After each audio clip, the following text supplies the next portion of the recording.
Hachette Audio presents Robert Ludlum's The Patriot Attack, a Covert-One novel. Written by Kyle Mills. Read by Jeff Woodman.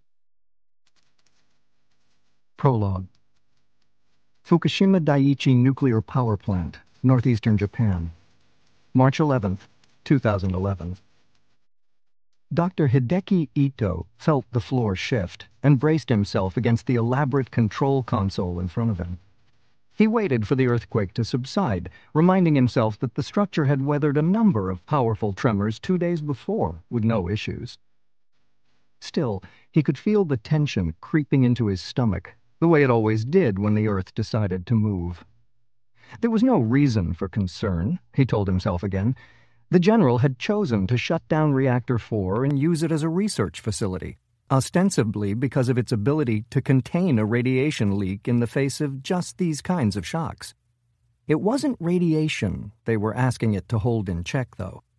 The work Ito had dedicated his life to was far more dangerous and difficult to control. The vibrations seemed reluctant to subside as they had in the past, and he glanced nervously behind him. The room itself was unremarkable, a 9-meter cube of treated concrete lined with insulated pipes of every imaginable diameter. The only access was through a small titanium hatch centered between tables covered in computer equipment. His 2 research assistants had pulled back from their keyboards and sat holding the edges of their chairs, feet spread wide to keep from toppling to the rubber-coated floor. The young man had the same stoic expression he'd been wearing since Ito had recruited him 2 years ago. The woman, a brilliant postdoc recently coaxed from the University of Tokyo, was searching the stark bunker with quick bird-like movements of her head. Looking for cracks, Ito mused sympathetically. He felt compelled to do the same thing 1,000 times a day. The elderly physicist faced forward again, squinting through the 10-centimeter thick glass at the tiny room beyond. At its center was a secondary glass enclosure containing samples of concrete, plastic, and steel. Interspersed were organic materials, various dirt and stone specimens, as well as a few carefully chosen plants. And hovering above it all was a disinterested white rat, stretching lazily on one of the robotic arms that serviced the enclosure. The electron microscope reacted to the joystick in Ito's hand as he tried to compensate for the continuing tremors and maneuver it over a patch of moss. The deep green color suggested that it, like the rat, had been unharmed by his experiments. Of course, that hypothesis would have to be confirmed at the atomic level. To the naked eye, none of the human-made materials in the enclosure had suffered any damage either. The deeper truth, though, was very different. With the scope finally over its subject, Ito was able to examine its fundamental structure on a monitor set into the wall. It looked precisely as it always had, a thriving biological specimen unaffected by the war being silently fought around it. After so many years of failure, Ito was having a difficult time adjusting to his recent string of triumphs. Were they real, or was there a fatal error hidden somewhere in the thousands of calculations he'd made? Were his carefully designed safety protocols as foolproof as they seemed? Was his sense of control just an illusion? The euphoria he'd experienced when he first realized that he was influencing the fundamental forces of nature had slowly turned into a sense of dread. Had Einstein felt this way when his equations were used to create the bombs that had been dropped on Ito's own country so many years ago? Had Einstein understood that, while intoxicating to explore, nature would never allow itself to be mastered by something so trivial as the human mind? As if reacting to his thoughts, the intensity of the earthquake began to grow. This time, though, something was different. Within a few seconds, Ito was struggling to stay upright, even with both hands gripping the console in front of him. The roar of the tremors filled his ears, making it impossible to understand the high-pitched shouts of his new assistant. A pipe snaking across the ceiling burst, showering him with a stream of frigid seawater powerful enough to finally knock him off his feet. He crawled across the heaving floor toward a cutoff valve, eyes burning from the salty spray as a wave of panic began to take hold. By the time he made it to the wall, he could no longer keep his eyes open. He was forced to feel along the wet concrete until he found the metal wheel he'd been searching for. It didn't move with the first effort, but his adrenaline-fueled muscles finally managed to break it free. He spun it right, and when it stopped, so did everything else. The tremors, the water, the light. Chaos had suddenly turned to silence.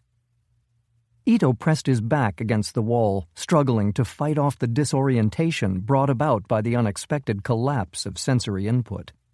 He focused on the sound of dripping water, eyes now open but seeing only blackness. Power had been lost. That was why the lights were out. No electricity. That simple bit of analysis was enough to build on, and he clung to it as he evaluated his situation. Beyond the sound of falling water, he could make out the erratic breathing of his two assistants. The room was stable, so the earthquake was over. Aftershocks were possible, even likely, but when and how powerful could only be guessed at. In the rest of the plant, emergency protocols would be underway. Active reactors would go into automatic shutdown, and backup generators would be brought online to keep the cooling systems running. None of this was of any importance, though. The only thing that mattered was his own lab's security. "Isami," Ito called into the darkness. "The emergency lights. Can you reach them?" A grunted affirmative was followed by the splash of lurching footsteps. They'd trained for this situation, and after only a few seconds, the room was bathed in a dull red glow. Isami was predictably at the switch, but Mikiko was huddled beneath a table, her eyes locked on the thick glass wall that ran the length of the room's north side. The dust and water vapor hanging in the air created a kaleidoscopic effect, but not enough to hide what she was fixated on. A jagged, lightning-shaped crack that ran from floor to ceiling. Mikiko suddenly bolted for the door, slamming into it and clawing for the handle. Ito moved more quickly than he would have thought possible, leaping to his feet and shoving her out of the way before sliding back the cover from a keypad. He managed to enter only 2 digits of his personal lockdown code before she grabbed him from behind. His air was cut off as she snaked an arm around his throat, but he kept one hand wrapped around the door's handle and refused to be torn away. Her terrified shouts filled the room as he fought to get the remaining sequence into the pad. Isami managed to get to them and pulled the woman off, dragging her back as the metal-against-metal grinding of the lockdown bolts filled the room. The sound prompted the woman to fight even harder, and Isami finally threw her to the floor, grabbing a fallen stapler and slamming it twice into the side of her head. Ito stared down in horror at the blood flowing from her temple, but then turned away. There had been no choice. Their lives were meaningless when weighed against the devastation that would ensue if his creation escaped into the world. Once again, silence descended, broken only by the gentle drip of water and the rhythm of their breathing. Ito walked hesitantly to a hatch in the cracked glass wall, opening it as his heart pounded painfully in his chest. He slid through, having already forgotten about the unconscious woman on the floor and the emotionless man standing over her.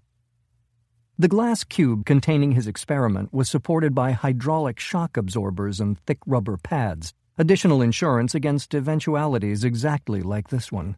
They were all intact, as was the glass upon first inspection. He went around it slowly, running a bare hand carefully along its sides. His heart rate began to regulate as he moved, but then his finger hit something. It was nearly imperceptible, nothing more than a slight roughness in the meticulously ground surface. He held his breath, moving his head back and forth in the red light, praying to the Christian God he'd adopted so many years before that the imperfection was just a trick of perception. But like so many times before, his prayers weren't answered. The crack was only a few centimeters long, and there was no way to determine with any certainty if it had fully penetrated. Not that it mattered. No chance of a loss of containment, no matter how remote, could be tolerated. "We have a possible breach," Ito said, his voice shaking audibly as he passed back through the hatch. It took the combined efforts of both him and his assistant to open the bent locker that held their radiation gear. They put it on without speaking. There was nothing to be said. Ito secured his face mask and connected it to an oxygen supply as Isami went to the unconscious girl and began trying to get her limp body into a bright yellow hazmat suit, similar to the ones they were wearing. The safety gear would be sufficient to keep them from being killed outright by the radiation-driven sterilization process, but that was all. They would trade a relatively quick death for a drawn-out, painful one. Ito used the key around his neck to unlock a cage protecting a fluorescent orange lever. He put his gloved hand on it and closed his eyes. In that place, in that moment, it was impossible not to look backward and question his entire adult life. To wonder if he had spent the last 45 years shining a light into a place that God intended to remain dark. Chapter 1. Northwestern Japan, present day. Lieutenant Colonel Jon Smith had parked his rental car in the trees about a mile back, negotiating the remaining descent on foot. The dirt road was steep as hell and turned slick near the bottom, but there was no other way into the remote fishing village without a boat. Behind him, the mountains had swallowed the stars, but ahead the clear sky above the Sea of Japan was dotted with tiny pricks of light. Combined with a few salt-encrusted bulbs still burning below, there was just enough illumination to make out the sloped roofs of buildings hugging the shore, and the long skiffs beached in front of them. The haphazard paths among the tightly packed homes, boathouses, and processing buildings, thankfully, were inky black. He skirted the hazy glow of a porch light and eased along the edge of a shed that smelled of fresh diesel and rotten fish. The simple rhythm of his surroundings remained unchanged, the quiet lapping of waves, a southern wind just strong enough to get hold of the occasional loose board, the nearly imperceptible hum of power lines. Beyond that, nothing.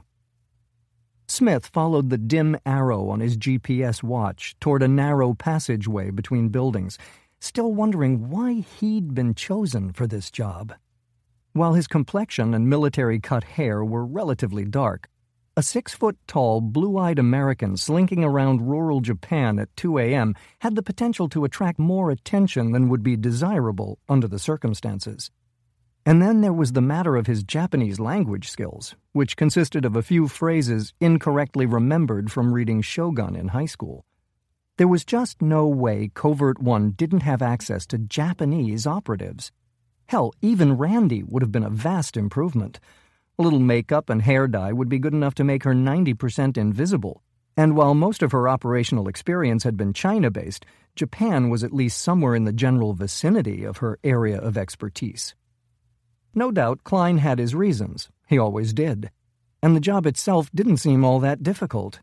Meet a man, get a standard-sized briefcase weighing in at a manageable 12 pounds, and bring it back to Maryland on a military transport out of Okinawa. Piece of cake, right? Hell, he'd probably have time to grab a little sushi and have his spine walked on. The darkness deepened as he entered the narrow space between the buildings, forcing him to slow to a crawl.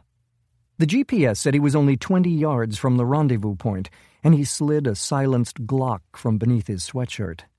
Not that he thought he'd be needing it, but you never knew.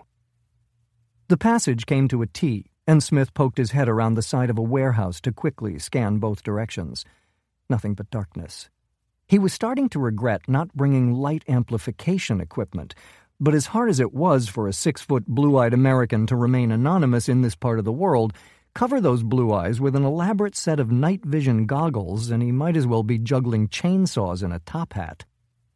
He turned right, inching along for a few seconds, unable to completely silence the sound of his boots crunching on something he swore was fish bones. "I'm here." The whisper was heavily accented and barely audible. Smith froze, squinting into the darkness, as a vague human outline appeared from behind a stack of wooden pallets. He resisted the urge to speed up, keeping his steps careful as he approached with his gun held loosely by his side. Even in what little starlight could filter between the buildings, he could see from the man's body language that he was scared. No point in making things worse by leading with a suppressor-tipped semi-automatic. Unfortunately, his attempt to project as much casual calm as circumstances would allow seemed to be failing. By the time he eased alongside the man, it sounded like he was starting to hyperventilate. On the bright side, no discussion was necessary, and the briefcase exchanged hands without problems, other than the fact that it was probably twice as heavy as Smith had been told. A rare error in detail by Fred Klein. "Are you all right to get out of here on your own?" Smith said quietly. The man nodded as a gust of wind kicked up. The old buildings around them protested, but there was something about the sound that didn't seem to follow the pattern it had before. Something was out of place. Smith grabbed the man by the front of the shirt and tried to jerk him back behind the pallets, but he panicked and resisted. A moment later there was a dull thunk, followed by the man's legs collapsing. Smith followed his injured contact to the ground and dragged him behind cover. The man was still breathing, but there was a wet, sucking sound to it that Smith had heard too many times in his years as a combat doctor. A crude examination, while he was trying to watch both directions for people moving in on their position, turned up a crossbow bolt, sunk to the fletching between two ribs. The man started to choke on his own blood, and Smith felt a rare moment of hesitation. The physician in him was finding it impossible to just abandon the man, despite the fact that there was nothing he or anyone else could do to save him. The covert operative in him was screaming that he was being boxed in, and if he didn't get out soon, he wasn't going to fare any better than the man fighting for breath on the ground in front of him. Knowing in excruciating detail what the remaining minutes of the man's life would be like, Smith pressed his suppressor against the man's chest and fired a single round into his heart. The muffled crack of the round was followed by a now familiar thunk from the opposite direction of the first. Smith threw himself backward and slammed into the weathered boards behind him as a crossbow bolt hissed past his face. That confirmed his fear that whoever these sons of bitches were, they were coming in from both directions. And they were good. He still hadn't heard either one, and that last shot had been threaded through a gap in the pallets. Smith grabbed the briefcase and held it behind him as he broke cover and darted toward the unseen man who had just shot at him. Crossbows were accurate, quiet, and hit like a runaway train, but they weren't fast to reload. A rickety staircase that ran up the side of the warehouse to his right was only a few yards away, and he adjusted his trajectory toward it. Not that he had a chance in hell of getting up it, but he'd seen the outline of a single window beneath it on his way in, and filed its location away in the event of a situation just like this. The heavy briefcase hung over his shoulder was slowing him down as he tried to run, but the trade-off proved a good one when he heard a bolt slam into it from behind. With his right hand, he grabbed the support for the stairs and swung beneath them, throwing the briefcase through the window and leaping after it. The remaining glass in the frame raked across his torso, and the landing was a pile of wooden crates, but he was still breathing, and a few scrapes and bruises weren't anything that would hinder him. Smith stayed low, tripping awkwardly across the warehouse interior toward a door warped badly enough to let the starlight bleed around it. Instead of bursting through it, though, he ran his hand desperately along the wall next to it. When he found what he was looking for, he went completely motionless, trying to blend into the rough-hewn boards and watching the shattered window he'd entered through. While he'd elected to leave his night vision gear at home, he was willing to bet that the men coming after him hadn't. When a dim human outline slipped cautiously into the empty window frame, Smith hit the lights. As expected, the man grabbed for his goggles, and at that moment Smith squeezed off a single round. Even for him, it was a low-percentage shot. The sudden glare of the overhead lights, a partially obscured moving target, a heart rate running in the 160s. So he was surprised when the man's head jerked back and he sank from view. Like his dad used to be fond of saying, better to be lucky than good. Smith shoved through the door, and as suspected, someone was waiting for him out front. Also as expected, the man had lost a good second pulling off his night vision goggles, and now had to hit a backlit opponent with a medieval weapon. Advantage lost. Smith fired a round into his chest as he sprinted away from the warehouse and toward the water. The man went down hard, but immediately started to get back to his feet. The body armor that was beneath his black sweater wasn't as effective at stopping the close-range round that Smith pumped into his face when he ran past. Another bolt released behind him, and he instinctively went into a crouch, hearing it hiss by just to his right. Too close. It was another 15 yards to the edge of the water, and the chance of him making it alive were starting to look remote. He abruptly cut left and sprinted toward an open fishing boat pulled halfway onto the sand, diving head first into it. The brief illusion of safety, though, exploded in the crack of shattering wood and a powerful impact to his right shoulder blade. There was a stainless steel cooler in front of him, and he crawled behind it, aware of the strength draining from his limbs. As he rolled painfully onto his side, he heard the crossbow bolt jutting from his back scrape against the bottom of the boat. A few lights had snapped on in the buildings around the shore, and the shadows were dissipating at about the same rate as the adrenaline that was keeping him going. He could hear cautious footsteps moving toward him in the sand, and he unscrewed the suppressor from his gun, firing a few blind rounds in the general direction of his attackers. The unsilenced Glock would be enough to wake the rest of the town, but probably not in time to scare off the men who were about to kill him. The water was clearly his best chance for survival. The briefcase was too heavy to swim with, so he pressed his thumb against a hidden screen behind the handle and was surprised when the locks actually popped open. Klein had redeemed himself. Smith wasn't sure what he was going to find, but a Ziploc bag full of what looked like garbage wasn't high on his list. An odd thing to die for, he mused as he stuffed the bag into a pocket of his cargo pants and fired a few more noisy rounds over the cooler. The pain in his back was becoming debilitating, and it took him more than 5 seconds to slither to the back of the boat. Gritting his teeth, he grabbed hold of the outboard motor and used the leverage to throw himself over the stern. The water was deeper than he anticipated, good for cover, bad for drowning, but the pain was so intense that he wasn't sure he'd be able to swim. Finally, he forced himself to start kicking and managed to pull with the arm that would still move. The gun dropped from his hand as he tried to parallel the surface, not sure how deep he was, but hearing impacts in the water. Crossbow bolts at the very least, but probably also bullets now.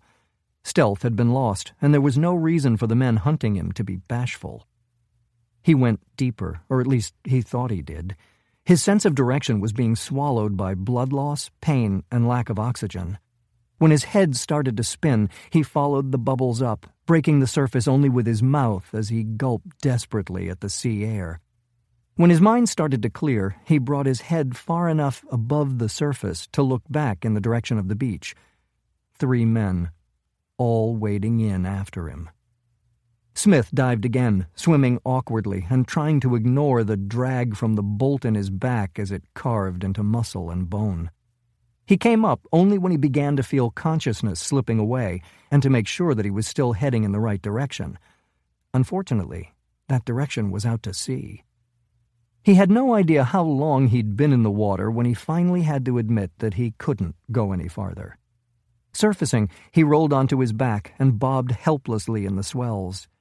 Based on the lights that were still coming to life on shore, he'd only made it about 400 yards. The silhouettes of people coming out of their homes were easily discernible, but all he could hear was the hypnotic whisper of the water. A quiet grunt brought Smith back to alertness, and he swam away from it, using a modified side stroke, with his right arm floating uselessly below the surface. He was barely moving, though, and it was only a few seconds before a hand closed around his ankle. Smith flipped onto his back in time to see an arm burst from the water, knife in hand.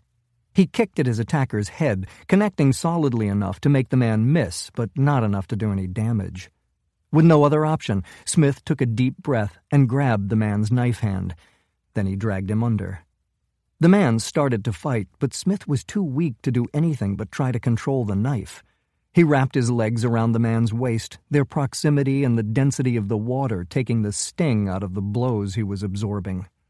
The advantage Smith was counting on was that he had been floating motionless for some time, while his opponent had been swimming as hard as he could in pursuit. The hope was that he'd already been in oxygen debt when they'd gone under. His lungs started to burn, melding with the rest of the pain racking his body, and he looked in the direction he thought was up, to see only blackness.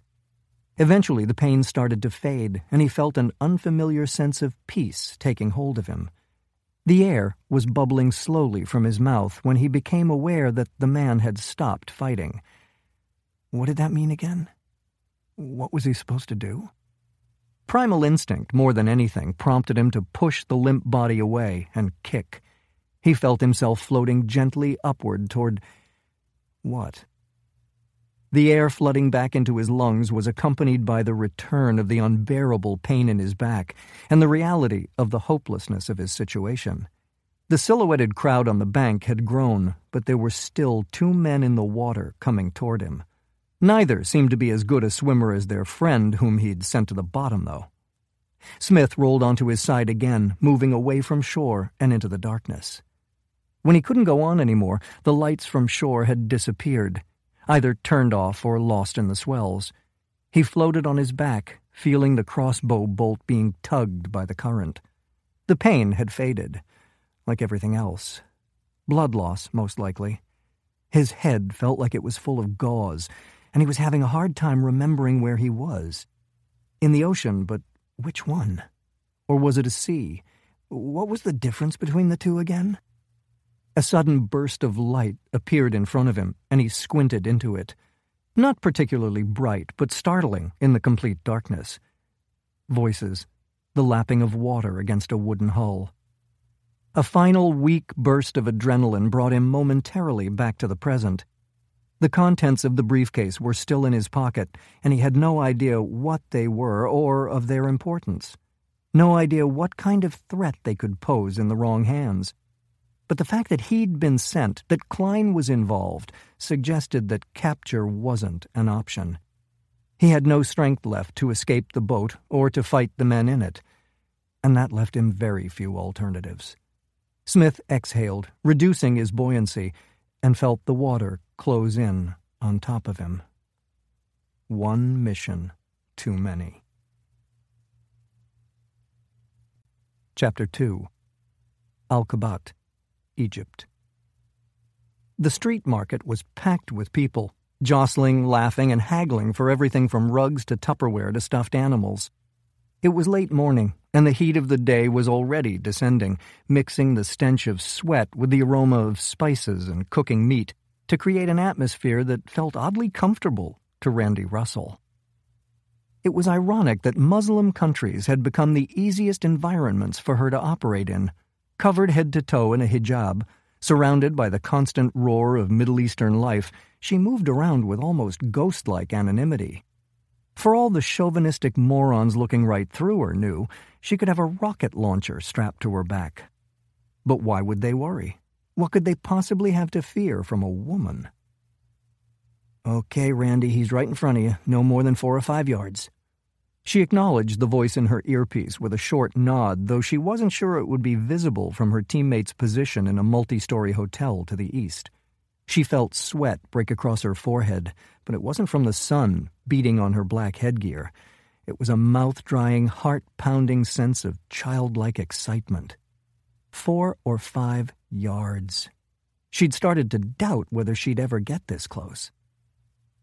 Charles Hashem had grown into a top al-Qaeda operative whose evil was matched only by his infuriating competence.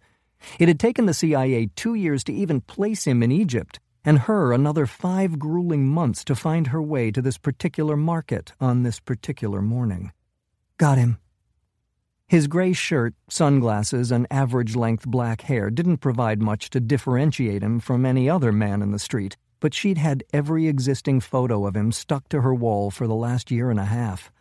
Oddly similar to her bedroom as an early teenager, except that fantasies of being whisked away by Luke Perry on horseback had been replaced with dreams of ending the life of the man hurrying toward a narrow souk in front of her. It was a shame she didn't actually have that rocket launcher. Seeing his burning body parts cartwheeling down the cobblestones would have been one of the happiest moments of her life. And she had her camera phone with her. Best CIA Christmas card photo ever. "Can we get him to a viable extraction point?" the voice in her ear said. An unwelcome reminder that her mission was significantly different from her fantasy. "Are you kidding?" Randi mumbled, counting on her throat mic to pick it up. "Look around me. 800 people would see us toss him in the van, and then where would we go? Traffic's moving slower than I am." She lost sight of him and panicked for a moment, pushing ineffectually through the unbroken mass of people ahead. She was stronger and faster than most men, but her 125 pounds just didn't provide sufficient inertia to penetrate. A man whose coffee she jostled looked down at the stain on his shirt and grabbed her arm. A moment later, he found himself falling backward over an enormous bag of pistachios with that hot coffee now in his face. She slipped away in the commotion, knowing that no one would ever think a woman could have done such a thing to a big, strong Muslim man. "Damn it, where is he, Bill? Talk to me." "Don't get your panties bunched up, Randy. He went under the awnings to your left while you were screwing around with that guy at the nutstand. We're temporarily blind, so get your ass in there. If we lose him after getting this close, we're going to be the ones getting waterboarded." Again, she felt the panic rising in her. Hashem was not only brilliant at staying out of America's crosshairs, he had a master's degree in biology from Stanford, where he'd graduated with a 3.95 average. Losing him was not an option. A familiar profile flashed into view behind a pile of colorful scarves, and she had her target again. "I see him, moving in." "To do what?" The wariness was audible in Bill's voice amid the static. "Like you said, we have no shot at an extraction here. You're just going to have to stay with him until we get to a workable location." Despite the fact that there were numerous women on the street who were utterly indistinguishable from her, Hashem was eventually going to figure out that he was being followed. And when he did, his 6-foot, 200-pound frame was going to cut through the crowd at a speed she simply couldn't match. "Come on, Bill.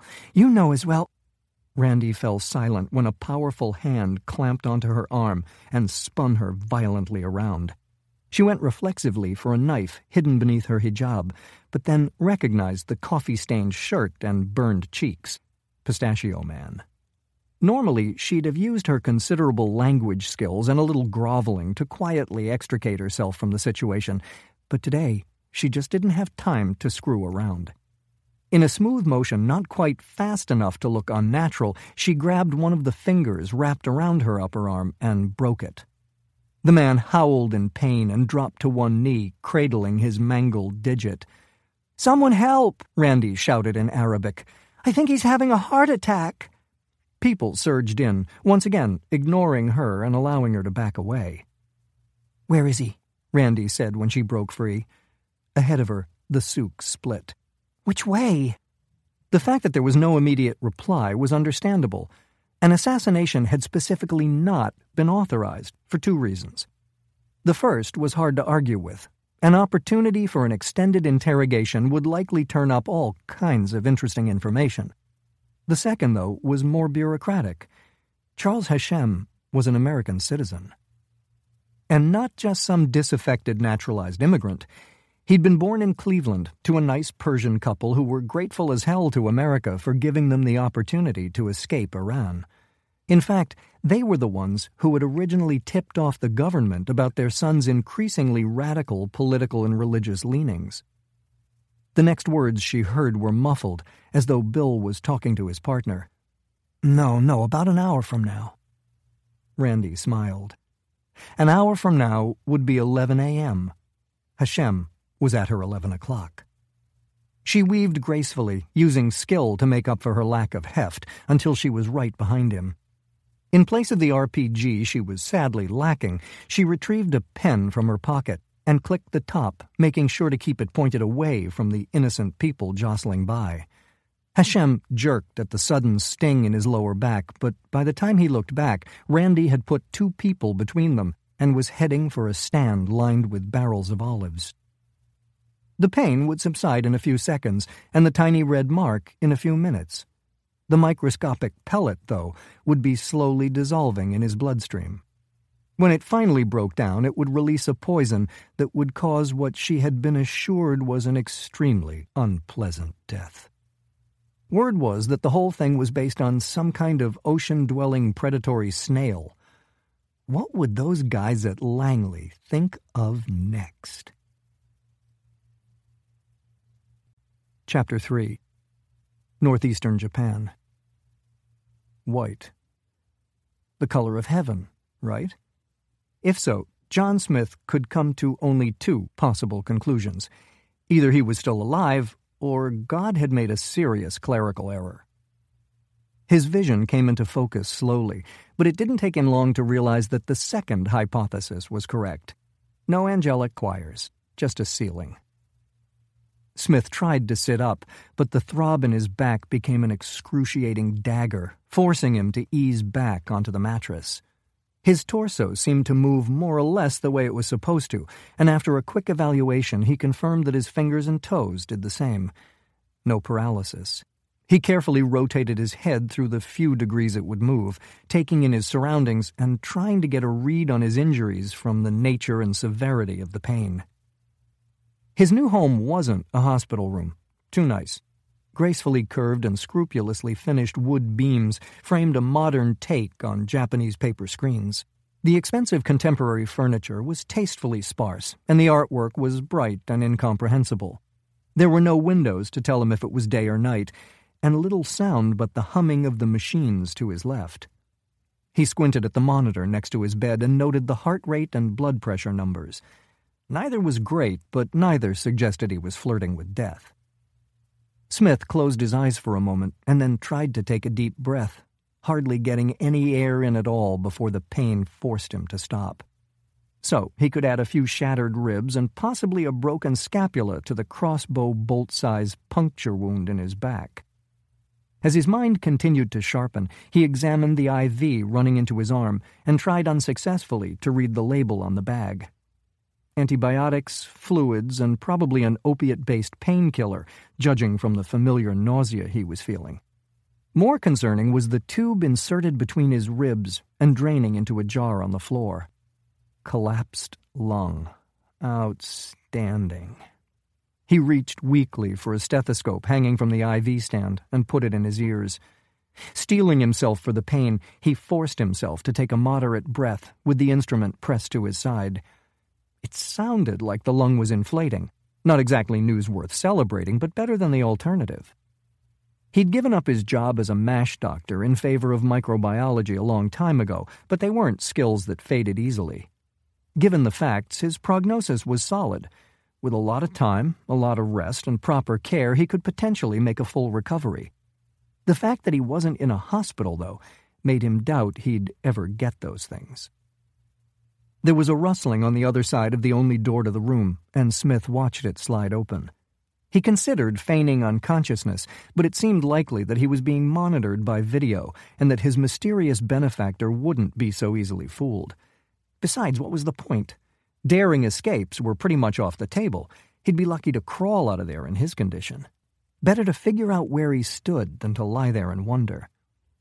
The Japanese man who entered was in his mid-40s with a compact frame, intermittent gray hair, and a waistline barely being held in check. His suit and haircut were both extremely expensive, but neither looked natural on him. Even through a morphine fog, Smith could see that this guy hadn't been a beneficiary of the prep school and private university upbringing he was trying to project. More likely he'd risen to the top the old-fashioned way, by killing his competitors. "Who are you?" Smith said. His voice came out little more than a croak, and the man picked up a cup, holding it while Smith sucked on the straw. "I was going to ask you the same thing." His English was better than expected. Maybe he'd actually outsmarted a few of those competitors after all. Smith eased himself back into the pillows, letting the pain play out on his face to provide an excuse not to volunteer information. "You're very interesting to me," the man said, also declining to contribute an introduction. "My doctor says it would be virtually impossible for someone with a crossbow bolt in his back to swim as far out in the ocean as you did. And yet, there you were." "High school breaststroke champion," Smith managed to get out, and then let out a weak cough. The pain that action unleashed would have been truly breathtaking if he could actually breathe. "Indeed." Smith pointed to the cup, and the man examined him for a moment before holding it up so he could get another drink. Likely less an act of kindness than an effort to get his guest's voice working again. "Even more fascinating to me were the men chasing you. They were quite motivated. Not a single one of them gave up the search until he drowned." Smith tried to get his hazy mind to focus. Could that be true? And if this man was making these kinds of observations, did it suggest that he wasn't involved in the attack? The fancy house, the men floating off remote beaches in quiet boats. Some kind of smuggler, a simple drug runner? You'll understand that I like to keep abreast of things that happen in my waters. Smith knew that he wasn't in any condition to play cat and mouse with this man, and was getting ready to fake losing consciousness, but it was a piece of theater that turned out to be unnecessary. His vision began to swim, and his eyes fluttered uncontrollably. There was no reason to fight it, so he just let the darkness come. When the man spoke again, his voice sounded 1,000 miles away. "Of course. You rest. We have all the time in the world to talk." Chapter 4. Cairo, Egypt. Randi Russell ran her fingers through her short hair, moving closer to the showerhead and watching the black dye swirl down the drain. The fake tanner darkening the skin, visible from beneath her hijab, would just have to wear off on its own. When the water turned clear, she shut off the faucet and stepped out onto the tile floor. The mirror was fogged, displaying only a hazy image of her thin, toned body and dark eyes beneath a shock of blonde hair. Her athletic beauty had always been an asset, opening doors, keeping men off balance, causing people to dismiss her as a piece of arm candy. The last few years had been a solid run, gaining her the gratitude of multiple heads of state and generating a serious legend at the CIA, MI6, and a few other acronyms. The problem was that the dead enemies and friends, the blur of missions, and the constant moving were starting to get a little depressing. It was something she once again promised herself that she'd work on when she got back to the States. And with Charles Hashem finally rotting in hell, maybe she'd actually do it this time.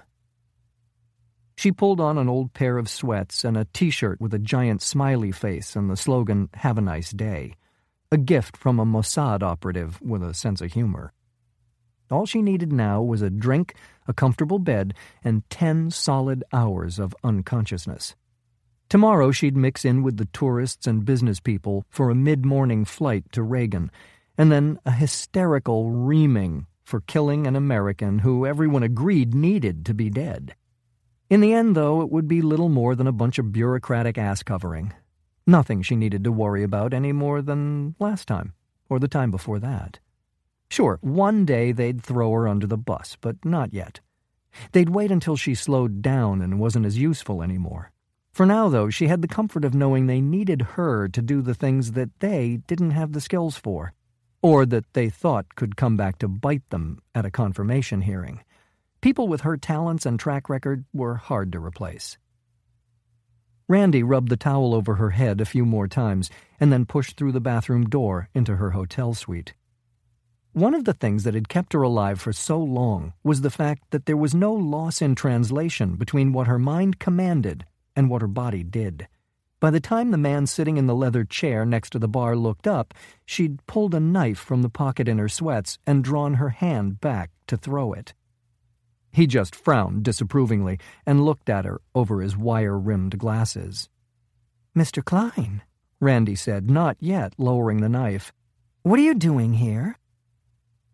Fred Klein was the mastermind behind a loose confederation of independent operators that went by the intentionally vague designation Covert-One. The President of the United States, a childhood friend of Klein's, had quietly authorized the formation of the organization years ago, in the face of the government's increasing paralysis. Covert-One had become an organization of last resort, brought into play only when time had run out, and the consequences of failure were too dire to contemplate. Randi had been recruited only recently, based on the recommendation of Jon Smith, but she still didn't have a strong sense of what she'd gotten herself into. What she did know, though, was that when Fred Klein showed up unexpectedly in your hotel room, something hadn't gone according to plan. And that brought her own survival into question. "I needed to talk to you," Klein responded simply. "That's why they invented phones." She moved subtly away from the windows.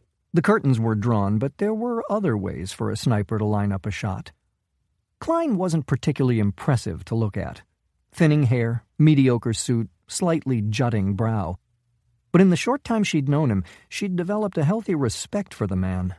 He had a disconcerting way of thinking 10 steps ahead and rarely made mistakes.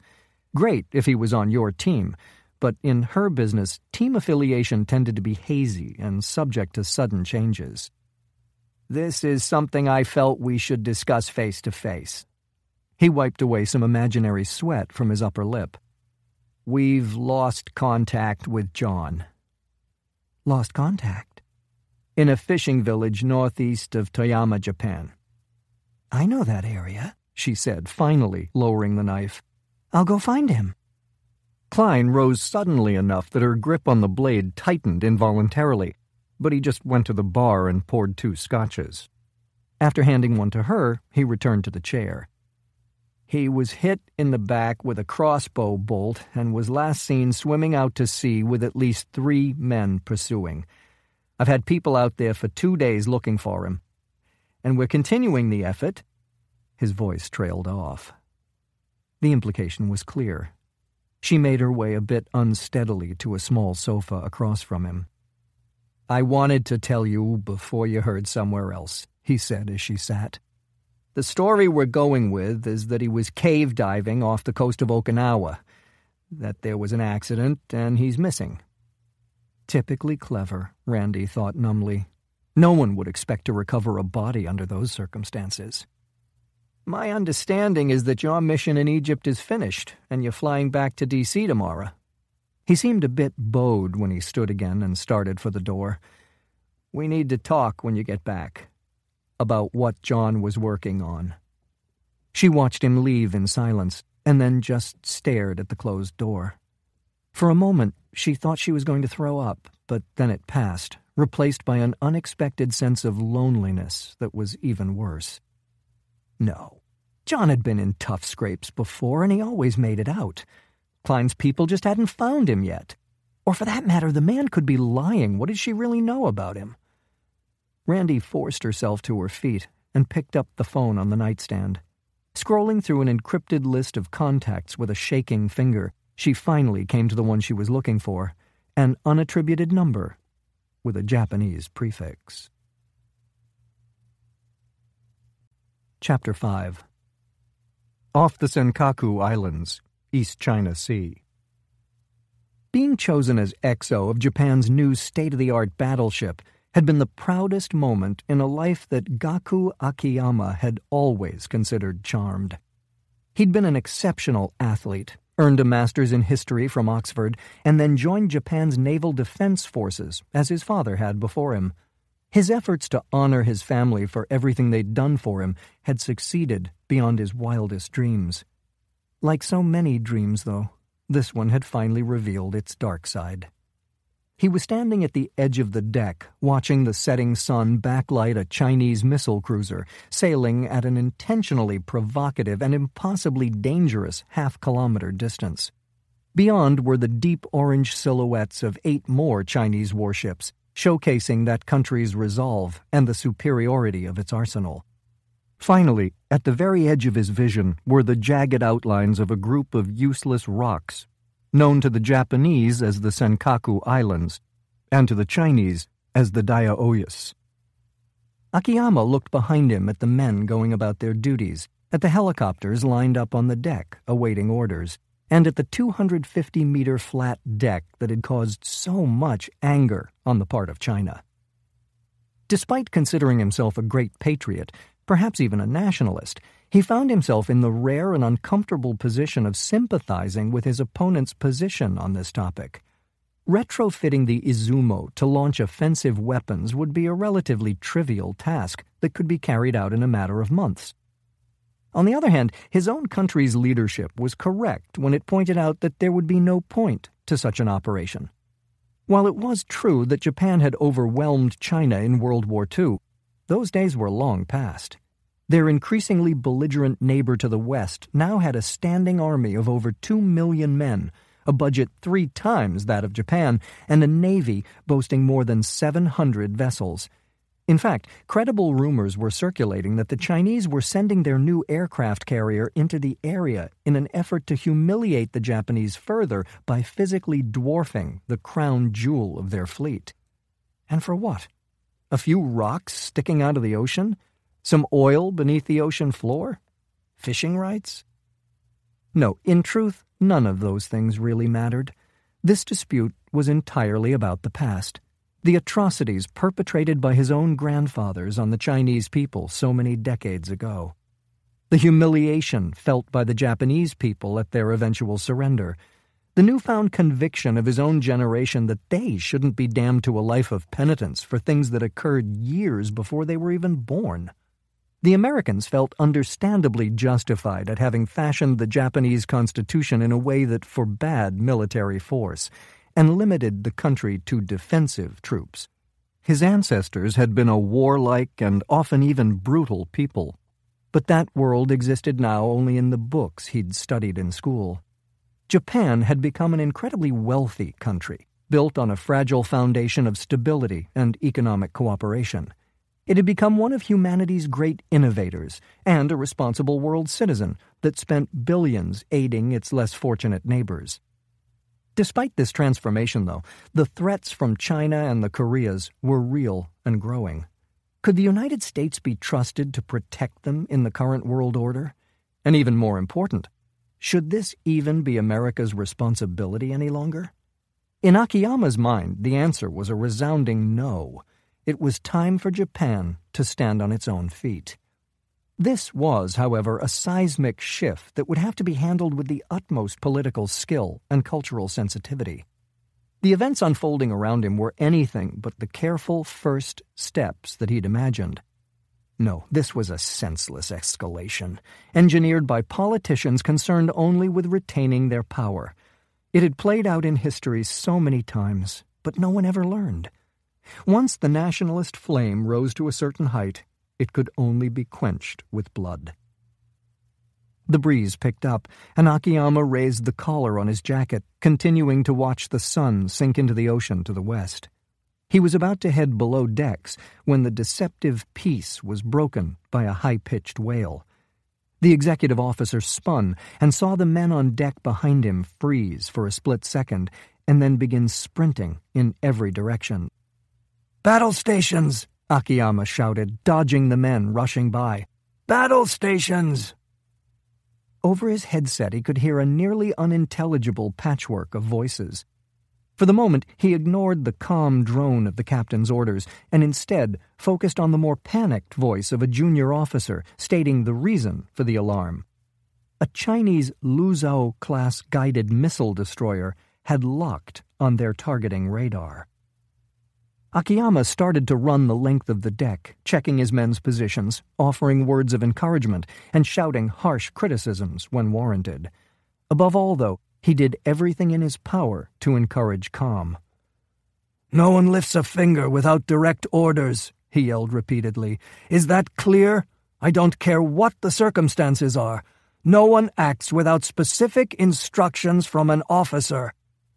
He clamped a hand on the shoulder of a terrified-looking boy who couldn't have been more than 19. "You're going to be all right. Do you understand?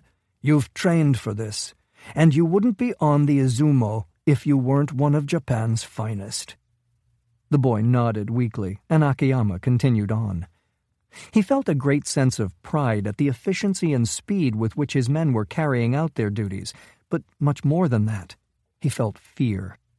The irony of a peaceful Asia was that neither player in this conflict had access to battle-hardened troops. The best he could do was stagger the younger sailors with those who had years in the defense forces. That meant very little, though, if those older men had never been in a combat situation. There was simply no way to turn away from the fact that there were hundreds of terrified young people precariously balanced on opposite sides of a razor blade. Chapter 6. President's Private Residence, the White House, Washington, D.C., USA. "Good to see you, Mr. Klein," the head of the President's protection detail said. "Dave," Klein said, returning the greeting. He'd known David McClellan since the man had joined the Secret Service almost 20 years ago, and there was no more tight-lipped operative in the entire government. The perfect man for the job. President Sam Adams Castilla was alone. It was nearly midnight, and his wife Cassie would have gone to bed hours ago. He didn't rise, instead watching his old friend approach with a cold Coors in his hand. In the past, they'd been more open about their meetings, casting themselves as two childhood friends getting together to talk about old times. Lately, though, Klein had become concerned that the intelligence background that had made him an ideal choice to head Covert-One would raise suspicion. Now, he flew as far beneath the radar as possible. Castilla took a sip of his beer before speaking. It hasn't hit the papers yet, but yesterday a Chinese missile cruiser targeted Japan's new battleship with attack radar. The Senkakus, I assume? The president nodded. I've already got Russia, North Korea, the economy, and the entire Middle East to deal with. Now this. It's a lot of ships, a lot of bad blood in a very small area. It's World War III in the making is what it is, Castilla said, his voice rising in volume. Klein pointed to the door behind which Castilla's wife was sleeping, and the president lowered his voice. It's a lot worse than most people know. Look, I like Prime Minister Sanetomi, and I'm sympathetic to the fact that what happened during the war is ancient history, but it frankly doesn't matter what I think. It matters what the Chinese think. And to those assholes, the rape of Nanking might as well have been last Tuesday. It was yet another of those impossibly complicated problems, this time made worse by both countries handling it in the most destructive way possible. Nationalism was on the rise in Asia, and every day it seemed to grow in pitch. Politicians who until recently had been calling for calm were now seeing the writing on the wall and allowing themselves to be swept up in the fervor. The question was, where would it end? Did you know that almost half of Chinese television shows revolve around the killing of enormous numbers of Japanese? Castilla asked. No, I didn't know that. 700 million people just last season, Fred. That's what, 6 times the population of the whole country? I think the CIA told me it pencils out to 22 Japanese people per second, 24 hours a day, 365 days a year. You take that kind of hate, add a faltering economy, an oversized military-industrial complex, and some rocks sticking out of the ocean, and you've written a recipe for disaster. What did Takahashi do? Masao Takahashi was the chief of staff in command of Japan's defense forces, a brilliant military man, but not exactly a dove. About the television shows, I doubt he watches them.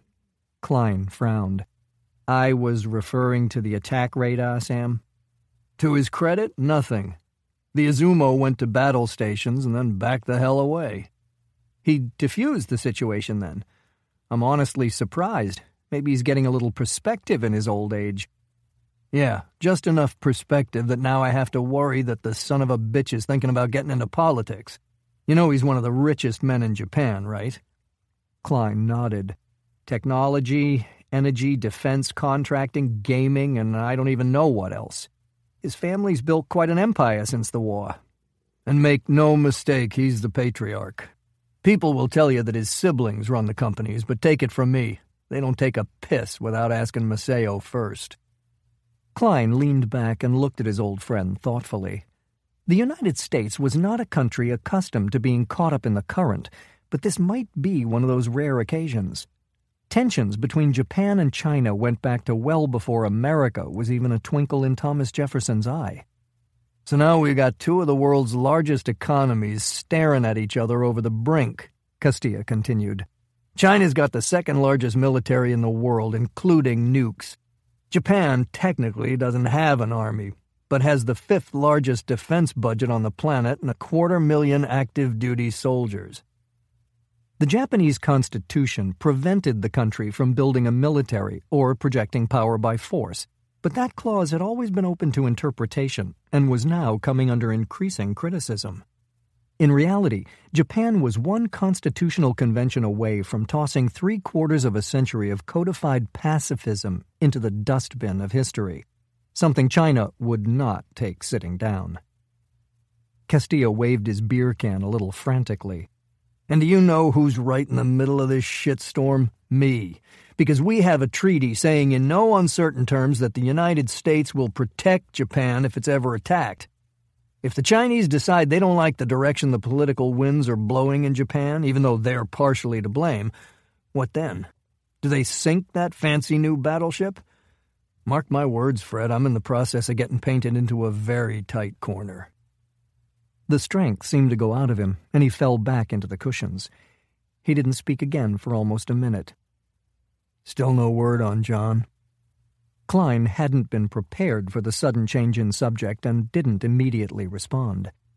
Thoughts of Smith continued to tie knots in his stomach. Klein was responsible for sending him to Japan, and now he found himself second-guessing that decision. Smith had been his best man, but he'd had no real experience operating in that theater. Had Klein made an error sending him there? Was John Smith's disappearance his fault? "Nothing yet. I'm sorry." Castilla stared down at the can in his hand, but he was clearly just waiting for the right moment to speak again. The President of the United States didn't have the luxury of dwelling on the fate of a single man, even one like John Smith. "Where does this leave your investigation into the Fukushima nuclear disaster, Fred?" "It's been a serious setback," Klein admitted. "Our informant's dead, and the evidence he brought out of Reactor 4 is missing, along with John. After more than 2 years, I'm afraid we're back to square one." Chapter 7. Prince George's County, Maryland, USA. "How are you doing?" Maggie Templeton stood from behind her impressive bank of computer monitors, concern deepening the lines etched into her face by time. "Good. Why wouldn't I be?" Randi said, continuing toward an open door at the back of the spacious outer office. Fred Klein also stood when she entered, a reflex bred into him at a time when formality and manners still mattered. "How are you?" "Fine. I'm fine, okay?" Randi fell into a chair and examined the man. He looked like he always did, like he had in Cairo. Nondescript at first glance, but upon closer inspection, hiding something behind those wire-rimmed glasses. Cunning. Enough that it made Randi feel like she wasn't in control of her own life, an unfamiliar sensation that she despised. Of course, Smith would have reminded her that Klein had never used his considerable power or intellect to do anything but stand behind her.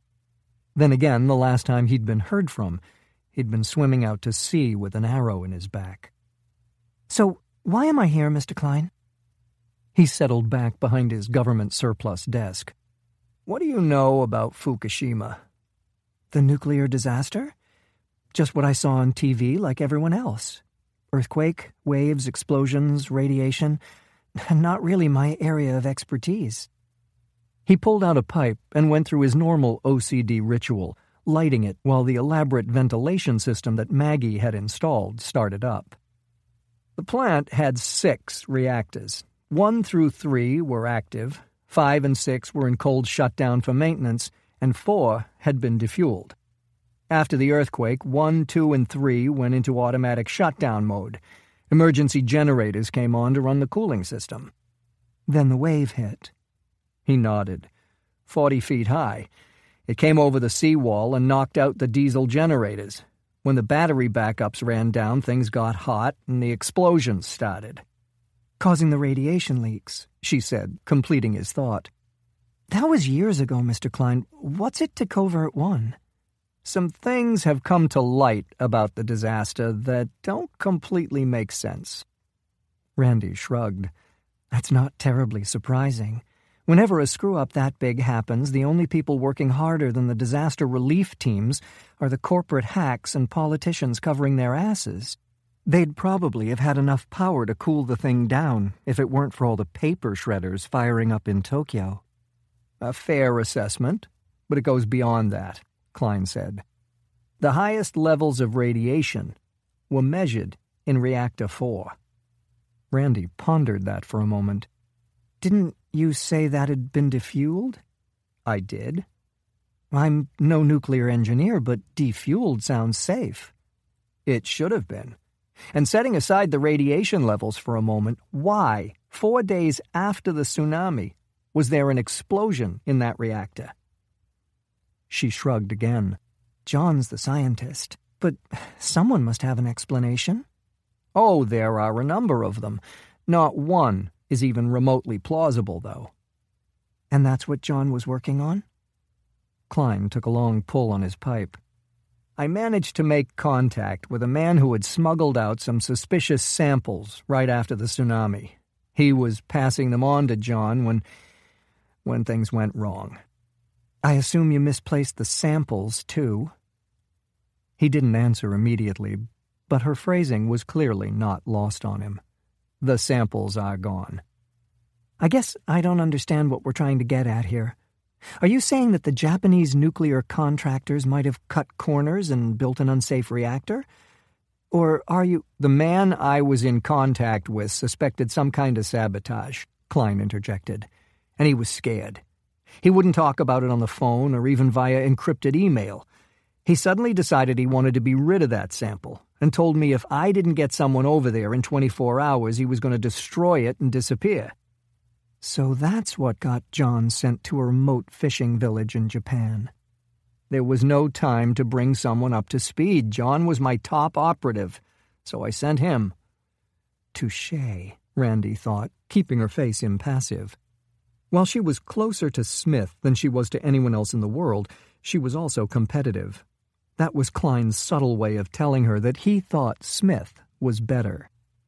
Okay, sabotage, she said. Nuclear reactors are pretty well secured and pretty sturdy. Attacking them isn't easy to do.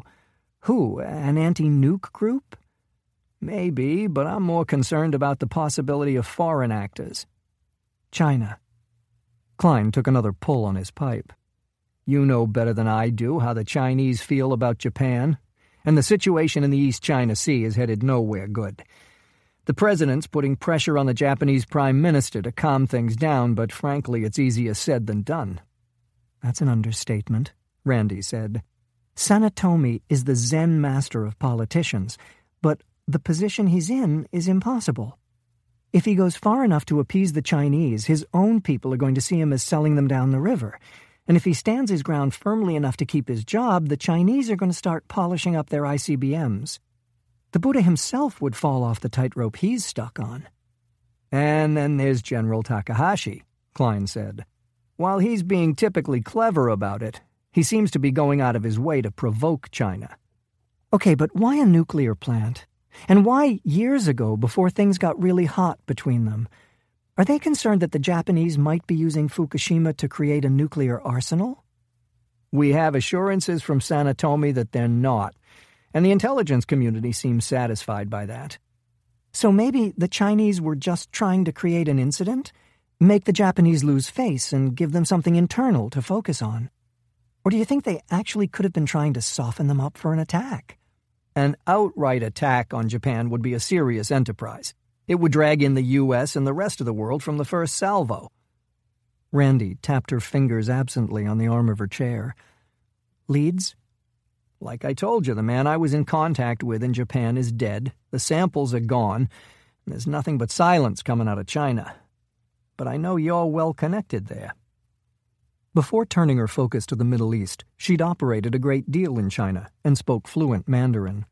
Okay, let me nose around a little bit. You have an idea? She stood and started for the door. I just might.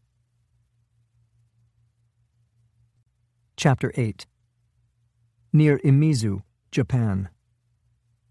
Jon Smith took as deep a breath as he could, gritting his teeth as he pushed himself into a sitting position.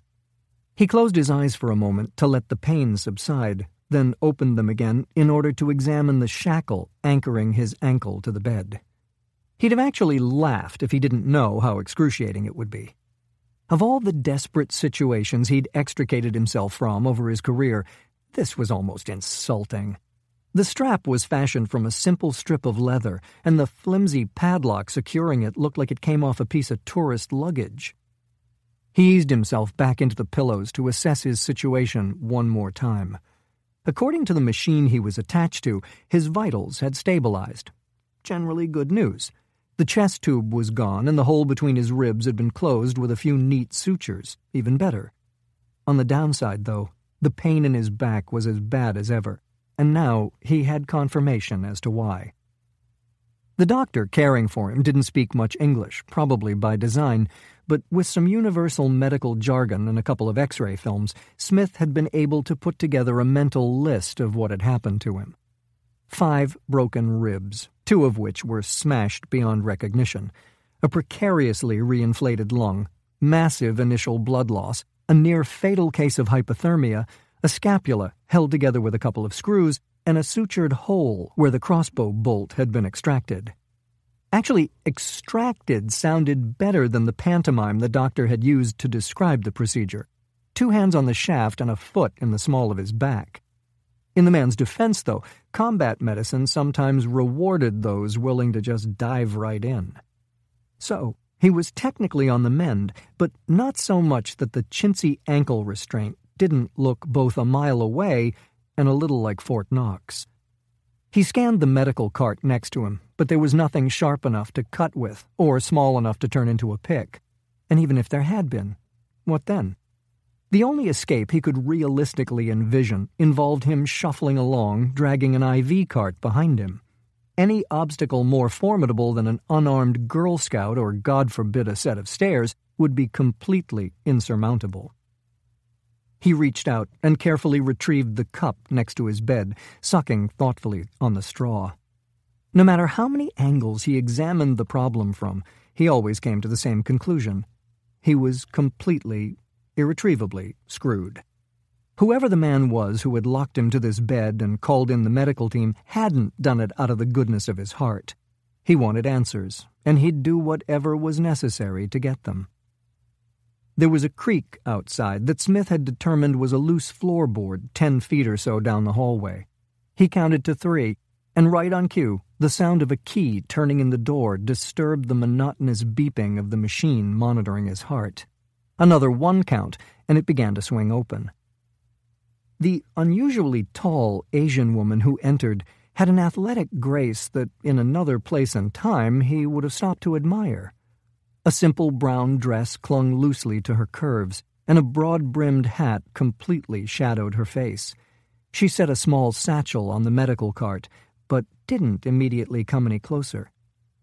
Smith tried to tell himself she was a nurse, but she had a predatory way of moving that suggested something very different. This wasn't a woman who cared for the sick and helpless. This was a woman who extracted information from the sick and helpless. He looked away, staring up at the perfect white of the ceiling. He'd never been interrogated by a woman before, and that worried him. Since he'd regained consciousness, he'd been preparing himself for a clumsy Japanese guy with a lot of tattoos and a rubber hose. The shape he was in, he figured he wouldn't have to hold out long. Death would quickly intervene on his behalf. This woman was almost certainly a very different animal. She'd be aware of his injuries, inflicting pain carefully and only when necessary. She'd confuse him, drug him, try to make him psychologically dependent on her, and she'd keep him alive for as long as it took.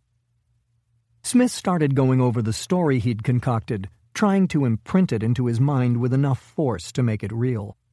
He was a drug addict, an American military doctor from the base in Okinawa who had written one too many bogus prescriptions for himself and had the Army's investigators breathing down his neck. He'd been trying to find another supplier when the man he'd been there to meet was killed. Smith was just in the wrong place at the wrong time, an innocent bystander in a war between his new dealer and the Japanese mafia. The woman moved soundlessly to the foot of his bed and looked down at him. Her face was still shadowed by the hat, so he looked for hints in her body language about what was to come. Even in his situation, it was hard to ignore the perfection of her outline beneath the utilitarian dress. With a little luck, she'd start by trying to use her beauty to play on his emotions. When she lifted her hand and he saw the matte black blade, though, it was clear that Lady Luck had once again turned her back on him. Chapter 9. Yasukuni Shrine, Tokyo, Japan. General Masao Takahashi looked up from the classified documents he was reviewing when his limousine began to slow.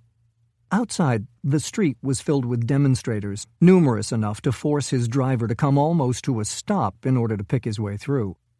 To the right, the crowd was dominated by older men carrying the Rising Sun flag, some in deteriorating Imperial Japanese uniforms.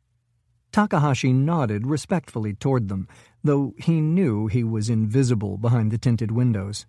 Patriots who still remembered the meaning of courage and service. Their opposition, fittingly on his left, consisted mostly of college-age representatives of an entitled and self-absorbed generation who had never experienced the slightest hardship. Despite that, all they did was complain about an economy that allowed them to live at a standard he could have never even imagined as a child. Not a single one of these cowards would have survived a week of his youth.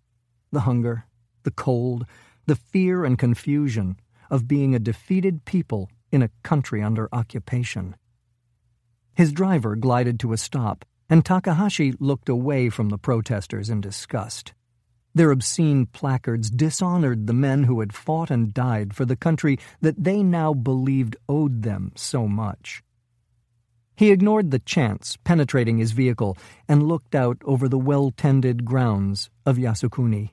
The leaves had taken on a reddish-gold color, contrasting the unbroken blue sky. The shrine lay just beyond, adding the deep green sweep of its traditional roof and the graceful white of the banner guarding the entrance. It had originally been built by Emperor Meiji in 1869, and it now honored the almost 2.5 million men who had served and died for Japan. He wasn't surprised when his phone rang, nor that the screen identified the caller as Prime Minister Fumio Sanetomi. He considered ignoring it, but his plans were advancing at a pace that was already at the edge of control. Keeping the country's politicians complacent was desirable, though not absolutely critical to carrying out those plans. Sanetomi and his hangers-on continued to wrap themselves in the illusion that they were relevant, and for now that was convenient.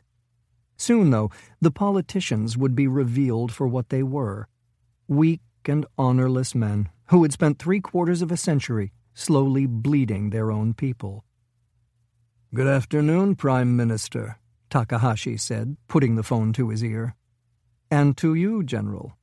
It's my understanding that you're at Yasukuni." "You're well informed, as it seems is everyone else. It was my hope to make this a reflective, private affair." "I'm certain it was," Sanetomi replied. His voice was typically even, reverberating with a solemnity that the electorate found hypnotic, but Takahashi found insufferable. "Unfortunately, anonymity is difficult for a man of your stature and accomplishments," the Prime Minister continued. "Because of this, I must ask you to remain in your car and order your driver to turn around immediately." Takahashi's jaw tightened at the smooth attempt to manipulate him with flattery. Prior to his career as a politician, Sanetomi had been a schoolteacher, and what he'd learned handling children had proved extremely useful in dealing with the sheep he surrounded himself with. But the general wasn't one of them. He had been defending Japan since Sanetomi was crying at his mother's breast. "General, are you still there?" Takahashi let his silence draw out. In recent years, the shrine had become one of the many flashpoints in Japan's declining relationship with China. The Chinese, instead of wielding their growing power and wealth to break free of the past, had decided to use it to reopen old wounds and humiliate their smaller neighbor to the east. The shrine housed men who had been judged war criminals for their service to the emperor during World War II, a judgment that he found not only a disgrace, but personally offensive. The quote, "History is written by the victors," had been widely attributed to Winston Churchill, and it seemed fitting in this case. While Japanese soldiers who had killed in the throes of war were labeled monsters, the Americans were held up as heroes for using nuclear weapons against Japanese civilians, and the Chinese continued to worship the butcher Mao. Even the textbooks used in Japanese schools had been rewritten to reflect the perpetual guilt of Takahashi's people and to heap that shame on children who had nothing to do with the events of the past. Still, it wasn't enough for a rising China. They were putting political pressure on Sanetomi's government to rewrite the books again, to eradicate any allusion to who the Japanese people were and how a tiny island had become feared by the entire world. I'm sorry, Mr. Prime Minister, but you must understand that if I were to turn around now, it would be seen as a dismissal of the sacrifice made by the men honored in this place. General, please, Sanetomi interrupted. This time his voice wasn't quite as even. Most people would mistake the subtle change in tone as irritation, but Takahashi saw it was something very different. Fear. After what just happened in the Senkakus, you, more than anyone, should understand that this isn't the time for provocations. We're stepping very close to the brink, Masao. Very close to the point where the posturing could... His voice petered out for a moment. Could become something more. War. Takahashi mouthed silently, relishing the feel of the word on his lips. How could a politician who wouldn't even speak the word be trusted to protect Japan? These men's lives were ruled entirely by fear of confrontation, insult, embarrassment, of anything that could affect their soft and privileged lives. Sanetomi liked very much to talk about the greatness of Japan and his own patriotism, but it was just theater. He would use back channels to Beijing to do whatever was necessary to appease his Chinese masters and de-escalate the standoff in the East China Sea, to quietly return Japan to the pathetic state that its people had come to accept as normal.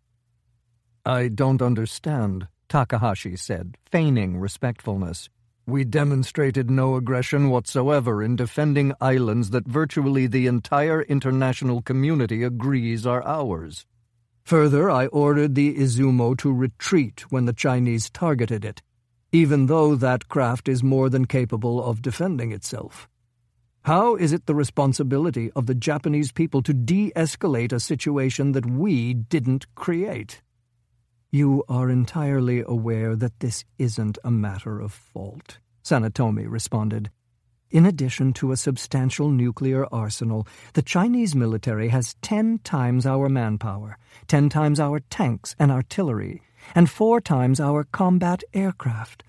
I understand and respect your efforts over the last 30 years to update the capabilities of our defense forces, General. But this isn't the time for arrogance. Takahashi resisted the urge to laugh. Sanetomi understood nothing. It was very much the time for arrogance. Of course, I sympathize with your position, Prime Minister, but you must understand that I'm not a politician. I'm a soldier. I won't turn my back on these brave men and the sacrifices they made for our country. Even if the people of Japan have to suffer the consequences of your actions? I doubt any discomfort they might experience would compare to what was suffered by the men whose souls rest here, Prime Minister. Takahashi cut off the call and stepped from the vehicle, barely aware of the competing shouts from the protesters on either side. He walked the barricaded corridor between them, focused on the Shinto priest waiting on the other end. The holy man wore the white robe demanded by tradition, and it flowed gracefully in the breeze as the general approached. The countries that pretended to rule the world had become weak. Europe was fractured and useless. Russia was sinking into a disastrous kleptocracy that would inevitably lead to another revolution. China's corruption continued to grow as it destroyed everything it laid its hands on in the name of unfettered greed. Even the United States, which had been such a force for stability in the world, had been transformed into a bickering, bankrupt shadow of its former self. It could no longer be trusted to govern itself, let alone show leadership to a rising Asia or control the Middle East as it descended into chaos. Nature abhorred a vacuum, and America was leaving one that would prove catastrophic. Only he and his closest advisers understood it yet, but a new era was dawning. This was to be Japan's time. Takahashi stopped and bowed respectfully to the priest, the hair standing on the back of his neck as it always did in this place. One day he, too, would be honored here. People would remember him as the man who changed Japan and the world forever. Chapter 10. Tokyo, Japan. "Can I get you another cup of coffee?" Kaito Yoshima, his name when he was in Japan, answered the young waitress with a smile and flawless Japanese. Even if she'd been a student of subtle accents, she would have placed him in the northeastern part of the island. Certainly she would never have dreamed that he'd been born and raised outside Dingji, China. He admired her as she weaved through the crowded coffee shop, dodging the knots of animated conversation with practiced agility. His preferences leaned more toward the exotic, but even he had to admit that there was something special about this girl. French wasn't one of his 4 languages, and he strained to remember the phrase, a certain je ne sais quoi. Yoshima turned back to the massive window, ignoring the crowded street scene beyond, and instead focusing on his reflection. In addition to his perfect accent, there would also be no way for the people surrounding him to determine his foreign birth from his features. They were a gift from the Japanese soldier who had raped his grandmother during the war, a strange trick of genetics that had not gone unnoticed by the Chinese government. He'd been taken from his family just before his 4th birthday under the cover that he'd been identified as deeply gifted and would be educated at an exclusive boarding school. To this day, his family had no idea that the school he'd been shipped off to was actually a training facility for spies and assassins. From before he could even clearly remember, he had been immersed in the Japanese language and culture, the subtle art of espionage, and of course, the shining glory of the Communist Party. Upon reaching adolescence, he'd been issued a forged passport and begun traveling to Japan on a regular basis, honing his ability to blend in under the watchful eye of his trainers and classmates.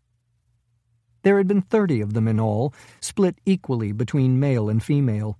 Friendships had been a luxury none of them could afford, and the endless competition had been both cruel and brutal. Mistakes, weaknesses, and even the slightest hint of a lack of patriotism or resolve were all severely punished. If enough of these usually trivial violations were incurred, that student was expelled. Of course, he knew now that this was just a euphemism. The level of secrecy that had to be maintained around a program that stole children and turned them into anti-Japanese weaponry was oppressive, to say the least. No, it was clear that the children born without the necessary intelligence or physical capability, and even the gentle ones whose nature was unsuited to the tasks they would be charged with, now inhabited a series of unmarked graves in the Chinese countryside. Only 9 of the 30 had survived their training, and those 9 went on to become China's top covert operatives. Or at least, that's what he was told. He'd never seen any of them again, and that separation generated a strange emptiness in him that he'd never been able to completely fill. His teachers had in some ways done their jobs too well. Now he straddled 2 different countries, 2 different cultures. Which did he really belong to? Certainly his loyalty to Beijing had been beaten into him throughout his childhood, but he was a man now, and his allegiance to that country was beginning to feel more like habit than anything else. The pretty waitress returned, and he smiled at her as she slid the latte onto the table in front of him. "Do you speak English?" she asked, pointing to the copy of 1984 he'd been rereading to pass the time. "I try," Yoshima responded easily, "but I don't think anyone could really understand me." It was a lie, of course. While slightly accented, his English was nearly perfect. Another gift from the Chinese government. "I'm taking a class," she said. "It's really hard, so don't feel bad. I can't even understand myself." Her laugh was engaging enough to turn his thoughts to using the skills he'd been provided to disappear. Maybe somewhere in Japan. Maybe with this very girl. She turned, and he watched her walk away again, the fantasy fading as the physical distance between them grew. There had been so many women like her, so many daydreams of a normal life where his Japanese features didn't make him the constant target of hatred by the very people he had been charged with protecting. A bitter smile crossed his lips. The very people he had been charged with protecting. In truth, the only people he protected were his country's politicians. And that task was getting harder and harder as they pushed China further toward the brink. The runaway economic growth was slowing, information was becoming increasingly difficult to control, and his hopelessly corrupt masters were feeling their grip on the population weakening. With all other avenues exhausted and religion unavailable to them, they had chosen Japan as a focal point for the Chinese people's anger. They dredged up atrocities that had happened generations ago and skillfully transformed a group of useless islands into a beacon of national pride, all the while arrogantly believing that they could control the carefully cultivated rage of 1 billion human beings. He scanned the street out front again, finally letting his gaze settle on a small Honda parked parallel to the curb. It looked almost laughably normal, Japan's most common car in Japan's most common color. Neither old nor new, neither clean nor dirty. It might as well have been invisible. Within that mundane exterior, though, it was really quite remarkable. 6 kilos of crudely formulated but still potent plastic explosive were hidden inside the driver's side door. The body had been cleverly reinforced with steel plate in order to channel and amplify the power of the blast into a force that its Chinese designer struggled to describe without invoking the frowned-upon concept of God. No mistakes would be tolerated, no chances taken. General Masao Takahashi wouldn't be injured or even killed. He would be vaporized. A text popped up on the phone in front of him, and he took a casual sip of his coffee as he looked down at it. 3 minutes. There was no excitement, no dread, and no adrenaline. Those responses had been deemed to dampen logical faculties and had been eradicated from him long ago. He was not to think or feel, and certainly not to question. He was a tool of men far greater than him. Nothing more. For a long time, he'd believed all of it. Now, though, he saw things much more clearly. There was no question that Masao Takahashi was an extremely dangerous man. He refused to bend with the wind, to acknowledge that the Chinese government's saber-rattling was just a bit of political showmanship for the benefit of the masses who granted it power. Because of this, Yoshima's masters had decided that if the general's influence was removed, the Japanese people would sink back into their mumbled apologies and averted gazes. Ironically, it was the training he'd been given by these men that made him certain they were wrong. Nationalism was on the rise in Japan, and Takahashi's death would do nothing but strengthen it. All he would accomplish here today would be to inch the two countries a little closer to the point of no return. Another text came in, warning him that the ETA of the general's limousine was now 1 minute.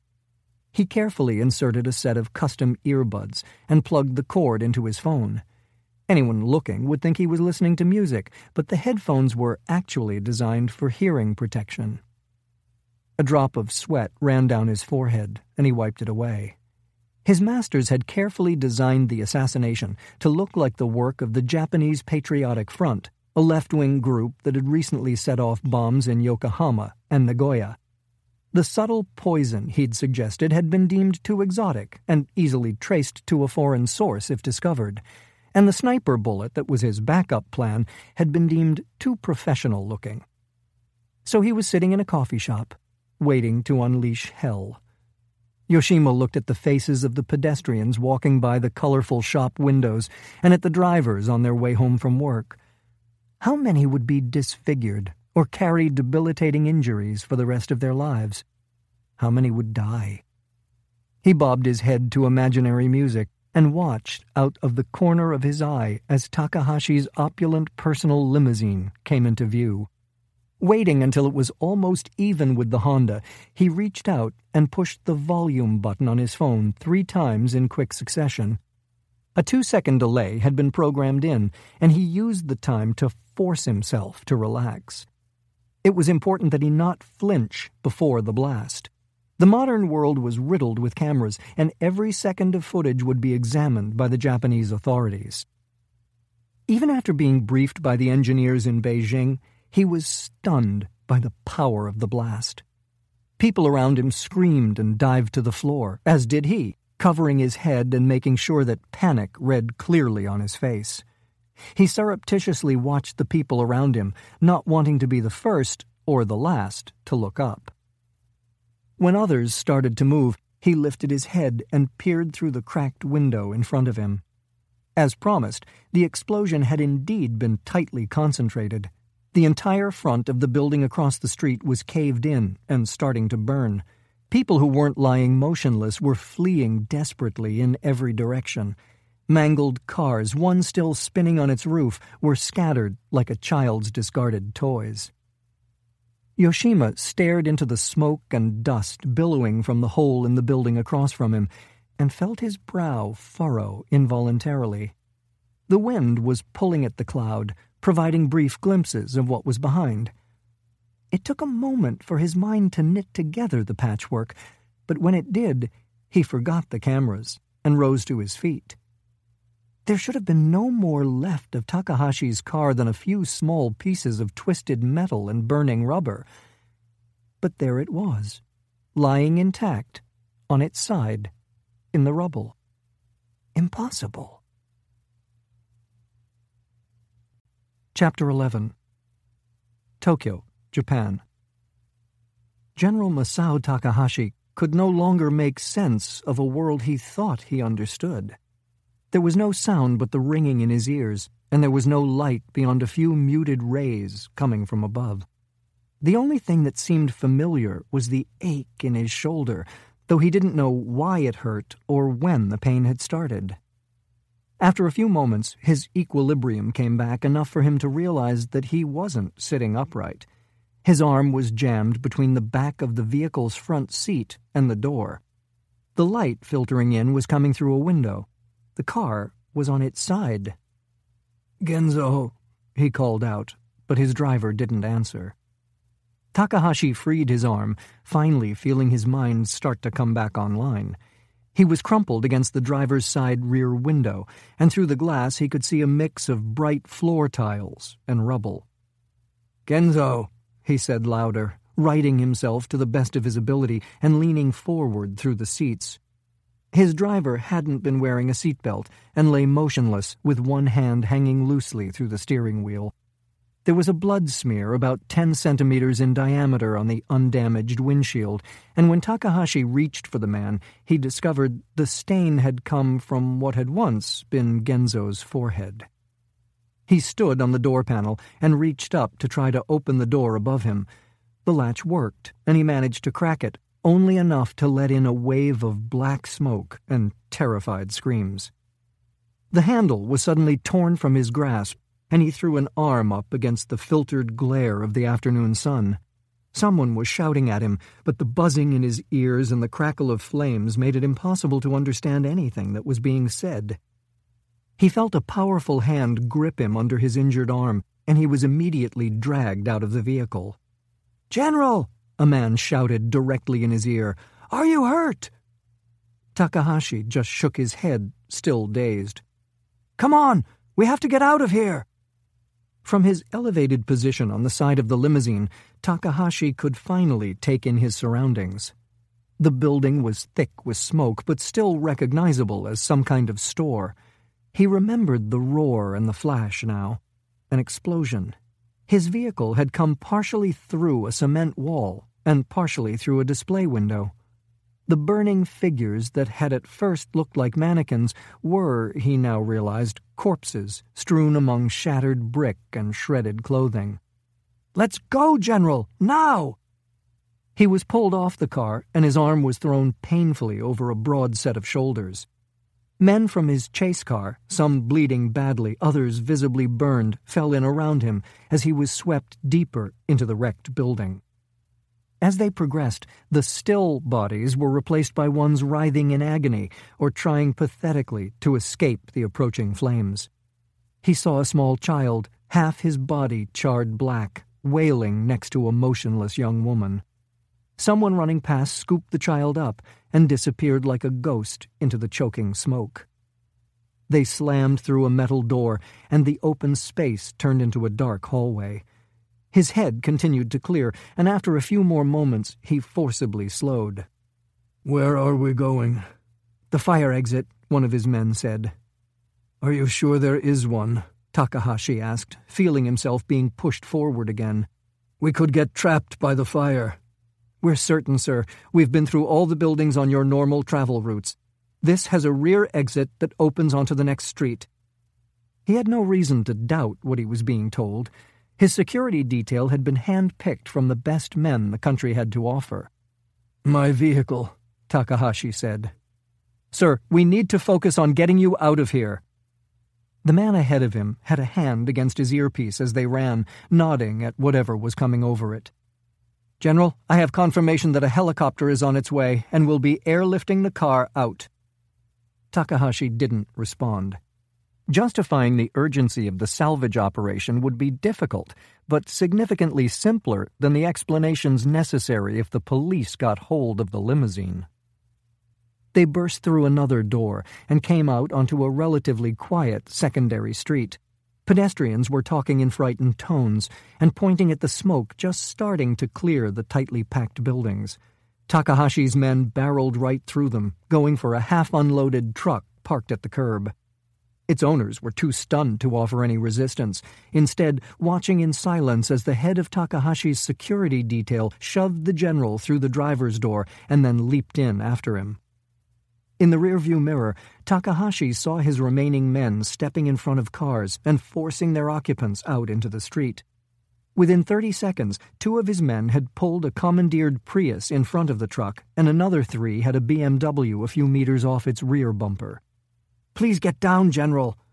He ignored the suggestion.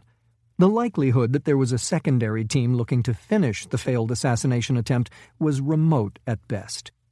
And even if it hadn't been, he wasn't going to cower like a child in the face of it. "What's the ETA on that chopper, Lieutenant?" "I'm being told it should be on site within half an hour, sir. After that, it'll take another 15 minutes to hook up the cables. Where should the vehicle be taken, sir?" Takahashi didn't immediately respond, looking at the stunned expressions of the people they passed, while trying to calculate exactly what had happened and who was responsible. "I'll give you a destination when it's in the air." Chapter 12. Near Imizu, Japan.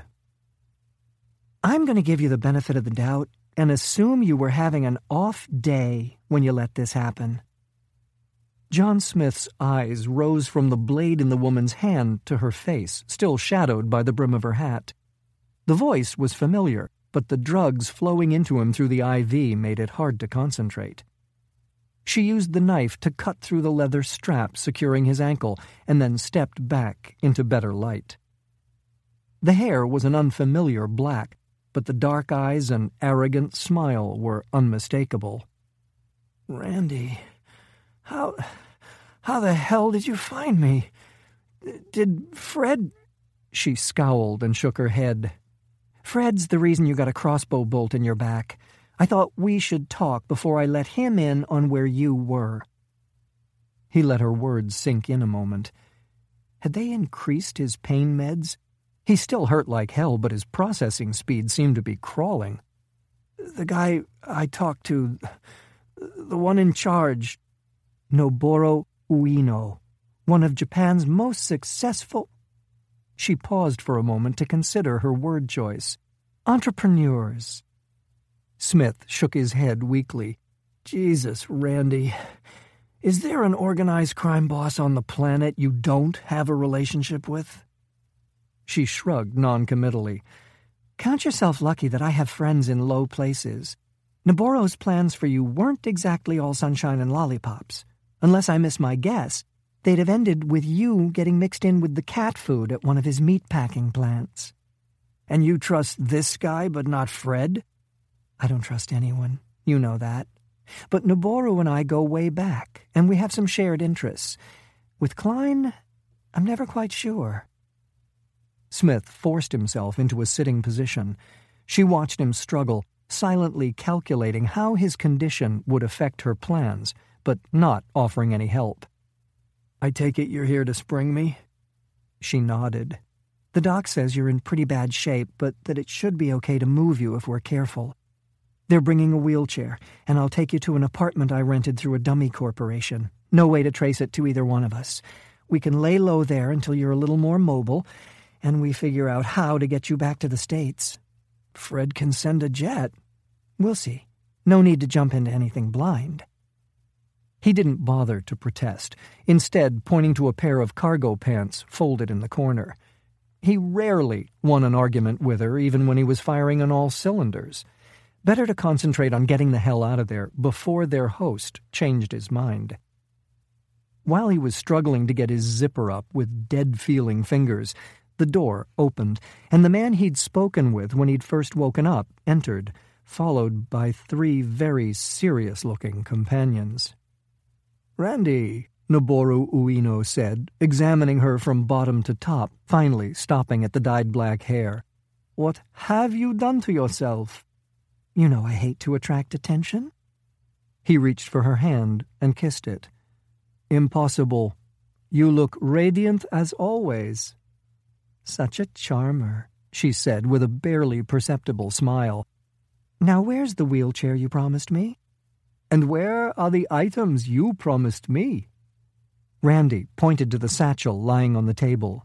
Ueno opened it and flipped approvingly through what from Smith's position appeared to be bearer bonds. "I could have just wired the money to your account in Croatia." He shook his head. "I've come to enjoy the feel of paper in my hand." Smith was too drugged to generate any meaning from Ueno's subtle nod, but Randi wasn't similarly handicapped. The men moved on her with blinding speed, but it wasn't fast enough. Instead of backing away like they expected, she charged at the lead man, the blade reappearing in her hand and sinking to the hilt in his side. She spun, catching the second man in the head with an elbow, as Smith threw himself out of the bed. He had the vague sensation of the IVs ripping out of his hand as he went for Ueno, but when his feet hit the floor, his legs wouldn't support him. He collapsed at the man's feet, pain and nausea washing over him as he tried desperately to get up and help Randi.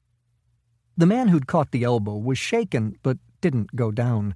He managed to block the knife from getting him in the throat, but the gash it put in his forearm looked to be 6 inches long and down to the bone. She fainted high on the only uninjured man left, but she was off balance, and he knew it. A foot sweep took her down hard onto the wood floor, and the man with the wounded forearm managed to drop a knee onto her arm, splattering her with blood and trapping the knife. And then it was over. Each man probably outweighed her by 50 pounds, and both were now on top of her. In a standing fight, Randi's uncanny speed and accuracy made her a force to be reckoned with. On the ground, though, her size was an insurmountable disadvantage. Smith managed to get to all fours, but his head was spinning so badly he could no longer determine which way was up. Ueno used a foot to shove him onto his side and then stared down at him. The Japanese man's mouth was moving, but Smith had to concentrate to decipher his words. "The doctor assured me that your injuries were too serious for you to even get out of bed without help, but Randi's friends tend to be very resilient. In light of that, I had him add a little something to your IV." Ueno adjusted the dead guard leaking all over his expensive teak floor, and then walked over to Randi and kicked her hard in the side. "He was one of my best."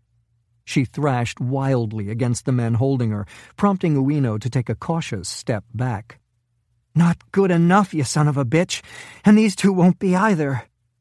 He let out a long, frustrated breath. "I spent millions on my security.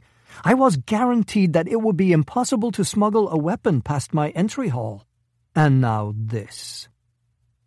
Ueno stepped over the expanding crimson puddle at his feet and opened the door, waving in 5 more men. A moment later, Smith had been rolled onto his stomach, and his numb limbs were being wound with duct tape. From his position, he could see that Randi was getting the same treatment, though at least she was putting up a respectable, if completely pointless, fight. Smith barely managed not to vomit from nausea and pain when he was thrown over a man's shoulder and carried out into the hallway. Randi was right behind him, still kicking and shouting threats as they went through the front doors and were deposited into the trunk of a waiting vehicle. "You better just kill me now, Noboru, because if you don't, I'll be back." Smith couldn't see the man from his position with Randi on top of him, but when the Japanese man spoke, he sounded genuinely shaken. "This was very difficult for me, Randi. I've always liked you, and to be completely honest, I'm afraid of you and your Central Intelligence Agency. But the men who want you?" His voice faded for a moment. "I'm afraid of them more." Chapter 13. Outside Imizu, Japan. Randi Russell realized she was hyperventilating and forced herself to get control.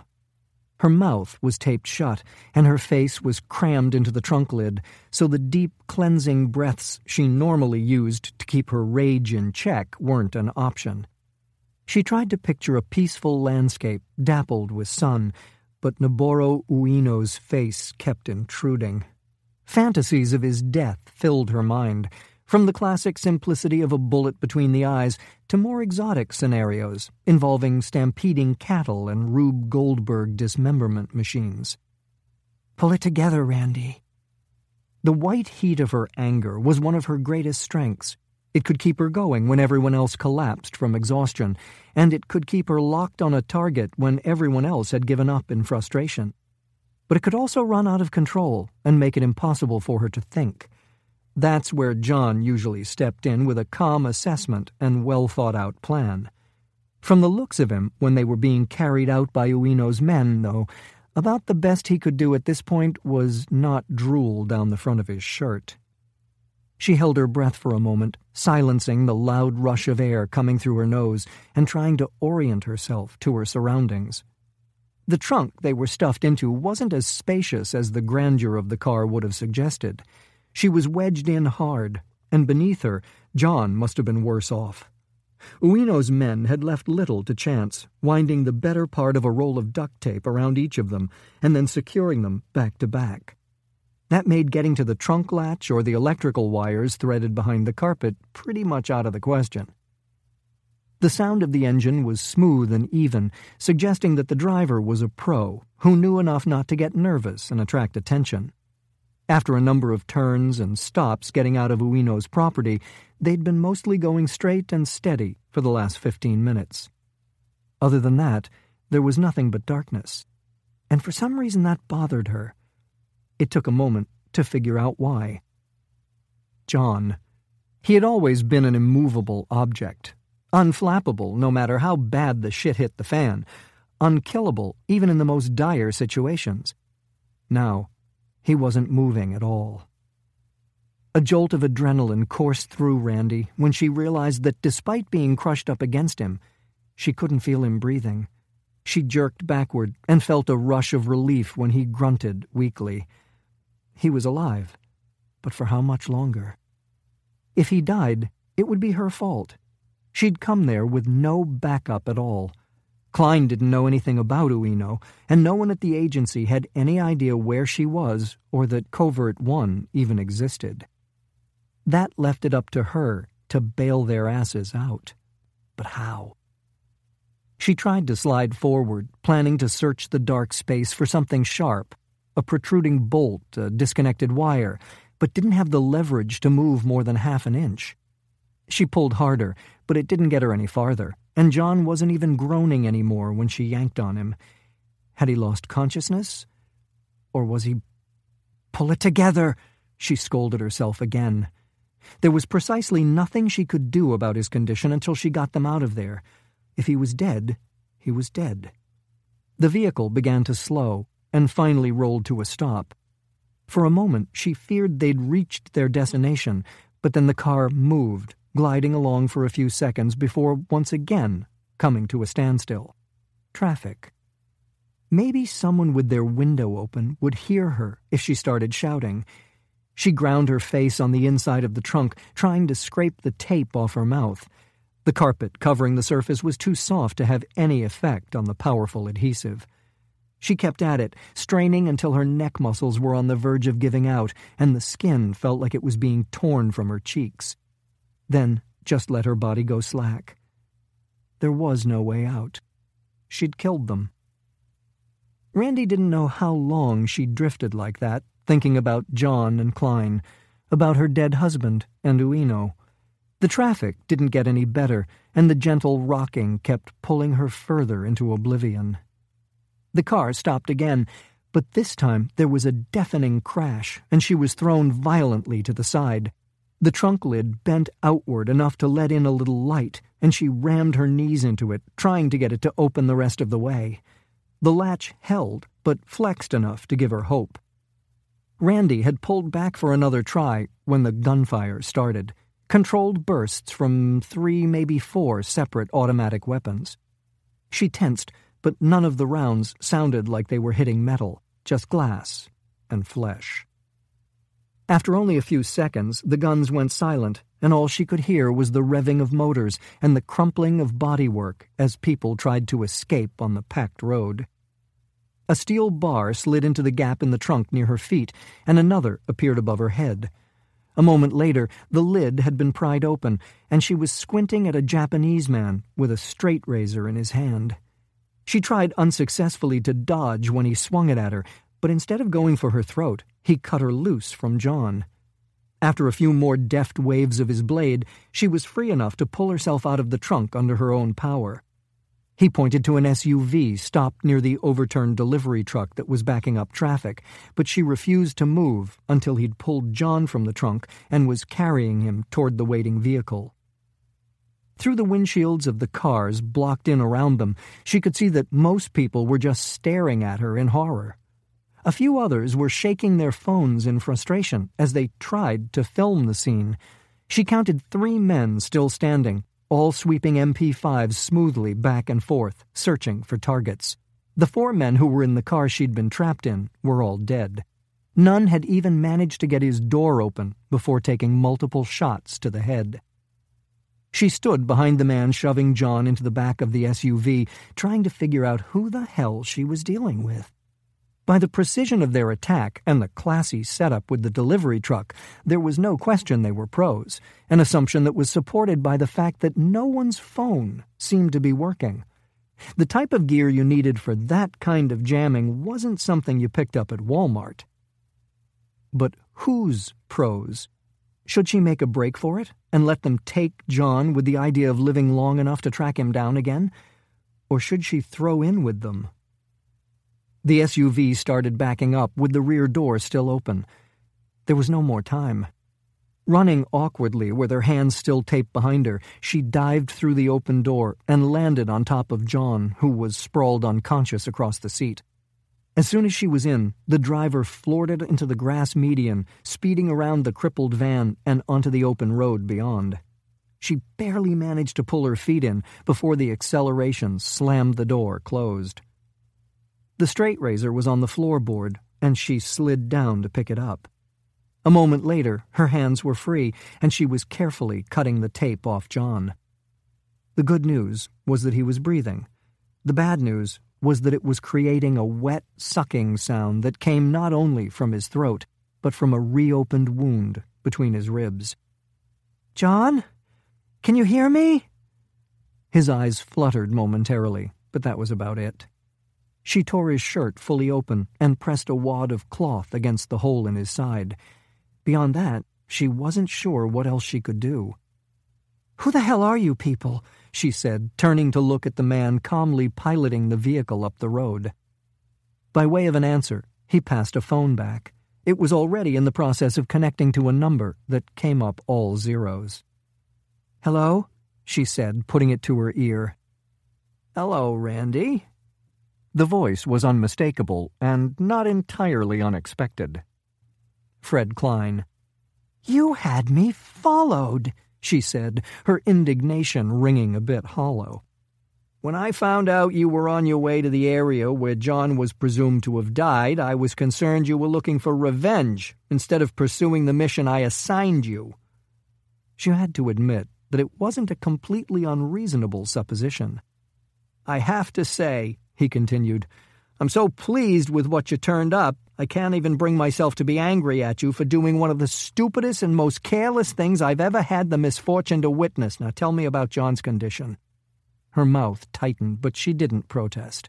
In light of what had happened, she was forced to silently admit that Klein might have a small point.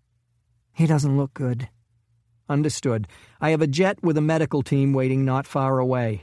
For now, our priorities have shifted. We need to get John out of harm's way and stabilized. We'll talk about the rest later." Chapter 14. Outside Tokyo, Japan. General Masao Takahashi stood on the broad deck of his home, watching the sun set over meticulously tended gardens that seemed to extend to the horizon. The pain in his shoulder throbbed in time with his heartbeat, but other than that, his injuries had turned out to be trivial. Nothing more than a few deep bruises and 4 stitches above his right knee. His enemies had made a great error in failing to kill him.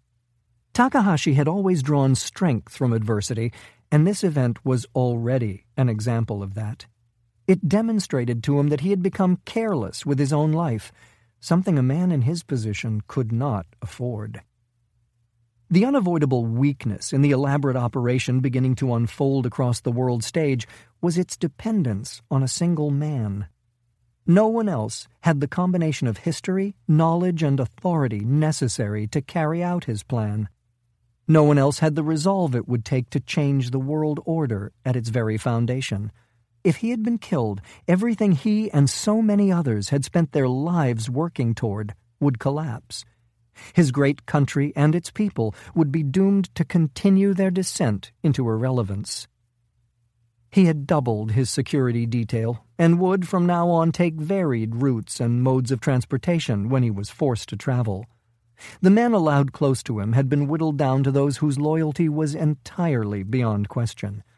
Even his food was now being purchased from randomly selected suppliers by a man who had been with his family for the last 35 years. Momentum was building at an exponential rate, and soon it would be beyond anyone's ability to control. Until then, he needed to keep his hand firmly on the rudder. Takahashi descended the time-worn steps to a gravel pathway, limping along it as he admired the perfect order of the landscape.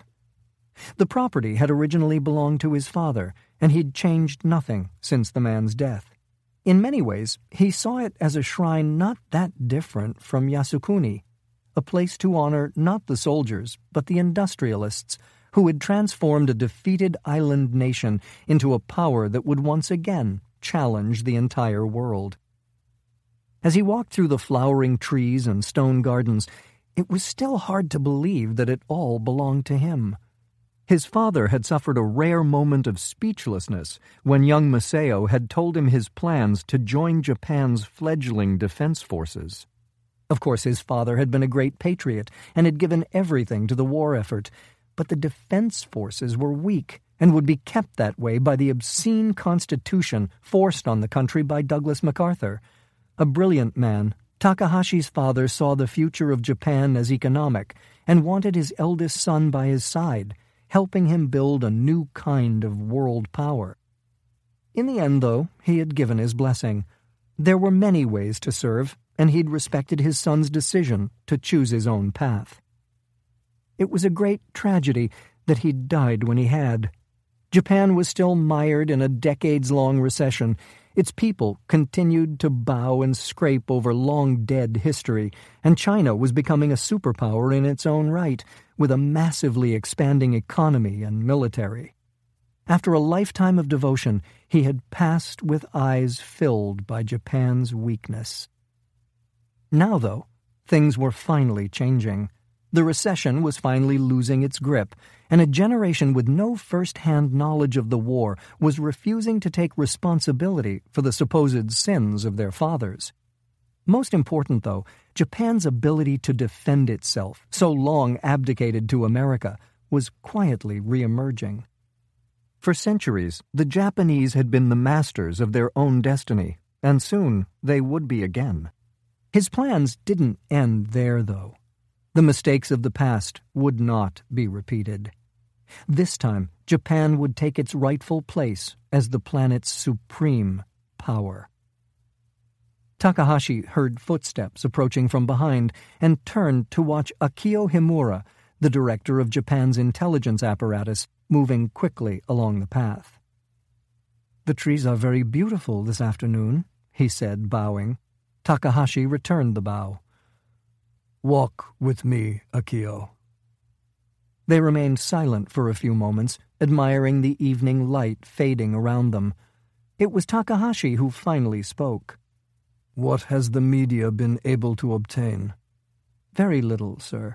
There appears to be no video of the actual explosion, though, as you know, significant documentation of the aftermath does exist. It's gotten extensive coverage on both national and international news networks." The general nodded. The advent of cell phones and the Internet made it virtually impossible to prevent the dissemination of information. Instead, it was necessary to master the much more subtle art of shaping it. "And my limousine?"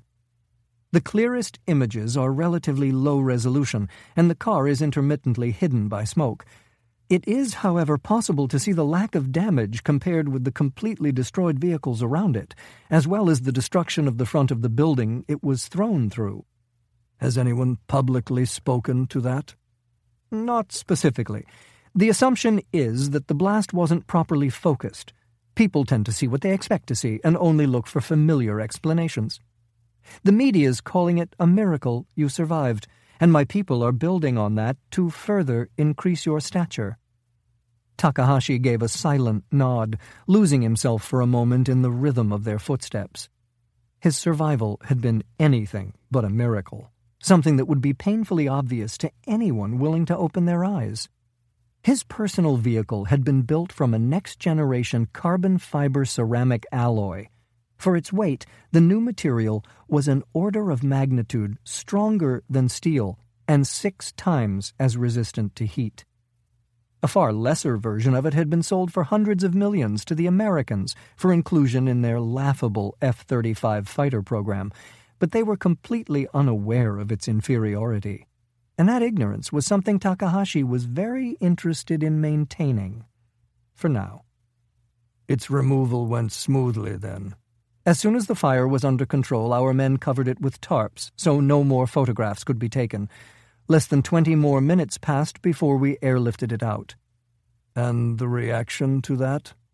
"As expected, we've had a few complaints about the defense forces seeming to be prioritizing the vehicle over casualties, but rescue efforts were well in hand, and we've told the press that we needed it for the investigation.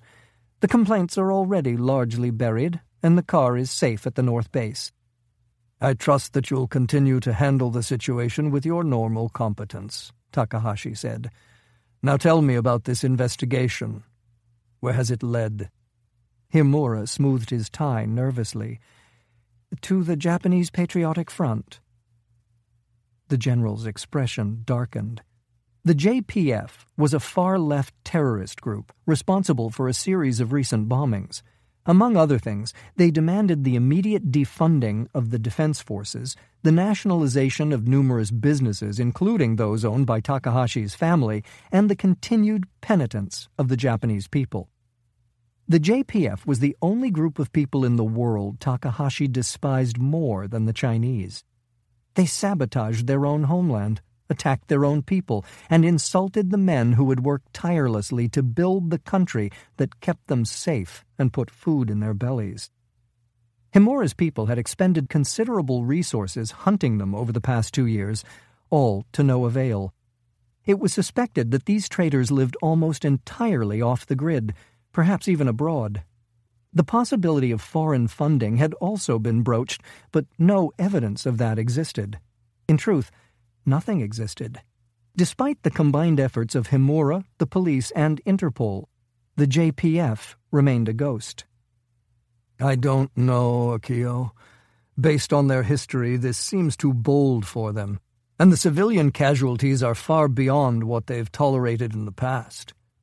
I agree, but we have to acknowledge that the severity of their attacks has been escalating. At first it was just unoccupied buildings, but their bombing of the Defense Force convoy last year killed 2 soldiers and injured 8 others. You're a significant target. Perhaps they thought the costs were justifiable. You believe this? What I know is that all leads thus far point in their direction. Having said that, they are denying responsibility, which is also unprecedented. The press is speculating that it's because collateral damage was worse than they'd expected. It would be hard not to anticipate the casualties. Again, I agree, and these things lead me to be skeptical of their involvement. China, then?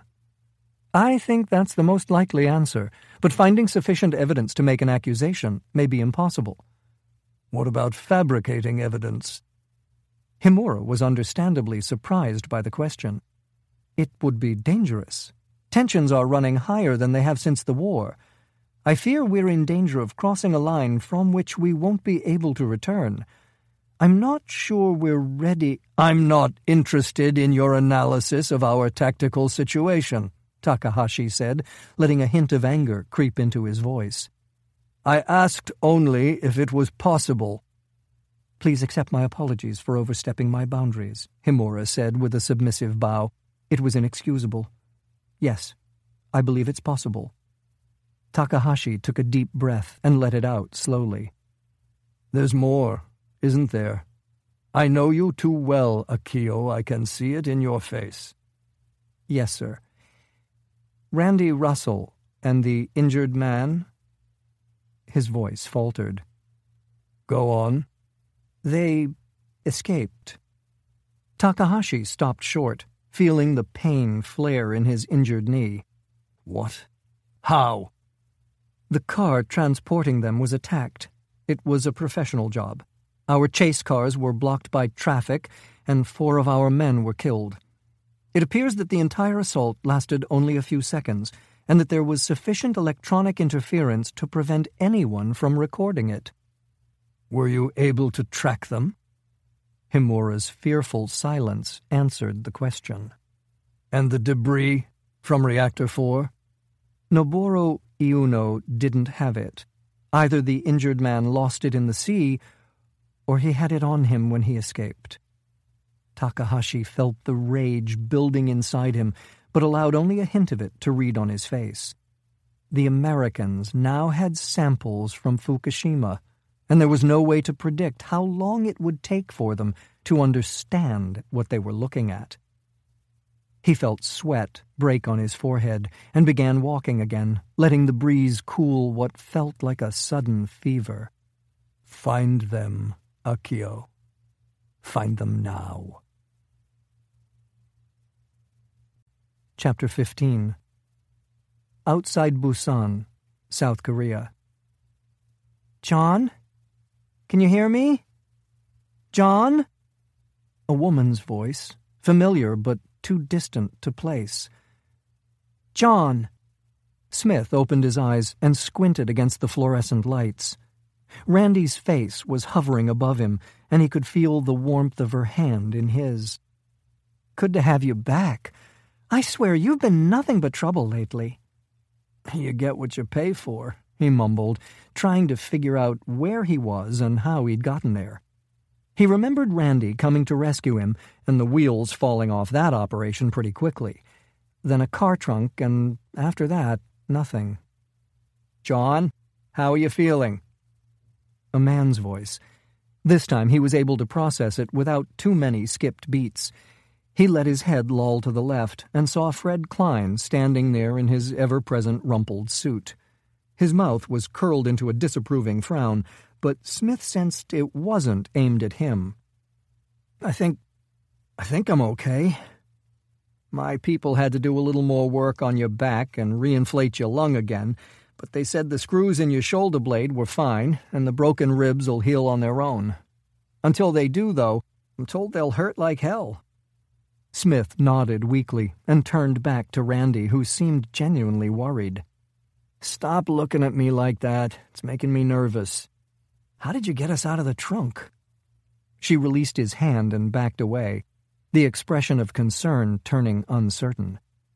I was having her followed, Klein said when it became clear she wasn't going to answer. We set up an ambush, took out the men in the car, and then flew you here. Smith looked around him at the windowless hospital room. Are we back in the States?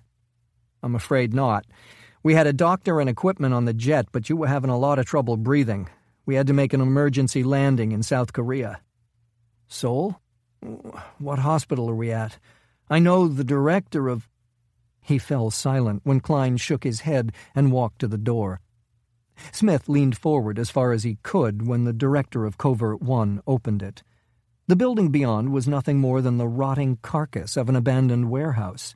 Rain fell through the collapsed roof, and the rusted top of a crane jutted from the floor 20 feet below. A dangerous-looking man with Eastern European features and an Israeli assault rifle glanced back at them and then returned his attention to the warehouse floor. Klein quietly closed the door and took a seat next to a table, its only purpose seeming to be to hold an enormous flower arrangement. We have places like this set up all around the world, specifically for these kinds of situations. It's the first time we've used this one. The president will be happy his money wasn't wasted, Smith managed to get out. Klein nodded. We just need you to concentrate on healing, John. No one can get to you here, so you don't have anything else to worry about. Smith tried to sit up, but the attempt wasn't as successful as he'd hoped. He motioned to Randi, and she helped ease him forward.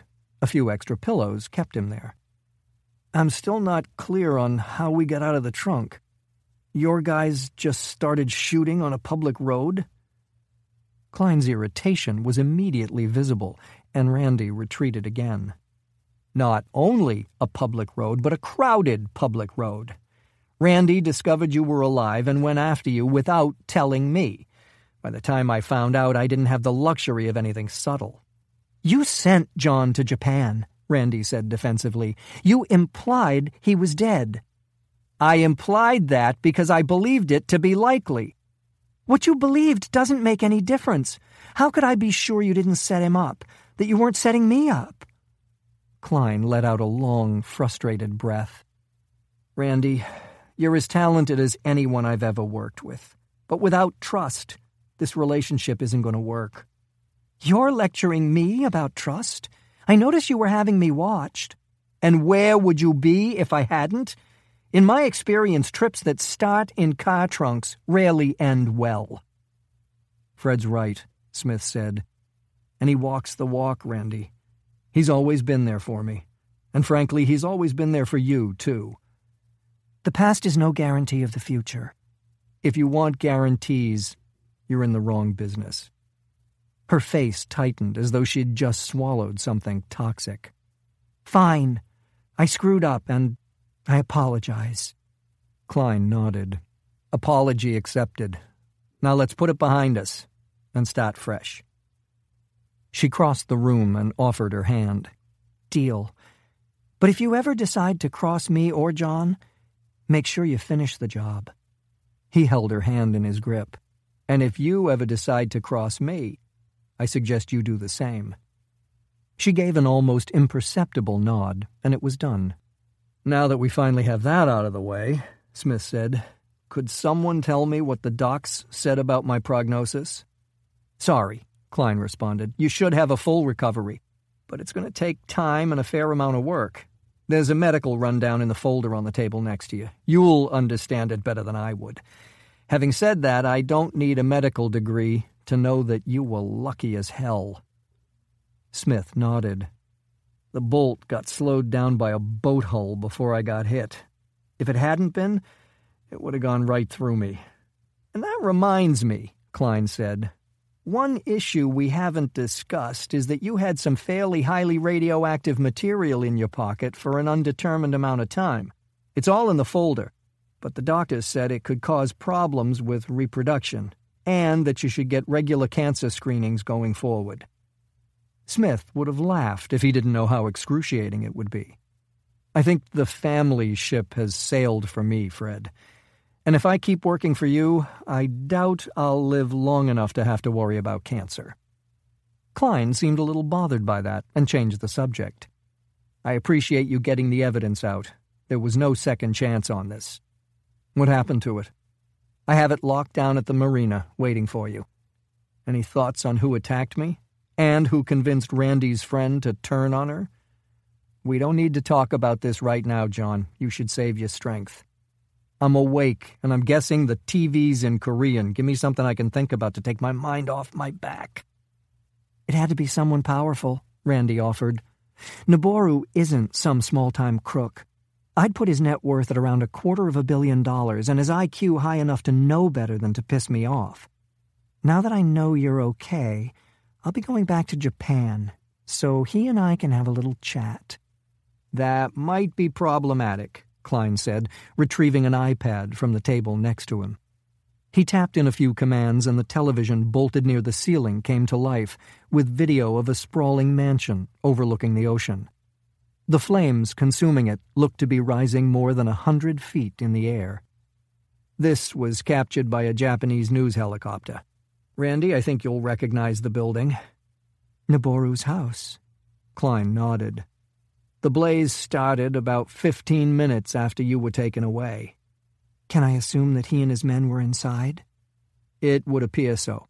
Obviously, the bodies are badly damaged, but an initial autopsy suggests no sign of smoke inhalation. They were dead before the blaze started."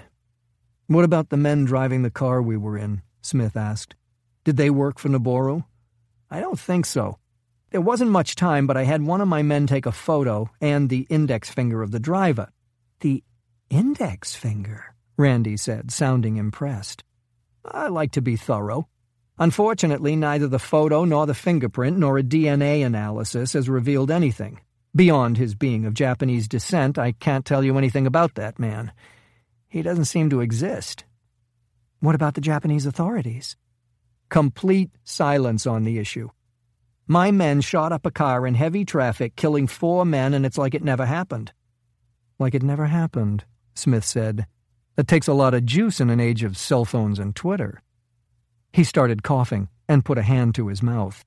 It came back spattered with blood. Not much, though. It looked residual. "Look, John, we're going to get out of here and let you sleep.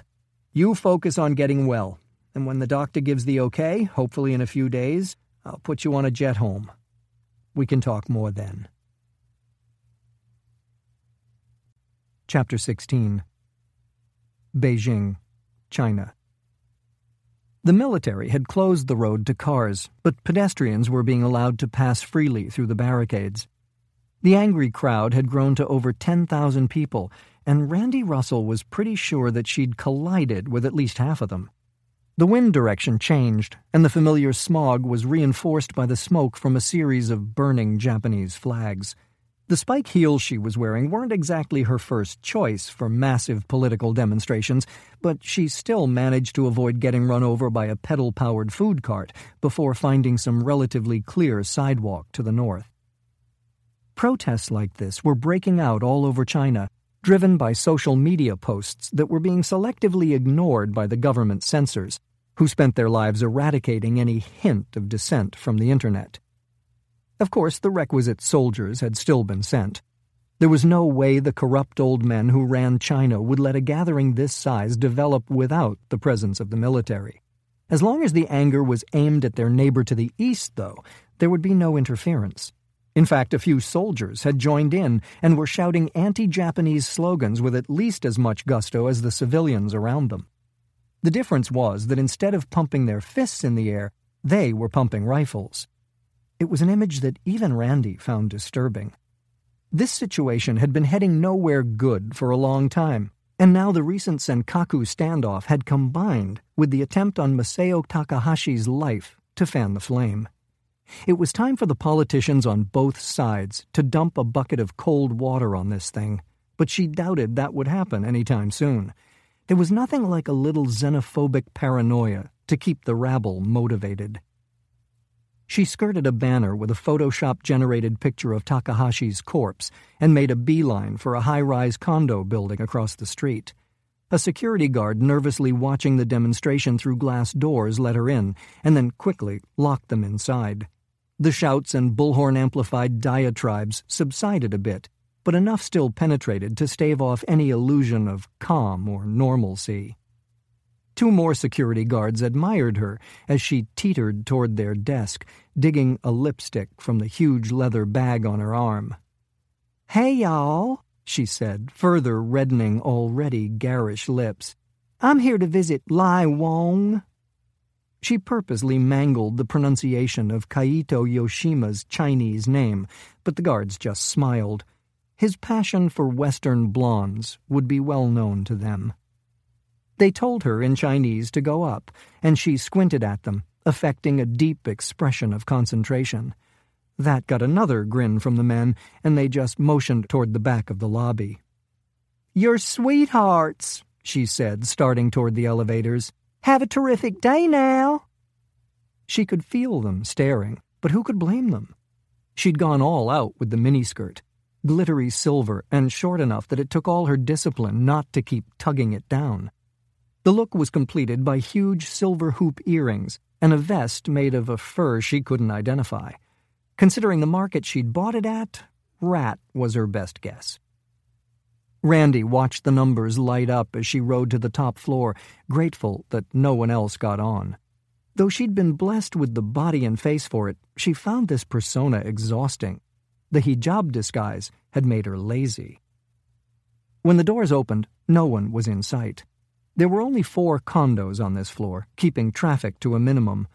Of course there were cameras, and she had no doubt the guards were watching, probably entertaining themselves with graphic speculation about what Yoshima's evening with this particular blonde would involve.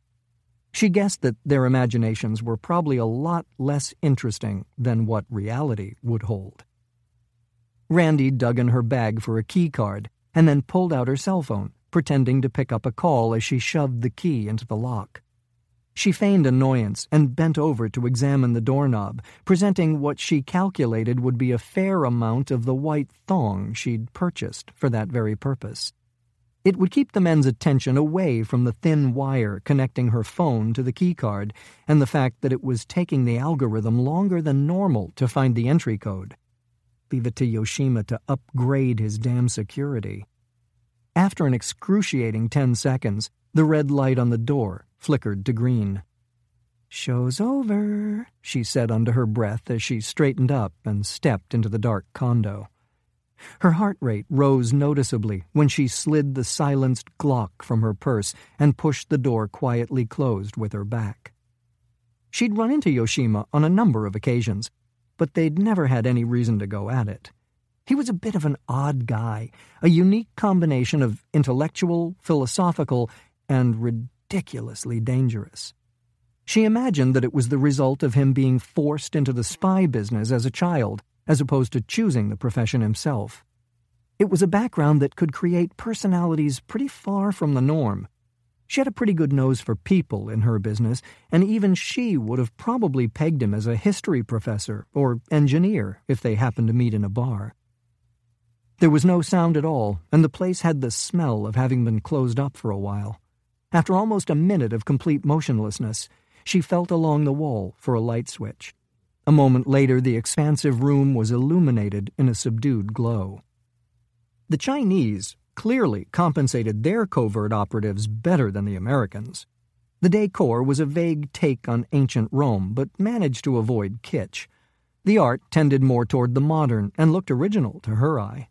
Sofas were unblemished leather, and the crystal lined up on the bar looked like high-end Czech. The thing that jumped out, though, wasn't what was there, but what was missing. there wasn't so much as a hint of anything Asian. She kept the gun in her hand as she crossed the living room, turning down a hallway and heading for a small study that she knew was there from his CIA file. It was a little messier and more personal than the rest of the space, and she leafed disinterestedly through the papers lying on the desk. There was a laptop, too, but she didn't bother to turn it on. There wouldn't be anything of interest on it. Finally, she turned her attention to a photograph of Yoshima and what she guessed was his mother. There was no denying that he was a good-looking guy.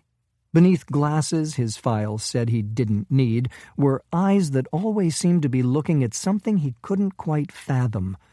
A thin scar running along his left cheek gave his delicate features a certain ruggedness. If she recalled correctly, the man who gave it to him hadn't lived long enough to see it bleed. Yoshima had an undergraduate degree in physics that he'd gotten by going to school between missions. No one at the CIA had ever figured out why he'd bothered, but having met him a few times, Randi suspected it was out of simple interest in the subject. And that brought her to an interesting hypothesis. If China needed someone to mess with a Japanese nuclear plant, who could possibly be more perfect for the mission than Kaito Yoshima? She wandered out of the study and into his bedroom, giving it a cursory search before peeking into the bathroom to admire a travertine shower that could have fit 10 people comfortably. The truth was that she felt a little sorry for Yoshima. He'd been torn from his family, brought up in a brutal government facility, and now regularly risked his life for a country where his Japanese features made him the target of racism, suspicion, and even hate. No wonder he liked Western blondes. They just saw Asian. 99% of them wouldn't be able to tell Chinese from Japanese if you put a gun to their hairspray-encrusted heads. She wandered back out into the living room, finding another photo of him. In this one, he was with a group of laughing people outside a bar. His smile wasn't entirely convincing, and the eyes seemed to look right through the camera. The agency's analysts pegged him as clinically depressed, and based on her experience, they were probably right. It was one of the things that made him such a dangerous opponent. He genuinely didn't seem to care if he lived or died. Randi considered riffling through a few more drawers and shelves, but then decided against it. That wasn't why she was here. She was here to send a message. Chapter 17. Beijing Airport, China. Kaito Yoshima handed his passport through the window and smiled easily as the control officer examined him with unveiled contempt. The standoff in the Senkaku Islands had calmed somewhat with the withdrawal of Japan's new battleship, but his unsuccessful attempt on General Takahashi's life had inflamed both countries, just as he'd predicted. Of course, his superiors would run for cover.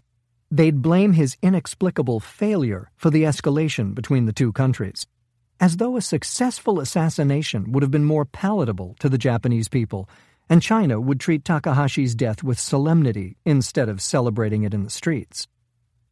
"What is your purpose here?" the man said in halting English. Yoshima pulled out a piece of paper covered with Chinese characters.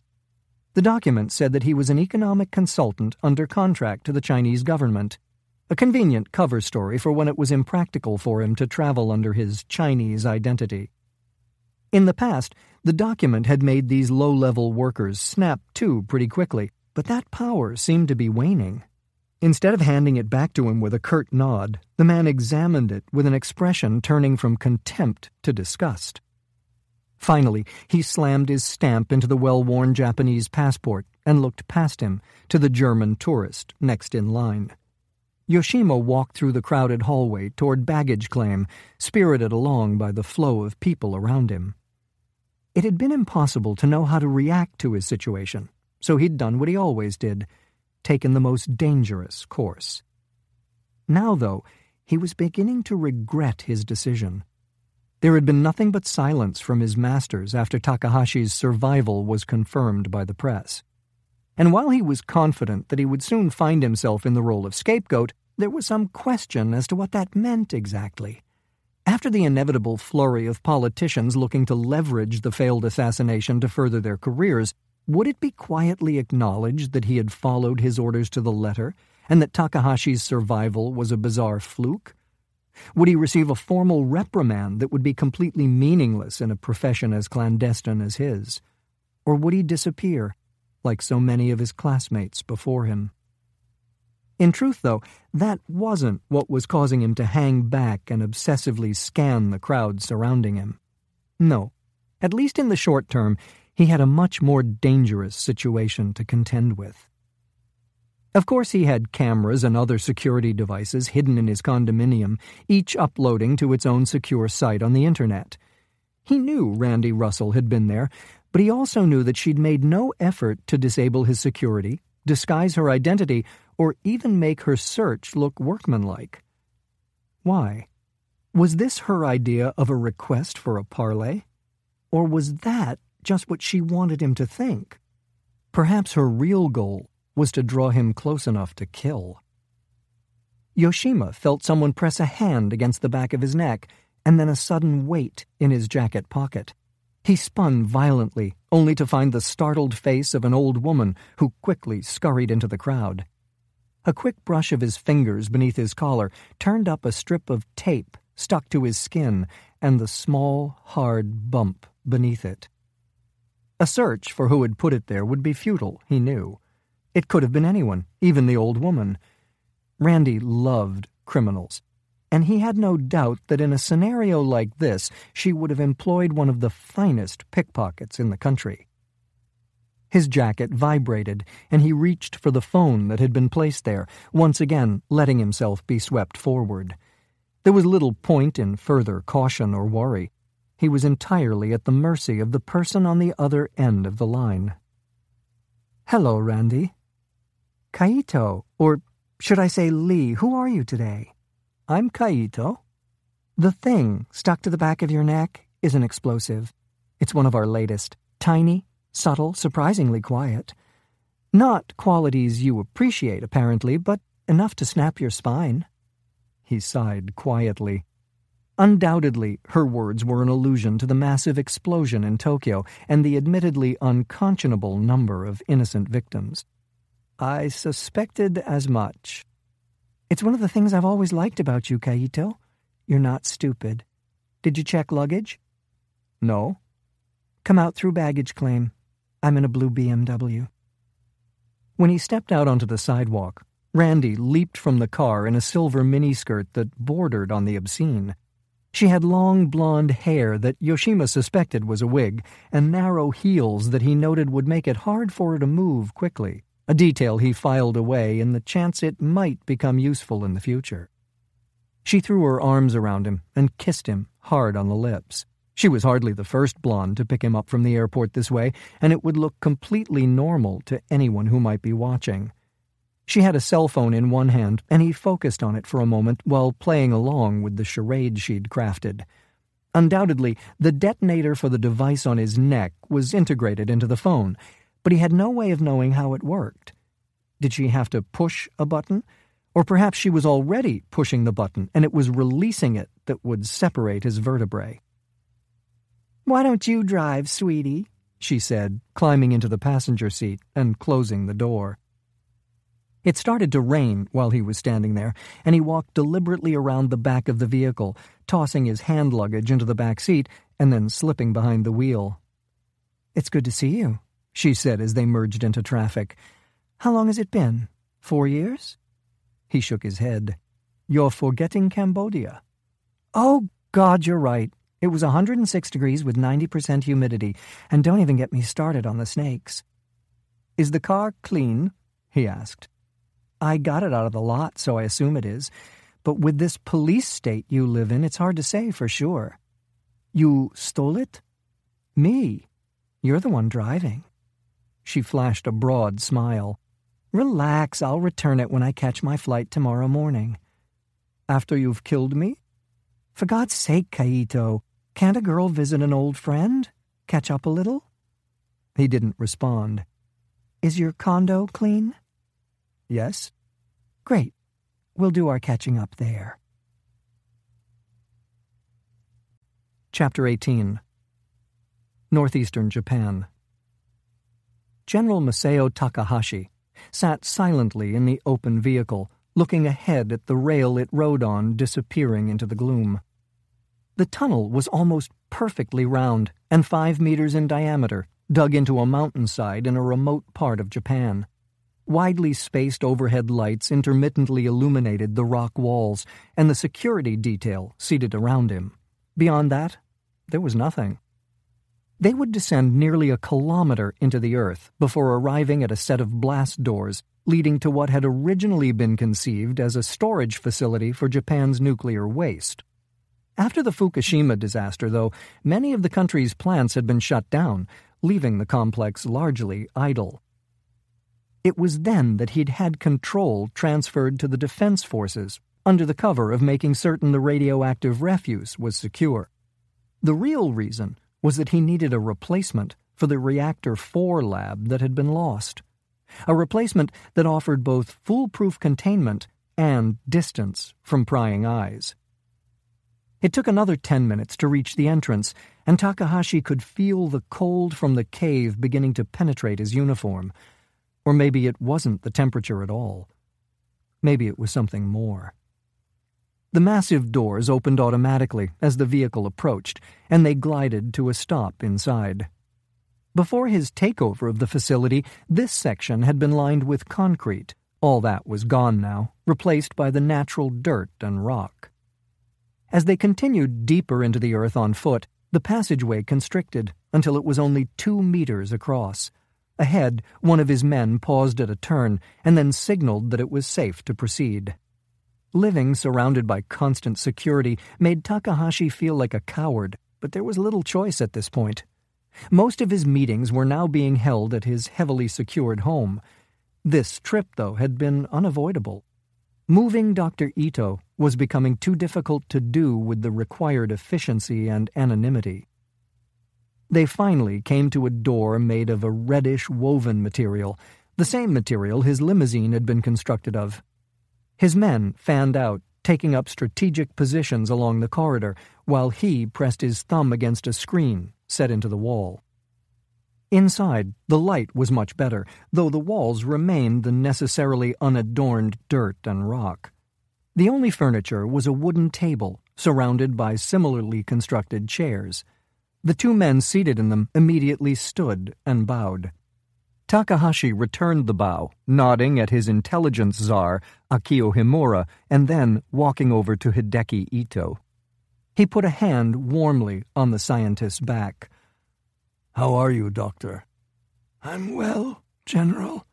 Thank you for asking." Of course it wasn't true, a reality that was very unfortunate for their cause. Ito was entirely bald from successive rounds of chemotherapy, and his face seemed to have collapsed in places, creating strange hollows where the muscles had selectively atrophied. The pigmentation in his skin also seemed to have been short-circuited by the massive dose of radiation he'd received in Reactor 4, leaving light and dark splotches of various sizes on his cheeks and bare scalp. The 2 people assisting him that day were dead, though not by natural causes, as Ito had been told. They'd simply not been valuable enough to warrant the cost of dealing with their radiation injuries. Hideki Ito was quite a different matter, though. There were no limits to what Takahashi would do to keep the man alive and working. "I'm pleased to hear it," the general said, pulling out a chair and holding it as the frail scientist sat, a grateful smile on his peeling lips. Takahashi took his place at the head of the table and looked at Himura. He seemed nervous, as he should be. "It's my understanding that you've identified the man who escaped with Randi Russell?" "Yes, sir. His name is Jon Smith, though we found him through his personal connection with Russell and not through the CIA." "He's not an agent, then?" "No, sir. He's an army doctor stationed at Fort Detrick, a microbiologist and virus hunter." "What was a virus hunter doing in a Japanese fishing village collecting reactor samples?" "We don't know, sir. He has a special forces background which explains how he was able to kill a number of our men and make it to the water, but there's very little additional information available on him. Suspiciously little. Military intelligence? That's my assumption, though we can't find any connection between him and that division in the U.S. Army's computer files. Takahashi's first order of business when he'd begun designing Japan's clandestine remilitarization program over 30 years ago had been building Japan's cyber warfare unit. Computers were still crude and largely unconnected at the time, but he'd predicted with uncanny accuracy their proliferation and how critical they would become to modern warfare. He'd pulled together Japan's top minds, and with that head start, put together a system that was now a decade beyond anything even America's NSA could bring to bear. With a few notable exceptions, Himura's people could bypass the security of any private or government database in the world. Or so he'd thought. Maybe our abilities aren't as advanced as I've been led to believe. I don't think that's the case, sir. While our access fluctuates when our targets upgrade or change systems, it's quite good right now. More likely, Smith is involved in a unit that's kept off the books. The danger signals continued to grow. Any leads on finding either him or Russell? Himura's mouth tightened. Not yet. Russell is on paid leave awaiting an inquiry relating to the killing of an American citizen in Egypt. Smith is on paid medical leave for injuries that officially occurred in a scuba accident. He has not, however, received care at any Army facility. Takahashi nodded. Why him? Why Smith? He's a scientist, Himura responded. But not in this field. Nanotechnology has many similarities to virology, Ito interjected. Agreed, Himura said. The specific field of nanotech is fairly obscure. It's unlikely that the Americans would have anyone with the exact mix of skills necessary. Smith may have been their best choice. So it's possible that the Americans suspect nanotechnology was present at Fukushima, Takahashi said, trying to keep his voice calm. I've gone back through every security protocol and haven't been able to find a breach that could have led to that kind of knowledge, Himura said, but anything is possible. All right, then. Who would he take it to, Doctor? Who are America's top people in the field? There are a number of them. Most are pure academics working at universities. Dr. Ito's already provided us with the names, General, and we're watching all of them, as well as the military's top materials engineers in case they don't suspect what caused the damage and are just looking for a starting point. Nothing so far. Takahashi knew that there was no point in raising his voice or making threats. Despite his recent string of failures, Himura was eminently competent and would do everything in his power to perform his duty, even laying down his life if necessary. And the assassination attempt? His intelligence czar didn't bother to hide his relief at the change of subject. The JPF continues to deny involvement. The evidence against them is solid, but it's all circumstantial. Certainly nothing that couldn't be fabricated by the Chinese intelligence apparatus. Do you believe that's what happened? I'm becoming increasingly convinced, but it will be extremely difficult to prove. Despite our penetration into their information systems, there is no indication of any move against you. When it comes to operations this sensitive, the Chinese tend to work completely off the grid. Orders are given in whispers to men with no official government positions. Takahashi leaned back in his chair and stared blankly at the stone walls for a moment. The Chinese are obviously getting bolder. The Americans are doing what they can to broker peace, but I'm not convinced they're going to succeed. And frankly, I'm not sure we can trust them. The time has come to face the possibility of war, and to assess our readiness. Surely, passions can be calmed, Ito said, obviously shaken by the thought of a military confrontation. The man's unparalleled genius had allowed him to rise from a small, largely experimental cog in Takahashi's machine to his chief technological officer. There was no denying, though, that Ito was weak. It had been easy to ply him, indeed blind him, with unlimited research funds and unfettered access to cutting-edge technology, but he had no real patriotism or political conviction. He was a man whose interests lay only in the things his magnificent mind could create. Of course, we will do everything possible to promote peace, Doctor. But while it's comfortable to hope for the best, it's wise to plan for the worst. No? Of course. I understand. And on that subject, is the demonstration of our drone technology still on schedule for this week? It is, Ito said submissively. I think you'll find the software to be an order of magnitude more sophisticated than prior generations. We've also made intermediate strides in range, speed, and maneuverability. I'm looking forward to it. Now I don't think there's any reason to keep you from your work any longer. It's been good seeing you, as always. I'm glad you're well. Ito was typically anxious to go and stood quickly, giving a short bow before leaving the room. Takahashi remained silent for a long time, considering the dangers and opportunities presented by the quickly shifting landscape. You told me it would be possible to fabricate evidence that implicates the Chinese in the attempt on my life, Akio. Yes, sir.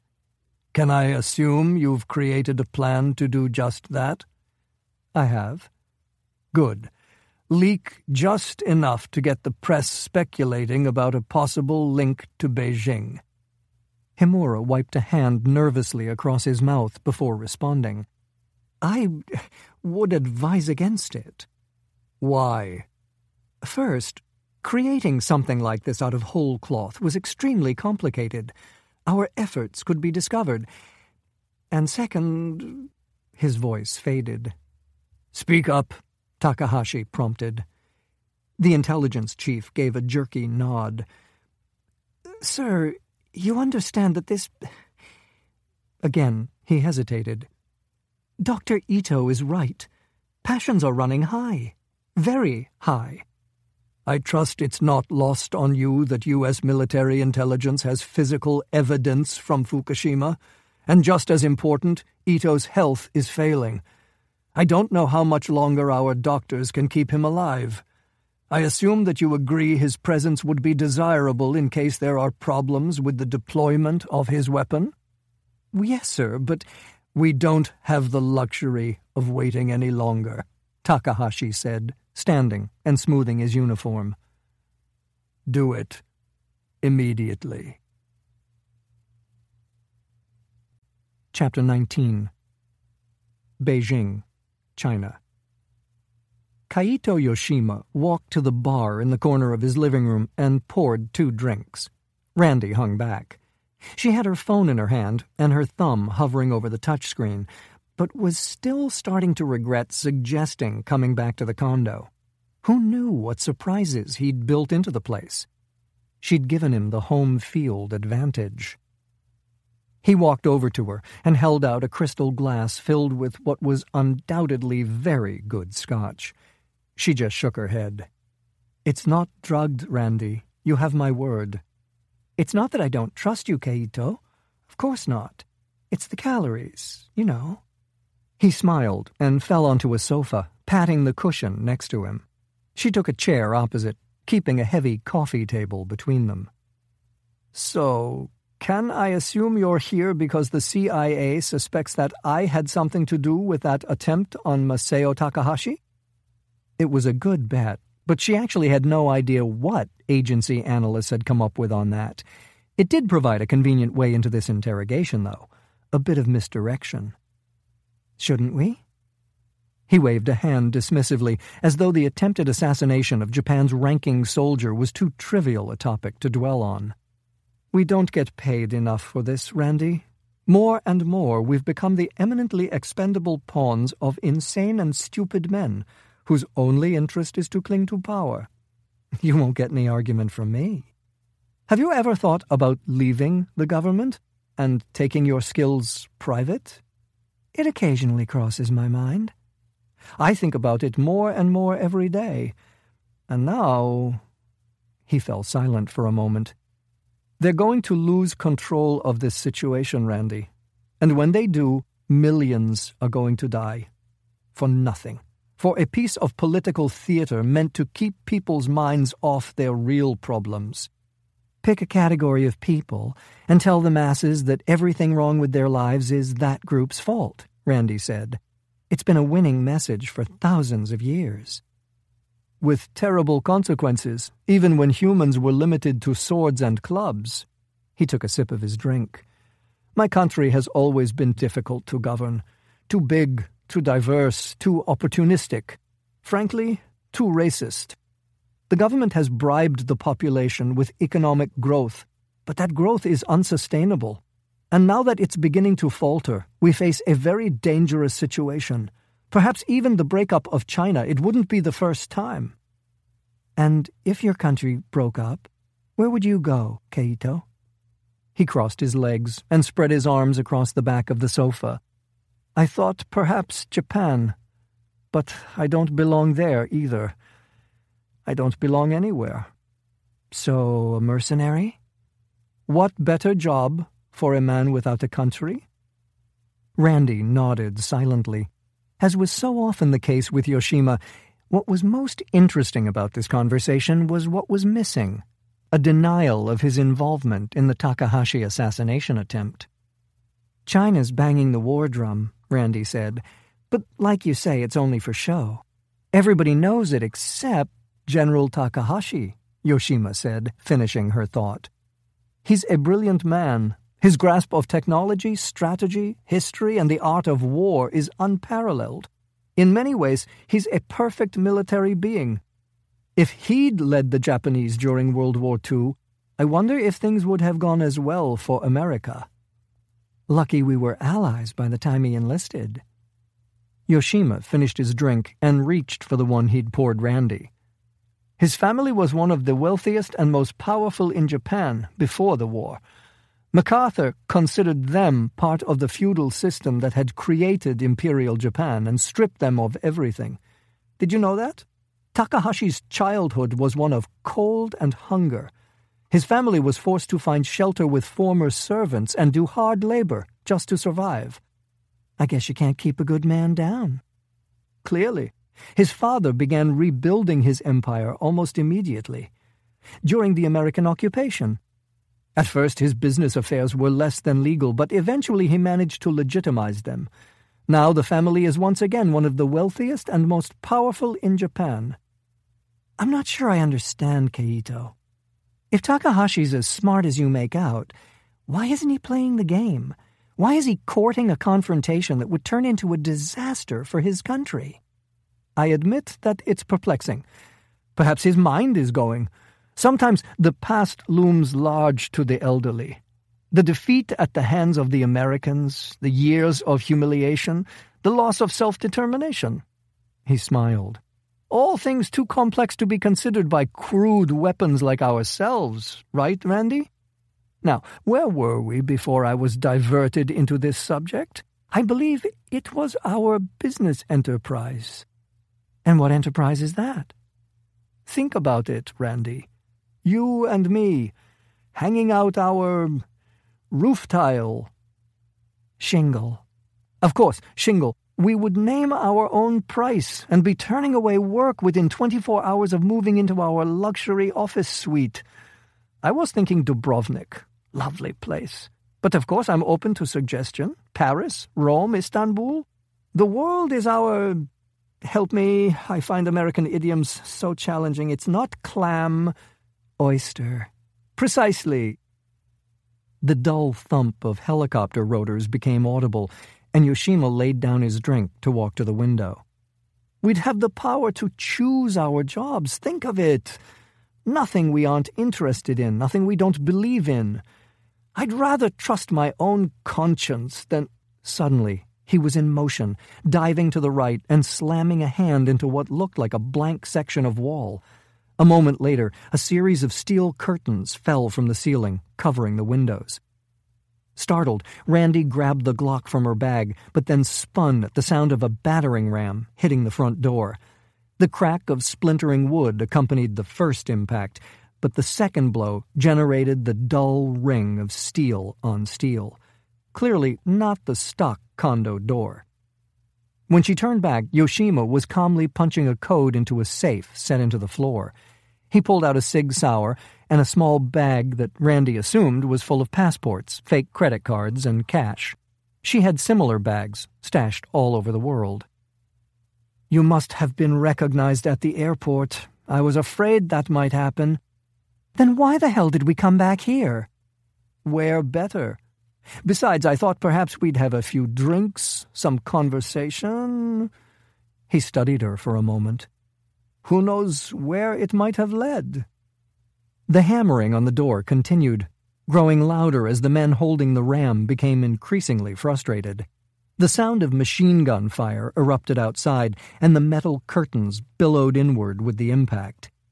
She dived over a chair and flattened herself against the floor, slithering forward to see if Yoshima had been hit. He was just standing there, looking calmly down at her.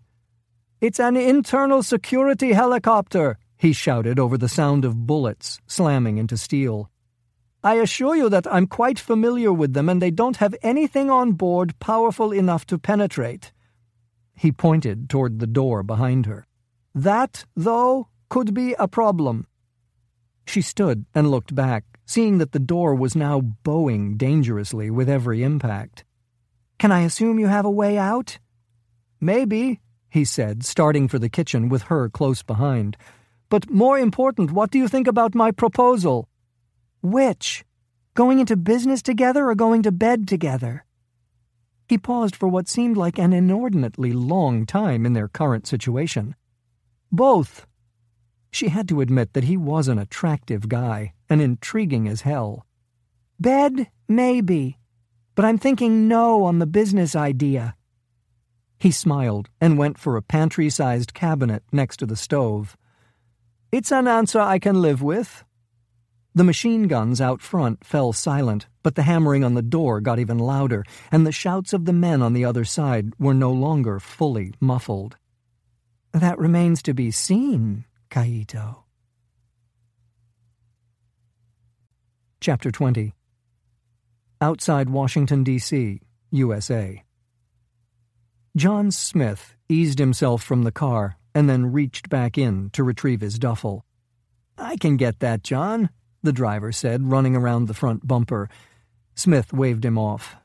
"I'm good, Eric. Thanks." He hefted the strap onto his good shoulder and turned toward the house, breathing the pine-scented air as deeply as the shattered bones across his back would allow. It smelled like home, something he was more grateful for than he'd ever thought possible. The house was the way he remembered it, casual Western modern, with no expense spared to make it look deeply weathered, and just a bit haphazard in design. The closest neighbor was a mile down a steep, winding road, providing a silence that, at that moment, he found extraordinarily appealing. Smith started up the gravel driveway, concentrating on not hunching when he walked. Not because he didn't need to, but because he knew Eric was watching. Pride could be a bitch. The door was ajar, and the elaborate security system was flashing green to indicate that it had been disarmed. Before stepping inside, Smith glanced back at the man who'd brought him there. "Hey, I forgot to say congratulations." "Thanks." He put his duffel on the kitchen counter and went to the refrigerator for a beer. Getting one off the bottom shelf required a difficult knee bend, but it was worth it. Snake River Lager tasted just as good as he remembered. The house had been unoccupied for a while, and he wiped away some dust before putting his beer down on the granite counter. It had originally been a pretty rustic place, belonging to Randi's college roommate. After it got burned down with the help of an Afghan assassin, Klein had made the mistake of giving Randi a blank check for its reconstruction. Then came the attack by a special ops team and the maddeningly difficult-to-eradicate smell of knockout gas. Apparently that was the last straw for the former roommate, and Randi had bought the house through a maze of offshore corporations. While it still wasn't impossible for a motivated party with substantial resources to track the place down, it would be difficult enough that he felt safe there, at least safer than he would have at his own house. "John!" Karen Ivers called as she appeared in the hallway. "How are you doing?" "I've seen better days. But you look great. Domestic bliss must agree with you." She and Eric had gotten married a month before. He knew it drove Klein nuts that two of his operatives had walked down the aisle, but even the old man wasn't willing to stand in the way of true love. "And you look... not dead." He laughed painfully and took another swig of his beer. "Hey, the smell of gas is gone." "New carpet, new paint, refinished woodwork, and we've had the windows open for a month. Seems to have worked. Look, I've checked the place out and everything's fine. The cell tower is still unreliable for some reason, but Randy's put in a satellite link. We've upgraded your phone so it will automatically connect. Just dial normally. The fridge is stocked with beer, as I see you've noticed, and the meds you asked for are in the bathroom. Is there anything else Eric and I can do for you?" He shook his head. "Nah, why don't you guys get out of here? I'm good." "You sure?" In truth, he wasn't. He should have stayed in Korea a few more days, but this job needed to get done, and Randi wasn't going to be able to handle it on her own. "Absolutely. I feel better than I look." "Really?" "Okay. You know that this place is pretty far off the radar, but not 100%, right?" "Yeah, but I couldn't bear the thought of holing up in some fleabag safe house. It's not my own bed, but it's second best." She slid a thumb drive onto the counter next to his beer. "Fred wanted me to give you this." He nodded, scooping up the nondescript storage device. As the Internet became increasingly compromised by hackers, and even America's own National Security Agency, Covert-One's communication was being done this way more and more. What did Marty call it? An air gap. "Let us know if you need anything," she said, heading for the door. "I will." "I'm serious, John. None of that male stubbornness." He smiled. "Thanks, but you don't need to worry about me. I'll be fine." When she closed the door behind her, Smith sagged a bit. Too much standing in one stint. He shuffled to the small office at the back of the house and turned on the desktop computer, holding a series of keys in order to boot to an alternate operating system. It had been designed specifically for Covert-One, ultra-simple, ultra-secure, and completely incapable of connecting to the Internet or any other peripheral, except for Covert-One supplied USB sticks. Despite its lack of complexity, the OS took 5 minutes to start up, scan for anomalies, and declare itself secure. He inserted the drive and entered his password, then went for another beer. It would take another few minutes for the processor to unravel the heavy encryption. When he returned, he washed down a few ibuprofen and watched the progress bar crawl along. Not as effective as the OxyContin he'd been taking, but a hell of a lot easier to think on. The report finally opened, and his stomach tightened when he saw that Randi was in China making contact with Kaito Yoshima. There was no question that she could hold her own against anyone on the planet, but Yoshima was particularly dangerous when he was in the mood to be. He'd been trained from infancy for this kind of work and frankly seemed a little mentally unbalanced. Smith continued to scan the text on the screen, discovering that the bag of radioactive debris he'd been sent to retrieve was once part of the Fukushima nuclear power plant. That explained Randi's line of investigation. Not only was Yoshima an experienced saboteur who could pass for Japanese, but he also had a degree in physics. The rest related mostly to the suspicious radiation levels at Reactor 4. Beyond that, there wasn't a lot. Despite him getting shot with a crossbow, nearly drowned, and thrown in the back of a vehicle, they didn't seem much further along than when Klein had first called. He pulled the thumb drive and went back into the kitchen, putting it in the microwave and watching it spark on the rotisserie. A good night's sleep. That's what he needed. Then it would be time to get off his ass and help figure this thing out. Chapter 21. Beijing, China. Kaito Yoshima pulled open the pantry door and began yanking shelves out, strewing canned goods and cleaning products across the floor. Randi had her back against the wall next to the kitchen's entrance and was watching the front door as it slowly buckled under the force of the battering ram. "Any time now would be good, Kaito." "Patience, Randi. I'm going as quickly as I can." She glanced at the gun in her hand and let out a long, frustrated breath. What exactly was it she thought she was going to do with that weapon? She was one of the CIA's top operatives, and as such, there was no way in hell she could start shooting at Chinese authorities. If she got caught and identified, there was no telling what kind of damage it could do to the delicate relationship between the two countries. Reluctantly, she stuffed it back in her purse, along with all the other deadly toys she couldn't use. The helicopter could still be heard hovering outside the barricaded windows, but at least it had stopped shooting. On a less positive note, a chunk of door frame about the size of a basketball had been dislodged, and a man's arm was already through it, feeling around for the interior locks. The temptation to wing him and slow down the assault was almost unbearable. Just a nick above the elbow. "Kaito," she said, but then fell silent when she turned. The back of the cabinet was on the floor, and in its place was a dark shaft, bisected by a single vertical cable. "You son of a bitch!" she shouted, running to the cabinet. "If you've left me—" "Be calm, Randi. I'm here." The voice echoed a bit, but when she looked down into the shaft, she saw him hanging from a climbing harness only a few feet below floor level. "They used this to transport construction materials when the structure was being built," Yoshima said.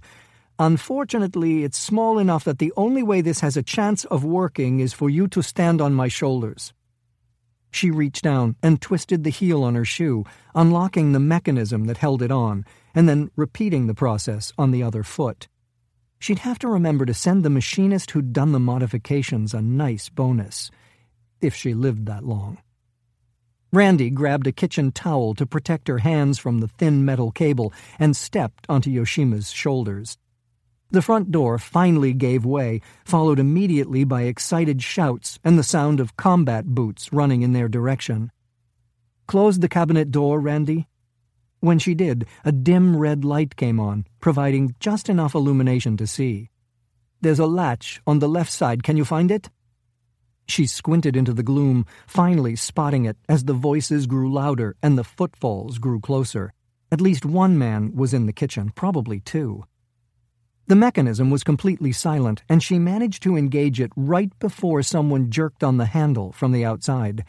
The impacts of a rifle butt against the cabinet door started a moment later. Yoshima looked up at her. "I take it you found it." "Yes, can we leave now?" "Of course, but first, I'd like to thank you for wearing a skirt." She was about to kick him in the side of the head when the sound of automatic fire erupted. Randi threw her hands up reflexively, but the bullets didn't penetrate, instead ringing off the cabinet door's steel reinforcements. She cursed under her breath when she heard a pained scream from one of the men trying to get at them. He'd clearly been caught with a ricochet. There was no way to hold her responsible for that, was there? Technically, the moron shot himself. "Can I safely remove the explosive taped to the back of my neck?" Yoshima asked calmly. "Oh, for Christ's sake," she shouted as another deafening volley hit the cabinet door. "It's a piece of tape with a tic-tac in it." Yoshima sighed as they started sliding down the cable. "Of course it is." The ride down took only a few seconds, which still felt like an eternity to Randi. If the men above managed to get through, they'd spray bullets down into the shaft. There'd be nowhere to run. Randi crammed her knees onto the wall, taking the weight off Yoshima as he flicked on another red light and opened a panel that led to the underground garage. They climbed out, weaving through the cars parked there, and watched for any sign of the Chinese authorities. Beyond the security cameras bolted near the ceiling, though, it looked clear. Yoshima crept around a battered delivery van and waved her up as he threw a leg over a beefy BMW motorcycle that looked like it had been designed for the Baja 500. She jumped on the back as he fired up the motor, barely getting her arms around his waist before the front wheel lifted and they started up the garage's ramp. They dodged around the exit gate, nearly scraping the wall as a startled attendant looked on.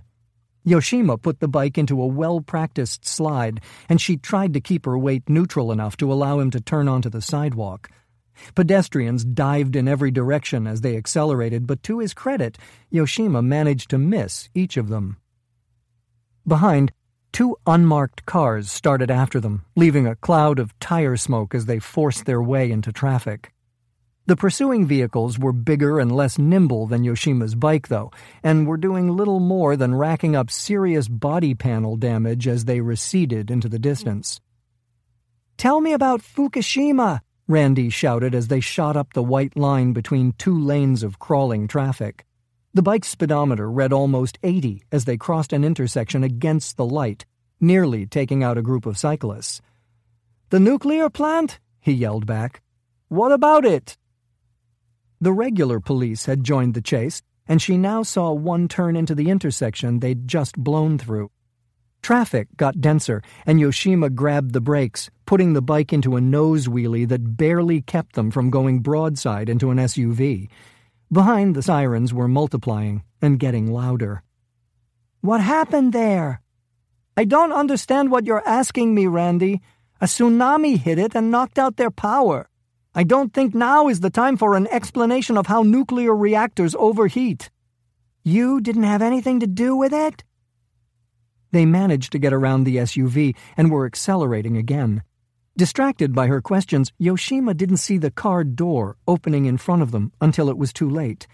He tried to cut left, but clipped the right side of his bars, and the bike went out from under them. He hit the asphalt, and she was catapulted onto the much softer hood of a Ford, sliding across it and managing to land on her feet. "Kaito!" she shouted, running between cars and lifting the dazed man to his feet. She could hear the screeching of tires behind her, but there was no time to look back. People were getting out of their vehicles, calling to the police, pointing at them. From experience, she knew that the situation could devolve quickly.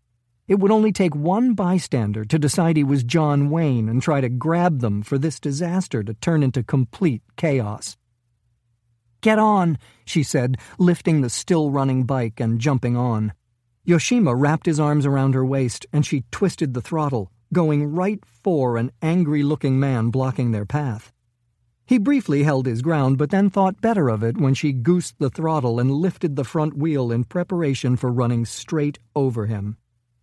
"Kaito, which way do we—" She heard a single shot, and a moment later the grip on her waist lost its strength. Yoshima's mouth brushed her ear.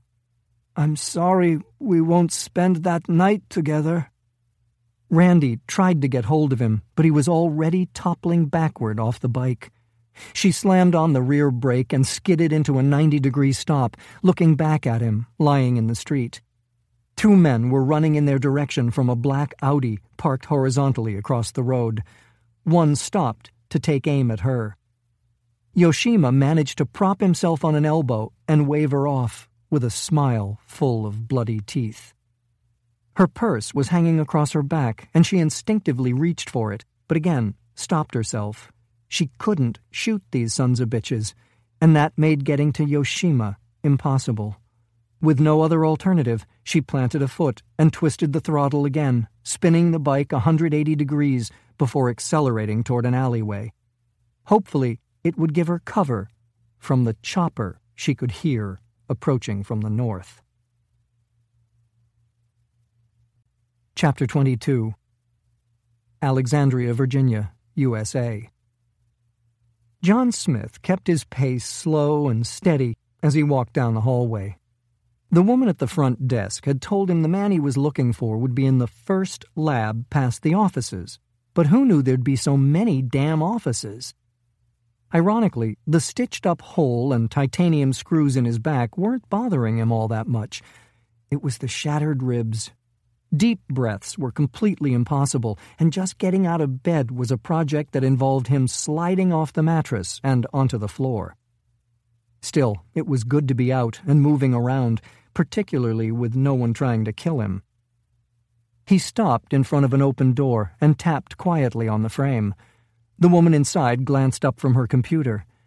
"Can I help you?" "I'm looking for Dr. Greg Maple." "You're on the right track," she responded with a smile. "Keep going. First lab you come to." "Is it much farther?" She seemed confused by the question, examining his broad shoulders, narrow waist, and tan face. "About 25 yards. Do you consider that far?" Yes, he thought. His favorite 25-mile trail-running loop suddenly seemed easy by comparison. "Thanks for the info." It was right where she said it would be. The wall on the right turned to glass, displaying a large room tangled with unfathomable machinery, insulated pipes, and electrical cables. Maple was alone at the center, wearing an old pair of slacks and an even older sweater. It was impossible to see what was spread out on the table in front of him, but he was tapping himself in the head with a pencil, pondering it intensely. Smith went through the door and closed it behind him. "Hey, Greg." "John? Man, I haven't seen you in forever," Maple said, throwing his arms wide and approaching with a broad smile. Smith held out a cautionary hand. "Whoa, Greg, broken ribs and stitches." He stopped. "What the hell happened to you?" "I was doing some diving off the coast of Japan and got hit by a boat. Spent some time in a coma as a John Doe in a hospital near the coast." It wasn't a perfect cover story, but so far everyone was buying it. "Jesus, man, I'm sorry. Not as bad as that time I went overboard in the Strait, though. At least the Sea of Japan's warm." Smith grinned by way of response. Maple was a Naval Academy graduate and former sub-driver who had gone on to get a Ph.D. in nuclear engineering. Now he consulted for various defense contractors, designing the power plants for a variety of seagoing weapons systems. If anyone could understand the ways atomic containment could fail, it was Greg Maple. "Hey, what do you say I take you to lunch, John? Celebrate your narrow escape from the Grim Reaper." "Sounds great," Smith said, holding up the briefcase gripped in his good hand. "But before that, I was hoping you could look at something for me." "Sure, what is it?" "First, you have to agree that this is just between us." "Okay." "Seriously, Greg, you can't talk to anyone about this. Not your wife, not your mother, not your priest, are we clear?" "Jesus, John, fine. Scout's honor." Smith handed him the case, and he was about to open it when Smith stopped him. "It's radioactive." "Radioactive? A little out of your wheelhouse, isn't it?" "Well, let's just say I'm branching out." "Okay, no problem." They walked to the other end of the lab, and Maple put the briefcase into a lead glass enclosure. He used a couple of joysticks to control the mechanical arms inside with impressive precision. A moment later, the latches were popped, and the case was open. "It looks like garbage," he said, raising the bag of debris and laying it on a small platform. "It's steel, concrete, and plastic," Smith said. "Try to break it. Hit it with something." Maple glanced at him, a little confused, but then he used the mechanical claw to tap a piece of concrete about the size of a golf ball. It immediately crumbled. Similar tests on the steel and plastic provided the same results. "What happened to it?" Maple asked. "You tell me." He put a few pieces of debris on a tray. "Let's take a look through the scope." There was a monitor and keyboard next to the joysticks, and Maple punched in a few commands. A moment later, a hazy image came up. "This is the steel," Maple said, tapping the screen. "High-quality stuff. But look to the left where the texture changes. Let's zoom in a little more." Oddly, as the magnification increased, the image came into better focus. What had looked like haze from a distance read as countless individual pockmarks up close. "Hello," Maple said, squinting at the image. "So that's what's causing the structural weakness in the material, Greg? All those little holes?" "It's a good bet. This kind of steel should appear pretty smooth at this magnification." "Could radiation have done the damage?" "No," Maple said absently. He increased the scope's power again, and the uniformity of the damage disappeared. Some of the pockmarks were round and milky in appearance, while others appeared to have collapsed in on themselves. Let's take a look at the concrete. They found the same kind of damage in both it and the plastic samples. Where did you get this? Maple asked, panning the scope back to the steel. It's not really important. It would help to give me some context. I'm concerned it might influence your conclusion. He let out a long breath, still staring at the screen. Can I bring some other people in on this? Absolutely not. Finally, he dropped into a chair and looked up at Smith. You're not giving me much to work with, John. You're starting to sound like those military intel guys. Call me a utility infielder. Uh-huh. Look, if it wasn't hard, I wouldn't need you, Greg. Why don't you just give me your first impression? The engineer chewed his lip for a moment. It's not radiation damage. You can take that to the bank. I've never seen anything quite like this, and I guarantee you I've seen everything radiation can do to construction materials. It's weird that the damage is so similar in such different mediums. Can you tell me if they all came from the same place? They did, Smith said. Is it possible that it was sabotage? With what, a death ray? You tell me. Maple pointed to the screen again. Look at the pattern of damage. It's from the outside in on some samples and coming from a single side on others. Nothing from the inside out. So it was attacked by something, like it was facing a radiation source and that source slowly penetrated. It's not radiation, John. Smith leaned into the screen. In a way, it looks like a biological attack. An infection. A bacteria attacks the tissue and multiplies, moving inward as it goes. So you think your concrete got a cold?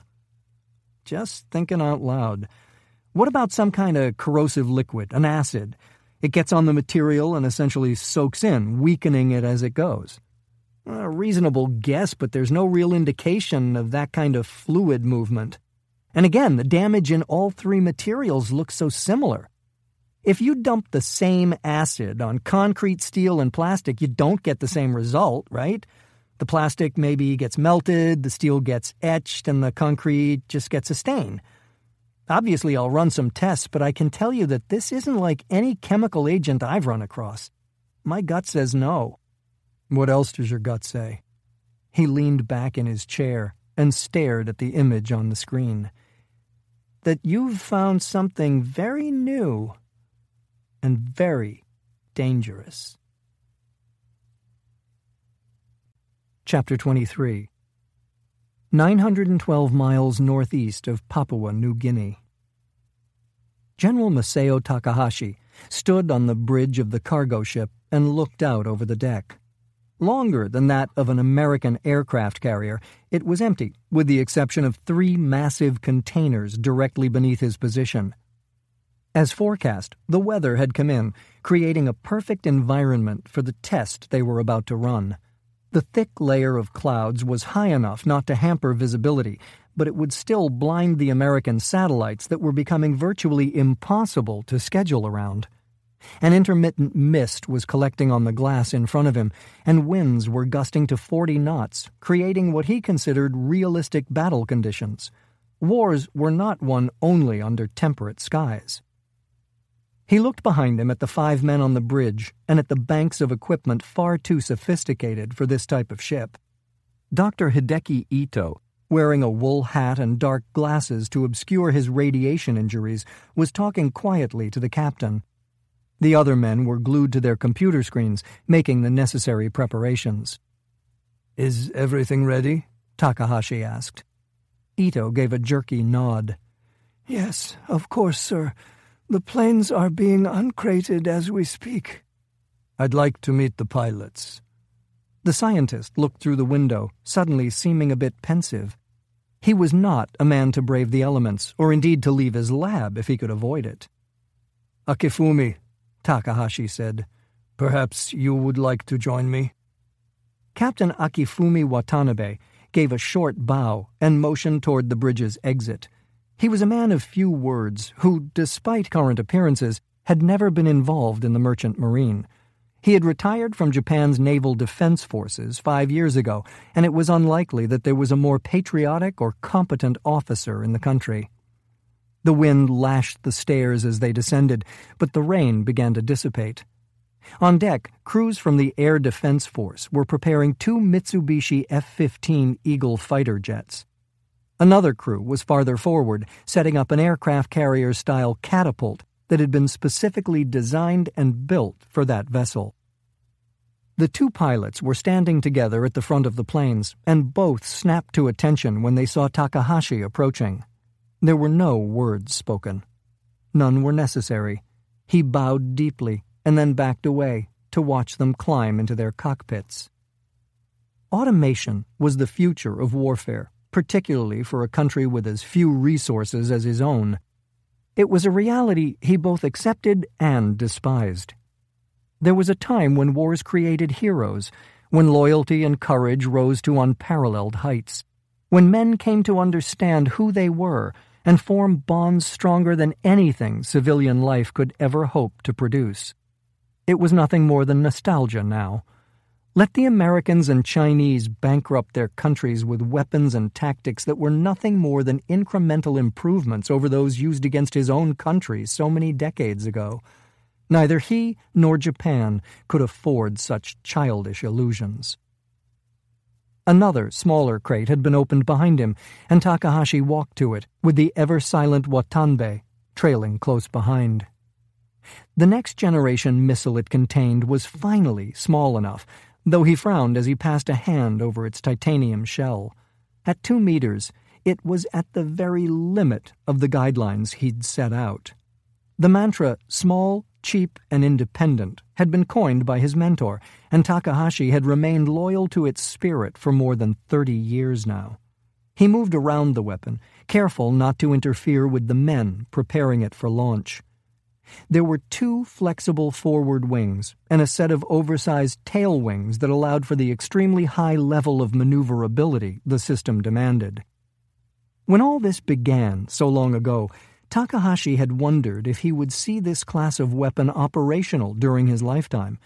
It had been made a reality only by an advance in solid propellant that had made it 3 times as energy-dense for the weight as the most sophisticated fuel used by the Americans.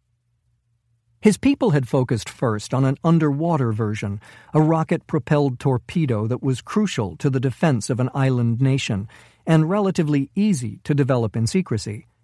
The air-to-air system they were testing today was based on that technology, and while not originally prioritized, would become a critical piece in the overhaul of Japan's military capability. Ultimately, the goal would be to shrink the projectiles down to a meter and reduce the cost to the point that he could unleash swarms numbering in the thousands. Japan's enemies would have no answer. Takahashi felt a hand on his shoulder. I'm being told we're nearly ready, Masao. He turned and smiled warmly at the captain. Lead the way, old friend. When they re-entered the bridge, Dr. Ito was rushing around with a level of nervous energy that belied his age and physical condition. Doctor, Takahashi said, I'm told we're ready to proceed. Yes, sir, he said, spinning and giving an awkward bow. We're in the process of rebooting the water-launched unit. Less than a minute. One of the missiles was currently lying on the sea floor, another advance borrowed from their torpedo technology, and another capability that greatly benefited an island nation. Outside, the engines of the 2 fighter planes began spooling up, and Takahashi leaned into the windows to watch one being attached to the catapult. He heard Watanabe announce that there were no other craft within radar range and clear the pilot for takeoff. A moment later, the F-15 was speeding down the makeshift runway. What are the final numbers, Doctor? Takahashi asked as the second fighter prepared for launch. I think it's most instructive to make comparisons to the American F-16.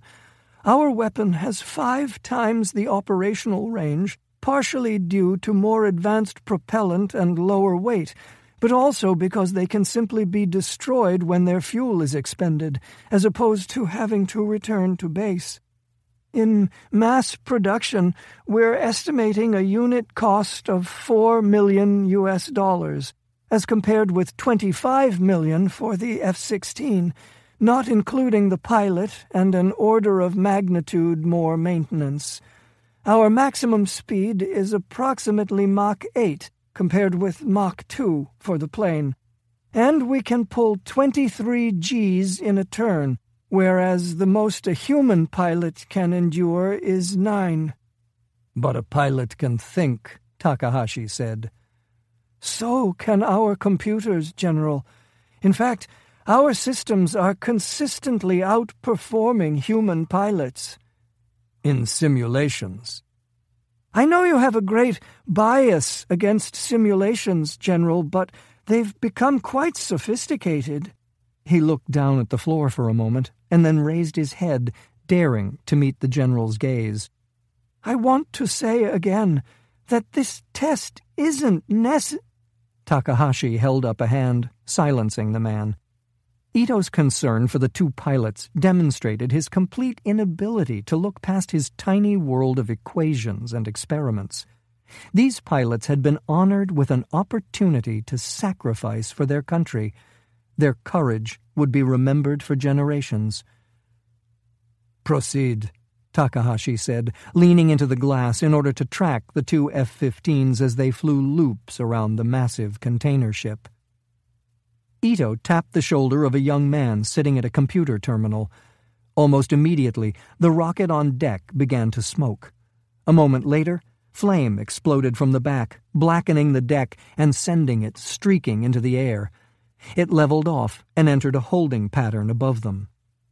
Please, keep your eyes starboard, Ito said. Takahashi turned and watched a second missile burst from the water and join its mate, arcing lazily around the ship. To be clear, it's my understanding that these weapons are completely autonomous, Takahashi said. You and your people will not be controlling them in any way. That's correct, General. Once they're given the order to engage, ongoing human involvement is unnecessary. He nodded. While giving machines this much autonomy had its dangers, there was little choice. America's drones could be controlled from remote locations due to the weakness of their opponents. A sophisticated enemy would have the ability to jam and perhaps even co-opt control signals. Can we begin the attack protocol, sir? Takahashi nodded. In this first demonstration, we'll be flying the units in their basic mode. To use video game terminology, this is Level 1. It was an apt analogy. The computer control system had been created by a former video game designer who had specialized in building computer-generated opponents for human players. The man was undeniably brilliant, but Takahashi still had his doubts. It seemed impossible that a pile of transistors and silicon chips could compete with human instinct, ingenuity, and courage. The missiles broke from their holding pattern and went directly for the fighter aircraft, which immediately took evasive action. The rockets had no offensive weapons per se. They were ramming devices, kamikazes. In basic mode, we've exactly matched the missile's capabilities to those of the planes, Ito said, as the general watched one of the fighters go into a steep dive in order to avoid being hit. The pilot barely managed to pull up before impacting the water, while his electronic opponent broke off and lined up for a second attack. So what you're seeing here is a direct comparison between the abilities of the pilots, human against machine. Takahashi noticed that he was leaning against the ship's controls and righted himself, standing straight as the battle played out before him. It was difficult not to let his expression reflect what he was feeling as he watched. Next to him, even the stoic Watanabe seemed disturbed at what he was seeing. The pilots, two of their best, were completely outmatched. They were surviving by flying at the ragged edge of their abilities, using guns and air-to-air missiles to try to keep their electronic opponents off them. There's simply no way they can compete, Ito said, seeming to read the general's mind. You've created an unfair test. The computer can monitor hundreds of different variables, calculate millions of possibilities, and make nanosecond decisions that are translated into action instantaneously. Go to full capability, Takahashi said. But, sir, haven't we already proved— You've proved nothing, the general shouted. Do it, now! Yes, sir, Ito said, shrinking back, clearly unable to understand the general's sudden anger. One of the pilots fired a missile, and despite himself, Takahashi felt a moment of elation when it locked onto one of Ito's missiles. The precisely executed evasive maneuvers he'd come to expect of the cutting-edge weapon weren't materializing. Perhaps these computers weren't as superior as their creator believed. But then the engines flared, and Ito's rocket increased its speed to what seemed an impossible level. The fighter's AAM-3s have a top speed of only Mach 2.5 and a range of 13 kilometers, Ito explained. The computers determined that it will be more efficient to just stay ahead of it until it runs through its fuel. The pilot banked to try to take out the other autonomous missile as it skimmed the waves in pursuit of the other fighter, but there was no chance. It was too fast to even reliably track with the human eye. The plane exploded into a fireball just as Takahashi spotted the imminent return of Ito's second weapon. The pilot saw it too, and with no other recourse, aimed straight for it with guns firing a constant stream of tracer bullets. They collided less than a second later, another fireball filling the air, before breaking up and falling lazily toward the sea. Takahashi took a hesitant step back from the windows.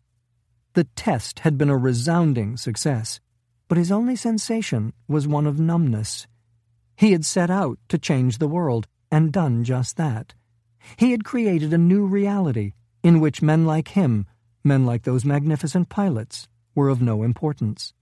They're ready to be put into full production? He asked finally. Yes, sir. Then do it. Right away, Ito said. And the Fukushima project? Takahashi asked. We're on track again? The loss of the Reactor 4 lab had been a setback, but the new facility in the north was proving to be a more effective and more private setting for what needed to be done. Ito licked his cracked lips. The damage to the flesh on his face normally made his expression difficult to read.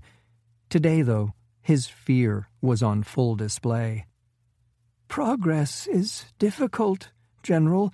We're trying to control the underlying forces of nature. It's my understanding that all your tests have been 100% successful. Yes, sir. My error correction systems have functioned flawlessly to date. But those are only small-scale simulations. Weren't you just telling me that I should rely on simulations? Ito became even more uncomfortable. In this case, I'm not sure that reliance is wise. You sell yourself short, Doctor. You've succeeded. You've succeeded beyond anyone's wildest dreams.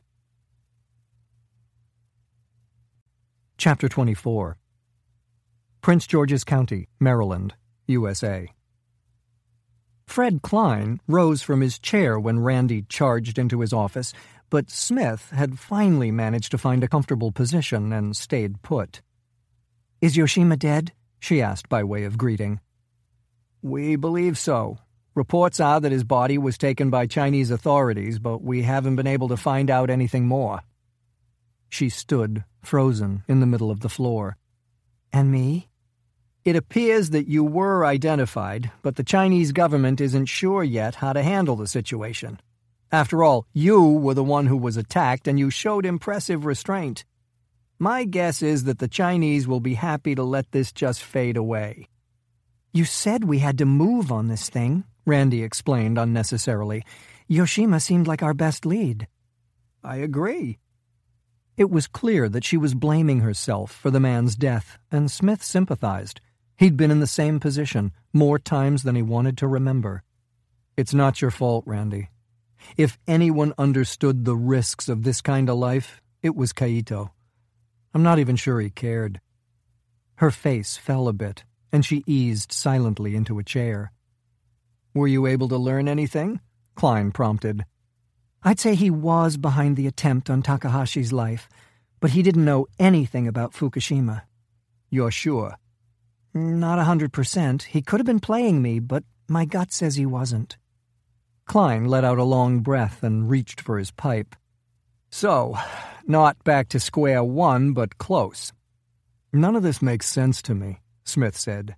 "No matter how many ways I look at it, I can't get the pieces to fit." "How so?" Klein said. "According to your people, there's no damage at the other Japanese nuclear plants, right?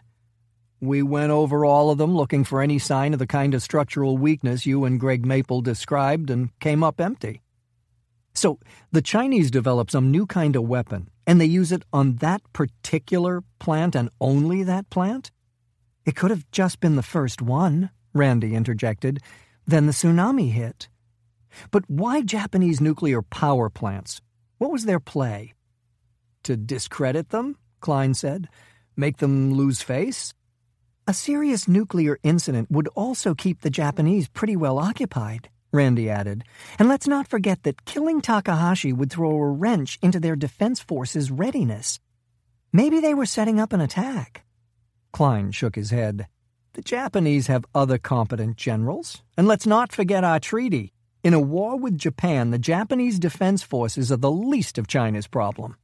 I can tell you that the president intends to honor our agreement to protect the Japanese in the event of an attack. We already have 2 carrier groups in the area as a display of that commitment." "I agree," Smith said. "The Chinese government is drumming up all this hysteria to divert attention from the slowdown in their economy, not because they want to go to war. But they're not entirely wrong to be worried about Takahashi. A remilitarized Japan would completely disrupt the balance of power in the Pacific, and the general isn't exactly a dove." "So, you think they could have been trying to quiet things down by taking out Takahashi?" Randi said. "There's a certain twisted logic to it." They sat in silence for almost a minute before Klein spoke again. "Something we need to remember is that whatever happened at Fukushima, it wasn't seen through to its conclusion. The tsunami intervened.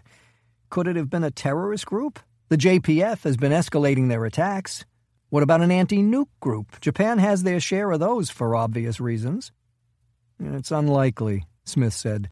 "We'll know more after Greg finishes his analysis, but at this point, the technology used looks well beyond what you'd expect from a terrorist group." He leaned forward to ease the pressure on his back. "Hell, from what I've seen so far, it may be beyond us."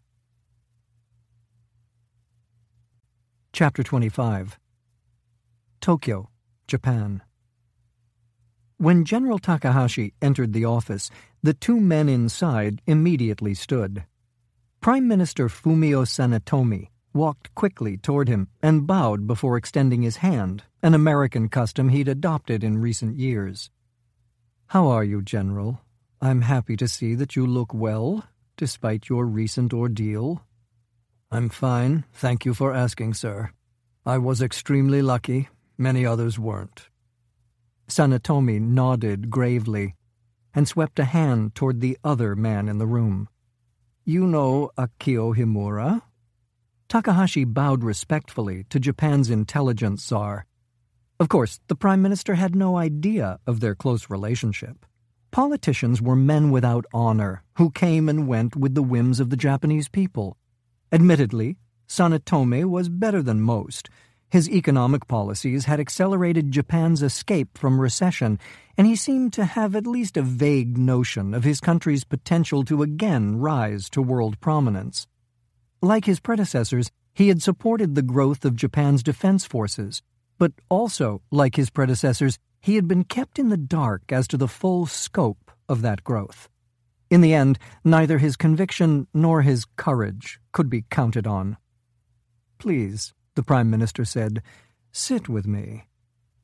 Takahashi and Himura did as they were told. Sanetomi poured them tea. I think you both know that I believe it's time for Japan to step out of America's shadow, to pursue its own interests, and I've taken whatever political risks are necessary to start us down that path." Takahashi fought back a smirk. Political risks. It was considered the grandest of sacrifices by people in Sanetomi's profession. Takahashi thought of the 2 pilots who had happily died to carry out the test of their new air defense system and felt sickened by the man sitting before him.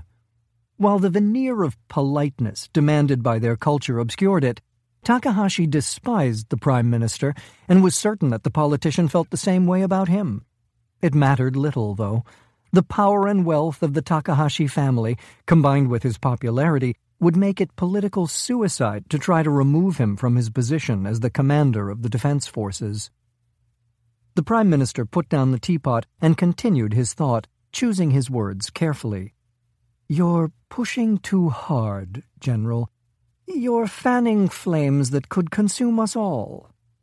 Takahashi responded only with a brief, properly contrite nod. "And you," Sanetomi said, shifting his gaze to Himura. "The leak from your organization that China may have been involved in the attempt on the General's life was unforgivable. Demonstrations in China and at home have grown in size and intensity. There are concerns of civil unrest. My apologies, Prime Minister. I assure you that we're doing everything in our power to track the source of the leak." Sanetomi leaned back in his chair and examined both men for a moment. "It matters very little at this point. The damage is done, and I find myself forced to be the first to pull back from the brink. After all, we can't have the Chinese making another attempt on the General's life. He is far too important to Japan for us to lose." Takahashi nodded the appropriate acknowledgement of the man's words, but saw them as a hollow piece of flattery. "And what will that entail, Prime Minister?" "I'm working directly with President Castilla to put together a series of concessions on both sides in order to calm the situation." "Concessions?" Himura said. "We will propose that the Chinese use their censorship capabilities to extinguish anti-Japanese sentiment on the Internet and to crack down on demonstrations. They'll pull back their military from the Senkakus and agree to join us in face-to-face talks regarding those islands. They'll also cancel their most offensive anti-Japanese television programs and agree to work with some of our entertainment people to develop ones with a more modern outlook." Takahashi didn't bother hiding his contempt. After everything that had happened, the Prime Minister's answer was to develop television programs? It was beyond absurd. "I assume we will have to provide similar concessions," Himura said, clearly concerned that Takahashi wouldn't be able to control his tongue. And on this occasion, the intelligence chief might have been right. "It's the nature of politics, I'm afraid," Sanetomi said calmly. "We will publicly remove a number of the people they consider war criminals from the Yasukuni Shrine. We will work with their historians to rewrite the sections of our school history books in order to—" His voice faded for a moment as he again considered his phrasing. "To more neutrally reflect our soldiers' actions during the war." Takahashi opened his mouth to protest, but the politician silenced him with a raised hand. "Further, we'll promise to agree to some level of resource sharing with regard to the Senkaku Islands. And finally, we will agree to scrap our new battleship out of respect for their concerns about its offensive potential." General Takahashi's jaw clenched, but beyond that, he kept his face opaque. More apologies. More crawling. Mao had eradicated the opium dens from his worthless country, but his people had simply replaced that addiction with a new one: endless Japanese penitence. And like all addicts, the more they filled their veins, the more they needed. "Am I to understand that you find this arrangement acceptable?" Takahashi said. "I find it inescapable," Sanetomi replied. "And if you'll excuse my frankness, your behavior is not an insignificant part of what put me in this position." "My behavior? The Chinese government creates a constant stream of lies to divert attention from their own towering incompetence and corruption, and I am responsible? For what? For believing in my country? For honoring those who've given their lives for it? For not having the courtesy to die at the hands of their assassins?" Himura gave him a cautioning stare, and he knew the man was right. Soon, none of this would be of any importance. Still, some insults were too great to swallow. Sanetomi stared into his teacup as silence once again returned to the room. "You must accept my apologies, General. I did not call this meeting to assign blame. I called it to discuss a situation that's spiraling out of control more quickly and more dangerously than either of you know." "Sir?" Himura prompted. "I recently received a disturbing call from the Americans. They've found evidence of possible sabotage at Fukushima Reactor 4. The structure was weakened in a way that they don't yet fully understand." "Do we have samples for our own analysis?" Himura asked smoothly. "Unfortunately, no. The debris on our end has been disposed of, and the Americans haven't offered to provide any of theirs. We've examined all the other reactors in the country, though, and found no problems. So for now it appears to have been isolated to that single reactor at Fukushima." Takahashi remained silent, satisfied to let the intelligence man control the conversation. The Prime Minister was completely ignorant of the fact that Dr. Ito had been using Reactor 4 as a lab, and of what was being developed there. "This is most serious," Himura said. "It could have been an attack by Chinese "We cannot allow ourselves to jump to conclusions," Sanetomi interrupted. "The Americans haven't yet determined the cause of the damage. It could have been some kind of chemical or radiation issue, or even some unexpected result of the tsunami." "How did they get these samples?" Himura probed. "I'm not sure why that's important, Akio. The Americans are our allies and are keeping us fully informed." Takahashi leaned forward in his chair. "Both Akio and I would be negligent not to bring up the possibility that this was the first salvo in a Chinese attack. It's completely plausible that the tsunami interrupted their plans, and that now, with the attempt on my life, they're moving forward again." "Again, I caution you about jumping to conclusions. Having said that, I've spoken to President Castilla about that very possibility, and he's reaffirmed America's commitment to us. In fact, he's moving another carrier group into the area to join the two here already." "So you trust the Americans to intervene on our behalf against their most significant trading partner and the country whose loans keep their government from collapsing?" Sanetomi gave a short, confident nod. "I do. But I'm not as naive as you believe me to be, General. It's clearly time to do a detailed assessment of your force's ability to defend us from a Chinese attack. While I believe that President Castilla is a man of his word, the Americans have a limited presence in this part of the world. Even with them fully committed, we will not abdicate our right and our responsibility to defend ourselves." "I will begin immediately," Takahashi said, surprised that the politician was even willing to go this far. "But quietly, General. No, silently. I'm not ready to put our defense forces on any kind of alert. The Chinese have agreed in principle to talks that I believe may de-escalate this situation. We can't afford to do anything to jeopardize that." "I believe that to be extraordinarily unwise," Takahashi said, only because Sanetomi would expect it. The idea of putting their forces on alert in the traditional sense was a quaint anachronism, now that they consisted largely of computer networks and autonomous systems. "The Chinese may just be agreeing to negotiations in order to further lull us into complacency." "It's a risk worth taking, General, and I'm sure that I don't have to remind you that it's my decision to make." Takahashi gave another contrite nod. The Prime Minister could play whatever political games he wished. They no longer had any meaning. While it appeared that the Americans hadn't yet discovered the truth about Fukushima, they would, soon enough. The point of no return had been crossed. Chapter 26. Outside Washington, D.C., USA. Jon Smith opened the cardboard container and scooped an unidentifiable tangle of Chinese food onto his plate. Across the coffee table from him, Randi was gnawing on an egg roll with one hand and compulsively spinning a chopstick across the backs of her fingers with the other. "I'm empty," Smith said. "You want another beer?" "I'll get them." He managed to stand before she did and started toward the kitchen. "No, it's good for me to get up and move around."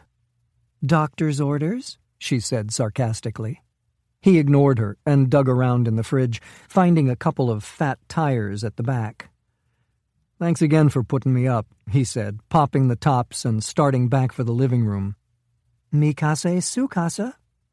She was wearing an old Columbia University sweatshirt and a pair of military-issue boxer shorts that he suspected had belonged to her late husband. Her bare feet were propped on a fossil stone coffee table, one of the many expensive upgrades Klein had signed off on out of guilt for getting her shot in the back. "Interesting choice of cuisine," he said, easing back onto the couch and shoveling some noodles into his mouth. "Don't get Freudian on me, John. I was in the mood, okay?" "Absolutely." They ate in silence for a while, him trying to find a comfortable position on the sofa and her staring off into space. She'd hardly said anything on the drive over from their meeting with Klein, which was unusual. When in the throes of an operation, she was usually a ball of nervous energy. "You okay, Randi?" The sound of his voice snapped her back to the present. "Why wouldn't I be?" "I don't know, you seem a little detached." "Maybe being stuck in the middle of something that could turn into World War III has me a little on edge." Doubtful, he knew. She thrived on this kind of thing. The bigger and uglier, the better. "It's Kaito, isn't it?" The egg roll stopped short on its way to her mouth. "Yoshima? What about him?" "He's dead." "I'm aware of that." Smith went back to eating. Pushing would just piss her off, and he was in no condition to deal with a pissed-off Randi Russell. She was the first to break the silence. "Maybe going to see him wasn't such a great idea." Smith shrugged. "Sometimes you just have to close your eyes and charge." "I guess." She scooped some food from the carton onto her plate. "As much as I hate to admit it, I kind of liked the guy. He wasn't a scumbag like a lot of them. I honestly don't know what he was." "Batshit insane as near as I could ever tell." "Yeah, but who wouldn't be if they'd grown up like that?" She kicked her feet back up onto the coffee table. "Klein was stuck for the first time I've ever seen, and I had an angle. I keep asking myself if I was just showing off, if I dived in without completely thinking through what I was doing." Smith chewed thoughtfully. Her willingness to throw herself at things full guns was her greatest strength. In truth, though, sometimes a hammer wasn't the right tool for the job. "He wasn't involved in Fukushima," she said, "so I got him killed for nothing." "Jesus, Randi, you're acting like he was the Pope or something. On top of everything else he's done in his career, he just tried to assassinate the head of Japan's military and managed to take out a lot of innocent people in the process." "Yeah, but I'm guessing a bunch of Chinese politicians came up with the bomb idea. Not his style. And I'm not sure Takahashi doesn't need killing. All he seems interested in doing is throwing gas on this thing." Smith shrugged. "Are you even sure you got Kaito killed? He botched the assassination. You might have just been in the wrong place at the wrong time. Another blonde bimbo holed up in his apartment when the Chinese government decided he'd outlived his usefulness."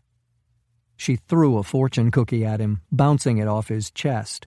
"Bimbo, huh?" "I meant that in the most positive way possible."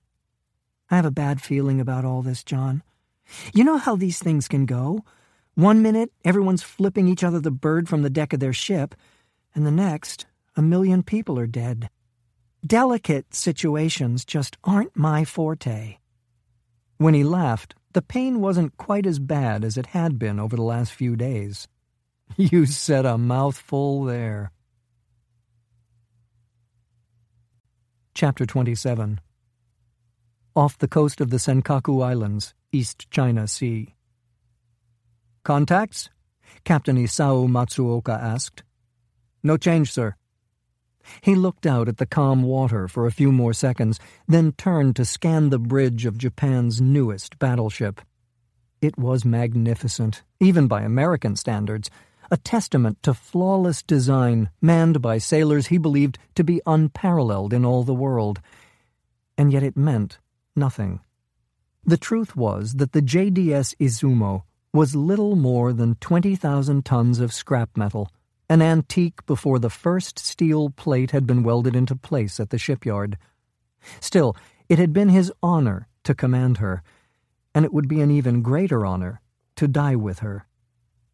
He returned his gaze to the glass, examining the helicopters lined up on the flight deck and the open sea beyond. The sun had risen from the water only half an hour ago, and he squinted into it, searching for the enemy along the horizon. Both Japan's forces and those of the Chinese had retreated to safer distances on the orders of their governments.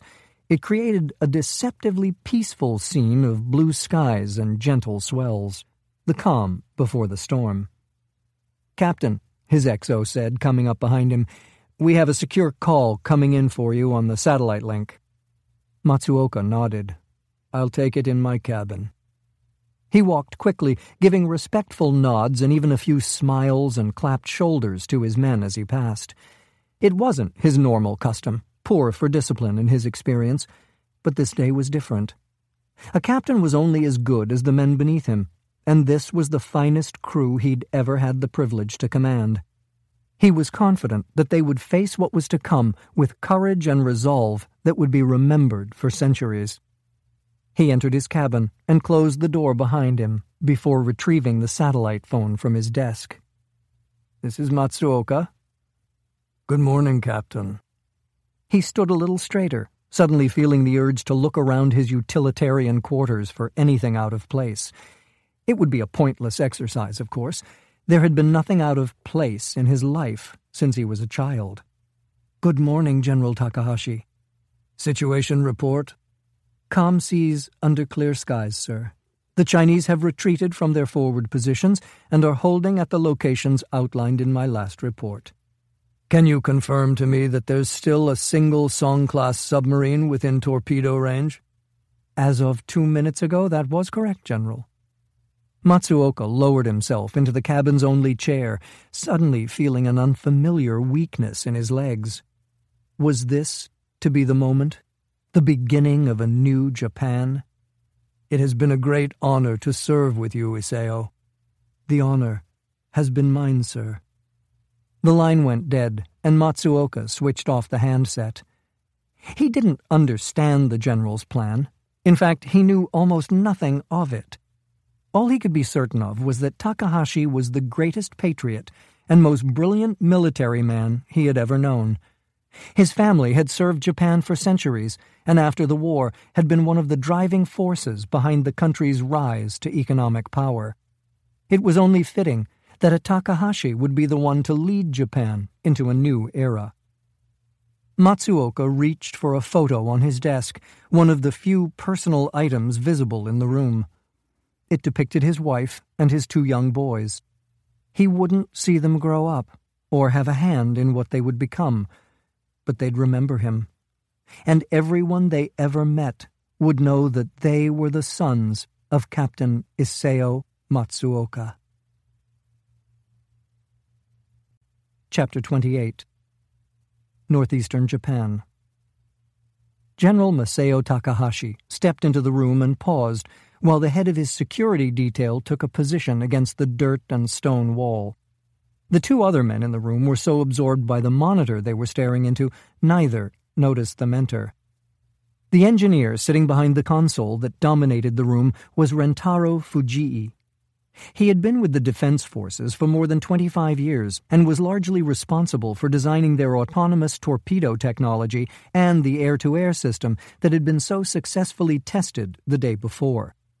Leaning over his shoulder was the hunched and increasingly deformed figure of Dr. Hideki Ito. "Is everything ready?" Takahashi said, breaking the silence. The 2 scientists spun, and Fujii leaped to his feet in order to deliver a respectful bow. "All systems are online and showing green, General." Takahashi nodded and turned to his guard. "I'll be fine. Please wait outside." His reluctant expression was expected, but as always he followed his orders without question. Takahashi trusted the man with his life, but knowledge of what was about to happen in that room could never be revealed and had to be limited to a few critical people. Ito's condition made him easy to control, and, unknown to him, his doctors were confident that he wouldn't live another year. The man returning to his position in front of the console was nearing the end of his usefulness, and would be watched obsessively until it was practical to implement a more permanent solution. Takahashi even considered himself a potential threat. In a few years, age would catch up to him, as it did all men. He couldn't afford to let his mind weaken. At the first signs that it was happening, he would take his own life. "The Chinese submarine is still within range of our battleship," Ito said. "We have a torpedo resting on the sea floor less than 600 meters from it." "The Song carries U-4 torpedoes," Takahashi said. "Will this be convincing?" "As we've discussed, our technology is significantly different, sir." It was a wild understatement. Their system was based on the Soviet VA-111 Shkval, a rocket-propelled torpedo. Gas released from the nose cone allowed the weapon to fly inside a bubble and achieve speeds in excess of 200 knots. The Soviet version was still available on the international arms market, but had never fully made the jump from theoretical to practical. Maneuverability was extremely poor. Range was limited to about 12 kilometers, and the archaic guidance system could neither compensate for the sea's unpredictable currents nor distinguish the enemy from natural geological features.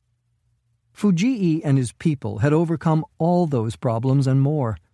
Range was now 90 kilometers at over 350 knots. Pinpoint maneuverability had been achieved using subtle distortions of the bubble's shape, and targeting was handled by a purpose-built computer connected to a state-of-the-art sensor array. It couldn't just differentiate a submarine from an underwater volcano. It could differentiate the USS Ronald Reagan from the Stennis. "You're still confident that we can mimic the Chinese torpedo?" "As I told you," Ito started hesitantly, "even with our modifications, the technology is going to make a different sound from the U-4. We have, however, dialed its speed back to match the U-4's, and we're using the appropriate explosive payload. Still, I'm concerned that it won't bear careful scrutiny by naval experts." Takahashi looked at the unfathomable readouts on the computer monitor and let out a long breath. They had more than 700 of these weapons on the ocean floor, covering not only Japanese waters, but also Chinese ports and sea lanes. The torpedoes lay dormant, waiting for the signal to activate, and then their artificial brains would take over, scanning the sea around them, prioritizing targets, coordinating with other units. In a matter of hours, they could decimate the entire Chinese fleet and make conventional naval warfare obsolete forever. Still, this was a dangerous game. As it had 3/4 of a century before, everything hinged on the reaction of the Americans. Takahashi's bias was to not repeat the mistake of his predecessors and provoke the United States. But if it became necessary, he would crush that country, just as it had crushed Japan. "Is the Song submarine in a plausible attack position?" Ito wiped a film of perspiration from his damaged skin. "General, please accept my apologies, but I don't understand what we're doing here. The situation—" "I asked you a question, Doctor," Takahashi said, raising his voice for the first time in the presence of the scientist. Ito tensed visibly, as did the man sitting in the chair next to him. "Yes, General, the submarine is in an acceptable position. But the consequences of this—" Takahashi wasn't accustomed to being challenged, but understood that Ito wasn't a soldier and couldn't be treated as one. "Doctor, every year the Chinese increase their military spending. They whip their people into an anti-Japanese frenzy by using the memory of events from a time before most of them were even born. More recently, they tried to assassinate me. And why wouldn't they? There are never any consequences for their actions. In fact, they were rewarded with an offer of negotiations and further concessions by our Prime Minister. The more we give, the more they take. What we do here today will focus the world's eyes where they should be, on a country positioning itself to create an Asian hegemony. The situation is getting out of control, and this, while distasteful, may be the only thing that can de-escalate it. Of course, it was all a lie. The dogs that made up the Chinese government would never back down. Their lives of power and privilege depended on their ability to blind their population to the fact that, far from being a rising power, China was rotting from within. Income disparity, the reliance on slave wages, environmental destruction, sleight of hand in the financial industry. Like the Soviet Union before it, China was drowning. And like a drowning man, there was nothing and no one they wouldn't drag under for one last gasp of air. I understand, General, but surely there's another option. Takahashi had appeased the scientist as much as he was willing to. The man was becoming increasingly unfocused, spending valuable time thinking about things that were none of his affair. Launch the weapon. Ito stood frozen, but Fujii didn't hesitate. The torpedo is away, General. Takahashi straightened, standing at attention. His order would end in the death of many fine Japanese sailors. It would be a weight he would bear until the day he died. Chapter 29. President's Private Residence, the White House, Washington, D.C., USA. And so, there it is, Fred. President Sam Adams Castilla sat on the sofa while Klein watched a flat screen on the wall. The image of a massive battleship on fire was shaky and clearly cobbled together from numerous sources. Flames and smoke obscured the scene as the wind whipped across the slowly listing deck. Japanese sailors were running in every direction, trying to contain the fire, rescue their comrades, and retrieve bodies. Some were forced to throw themselves overboard, and Klein watched in horror as they took the long fall to the waves. His ability to immediately analyze and make accurate predictions about any situation was one of the things that made him the president's most trusted confidant. But what to make of this? How to calculate the potential ramifications? Does the media have access to this footage, Sam? Not yet. Sanatomi's clamped down on it, but it's only a matter of time. By tomorrow, the entire world will be watching Japan's brand-new battleship heading for the bottom of the sea, with its captain and a lot of young kids still aboard. Jesus, Klein muttered as the screen faded to black. What are our naval analysts saying about it? We don't have anything more than the video at this point, Castilla said, taking a seat behind a modest desk. But their initial reaction is that the damage is consistent with what you'd expect from a well-placed torpedo. In fact, just the kind that the Song-class sub in the area would be carrying. And the Chinese? They're denying the attack. They insist that their sub has all torpedoes on board and accounted for. Of course, the Japanese say that means nothing. If China planned this, they'd have been smart enough to carry an extra and make everything look innocent. What's the public reaction been? Hundreds of thousands of people taking to the streets in Japan.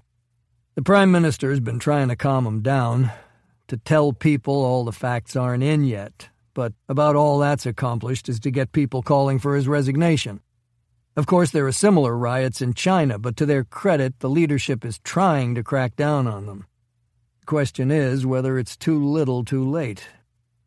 He let his head sink into his hands. I'm ordering 2 more carrier groups into the area, Fred.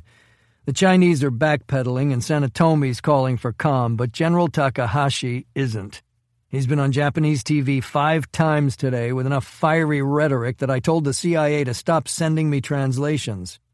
I talked personally with the Prime Minister, but he's completely lost control of the man. Could he ask for the general's resignation? Not a chance in hell. Beyond being one of the wealthiest men in the world, Takahashi's also one of the most powerful men in Japan. He's been with their defense forces for more than 40 years, and the leaks about the Chinese being behind the attempt on his life have given him even more credibility. The people trust him, and according to our analysts, it's for good reason. While they all agree that he's a nationalistic bastard, they also agree that he's a brilliant nationalistic bastard. After this, he could probably stage a coup and end up with a better approval rating than I've got right now. I swear to God, I'm starting to wish that explosion had incinerated the son of a bitch. Klein frowned. What? Castilla said, eyeing him. We're getting some confusing information about the assassination attempt. Confusing? How? We're confident that Kaito Yoshima was the Chinese operative behind it, and that he framed the Japanese Patriotic Front. What's been leaked from Japan's intelligence agency, though, relates to hired Eastern European mercenaries, and we can't confirm any of it. The whole story seems to have come out of nowhere. Another in a long list of pieces that just don't fit. That's the least of my problems, Castilla said. This was bad before, but now we're looking at a potential full-scale war that the U.S. is obligated by treaty to fight in. The Secretary of State is on his way to Asia to sit down with both Sanetomi and the President of China. The hope is we can portray this as a collision or some other kind of accident, and that the Chinese will make enough concessions for everyone to save face and step away from the gun. Do you think it'll work? It has to. A war between the U.S. and China just plain can't happen. Whenever I ask anyone about how it would play out, all they can do is curl up into the fetal position. Klein completely understood that reaction. While he found the words hard to utter, what they were talking about was World War III. There was no way the Europeans and Russians could sit out a confrontation involving the world's two largest economies and two most powerful militaries. The situation would spiral out of control, and in the context of modern technology, that could mean turning the planet into an irradiated cinder. Sam, I'm convinced that there's more to this than meets the eye. You need to keep things at a slow boil until John and Randi can figure out what happened at Fukushima. My gut says that there's something critical there, that it's the piece we're missing in all of this. Castilla nodded, but his stare was a bit distant. You've known me for a long time, Fred. My decision-making style isn't that complicated. I gather the facts, listen to the experts, and hire the best people available to execute the solution we come up with. But you know what I'm going to do tonight? I'm going to have a few too many drinks, and then I'm going to get on my knees and pray. Chapter 30. Alexandria, Virginia, USA. Jon Smith parked away from the lights in the empty lot and eased himself out of his classic Triumph. A chill immediately went through him, but it wasn't just the fall air. It was also the memory of the panicked 4 a.m. call he'd received from Greg Maple. After multiple unheeded warnings that the line wasn't secure, he'd finally had no choice but to tell the man he was on his way and hang up. Smith managed to achieve a slow jog as he approached the front of the concrete bunker of a building. Inside, the lights were dim, but he could see a shadow moving on the other side of the glass. By the time he made it up the steps, one of the doors was swinging open, and he was being motioned inside. "Are you all right, Greg?" The scientist didn't answer, instead scanning the lot before closing the door and locking it again. "Did you find contamination somewhere else?" Maple had examined the samples Klein's contacts had collected from the other Japanese nuclear power plants and pronounced them clean.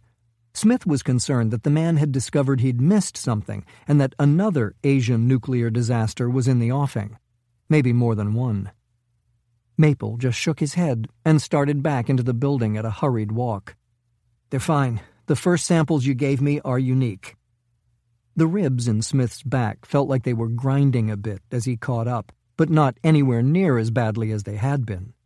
"What the hell's going on, then? What am I doing here at 5:30 in the morning?" "They're from a nuclear plant, aren't they?" Maple said, pushing through the door to his lab.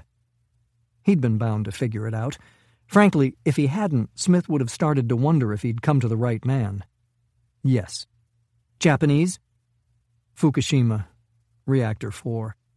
Maple gave a short nod and sat in front of a computer screen that contained the same hazy, pockmarked image that had been on it when Smith left 4 days ago. This time, though, Maple seemed to know what he was looking at. He tapped the screen with his finger, and Smith couldn't help noticing the smear of sweat it left. This is nanotechnology, John. It's goddamn molecular manufacturing.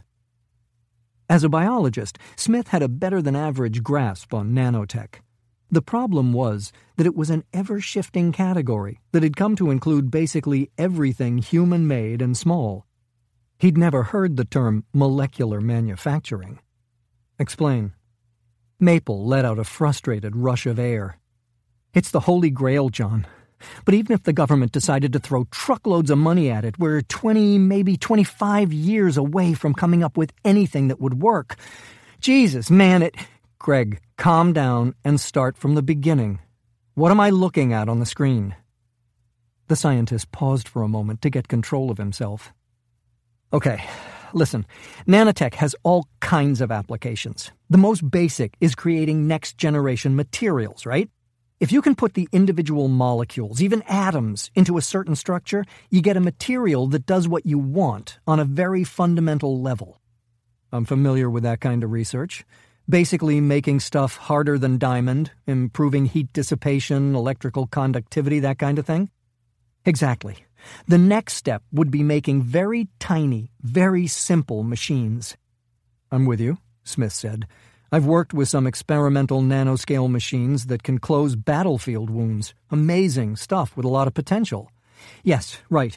The Holy Grail, though, is machines that can replicate themselves. The best analogy is a 3D printer that can print out a working copy of itself. Maple tapped the screen again and again left a sweaty fingerprint. See the pockmarks? The tiny voids? They're not really voids. They're microscopic, self-replicating machines. You're losing me again. The nuclear engineer brought up a complex diagram that didn't really clarify anything. There's a lot of damage to the machines themselves, but after examining a few hundred, I was able to come up with this rough sketch of what we're looking at. Which is? A microscopic machine that was built up atom by atom. For what purpose? It uses the material it's in, either concrete, plastic, or steel, as fuel to make copies of itself. Okay, but what's it do once it's made enough copies? What's its purpose? As near as I can tell, that is its purpose.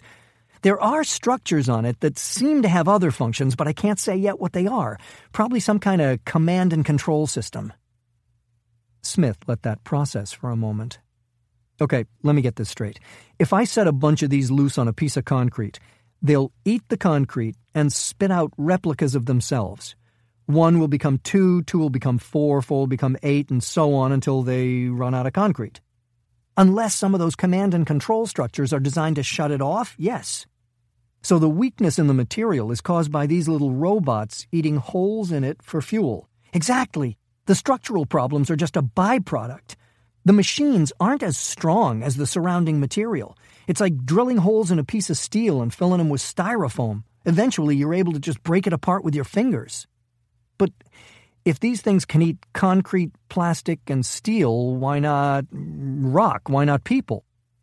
There are actually 3 distinct versions here, each designed to use one and only one of those fuels. So if you put them on a rock or a person, they'd just lie dormant, like a car with no gas. Smith nodded silently. The potential for this as a weapon was obvious. Toss a handful on a tank, and eventually it would fall apart as the steel and plastic degraded. Like biological weapons, though, they would create logistical problems.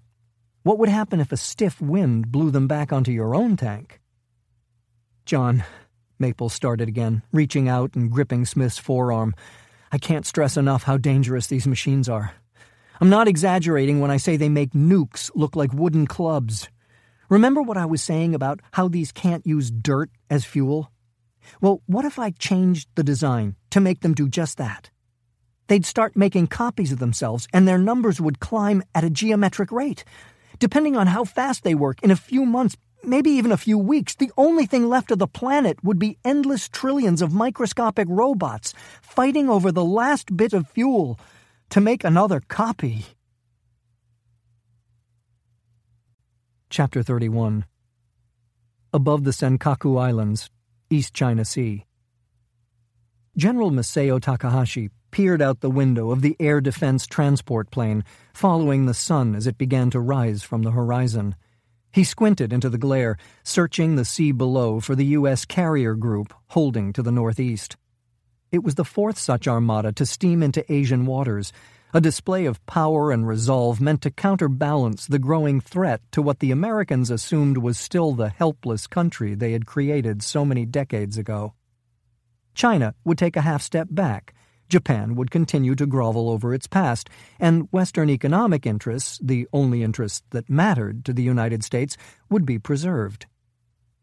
Takahashi could still remember the day he'd seen the great man, the day that Douglas MacArthur's motorcade had roared through the irrelevant little village his family had been left to rot in. The American commander had been exactly as the newsreels depicted, a uniformed statue sitting in the back of a jeep, hidden by his hat, pipe, and sunglasses. He hadn't even bothered to look at the poverty-stricken farmers lined up alongside the muddy road, showing complete indifference to the people whose pride and dignity he'd stolen. Ironically, the people there that day saw him as a god, a supernatural entity who would restore Japan and teach it the arcane secrets of Western democracy, the savior of a backward race that couldn't be trusted to create its own future. Takahashi's mother hadn't come to see the spectacle. A woman of wealth and grace before the war, she'd been in the middle of a 14-hour day working in the fields. It had been hot, back-breaking labor that she wasn't suited for, but she never complained. She died just as his father was beginning to lay the foundations for the revival of the empire the Americans had stripped from him. And even with that last breath, she had spoken only of her concern for her sons. Takahashi had been just a boy at the time, with no concept of what was happening, no understanding that the treats she had given him and his brothers were from her own rations, and that she hadn't left herself enough to survive. Or maybe he had understood. Maybe he had just been unwilling to look beyond his own empty belly. His headphones crackled to life with the voice of the pilot pulling him back into the present. "General, we have a visual on our target." Takahashi went forward, stopping in the doorway to the cockpit. Through the windscreen, he could see the vague shape of no fewer than 5 ships. The JDS Ise helicopter carrier and 2 Takanami-class destroyers were the only ones identifiable at this distance. The Izumo, though, was gone. She had dropped beneath the waves for the last time hours ago, with 43 men still aboard. China's ships had immediately retreated from the Senkakus at the orders of their confused government. Denials had been quickly and emphatically delivered, but the world was skeptical. The Chinese people, weaned on a diet of violent anti-Japanese rhetoric, had once again taken to the streets, this time with a fervor that the Communist Party was proving unable to control. Despite their despotic tendencies, the truth was that the members of the Politburo ruled their country at the pleasure of the billion people surrounding them, and those people's pleasure was blood. The pilot arced the plane to the west, and Takahashi braced himself as they closed in on the massive rescue effort.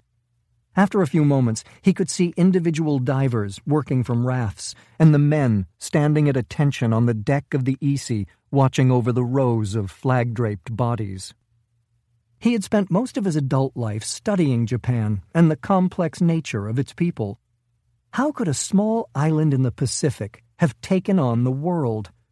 Why were Japanese children consistently slotted at the very top of academic achievement? How had his people acquired their unparalleled levels of courage and discipline? At first, he had focused on history and culture, but it hadn't taken him long to realize that there were no satisfying answers there. Japan had been a relatively primitive and inward-looking feudal state, and in some ways that philosophy had persisted well into the 19th century. When his country finally decided to modernize, though, it had done so at a pace that the rest of the world could only marvel at. It was solely the failure of Japan's nuclear weapons program that had kept the tiny island from taking control of Asia. Even after its defeat at the hands of America, Japan had quickly risen to become the leader of technological innovation and the second-largest economy in the world, relegated to that subordinate position only by their relatively small population and lack of natural resources. How had all this been possible? The answer was finally revealed by the fledgling science of genetics. Isolated from their neighbors, the Japanese had not only changed in physical appearance, but had evolved the superior intelligence, discipline, and loyalty that elevated them above the other races.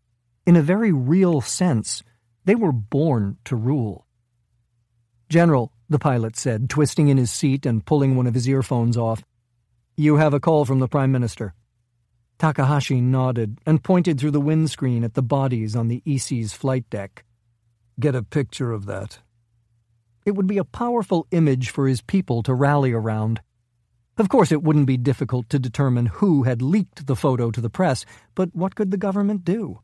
Every day he got stronger, and the Japanese people came to see their politicians for the useless theater troupe they were. He took a seat in the back and plugged his headset into the plane's communications system. "This is Takahashi." "What's your assessment, General?" Sanetomi tried to make his voice sound commanding, but he couldn't obscure his apprehension.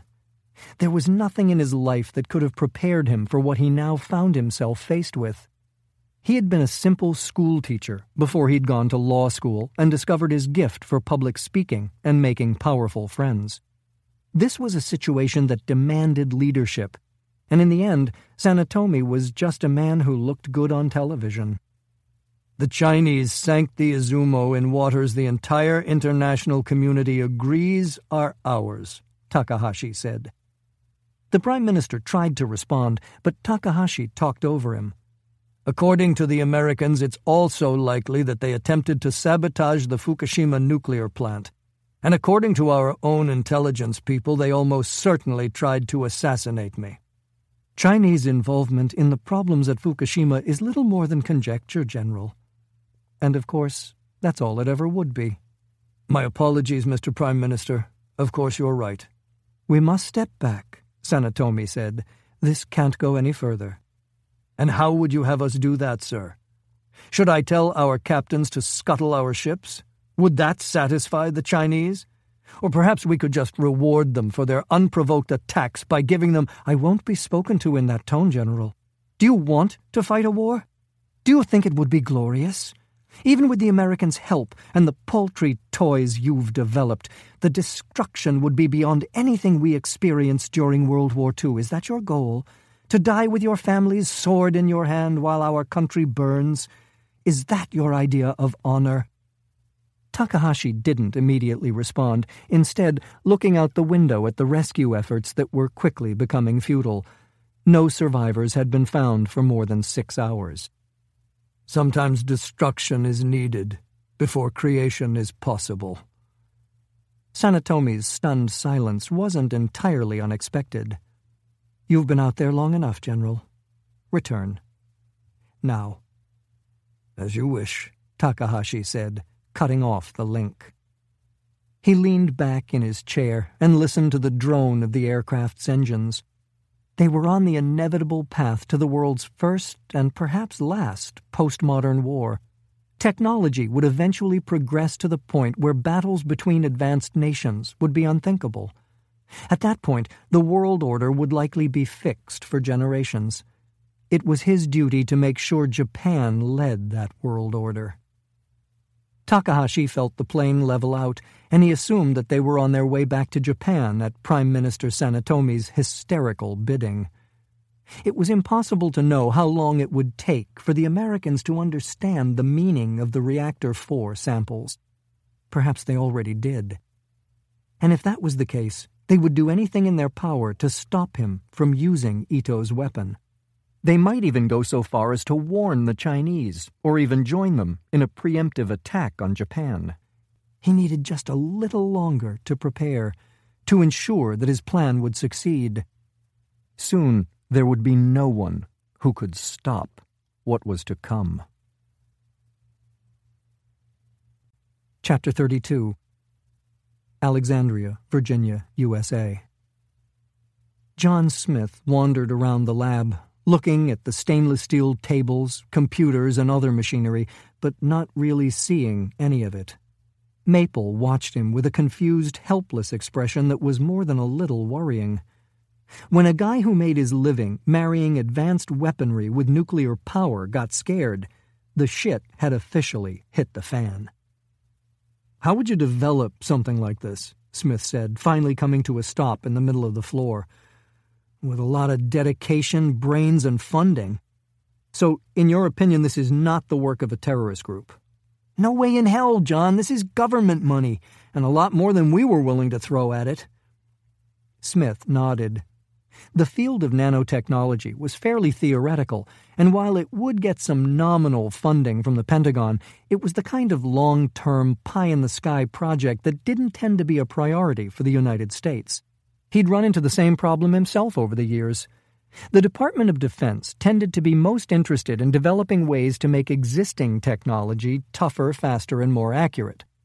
Politicians tended to be most interested in large, expensive systems that could be developed and manufactured in their districts. Nanotech fit neither bill. Okay, Greg, but specifically, who could have pulled this off? Who are the thinkers in this field?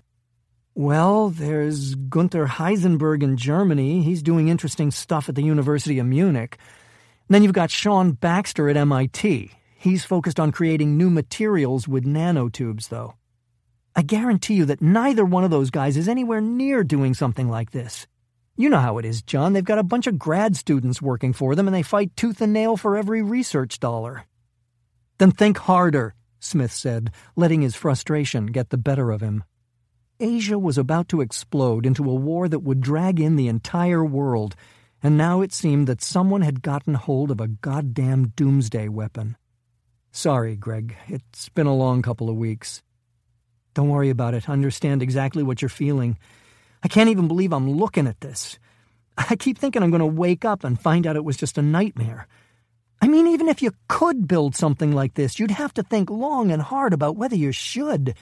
You're messing with the forces of nature here. This is why guys like you spend your time figuring out how to cure diseases, not cause them.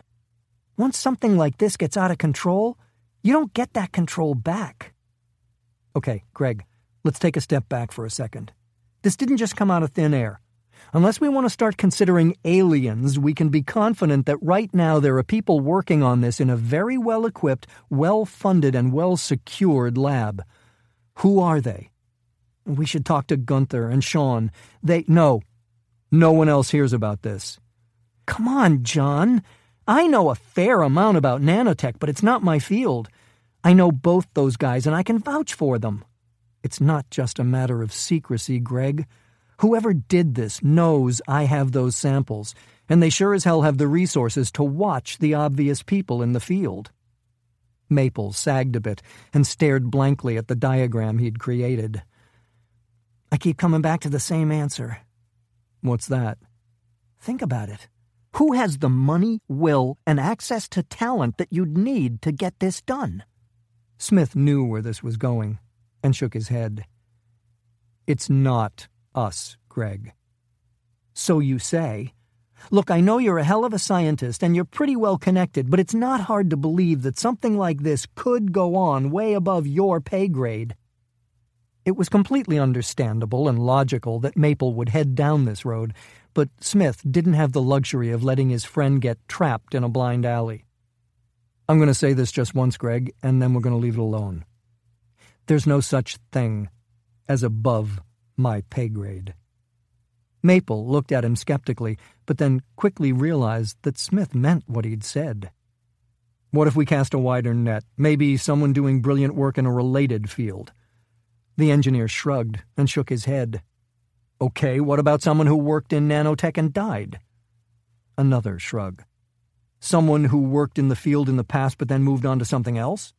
That seemed to get a glimmer. What? Well, Maple started, chewing thoughtfully on his ragged thumbnail.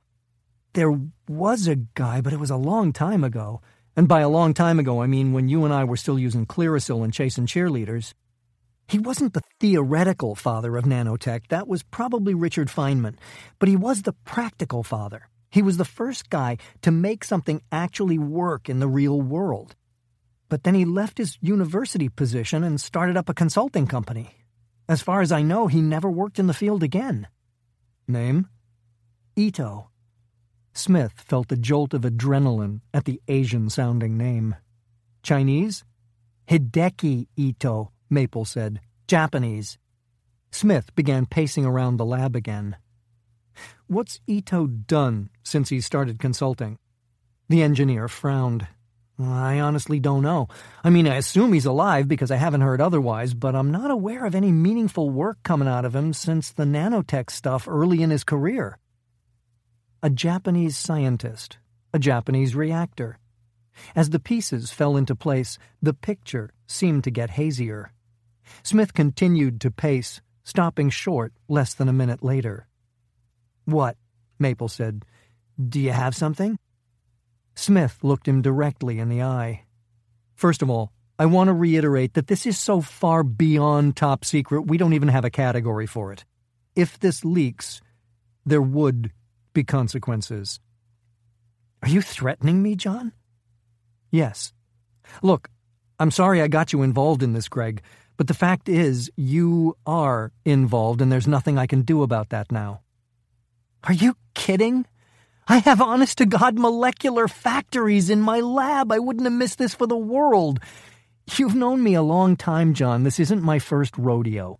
You can trust me." "Okay, then here's the rest of it. The radiation levels in Fukushima's Reactor 4 were way too high to be explained by the damage done by the tsunami. That reactor was supposed to have been defueled." Maple frowned. "After that build-up, I have to admit that I was hoping for something more interesting." "Could radiation destroy these things?" "At high enough levels, sure. So these little machines are basically just artificial viruses, right? They co-opt their host for fuel to replicate themselves. And the more there are of them, the more damage they do." "Yeah, that's probably a good way of thinking about it for someone with your background. They're viruses that destroy the cellular structure of concrete, steel, and plastic." "Well, I've worked with some of the most dangerous pathogens on the planet over the years. The first thing I think about when I'm doing it is containment. In my case, a whole lot of stainless steel, 4-inch thick glass, airlocks, and suits with separate oxygen supplies. And if all that fails, there's a toxic chemical shower that kills everything it touches." From his expression, it was clear that Maple was starting to see where he was headed. "Of course. Why didn't I think of that? Reactor 4 wasn't sabotaged with the nanobots. They were being developed there. The tsunami hit, containment was breached, and they flooded the lab with radiation. That's why there's no activity in the samples you gave me. They're dead." Chapter 33. Prince George's County, Maryland, USA. When Jon Smith entered Klein's office, a young woman with tattoo-covered arms and a gold nose ring looked extraordinarily happy to see him. It was hard not to sympathize.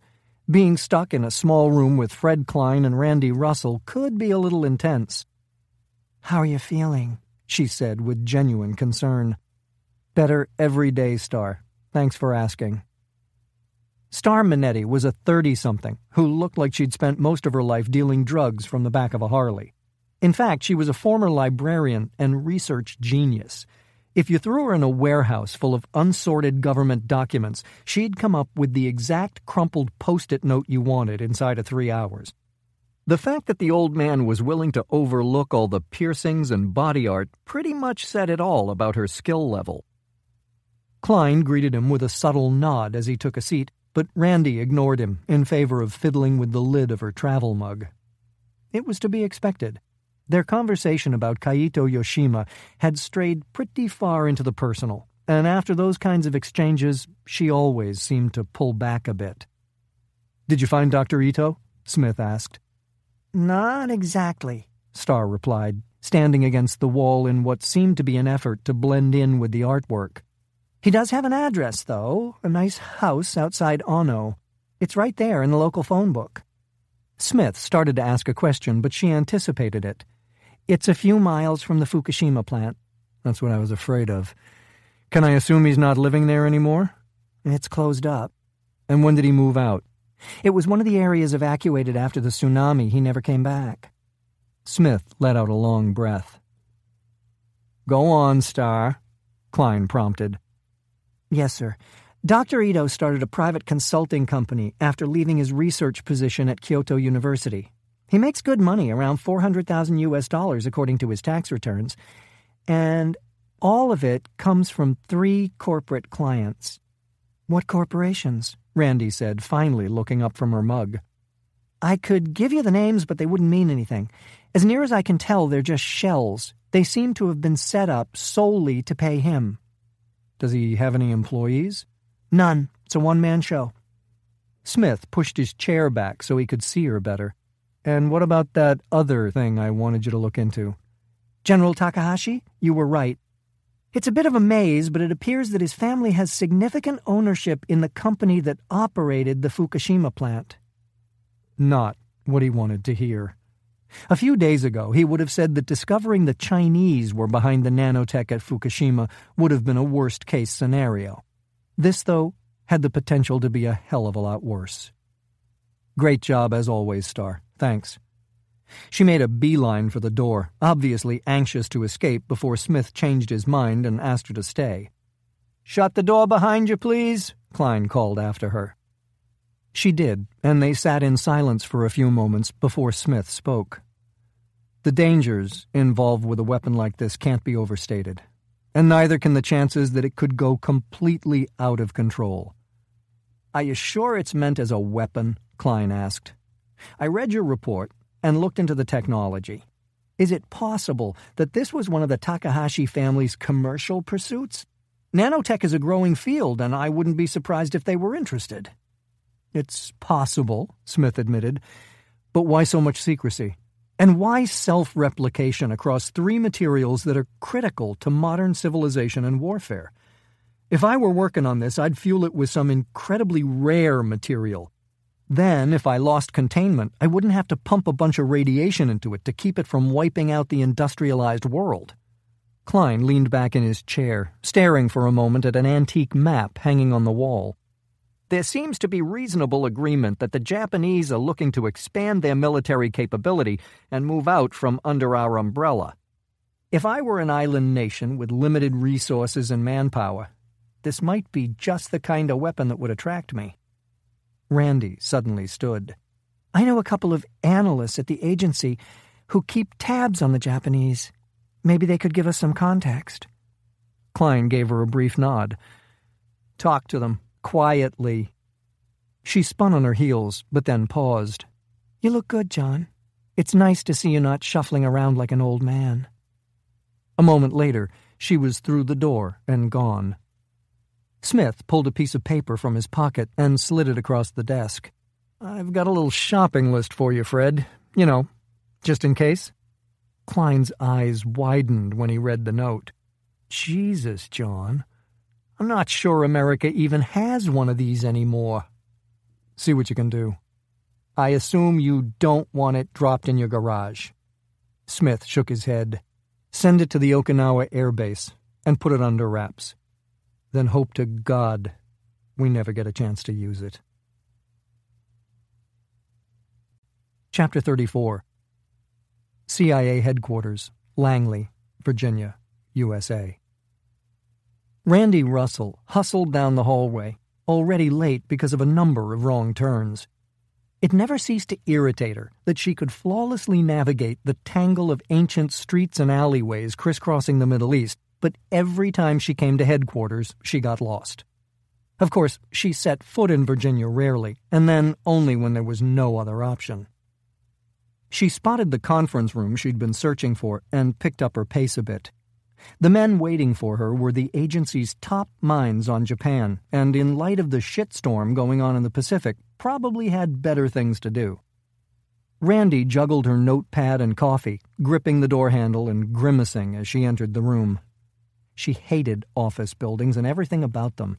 The smell, the fluorescent light, the cheesy artwork. But most of all, she hated the bureaucracy that incubated in them like bacteria. The two men sitting next to each other behind the table didn't immediately react to her arrival, other than to stare. Not an uncommon reaction in the scheme of things. She'd met them in passing years ago, but by design she was a bit of a ghost.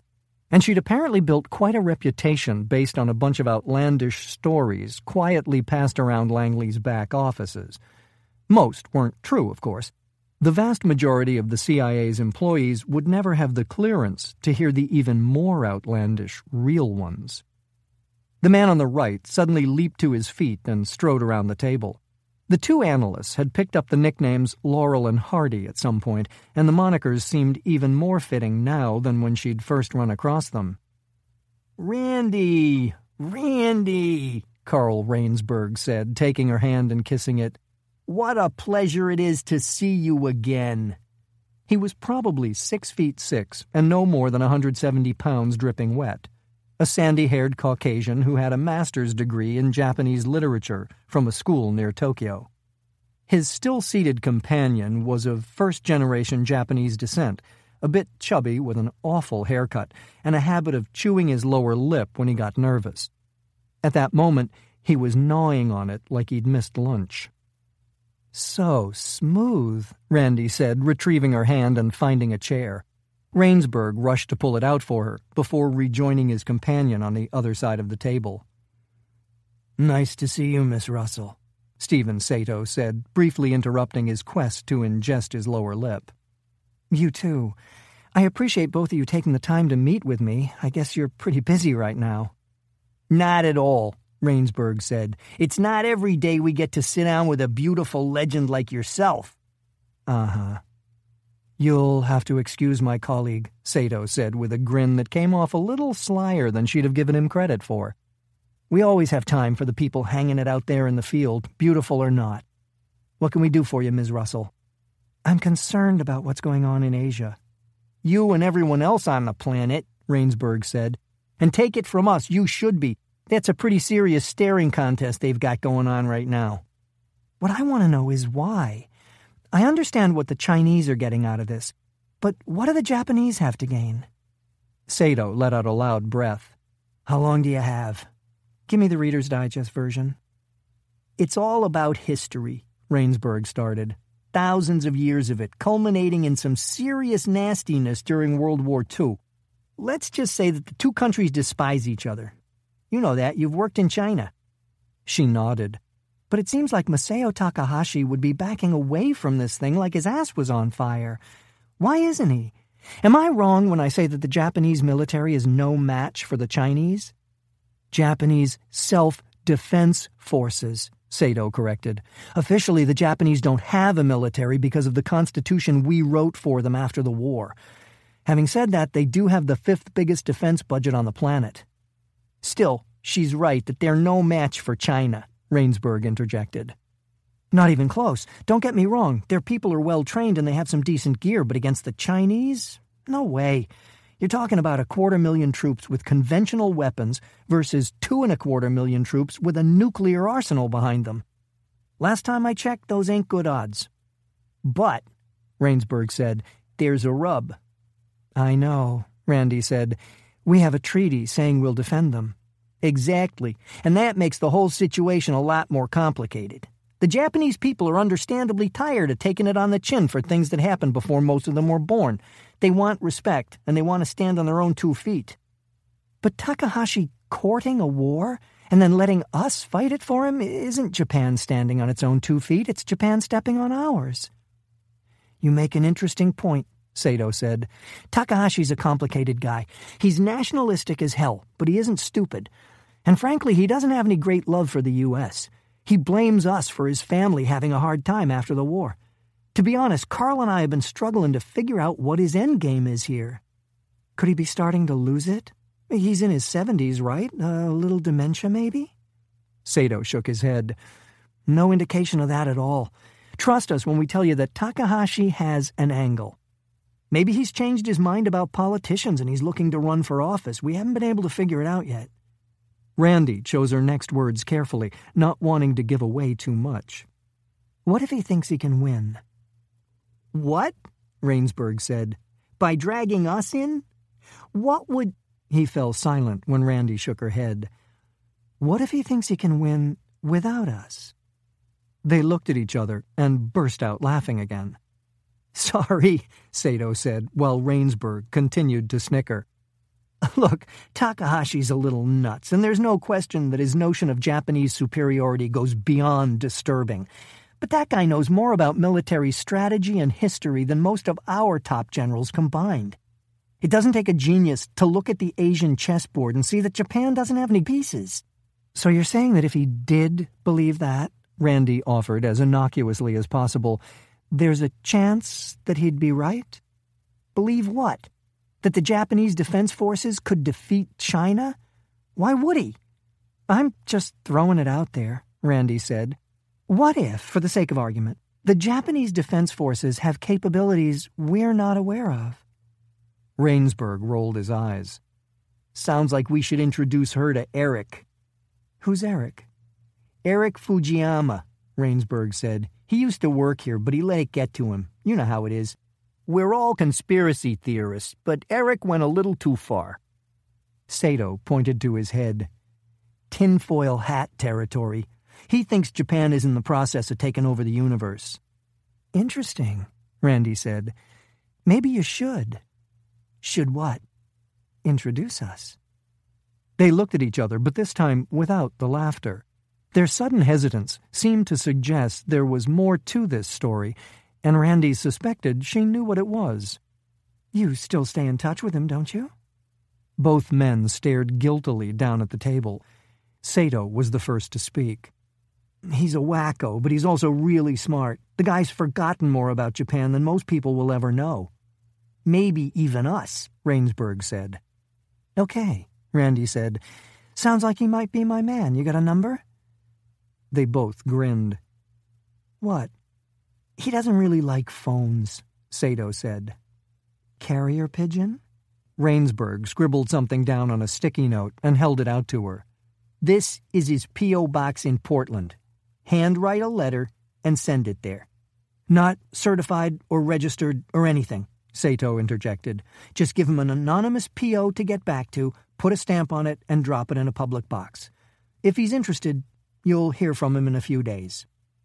Randi looked down at the address. Christ. Chapter 35. Tokyo, Japan. When Masao Takahashi entered, the four men in the room bowed respectfully and then took seats at the conference table. He returned their silent greeting before positioning himself at one end.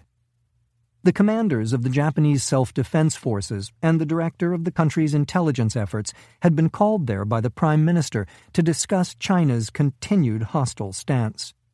The possibility that Japan could be forced to defend itself from its massive neighbor had finally become too obvious for even the politicians to ignore. The meeting was supposed to start at precisely 1500 hours, but half an hour after that, they were still waiting.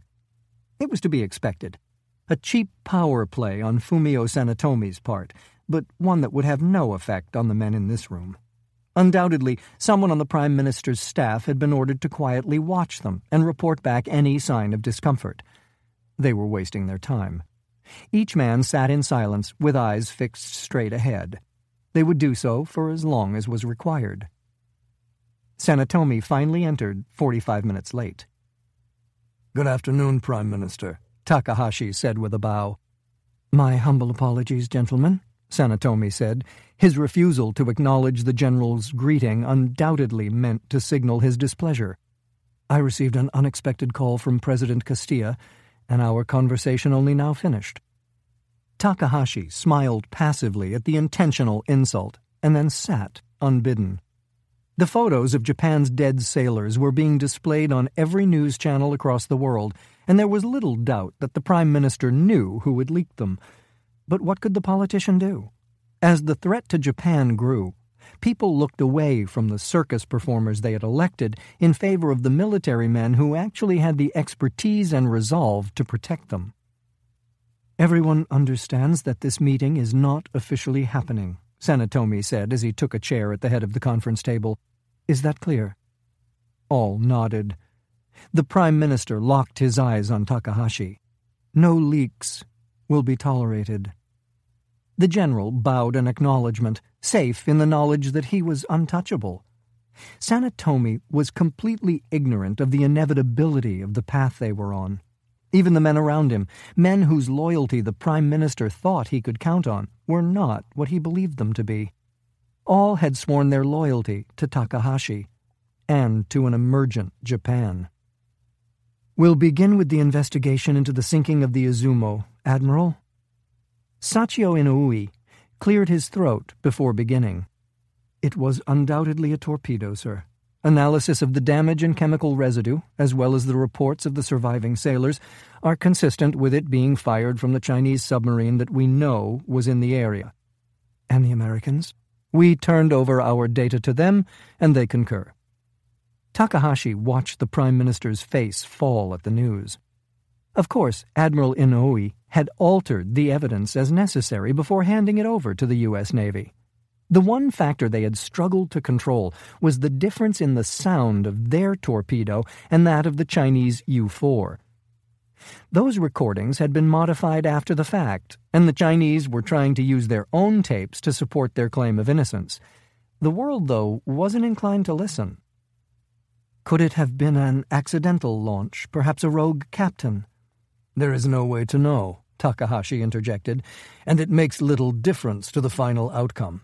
Our sailors are dead, and the Chinese military is on high alert." Sanetomi glared at him for a moment and then turned back to the Admiral. "Is there any other plausible explanation?" Inoue shook his head. "Why would they do this? What advantage is it to them?" Akio Himura, the Director of Intelligence, responded, "We believe that the economic problems in China are worse than we and the rest of the world suspect. Their banking industry has been allowed to hide a great deal of debt, and it may be that they are on the verge of a financial catastrophe. Given that the collapse will be a direct result of the massive corruption of the Chinese political class, they could be facing a potential revolution. It may be that a physical confrontation is the only thing substantial enough to divert attention from their own crimes." "But this isn't just a war with us. It's a war with America." "Is it?" Takahashi said. Sanetomi immediately held up a hand to silence him. "We're all fully aware of your childhood and your deep-seated issues with America, General. But I've spoken to their president, and he's assured me that they intend to honor their treaty with us. At the very least, you must find some comfort in the fact that they've sent multiple carrier groups into Asian waters." "I don't, Prime Minister.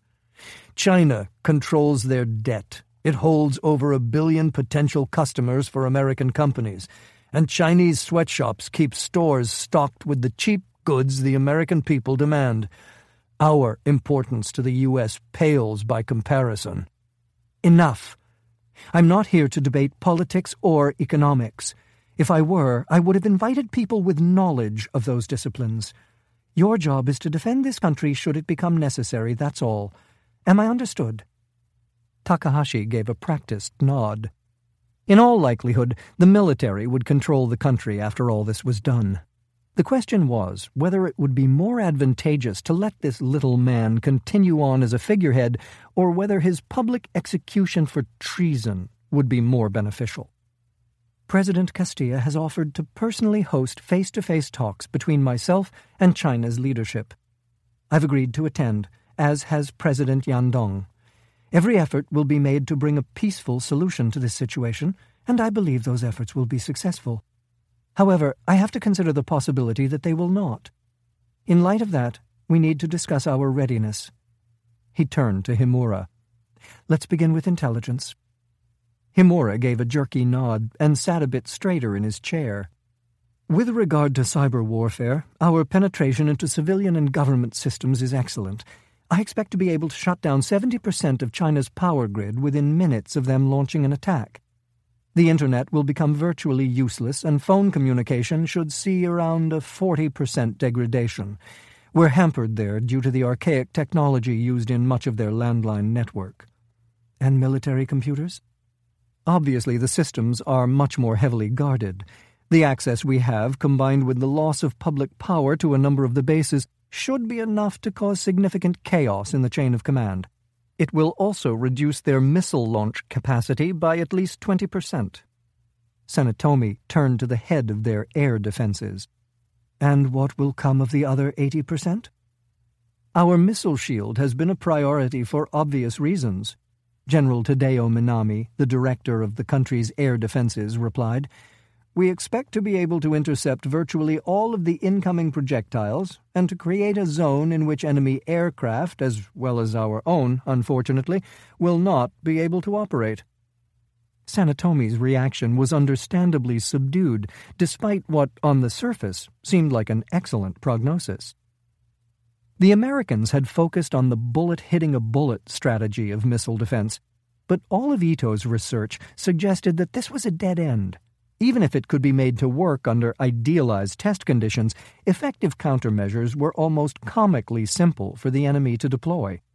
The only realistic solution was to create massive electromagnetic pulses that short-circuited the electronics of anything entering Japanese airspace.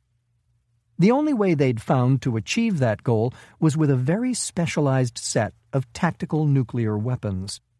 The air bursts themselves weren't particularly powerful, far less so than that of the bombs used to attack Hiroshima and Nagasaki, but the radioactive aftermath was quite innovative. Countless microscopic particles would persist in the atmosphere for days, shielding Japan in an impenetrable radioactive cloud. And the danger to civilians? Acceptable, Takahashi said, once again cutting in. Even when we suffered a nuclear attack during World War II, radiation casualties were largely caused by people ingesting radioactive ash through drinking from the river. Our water supply is now protected from that kind of contamination. We expect to see 20% higher cancer rates nationwide for the next generation, as well as higher levels of birth defects. But this is unavoidable and certainly preferable to the alternative. What about our air-to-air drones? Sanetomi asked, unwilling to even look at his chief of staff. Of little use, General Minami replied. We've only recently completed testing, and there hasn't been time to ramp up manufacturing. Obviously, we have conventional fighters that will be able to patrol our territory when it's feasible to fly. Overall, we believe it will be enough to limit casualties to around 1 million. 1 million, Sanetomi said, seeming to have trouble processing the number. That's a success. In a country of 135 million under attack by the second-largest military power in the world, yes, Minami said. In fact, I consider it a near miracle. Sanetomi turned again to Admiral Inouye. What about our sea defenses?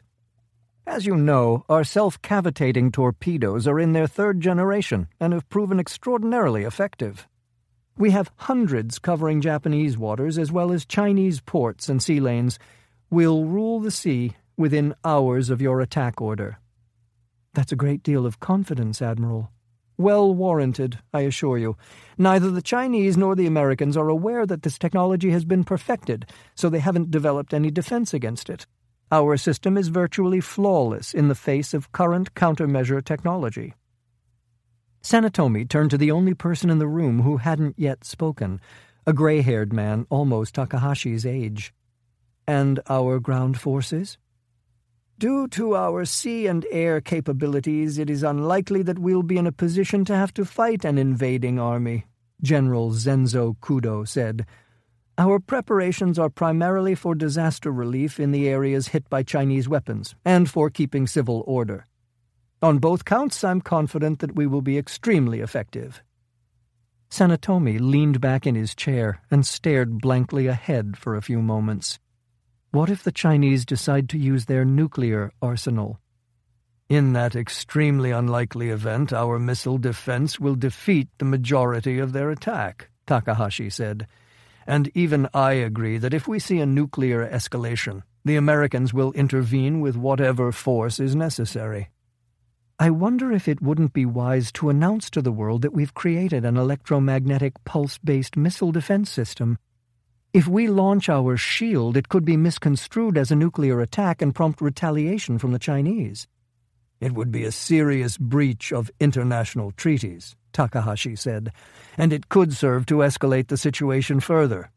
I would recommend that we wait. If the situation escalates to the point where we might be forced to deploy our shield, we'll announce then.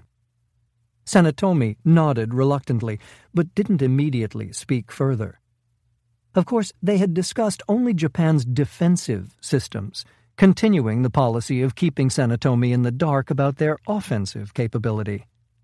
Ito's people had succeeded in shrinking a 20-kiloton nuclear bomb, almost exactly the same power as the weapon used against Hiroshima and Nagasaki, into a container that could easily be carried by a single man.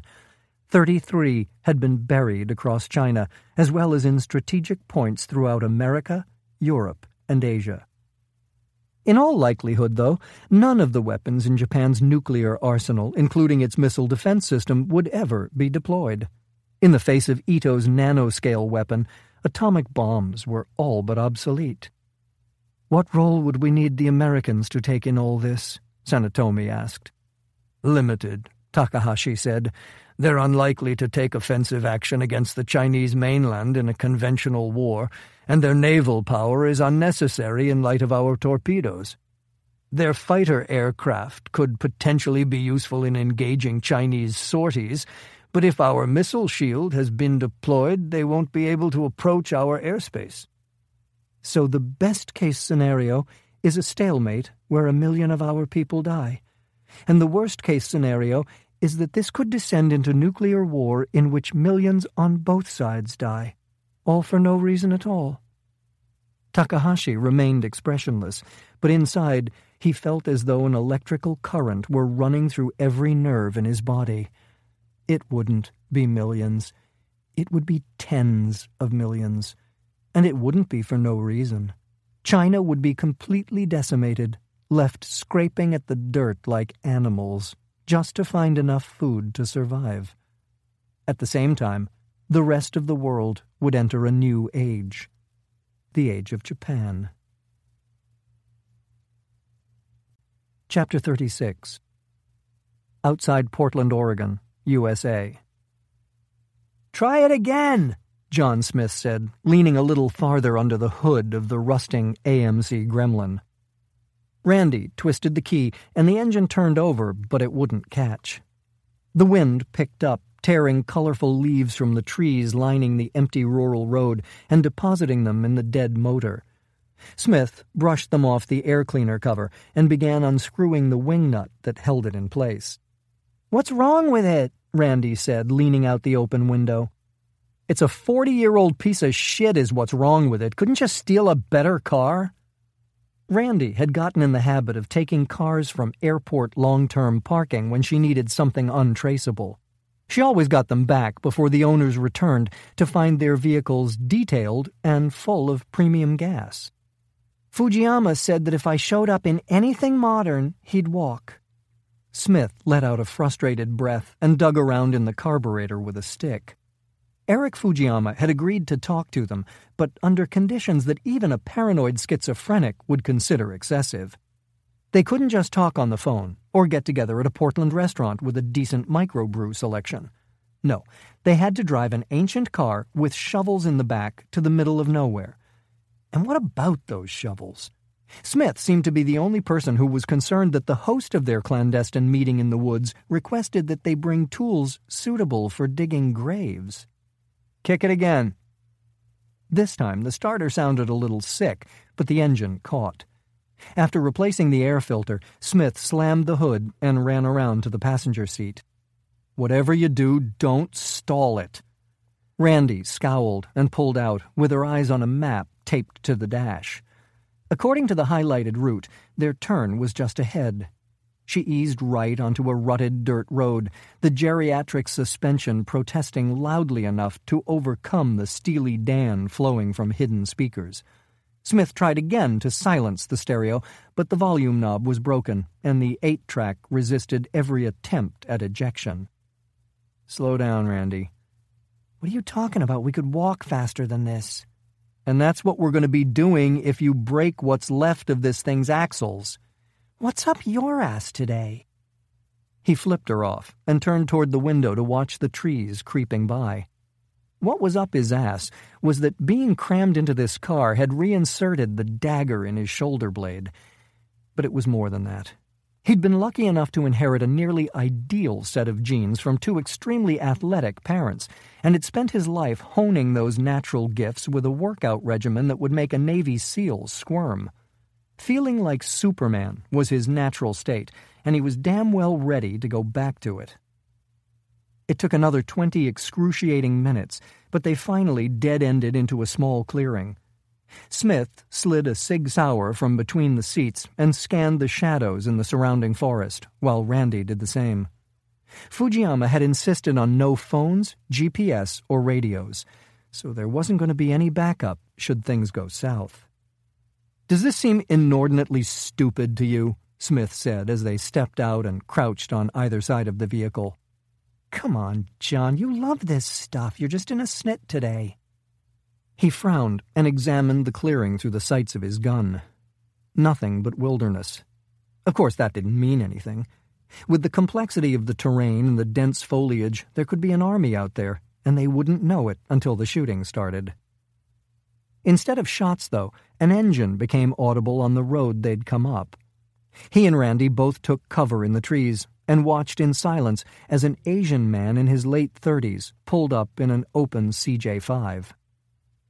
Eric Fujiyama released his seatbelt and leaped out, doing a full turn in the middle of the clearing. "Randy, where are you?" Smith looked over at her and shrugged. The man was wearing jeans and a sweatshirt with no indication of a weapon. "I'm here," Randy said, stepping out of the trees and walking casually toward Fujiyama with her gun tucked into the back of her pants. "Hey," he said, nodding toward the gremlin, "you can follow instructions. Good." "Well, I can follow some instructions."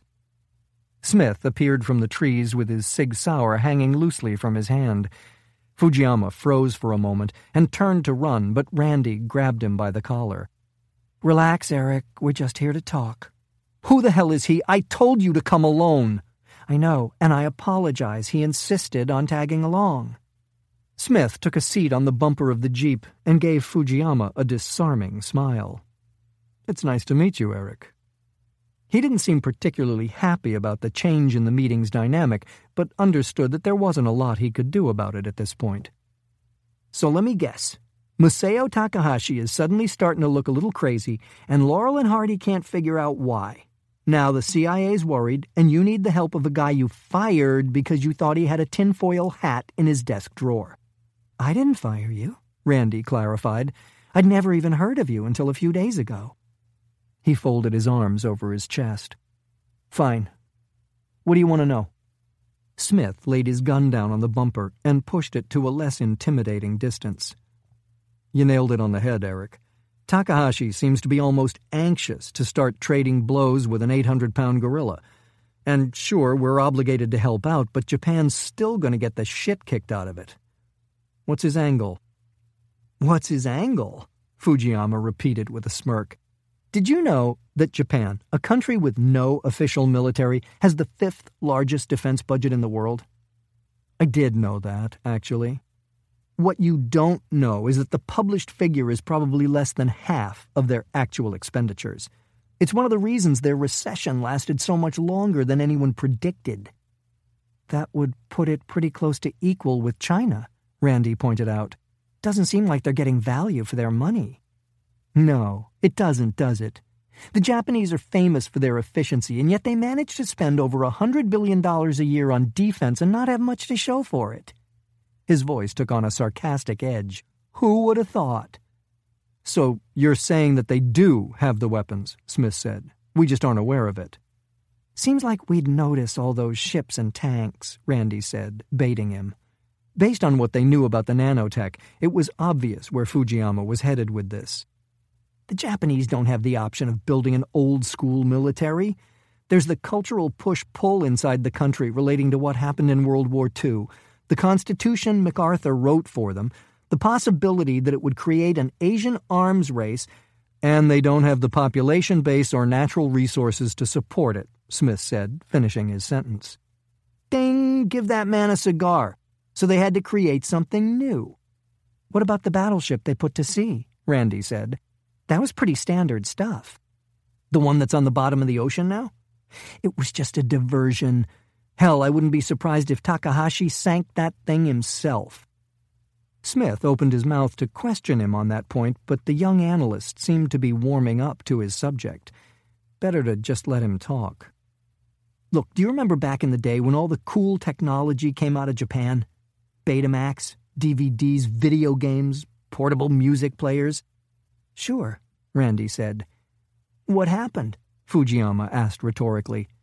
Suddenly, right around the time Takahashi went to work as an aide to the former head of the Japanese Defense Forces, that innovation started to fade, and America took over. Where did all those brilliant people go? The CIA seems to think they just went up in smoke. But you don't, Randi said. You think Takahashi got hold of them and paid them to develop a next-generation arsenal. Smith kept his face passive, but his mind was trying to churn through what he was hearing. The pieces were starting to fall into place, and the picture they created was terrifying. Let's talk Akito Maki, Fujiyama continued. Who? Randi said. He was a young chemical engineer who in the early 90s was on his way to increasing the stored energy in a given amount of rocket fuel by an order of magnitude. Then he went to work for one of the Takahashi family's companies and doesn't seem to have produced anything saleable.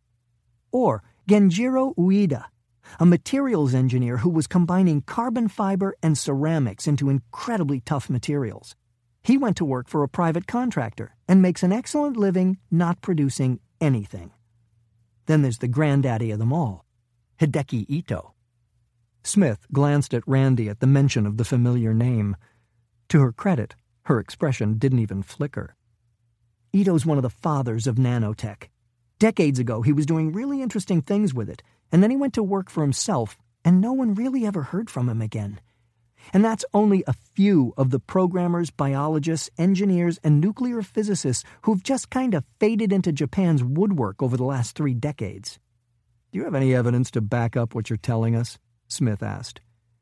Fujiyama stared at him, looking a bit uncertain. Finally, he seemed to come to a decision and motioned with his head to a tall, tree-covered knoll to the east. A bunch of files, buried up there in a safe I designed myself. Files? Randi said. You mean paper? Why wouldn't you just keep it on an encrypted disk? Fujiyama laughed. Do you wonder why I wouldn't let you contact me over email? Why I said no modern cars or electronics? You think the Japanese are using them? Are you kidding? I guarantee it.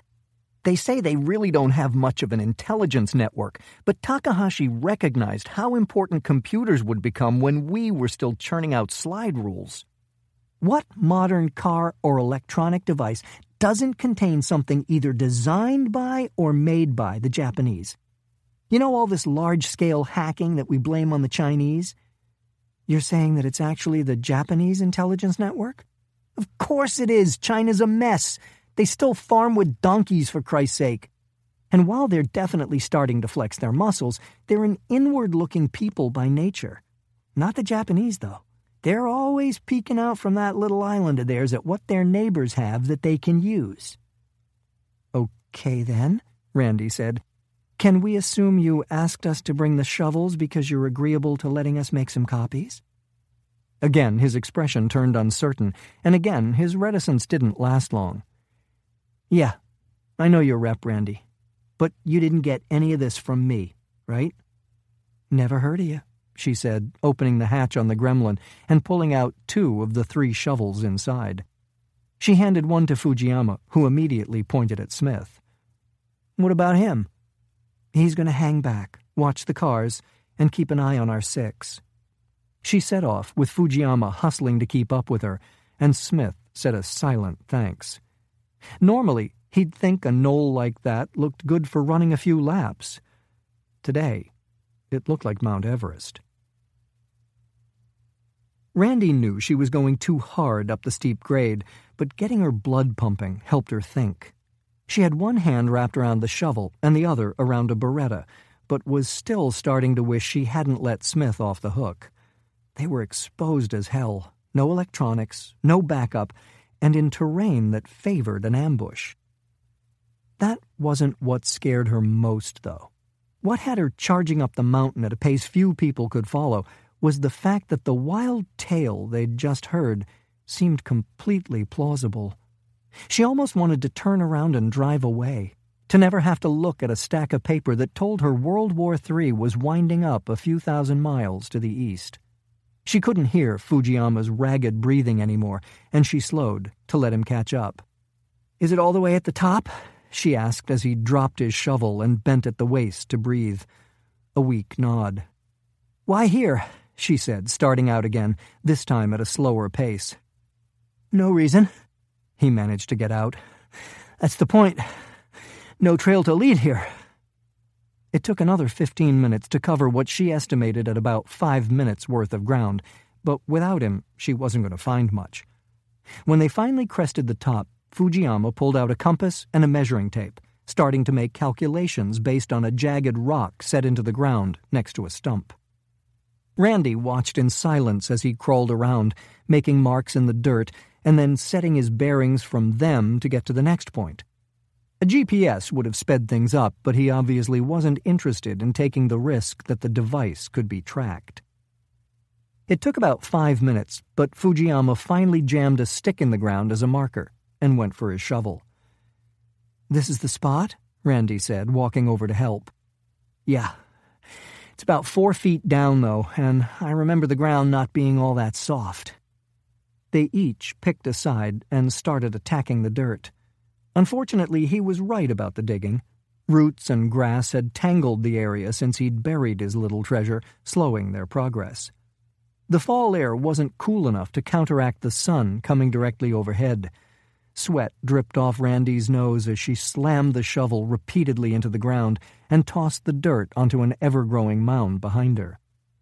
Fujiyama was trying to keep up, but his side of the hole was barely enough to trip over, while she was down almost 1.5 feet. As bad as the hike up had been, standing on top of this knoll under clear skies was making her feel even more exposed. Better to get this thing and get the hell out of Dodge.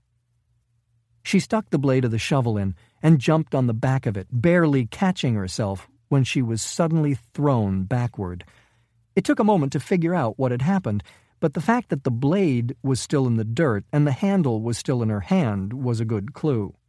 "Damn it," she said, throwing the broken handle aside. "You can use mine," the young analyst said hopefully. "No, we need to get this done and get the hell out of here. There's another shovel in the car. I'm going to run down and get it. Keep digging." "I'm getting really tired, Randi. Maybe, would you rather go back to the clearing and then have to climb up again?" He looked down the steep slope. "No, but then shut up and dig. You're the one who buried the damn thing." Randi set off at a hard jog, leaping rocks and fallen logs as she retraced their steps toward the cars. She kept an eye on the shadows and the Beretta in her hand, but at the pace she was going, there was no way to make out much detail. Sometimes fast was better than cautious. Randi was about a quarter of the way down the hill when an unmistakable sound reached her. She bounced off a tree and turned just in time to see a pillar of flame rising from the top of the knoll. Burning debris, including charred pieces of Eric Fujiyama, arced across the blue sky. She took a few steps uphill, but then turned and started running toward Smith again. Whoever had planted that bomb would know they were there, and he wasn't in any condition to defend himself alone. Chapter 37. Tokyo, Japan. Takahashi followed Akio Himura through the heavy doors that led to the most secure part of the building. Officially, Japan didn't have any significant intelligence capability, and the existence of this facility, ostensibly a division of the government's accounting office, was one of Japan's most closely guarded secrets. The walls were lined with two-way mirrors, and Takahashi knew they were being watched from all sides by Himura's elite security. At the first sign of a breach, the multiple automatic doors they'd come through would lock down, trapping them and anyone else trying to gain access. The encrypted text message had come during their pointless meeting with the Prime Minister, but Takahashi had been unable to act on it, instead sitting obediently through another 20 excruciating minutes. With no helicopter available, he and Himura had been forced to go by car, spending almost another hour in Tokyo's heavy afternoon traffic. They stopped in front of a white door with a visible carbon fiber weave, and Himura raised his arms above his head. Takahashi did the same, submitting to the highly advanced body scan that would not only search for weapons, but also for digital storage devices, cameras, and even pens, anything that could be used to record what transpired inside. A green light flashed, and the door slid open. "Report," Himura said, as they entered the inner sanctum of his intelligence apparatus. It was surprisingly unremarkable. No larger than 20 meters square, with stark white walls and 3 stainless steel desks containing only computer terminals. Behind those terminals were men who seemed far too young to be working at this level of responsibility. The technical expertise necessary, though, eluded earlier generations. 2 unknown people contacted Eric Fujiyama at the file site, the man closest to them said, without looking up from his screen. Takahashi bristled a bit at his brusque demeanor, but then reminded himself that the intelligence business was very different from the military. These were not people who snapped to attention when a superior entered the room. "Do we have any idea who they are?" Himura asked, walking up behind the man. "We've accessed an American satellite, but the angle isn't optimal. A blonde woman and a man with dark hair. The man stayed at the car while the woman went to the knoll with Fujiyama. She seemed to break her shovel and started down again while Fujiyama kept digging. She was halfway back to the clearing when the mine went off." "Was she injured?" Himura asked. "Not as near as I can tell." "Russell and Smith," Takahashi said quietly. Himura nodded. They'd been tracking Fujiyama for years, and in fact had been subtly involved in discrediting him sufficiently for the CIA to fire him.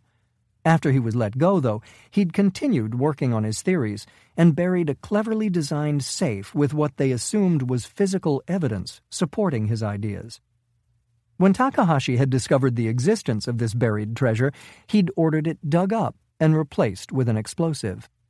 The theory was that Fujiyama and anyone interested in what he'd compiled would be vaporized before they could do any damage. Obviously, that hadn't worked as planned. Leaving Fujiyama alive had proved to be a poor decision. "Where are they now?" Himura said. "Driving on Interstate 5 in the American state of Oregon." "Destination?" "Our assumption is the airport. Russell has been known to steal vehicles from long-term parking, and based on the make and model of the car, we know it's not a rental." "Can we control it?" Takahashi asked. "No, it's probably more than 30 years old." "Have they contacted anyone?" Himura said. "Doubtful. They haven't stopped, and Fujiyama typically insists that people he meets with carry no electronics." "Do we have human assets in the area? Anyone who could intercept them?" Takahashi said. "None." Takahashi took his intelligence director's arm and pulled him back toward the wall. "There's no way to know what Fujiyama told them before he died. We have to assume he gave them something, a thread to pull on." Himura nodded. "If we're going to act, we need to act now, before they can talk to their superiors. If we lose them again..." His voice faded. "How?" "We can't use their car, but we can use others. I must caution you, though, General, the risk of exposure is incredibly high. In fact, it's almost certain." Takahashi looked across the room at the screen being used to monitor Smith and Russell's vehicle. Himura was right. It was impossibly dangerous. But doing nothing was equally dangerous. If they'd gone to Fujiyama, It seemed likely that they'd discovered the nanotech and suspected Japan of having a hand in its development. "Do it," Takahashi ordered. Himura gave a short bow and walked up behind the young man at the terminal. "Are there other vehicles available?" "Yes, but we're going to lose the satellite image, and the traffic around them is fairly light at this point. Their ETA to the airport is 10 minutes. There's plenty of time for us to tie into the security cameras. We'll have good coverage and a higher density of modern vehicles." Himura put a hand on the young man's shoulder. "Russell and Smith are not to enter the terminal. Is that understood?" Chapter 38. Portland International Airport, Portland, Oregon, USA. Randi Russell eased the Gremlin into long-term parking, keeping a close eye on the rearview mirror. The sun was still up in a cloudless sky, creating a distracting glare on the sea of cars in front of the terminal. Her well-trained eye couldn't spot anyone following, but she wasn't sure that meant much anymore. "Wait a minute," Smith said, staring down at the notes he'd scrawled on a crumpled napkin from the glove box. "Was it Guido?" "Which one?" He let out an exasperated breath. "Maki was the rocket fuel guy he told us about. His first name was something like Aikido. This is the materials engineer, Genjiro Guido?" She shook her head. "Not Guido. It ended in an A. Maybe Guida?" "Yes," he said, scribbling the name down. "That's it. Genjiro Guida. Now all we need to do is figure out a way to get this to Star." She eased up to the parking kiosk and took a ticket before driving through the gate. "We'll have our cell phones back in a few minutes, but even with Covert-One's encryption protocols, I'm not sure we should use them. Fujiyama's paranoia's rubbing off on me." "I don't think it's technically paranoia if someone just blew the top off a mountain you were standing on and killed your informant." "You make a valid point," she said, stopping in front of a space with a red cone emblazoned with the words, "No parking." She hopped out of the car and gave the cone a firm downward shove, collapsing it into a disc about the size of a frisbee. When she got back in and pulled forward, Smith was already wiping down the interior to eradicate any fingerprints. Randi retrieved a small backpack from the floor behind the seats and dug through its contents until she was able to release a hidden panel at the bottom. She handed Smith a wallet filled with well-worn IDs and credit cards, taking another for herself.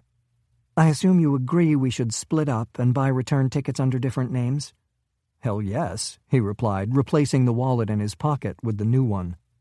"I'm having a hard time believing where this is leading, but for now, we assume the worst." "That the Japanese have spent the last 30 years quietly building a bunch of futuristic weapons that are now aimed directly at us?"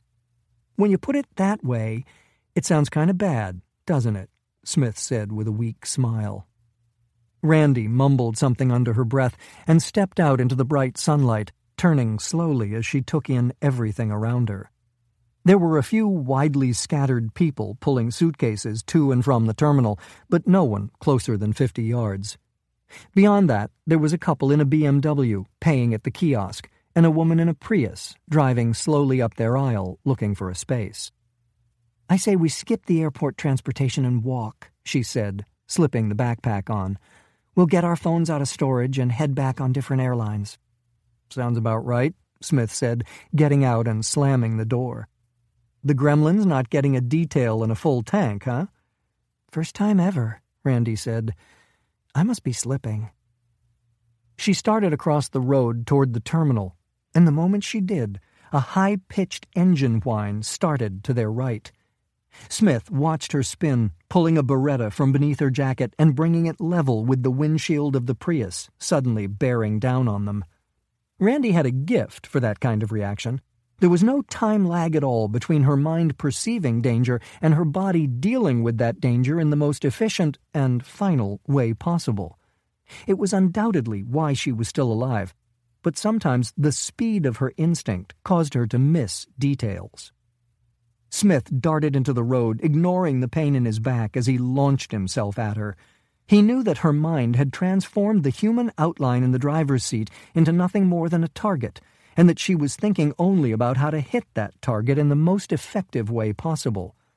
What he saw, though, was a terrified woman jerking desperately on an unresponsive steering wheel. It was over in less than 2 seconds.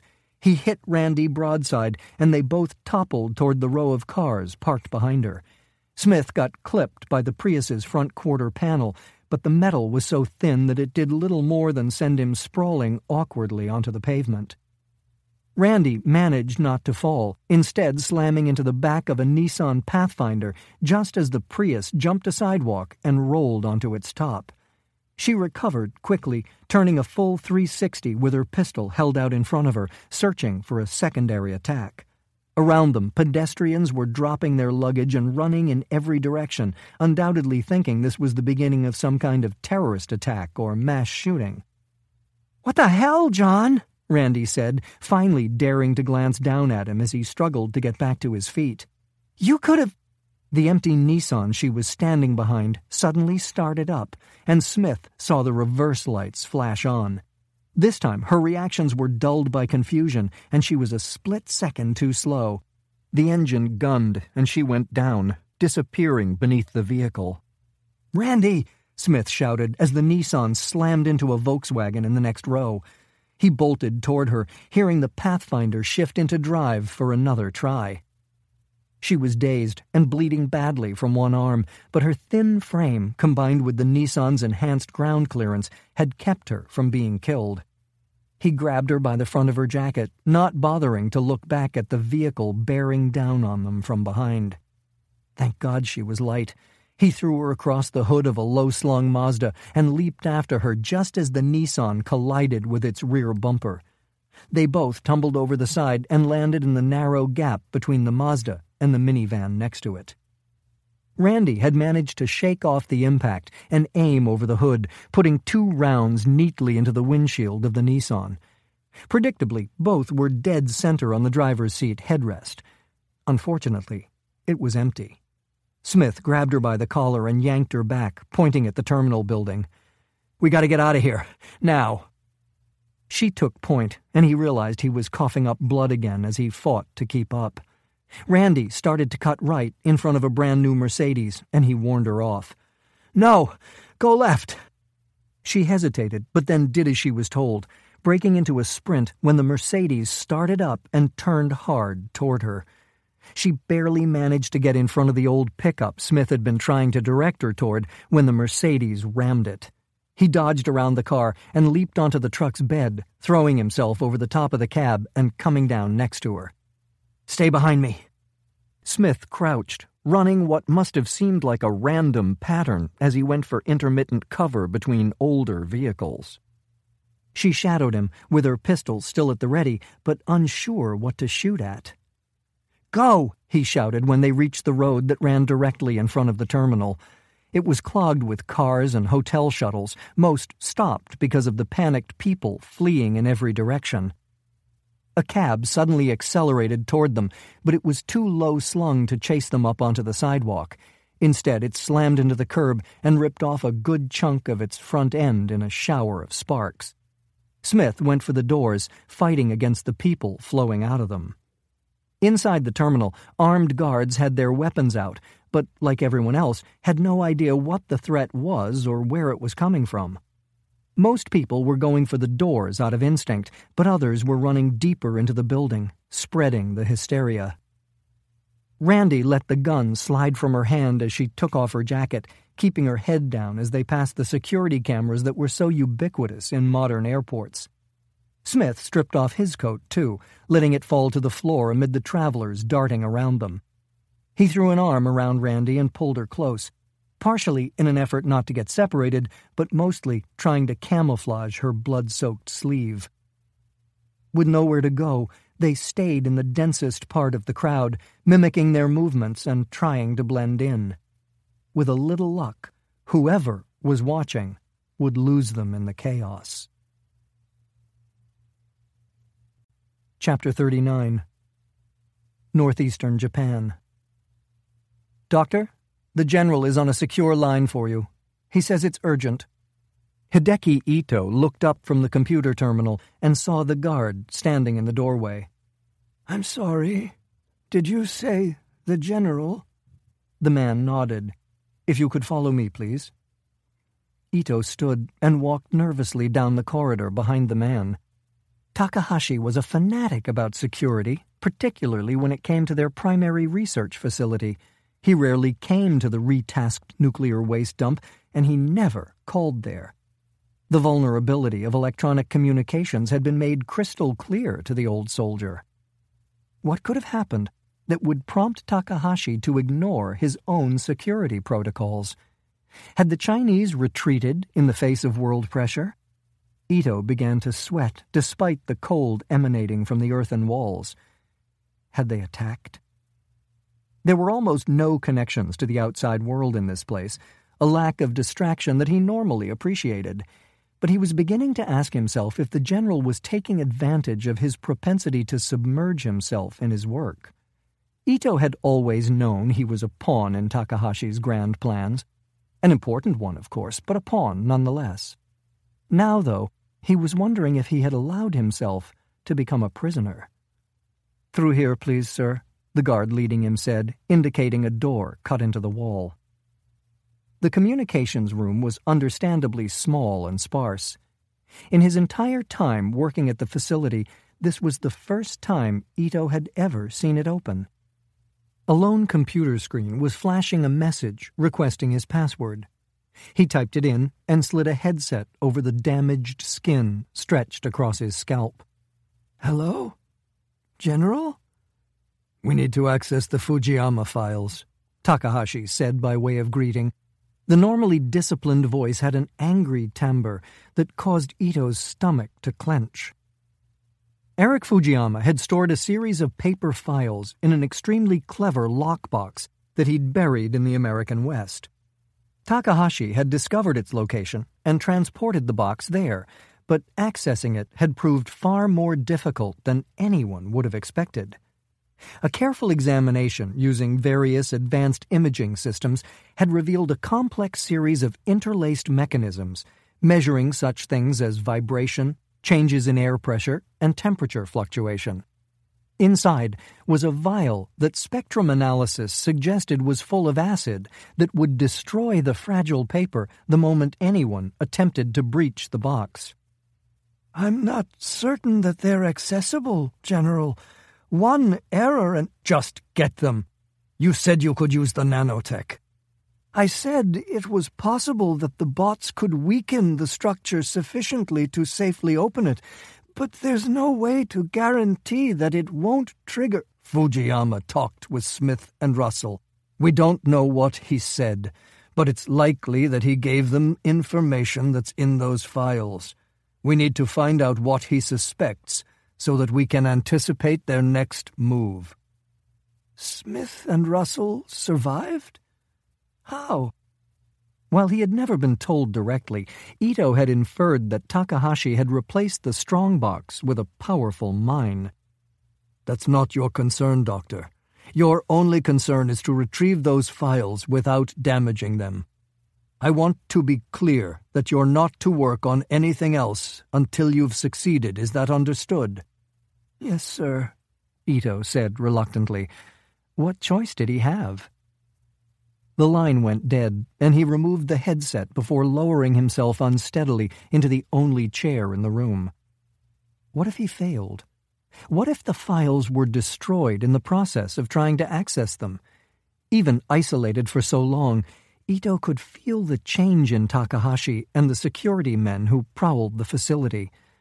A storm was coming, one he himself had been unknowingly instrumental in creating. And when that tempest finally made landfall, it would consume them all. Chapter 40. Over Norfolk, Virginia, USA. Jon Smith eased into the thick leather seat and looked out the window as Covert-One's G5 climbed out of the Norfolk airport. He and Randi had rendezvoused there in order to pick up the jet Fred Klein had sent for them. It seemed that the fake IDs, baseball hats, new clothes, and sunglasses had thrown off whoever had been tracking them. Most likely, General Masao Takahashi. Randi fell into the facing seat, sliding a bottle of Tylenol and a can of Budweiser across the narrow table between them. No microbrews in the fridge, but I thought Bud would still be better than water. He used the beer to wash down a few pills before reclining and closing his eyes. The episode in the parking lot, combined with hours of crisscrossing the country in the relative anonymity of economy class, hadn't done his back any good. At least he'd stopped coughing up blood. Get some sleep, John. It's a long flight to Okinawa. Fred's cleared us for a nice quiet landing at our Kadena Air Base there, and then we can make our way to mainland Japan. I need you firing on all cylinders. Right now, you look about 100 years old. It's not the years, he said, not bothering to open his eyes. It's the mileage. She didn't respond immediately, but when she did, she sounded unusually contrite. Thanks, back there. If it weren't for you, I'd have shot an innocent woman and gotten crushed by a jacked-up Nissan. Not the way I want to go out. He smiled thinly. I remembered what Fujiyama said about cars. He insisted we drive an old one. Sure, but I thought that was because modern ones can be tracked by satellite. I still don't understand what happened back there, John. How were those cars being controlled? It seems... The sound of insane laughter cut her off and forced Smith to look down at his phone. The extremely appropriate ringtone belonged to Marty Zellerbach, a high school friend of his who'd grown up to be a technological wizard and one of the world's top hackers. Occasionally very useful, he could also be incredibly exhausting. Zellerbach suffered from Asperger's syndrome and had a love-hate relationship with his medications that created wild pendulums in his mood. Are you going to pick up? Randi asked. No. You know what he's calling about, John, and you know we're going to need to talk to him eventually. Eventually sounds good. She flicked a hand out, putting his phone on speaker before he could intercept. Marty, sweetheart, how are you? Randi, the question is, how are you? I'm good, thank you. I noticed you're as gorgeous as ever. I'm glad to hear the arm wasn't serious. Smith frowned. By the time he'd made it to Chicago, CNN was already running shaky cell phone footage of what had happened in Portland. He and Randi had both been vaguely recognizable, but in the chaos, it was doubtful that anyone would come to the conclusion that they were the target of the attack. Or even that it was an attack at all. John, are you there? Are you all right? You looked a little slow out there. I'm fine, Marty. Can I assume those cars were after the two of you and not the woman with the baby jogger? Randi looked down at the phone's screen and confirmed that the call was encrypted. Not that Marty was in the habit of talking on open lines. He was extremely suspicious of the NSA and lately had become concerned about space aliens. I think that's safe to say, she responded. What the hell happened out there, Marty? How were those cars being controlled? It's really not all that hard. Modern cars don't have mechanical linkages anymore. They're computer-controlled. All you have to do is get into the onboard system. You know, that asshole neighbor I have who keeps calling the cops on me? I got into his Lexus through the tire pressure sensor. Now his heat is on full blast all summer and his AC runs all winter. If I wanted to, I could take control and make him drive through his garage door. In fact, that's not a bad idea. Okay, Smith said before Zellerbach could embark on one of his legendary tangents. But you had physical access to the car. You plugged your laptop into it, and if you wanted to drive it remotely, you'd have to have either a cable connected or some kind of a radio controller, right? There was a long pause. That's true. Yes. There's no way someone could have gotten to all those cars to hack them, Marty. And I'd be willing to bet there was no one within radio controller distance either. Explain that. Silence. Clearly, this was a problem he couldn't entirely figure out. And if there was one thing that Zellerbach couldn't stand, It was a technological issue on which he couldn't pontificate endlessly. Maybe someone got access during the manufacturing process. Radio control could be handled by hijacking cell towers or even satellites. The airport would be an ideal location. Lots of security cameras to tie into so you could see what you were doing. They were different makes and models, Randi said. Yeah, but parts for those cars are built all over the world. It doesn't matter who upholstered the seats and made the shift knob. What you need to know is who made the engine control unit. So, how hard would this be, Marty? That's kind of a vague question. It would depend on... Okay, let me rephrase. How much would it cost me to hire you to do it? I'd probably ask for a $50 million retainer and 5 years. No guarantees, though. I mean, I'd have to infiltrate the manufacturing and design companies that make the ECUs and figure out how to hide some very sophisticated software in their systems. Then I'd have to figure out a way to communicate with it. His voice faded as he became lost in thought. You know all these guys, Smith said. Who do you think did it? Give me some names. I doubt we're talking about an individual hacker, Zellerbach admitted, or even a group like Anonymous. I think we're talking about a government. Smith and Randi looked at each other, clearly thinking the same thing. The Japanese did a lot of design and manufacture work for the auto industry, and they'd have the technological ability to hijack cell towers and satellite networks. Okay, Smith said. Thanks, Marty. Do you want me to dig into this? Absolutely not, Randi said. We don't know what we're into here, but whatever it is, it's dangerous. We can't scrape up enough of the last guy who helped us to fill a shoebox. I'm not afraid. We know, Smith said, but you've already given us what we were looking for. We'll call you if we need more. Talk later. He reached over and cut off the phone, then closed his eyes again to the sound of Randi tapping on her laptop. He was just about to drift off when she spoke. Star got the names we asked for, John. Odd woman, but you have to respect the skills. And? We were close. The rocket fuel guy is Akito Maki, with a T, not a D. The materials guy is Genjiro Ueda. Both are still alive and both work as private consultants. We've got life stories, tax returns, home addresses, phone numbers, you name it. Smith let out a long breath. If they knew enough to blow the top off that mountain, we have to assume they've got Fujiyama's files. They'll circle their wagons around anyone who was mentioned in them. I don't see that we have much of a choice.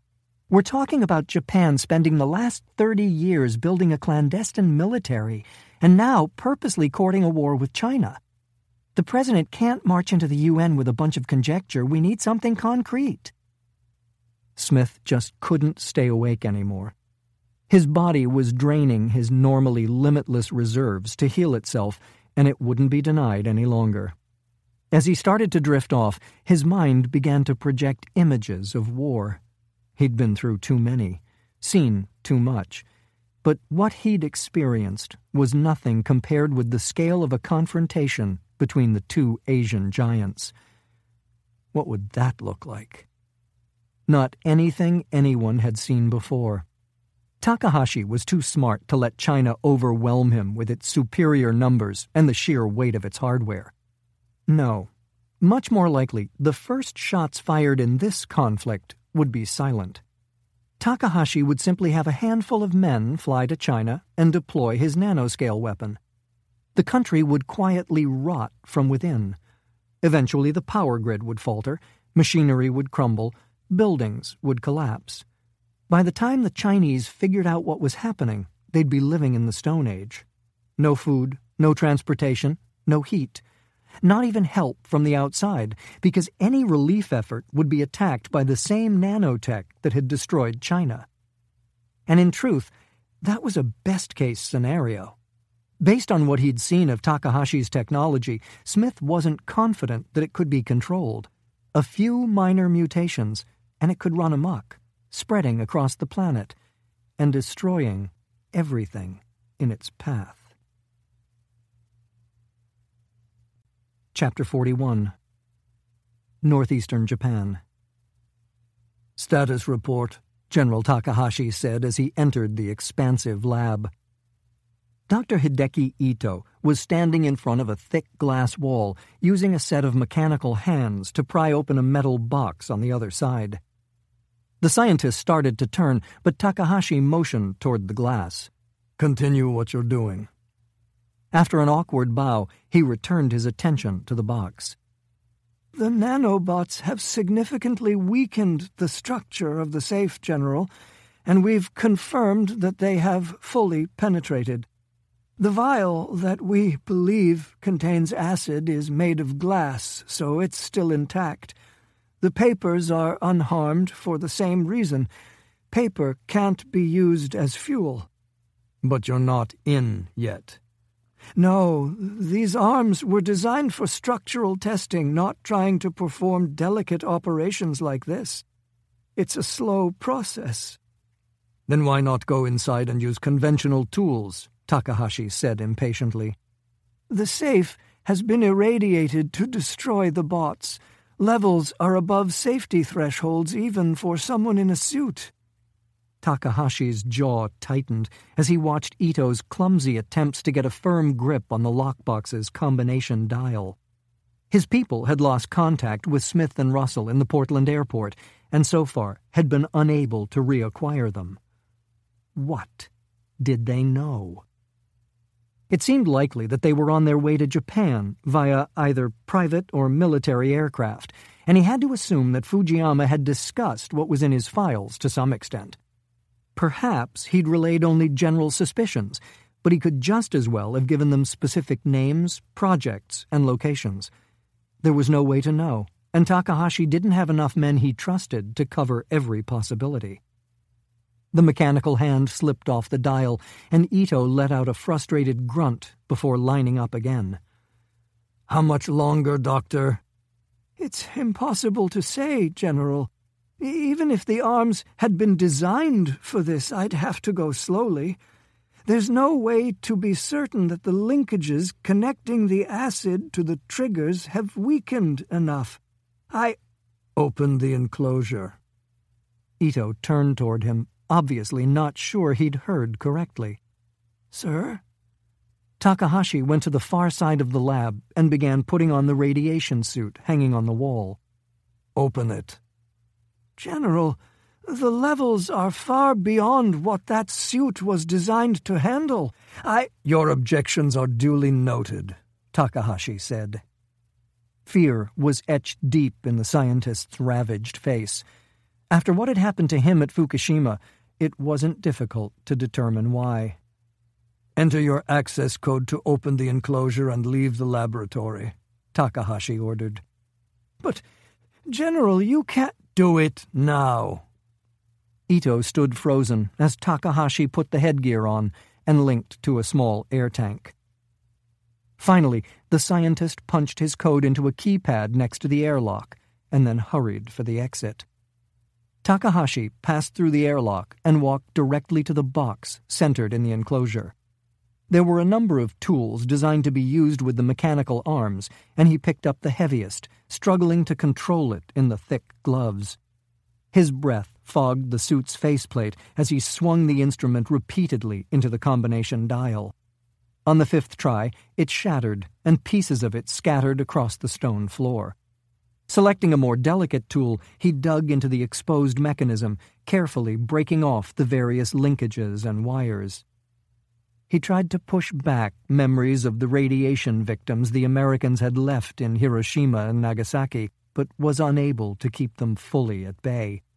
He'd been only a small child when he'd first seen the burns, similar to Ito's, but fundamentally different from the war injuries that had been so common at the time. A number of years had passed before the cancers had set in, but he could remember occasionally glimpsing people shamed by massive tumors and hearing tales of their slow, agonizing deaths. With the last of the latches crumbling, Takahashi used a carbon fiber screwdriver to pry at the lockbox's seams. He couldn't hear anything beyond his own breathing, but felt the steel beginning to give as he drove the tool deeper. Sweat was stinging his eyes now, and he tried to blink it away as the door finally released. The documents were intact. The tension in his shoulders and back relaxed somewhat, and he carefully removed the thick stack of manila files. Fate, it seemed, was once again favoring the Japanese people. Chapter 42. Outside Yaita, Japan. Jon Smith eased the car along the suburban Japanese street at precisely the speed limit. The houses on either side were a mix of styles, a bit more colorful than he'd expected, and all borrowing to some extent from traditional Asian architecture. Most lots were at least an acre, and the overall landscape was too wide open to offer much cover. He'd managed to find a rental car with tinted windows that, combined with his dark hair and complexion, would prevent him from attracting too much attention. Not that the neighborhood was exactly awash with pedestrians. He'd seen a group of kids playing soccer in a school playground about 2 miles back, but beyond that, the area looked almost deserted. Everyone was still at work. His target, the materials engineer Genjiro Ueda, lived directly ahead on a wooded hill rising a few hundred feet into the overcast sky. Sun glinted from the windows of widely spaced houses, and a narrow road was intermittently visible through the trees. It was a much more workable setting for what he was there to do. The lots expanded to an even more generous 3 acres, and the foliage grew in density with elevation. The question was whether to go now or to wait for darkness. It didn't take long to arrive at a decision.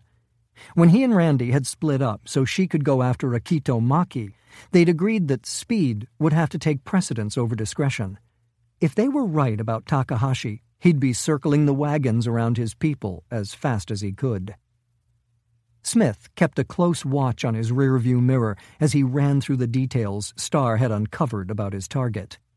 Ueda was in his late 40s, and a little thinner and more fit than Smith would have preferred. He'd been a postdoc at the Tokyo Institute of Technology, studying carbon fiber technology, when he'd suddenly left to start his own firm. He made a good wage, the equivalent of low 400s in US dollars, but even the inestimable Starr had been unable to get a good bead on who his clients were. Satellite photos and a few street views from Google showed an elegant 2-story house with a fence that was more form than function and lacked a gate. Starr had been able to find no evidence that Ueda and his wife of 15 years had any kind of security system. Also no kids, no pets, and no neighbors within view. The engineer seemed to work largely out of an office in his house, and his wife didn't have a job. So the hope was that he'd be there. Smith wasn't particularly anxious to have to sit around and wait. The grade of the road started to steepen, and he maintained his speed, counting driveways as he went up. The idyllic neighborhood wasn't exactly Afghanistan, but that didn't stop the adrenaline from pumping. Normally, Covert-One ops were planned to the very last detail. By comparison, this one felt hopelessly half-assed. He was still suffering badly from his injuries and probably only functioning at 60% of peak. There'd been no time to insert a surveillance team to recon the area, and he had no backup, and the sum total of his operational experience in Japan consisted of getting shot in the back with a crossbow bolt. Smith reached for a compact taser lying in the passenger seat as he turned into Ueda's driveway. The plan was to shock him, stuff him in the trunk, and get the hell out of there. 3 minutes, tops, depending on the situation with his wife. As Randi was fond of saying, what could possibly go wrong? Smith's normal bias would be to park down the road and go quietly over the wall, but someone was bound to notice a 6-foot American wandering around the neighborhood, particularly when he started climbing fences in broad daylight. Better to stay a little closer to the natural rhythms of the area. He parked behind a Toyota SUV and slipped the taser into his pocket before stepping from the car. Nice house. Nice yard. Nothing out of place. Not that appearances meant much. If he'd been fighting for the other side, he'd make sure everything looked as normal as possible, to draw his opponent in. There was no bell in evidence next to the door, so Smith gave it a few hard raps with one hand, keeping the other wrapped around the taser in his jacket. When footsteps became audible on the other side, he moved back a pace and checked behind him again. A moment later, the door was opened by an attractive Japanese woman who looked to be in her mid-30s. She seemed genuinely surprised to see an American on her porch, and Smith cautiously took it as a good sign. According to Starr, she'd taken 5 years of English in secondary school. Based on her grades, though, he decided to enunciate carefully. "Hello, I'm Professor John Richards from the Massachusetts Institute of Technology. Is your husband at home?" Her brow knitted a bit, but she seemed to understand. "Please, come in. He is here. He is in his office." Smith smiled easily and stepped across the threshold, closing the door behind him. "Please stay," she said deliberately, then started toward the back of the house. He waited for her to disappear and then followed silently, still clutching the taser. It would have been preferable for her not to be home, but that had probably been too much to hope for. Nothing a little duct tape couldn't solve. He saw her pass through a doorway at the back and decided this was his best chance. According to the architectural plans, there was only one way in and out of the room. They'd be easier to control in the confined space. He could hear Genjiro's voice, slightly elevated in volume but completely unintelligible. "Good afternoon," Smith said, trying to sound cheerful as he entered the medium-sized home office. "Who are you?" Genjiro said, standing up from behind his desk. His English was solid, and so was his body. According to Starr, he'd been involved in the martial arts since he was 5 years old. "I'm an engineer with MIT," Smith said with another disarming smile. "I was in the neighborhood, and Bob Darren said I should come by and introduce myself." He maintained eye contact with Genjiro, making certain that he wasn't looking toward the taser sliding out of Smith's pocket. Unfortunately, his wife was paying more attention. Instead of running or shouting, though, she whipped around and aimed an extremely well-executed spinning back kick right at Smith's head. He ducked, feeling her foot pass through the top of his hair as her husband leaped across his desk. If he lived through this, Starr was going to get a serious ass-chewing for missing the woman's fighting skills. There was no question that he was losing control of the situation, and he had only a few seconds to get it back. The woman recovered quickly and transitioned smoothly into a front kick aimed directly at his testicles. If he was 100%, he'd have foot-swept her, tasered her husband, and been on his way. But those days were over for a while. There was no choice but to use the taser on her. She stiffened and dropped like a stone just as Genjiro launched a brutal sidekick. His background was in Taekwondo, so he'd be heavy on foot techniques, a game Smith had no interest in playing.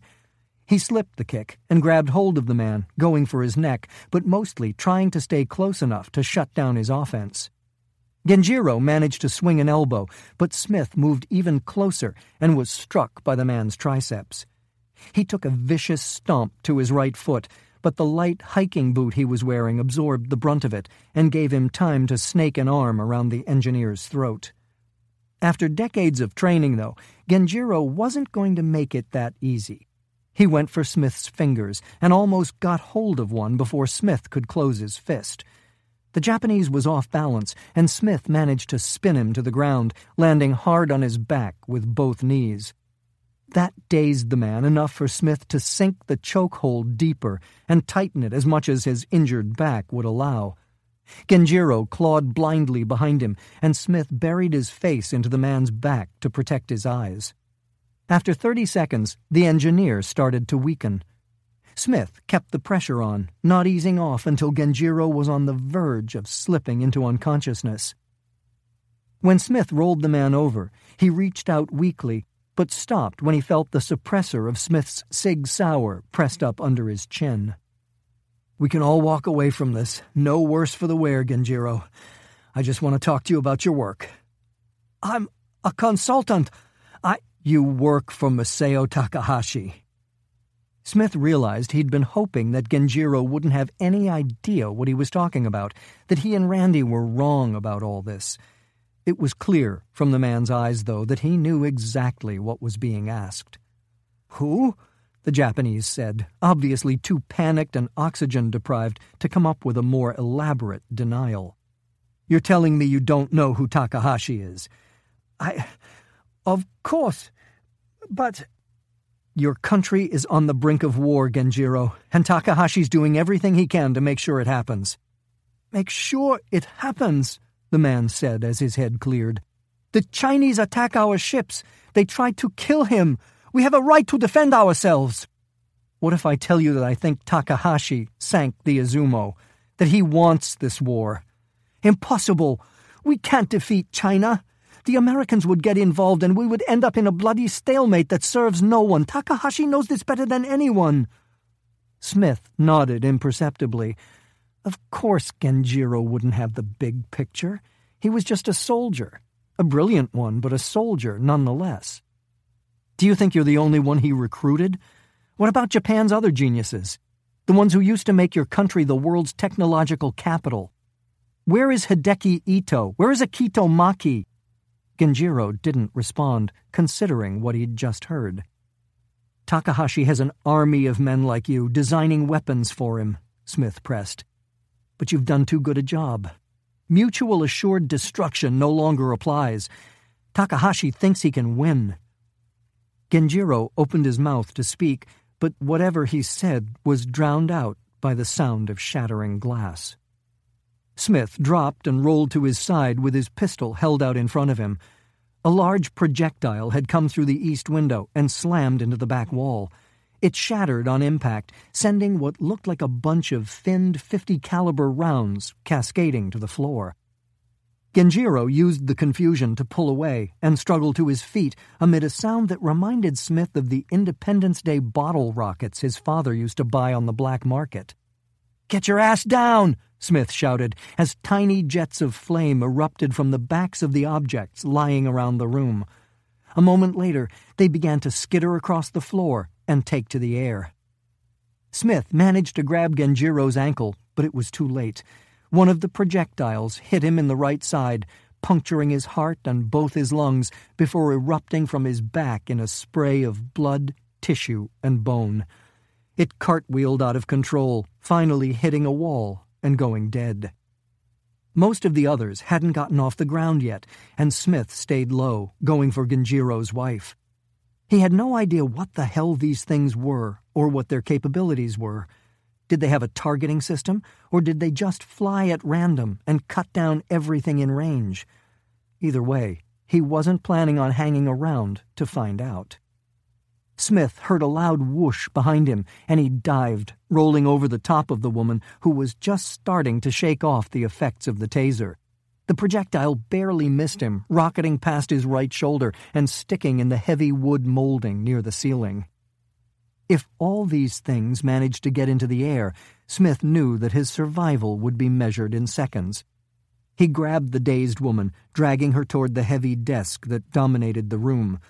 She screamed, and he felt the warmth of blood splattering across his face.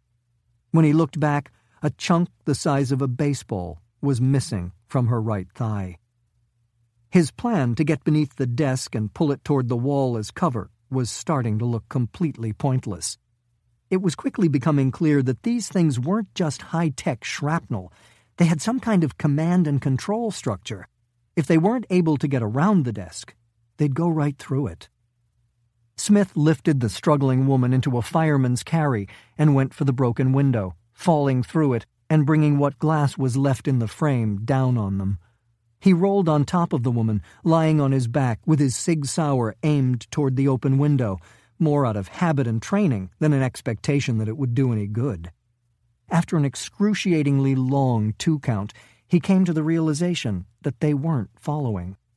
He could still hear the bottle rocket sound of their engines, but whoever programmed them had obviously set them up to stay within the confines of the house. He moved off the moaning woman and into a crouch, sweeping his weapon from left to right. They were sandwiched between the house and a dense blossom-covered hedge. He couldn't see out, but that probably meant no one could see in either. His vehicle would be to the right at about 20 yards, but it might as well have been a mile. Genjiro's wife was going into shock, and his injuries were going to make carrying her that distance a slow and painful process.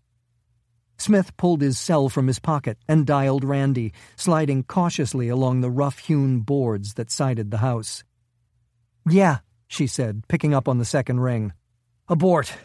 Do you understand me? Abort!" "John, what the hell?"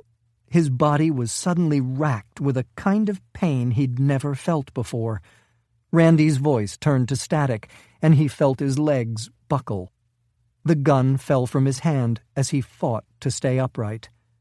Then everything went dark. Chapter 43. Utsunomiya, Japan. "John!" Randi shouted into the phone. "John, can you hear me?" It was obvious he couldn't. The static was so loud that she had to hold the phone more than a foot from her ear, and then it went silent.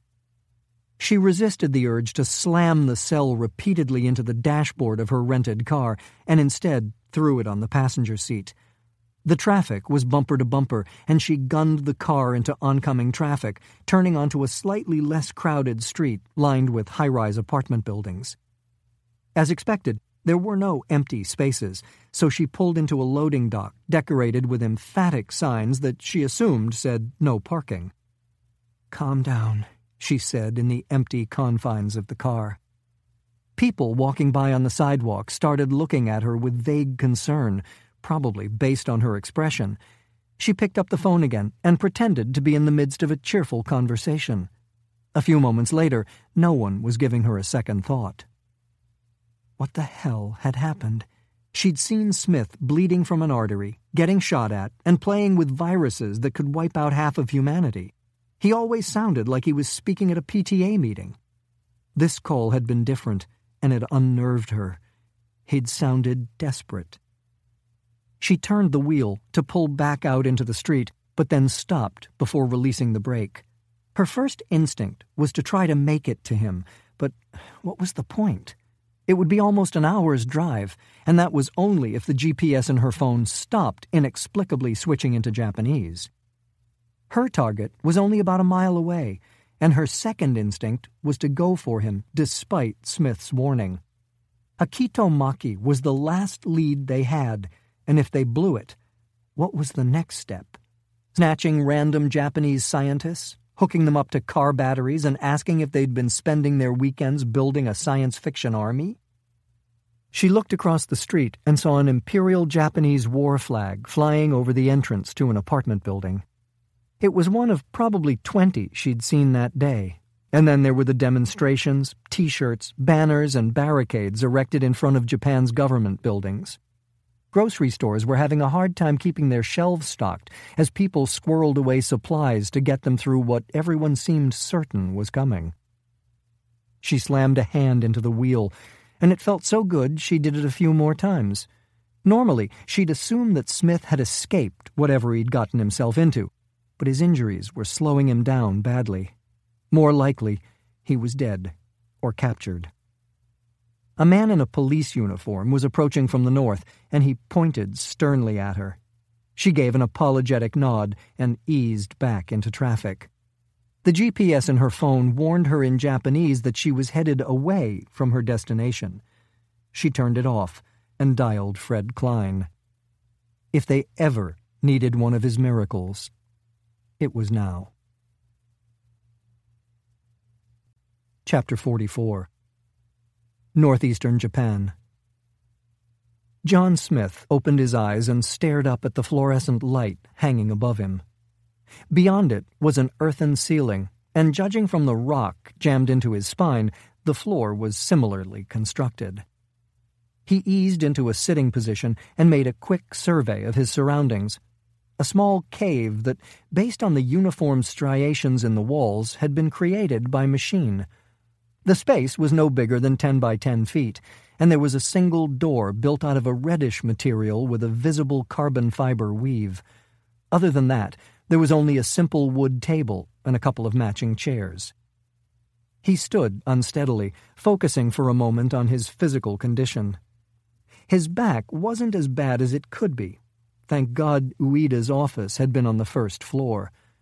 Not that it had done the engineer much good. He remembered hitting the ground with the man's injured wife and calling Randi. After that, there was nothing until he'd woken up in this place. Smith took a seat in one of the chairs and saw that a cut on the back of his hand had been patched up. Better than the alternative, he supposed, but waking up in unidentifiable places with a bunch of doctored wounds hadn't been working out all that well for him lately. He considered going to work on the door with one of the chairs, but after a few moments decided it would be a waste of time. Instead, his thoughts turned to Randi. Had she done what he'd told her? Had she turned tail and run?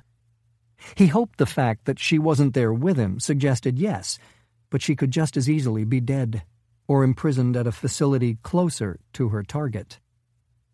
The door began to slide back, and Smith rose from the chair and took a step back. He put a hand on the chair, but as weapons went, it wasn't exactly state-of-the-art. For now, it might be better to just figure out where he stood.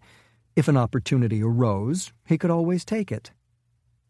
The man who came in was immediately recognizable. A full 5 inches shorter than Smith, he had a solid, stocky build and a weathered face beneath military-cut gray hair. "General Takahashi," Smith said, bowing subtly. It was vaguely possible that he could kill the man before anyone came to his aid, but there was no way to know if that would solve problems or create more. Civility seemed to be a wiser course of action at this point. Takahashi returned the bow as the door closed automatically behind him. "Colonel Smith." He motioned toward the table. "Please, sit. It's my understanding that you're injured." It would have been disrespectful to refuse, so Smith took a chair and watched the general as he did the same. "Randi Russell?" Takahashi said simply.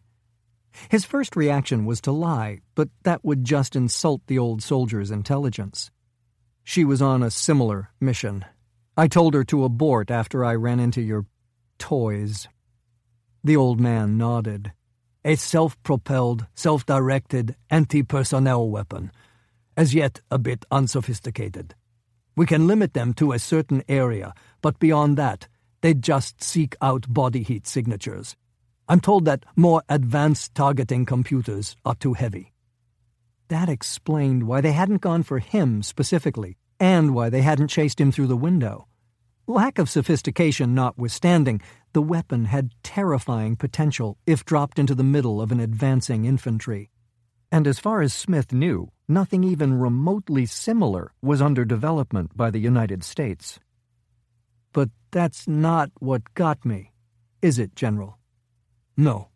Genjiro's house was surrounded by tiny grains of silicon that are very similar to sand but charged by solar radiation. When a certain remote signal is given, they rearrange themselves into a circuit and can deliver quite an electric shock. Think of it as a 21st century minefield. Depending on the circuit created, it can kill or incapacitate. More important, though, it can be permanently shut down after hostilities end. No more generations of children having their limbs blown off by mines left behind. A significant improvement, don't you think?" Smith actually did, but decided not to admit it. Ironic that Genjiro would be killed by something he had a hand in designing. Takahashi nodded. "And unfortunate. He made significant contributions over the years. Having said that, his time was coming to an end. As a soldier and scientist, I imagine that you've discovered the same thing I have. War favors the wise and experienced. Science prefers the young and inspired." Smith didn't respond. "Do you know where you are, Colonel?" "I can only speculate." Takahashi leaned back in his chair and waved him on. "Please do." "After losing Reactor 4, you'd need a new venue to work on your nanotech weapon that eats metal, concrete, and plastic. I notice none of those materials are present in this room. You'd still need radiation to kill it just in case, though, So I'd have to guess an underground nuclear waste storage facility. The old soldier smiled. I would say that you live up to your reputation, but I have to admit that I know surprisingly little about it. We have excellent penetration into America's military computers, as well as those at the CIA and NSA. They all seem to indicate that you're a microbiologist. I think you'd say virus hunter. Maybe your access isn't as good as you think, General. I believe it is. We've been developing supercomputer and cyber warfare technology since the early 80s. Your own NSA is about 10 years behind us. A much more likely explanation is that you're not here at the behest of any of those organizations. Fred Klein insisted that Covert-One's computers be completely cut off from the outside world. If you wanted to access them, you had to be physically sitting behind one of the terminals at the marina, and getting to one of those terminals without Klein's permission would be a challenge for the 82nd Airborne. Knowledge is power, Smith said noncommittally. Takahashi smiled, obviously not expecting him to just roll over and give up his employer. As is technology. You directed the military's development of Dresner's merge unit, did you not? Yes, sir. It was more or less public knowledge, so he didn't see any harm in admitting it. A fascinating system. Limited, of course, but I was very interested to see where you were taking it. He looked at Smith as though he were a gifted child. I greatly regret that you weren't born Japanese, Colonel. You would have done very well on my staff. Smith accepted the compliment with a respectful nod. The endless pages of information he'd gone through on Takahashi had painted a picture of an extremely formidable soldier. But sitting there across from him, Smith realized they hadn't captured the full extent of the man. "So you weren't as impressed by the merge as I was," Smith said, trying to draw him into saying more about the technologies his people had developed. Surprisingly, Takahashi seemed completely unguarded on the subject. What you were working on was already obsolete, Colonel. There's no way to improve the soldier. No matter how well equipped he is, he's still flesh and blood, driven by unpredictable and unstable emotions. Obsolete, Smith repeated thoughtfully. Like your battleship? From his expression, it was clear that Takahashi knew he was being baited. He just didn't seem to care. The Izumo was just a piece of military theater, something for our people to rally around and to keep the Chinese off balance. But you've obviously done better. Unquestionably. My predecessor started with a blank page. He threw out everything we thought we knew about warfare and brought in philosophers and scientists who'd never had anything to do with the battlefield. Together, they imagined something completely new. And you managed to find the talent to build it. Young people in America are quite self-absorbed, don't you think? The Japanese are nationalistic by their very nature. Most of the people I approached were honored to be asked to serve their country. The rest were convinced by my financial resources. Convinced to do what, though, sir? Start a war with China? Takahashi's face became a mask. At your country's insistence, the Japanese people gave up their right to project power militarily. We made up for that somewhat with the strength of our economy, but a superpower needs both. Certainly you understand that. You're a soldier, serving the second most powerful military in history. Smith ignored the sudden demotion to runner-up. I can't help thinking that you're telling me a great deal, General. It was likely that it didn't matter, because he was going to be tortured for information and then killed afterward, but it seemed sensible to bring up the subject. Our countries are allies, Colonel. Nothing I've done is intended to harm our close relationship. Smith noticed the lack of emotion in Takahashi's voice. At best, he saw the United States as a necessary evil. At worst, a problem that he hadn't yet figured out how to solve. Can I assume, then, that I'm free to go? Takahashi actually laughed. I think that can eventually be arranged, Colonel. But first, I'd ask a favor. Sir? Your president is personally hosting a meeting between China's leadership and our prime minister. It begins tomorrow in Australia. I'd like you to contact your superiors and request a private meeting between him and me while he's there." Takahashi reached into his pocket and retrieved a phone, sliding it across the table. "Take me at my word that this summit is meaningless, Colonel. We are entering a new era, and it's time our countries discuss how it can be brought in with the minimum chaos." "You mean how the world will be divided up between us?" "If you prefer." Takahashi stood and gave a short bow before walking to the door. A moment later, Smith was alone again in the locked cave. There was no way to know for certain the capabilities of Takahashi's military, but even if it was just what Smith had experienced firsthand, the face of war would be changed forever. If the man had actually found a way to control his nanotech to the point that he could deploy it as a weapon, then the U.S. military and the rest of the world's militaries combined were now irrelevant. He reached for the phone and dialed one of the many emergency numbers he'd committed to memory long ago. It would be routed through the analog phone system of Myanmar, passing through a house with two handsets literally taped together. And when the conversation was over, that house would conveniently burn down. Not surprisingly, Klein picked up on the first ring. "Yes?" "We have a bit of a situation, sir. "Are you all right?" For now. "But you managed to get to a phone." "A phone was provided." "I see. To what end?" "The General would like a private meeting with our friend while he's on his southern vacation." "Understood. And are you recommending that our friend take the meeting?" "I think it would be wise." "Can he contact the General directly with his response?" "I imagine so. He doesn't seem particularly concerned about confidentiality." "And you?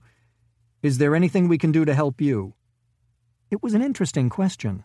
In the end, though, he appeared to be inside the facility where the nano-weapon was being developed. While the chances were remote, it was possible that he could figure out some way to cause trouble. "No, I'll be fine. Thank you for the call, and good luck." Chapter 45. Tokyo, Japan. Randi Russell slung the bag over her shoulder and dodged along the crowded sidewalk, watching her reflection in the store windows for anyone taking undue notice. Beyond a few admiring glances from the men she passed, her practiced eye spotted nothing. By design, she wasn't the only Caucasian on the street. Covert-One didn't keep a safe house in Tokyo, and Klein had been forced to set one up with less time and forethought than he usually brought to the task. They'd agreed that the best bet would be to hide in plain sight, to rent an apartment in a part of the city heavily frequented by foreign tourists and businessmen. Randi cut right and jogged up a stairway leading to a set of glass doors. She pressed her hand against a palm reader, the Japanese loved technology, and heard the lock buzz. A moment later, she was striding across a tastefully minimalist lobby toward a bank of elevators. The one on the right was open, and she ducked inside, keeping an eye on the glass front of the condo building as she punched in her floor number. Still nothing, but it didn't mean much. In that kind of a crowd, a professional surveillance team would be virtually impossible to detect. And that didn't even take into consideration probable hacks into the surveillance cameras that bristled from just about every wall in Tokyo. At this point, pretty much everything had become a roll of the dice, and those dice were most likely loaded. The elevator rose smoothly to her floor, without anyone else getting on. Randi put a hand on the Beretta under her jacket as she stepped into the hallway. Empty. She moved quickly, feeling uncomfortable out in the open. A wave of her keycard in front of a door near the back of the corridor caused it to pop open, and she stepped through. A man jumped up from the sofa that was nearly all the furniture that would fit in the tiny space, watching her with a startled expression. "You're not John." "They told me you were smart," Randi said, entering the kitchen to empty her bag of the ramen and beer it contained. As expected, the refrigerator was no bigger than the one she'd had in college. Space in Tokyo was at an incredible premium, and while she would have liked to go with something a bit roomier, those kinds of condos tended to attract attention. Better to be just another of the anonymous millions wedged into 300 square feet. "Who are you?" "That's not really important," she said, tossing him a beer and taking one for herself. She came out of the kitchen and went straight for the couch. "Now, let's have a chat about nanotechnology." Greg Maple looked down at her. "I don't know what you're talking about." Instead of looking away after the lie, he kept staring, studying her face with an enigmatic expression that was more complicated than the fear she expected under the circumstances. "What?" Randi said, popping open her beer and taking a swig. "You," Maple started, "you look like someone I used to know." Randi didn't immediately react. Maple and Smith had been friends for a long time, long enough for him to have met her sister. "You mean Sophie?" His eyes widened. They looked enough alike that Randi had become used to the reaction. It was still gut-wrenching to think about her dead sister, John's dead fiancé, but at least she was practiced at it now. "You're Randi Russell?" Maple said. "In the flesh." "CIA?" She nodded. "I knew it," Maple said, pulling up a folding chair. Their knees almost touched in the tiny space. "He's military intelligence. You're working together." "That's right," she said. It was the obvious assumption, and she decided to run with it. "Where is he? Is he okay?" That was a hard question to answer because she honestly didn't know. According to Klein, when Smith had called to set up a meeting between the president and Takahashi, he'd sounded fine. There was no way to know if that was still the case, though. "We've lost him." "Lost?" "Misplaced," she corrected. "Temporarily. And in the meantime, I'm filling in." "Is that why you had me kidnapped?" he said, with a little understandable anger coming to the surface. She decided not to acknowledge it. "It's my understanding that you've taken the lead on this nanotech problem. I need to know what you've learned." "You could have picked up a phone instead of dragging me all the way to Japan." "Phones are too hard to secure, Greg. I prefer to have my conversations face-to-face. Now drink your beer before it gets warm." He popped open the can obediently and took a swig, but it didn't seem to make him any less nervous. "So, have you figured out anything that can help me?" He shook his head. "Probably not that can help you, but things that are amazing." "Let's hear those then, keeping in mind that I'm not John. I'm not a scientist." "Okay, I found a couple of structures that didn't seem to have anything to do with the machine's ability to copy itself." "John told me about them. You didn't know what they were for. Have you figured it out?" "I think so. The first is to control the number of times the individual unit can replicate. So you take one nanobot and you set the replication counter to 10. It makes 10 new bots, but each of those can only make 9. And in turn, each of those can only make 8. When you get to 0, replication ends. In that example, you'd end up with millions of bots before it's all over. If you were to set that initial parameter at 1,000 instead of 10, you're talking numbers that are hard to even imagine." Randi frowned and set her beer down. "You said a couple. What about the other structure?" "That seems to relate to magnetism." "They attract each other?" He shook his head. "I think they measure the Earth's magnetic field." "What for?" "Probably to locate themselves, like birds." She let that process for a moment and didn't like the conclusion she was coming to. "So, if they know where they are, it's possible that they could be programmed to work only in a certain geographic area and to go dormant outside that area." "Very possible." They had known the technology worked. The machines were clearly able to self-replicate using plastic, steel, and concrete as fuel. What John hadn't been sure of was whether it could be weaponized. Weapons had to be deadly, but just as important, they had to be controllable. If you had a gun, you had to be able to aim it. And that's exactly what Maple was talking about. She wanted to ask more, but was unsure how much to reveal. In the end, though, Maple wasn't an idiot. With the facts he already had, it seemed reasonable to assume that he'd already considered the scenario she was interested in. Then you're telling me I could make it so these things only worked, say, in China. When they crossed over the border into another country, they'd just stop reproducing. Assuming the system is foolproof. The problem with replication is that it's hard not to introduce errors. Mutations is probably a better word. Usually, those mutations are neither here nor there. Sometimes they kill the organism, or in this case, break the machine. But every once in a while, they could make the machine better. And by better, you mean better at reproduction? There could be a mutation that turns off the control system. Exactly. Theoretically, errors could be introduced that would allow the machines to replicate indefinitely or operate outside the programmed geographic borders.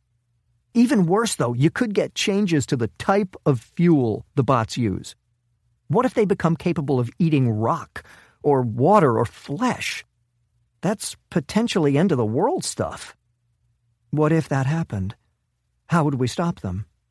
Radiation, and a lot of it. That's the only thing I'm aware of that can kill these things. She let out a long breath and picked up her beer again. That's why it was developed in Fukushima, right, Doc? So they'd have a way to kill it if they lost control. That would be my guess. Everything was probably going along fine, and then the tsunami caused a containment breach. It forced them to irradiate Reactor 4. Okay, let's assume they're still working on this thing, either developing it or manufacturing it. They'd still need that safeguard, right? Access to radiation. I assume so. Okay, then put yourself in their shoes. Where would you be? A nuclear sub would be ideal. Easy to irradiate, and even if you didn't get them all, they'd end up at the bottom of the ocean. With no fuel chain, they'd corrode in the salt water before they could make it to civilization.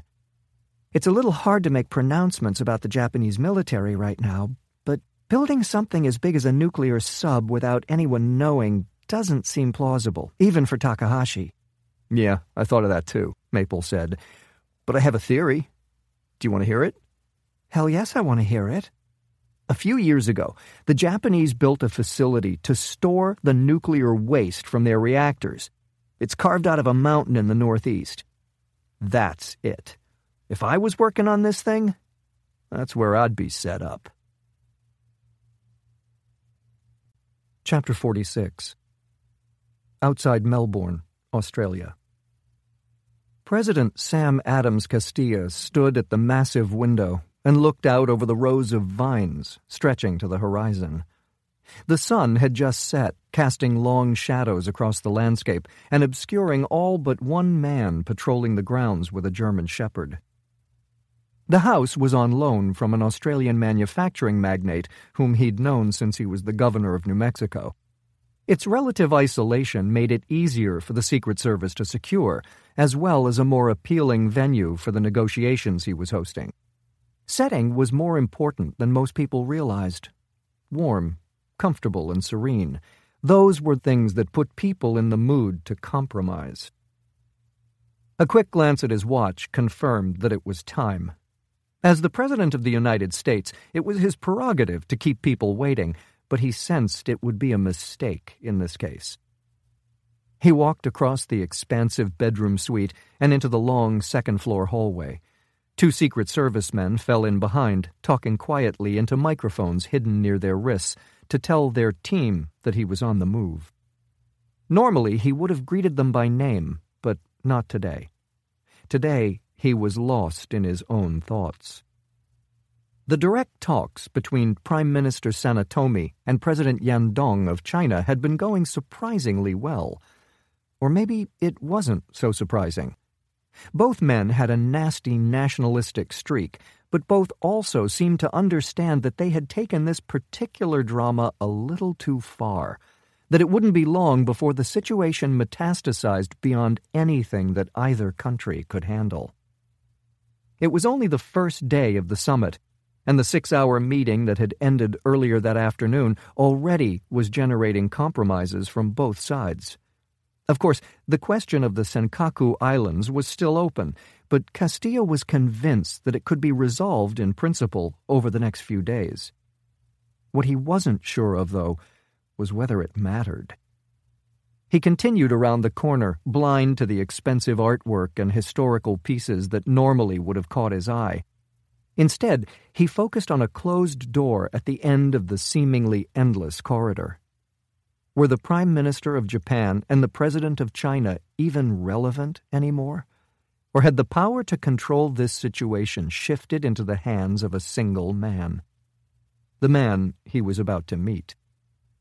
Castilla paused, taking a deep breath as his two guards took up positions along the wall. One of the surprisingly few meaningful benefits to being the President of the United States was that he was generally better informed than the people he met with. In this instance, that edge had been lost, badly. Castilla pushed through the door and closed it behind him. A Japanese man in a dark blue business suit immediately rose from one of two wingback chairs set up in front of a fireplace. The electric lights had been dimmed, and the flames gave off a warm glow, though it didn't feel as tranquil as Castilla had hoped. General Masao Takahashi gave a respectful bow, and Castilla strode across the room to offer his hand. The soldier's grip was predictably firm, and they locked eyes, neither man attempting to assert dominance, but neither willing to cede it. "Please," Castilla said, indicating the chair Takahashi had risen from. The soldier sat after another short bow, and the president took the chair next to him. "It's my understanding that you have valuable information relating to the negotiations between your country and China," Castilla said. "I'm very grateful and honored that you agreed to see me," Takahashi said. "I understand the demands on your time." The famous Japanese politeness. Castilla wanted to take the man by the throat and scream, "What the hell are you doing, you crazy son of a bitch, trying to start World War III?" Instead, he smiled and reached for a pot on the table next to him. "Tea? Thank you." Takahashi appraised the man in front of him as he poured 2 cups and held one out. Once again, fate had smiled on him. Most politicians were dim and one-dimensional. Not so Castilla. He was an extremely intelligent man who didn't need to rely on others for knowledge of history, geopolitics, and economics, even war. While he would resist, the man would at least be capable of understanding. The Americans were an interesting people. While there was little doubt that they were inferior to the Japanese, their genetic impurity was in many ways their advantage. Originally, America had attracted only those who had the ability to make the difficult ocean crossing, and perhaps more importantly, those who wanted to. Individuals who had the courage, mental capacity, and discipline to throw off the yoke of Europe's repressive aristocracies and carve out a better life on their own. The president didn't seem inclined to speak further, so Takahashi decided to take the initiative. "I assume that Colonel Smith and his people have fully briefed you on Fukushima? That you were using Reactor 4 to develop a weapon based on molecular manufacturing?" Takahashi nodded. "They have. It's my understanding that it can destabilize concrete, plastic, and steel, the building blocks of modern civilization. But it's also my understanding that it'll be almost impossible to control, and that if it should run wild..." Castilla's voice trailed off. "It's been extensively tested with 100% success," Takahashi said. "We can control it. By using the Earth's magnetic field to localize it and limiting its ability to reproduce," Castilla said. "You are indeed well informed. The problem is that my people aren't convinced. They believe there's a big difference between a lab setting and the real world. The consequences of using this type of weapon go well beyond anything developed by humanity thus far. The only analogy I can come up with would be a full-scale nuclear war between the U.S. and the Soviet Union." Takahashi took a sip of his tea. As formidable as this politician was, he was, at his core, a hypocrite. When it was the American people who were threatened, the United States threw its values of freedom, human rights, and privacy into the trash bin. It indiscriminately wiped out civilians via robotic drones. It imprisoned countless people without charge and then tortured them for information. It dropped atomic bombs. But when another country was in the crosshairs, the Americans were always the first to call for moderation and restraint. Our development efforts over the last decade have been quite varied, Mr. President. The nanotech is only one component. And what are the other components? Takahashi didn't respond, instead taking a sip of his tea. Surely one of the benefits of having an incredible arsenal is letting your enemies know that it exists and that you're willing to use it. But we aren't enemies, Mr. President. I'm here out of friendship. Castilla didn't bother to hide his skepticism. Japan is an island. Can I assume your first order of business was to control the sea? Our first priority was, in fact, cyber warfare. Naval superiority was our second. But your new battleship was sunk. The battleship was a showpiece. Our defenses are based on self-cavitating torpedoes, like the Soviet Shkval. In the same way as a computer is like a handheld calculator, our units are significantly faster, have vastly greater range, and are artificially intelligent. But that wouldn't protect you from China's missile batteries or air force. We've developed an extremely effective air defense system based on electromagnetic pulses. Castilla's brow furrowed. Nuclear. Yes. Our system creates a long-lasting radioactive cloud that destroys the electronics of anything moving into our airspace. I would have thought that your history would make you understand the seriousness of that kind of weapon. On an emotional level, yes. But on a logical level, it had the opposite effect. The casualties in Hiroshima and Nagasaki were much lower than most people realize. There are people who were within a few meters of ground zero who are still alive today. Obviously, this isn't an ideal solution, but my people tell me that America's approach to missile intercept is ultimately a dead end.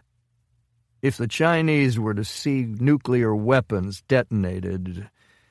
Castilla paused for a moment. This could escalate into a full-scale nuclear war. As you mentioned earlier, we would tell them about our missile defense network so that they don't misinterpret it as an offensive strike. But if they choose to escalate, it's unlikely any of their weapons would reach us. The president had gone noticeably pale, even in the warm light coming from the flames. A sensible response, in Takahashi's estimation. Again, Castilla proved that he was no fool. Biological, the president said in a careful, even voice. We have significant stockpiles of a modified version of the SARS virus. Of course, this is a weapon that would be used only in the event of a significant ground force invasion. It's extraordinarily contagious and fast-acting, though not particularly deadly. The illness lasts 2 weeks on average, quite incapacitating, I'm told. Can I assume that your population is fully protected? Of course. It was done quietly through our national vaccination program. Takahashi waved a hand dismissively. We also have armor that is 30 times lighter and 19 times thinner than steel. Rocket fuel 9 times more potent per kilogram than what you have access to. Computers that are an order of magnitude more powerful than those available to your NSA. The list goes on, but I assume you understand my point. Again, the skepticism crept into the president's expression. You think I'm exaggerating, Takahashi said. That even with double our public budget, we could never have gotten this far ahead of you. What you don't understand is that it's not about budget. It's not? Takahashi shook his head. The problem you have is that the purpose of the U.S. military isn't to win wars. I think that would come as a surprise to the Joint Chiefs. You'll have to excuse my English, Mr. President. Perhaps purpose was the wrong word. Let me change it to priority. First and foremost, the U.S. military is used to bolster employment through active military, support personnel, and so on. It enriches defense contracting companies. It gets politicians re-elected through the acquisition and protection of projects in their districts. And admittedly, it strokes the egos and nostalgia of aging generals like myself. With all due respect, sir, you've pumped trillions into a military that hasn't been able to deliver a clear win since you defeated us. Afghanistan, Iraq, Vietnam, Korea, Somalia. Your soldiers are courageous and well-trained, but the motto of the U.S. military-industrial complex seems to be, if it hasn't worked in the past, make it more expensive.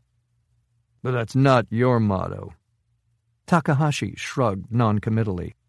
The U.S. completely destroyed my country's military capability during World War II. It created a blank slate for us to work from. You, though, had created a massive military by the end of that war, and it was in many people's best interest to maintain and grow it. Your F-35 program is an interesting example. $1 trillion for a fighter that has no clear mission is nothing more than an incremental improvement over prior planes and is so complex that it doesn't even reliably fly. And then there are the billions in weapons that go straight from the factory into long-term storage because your military has no use for them.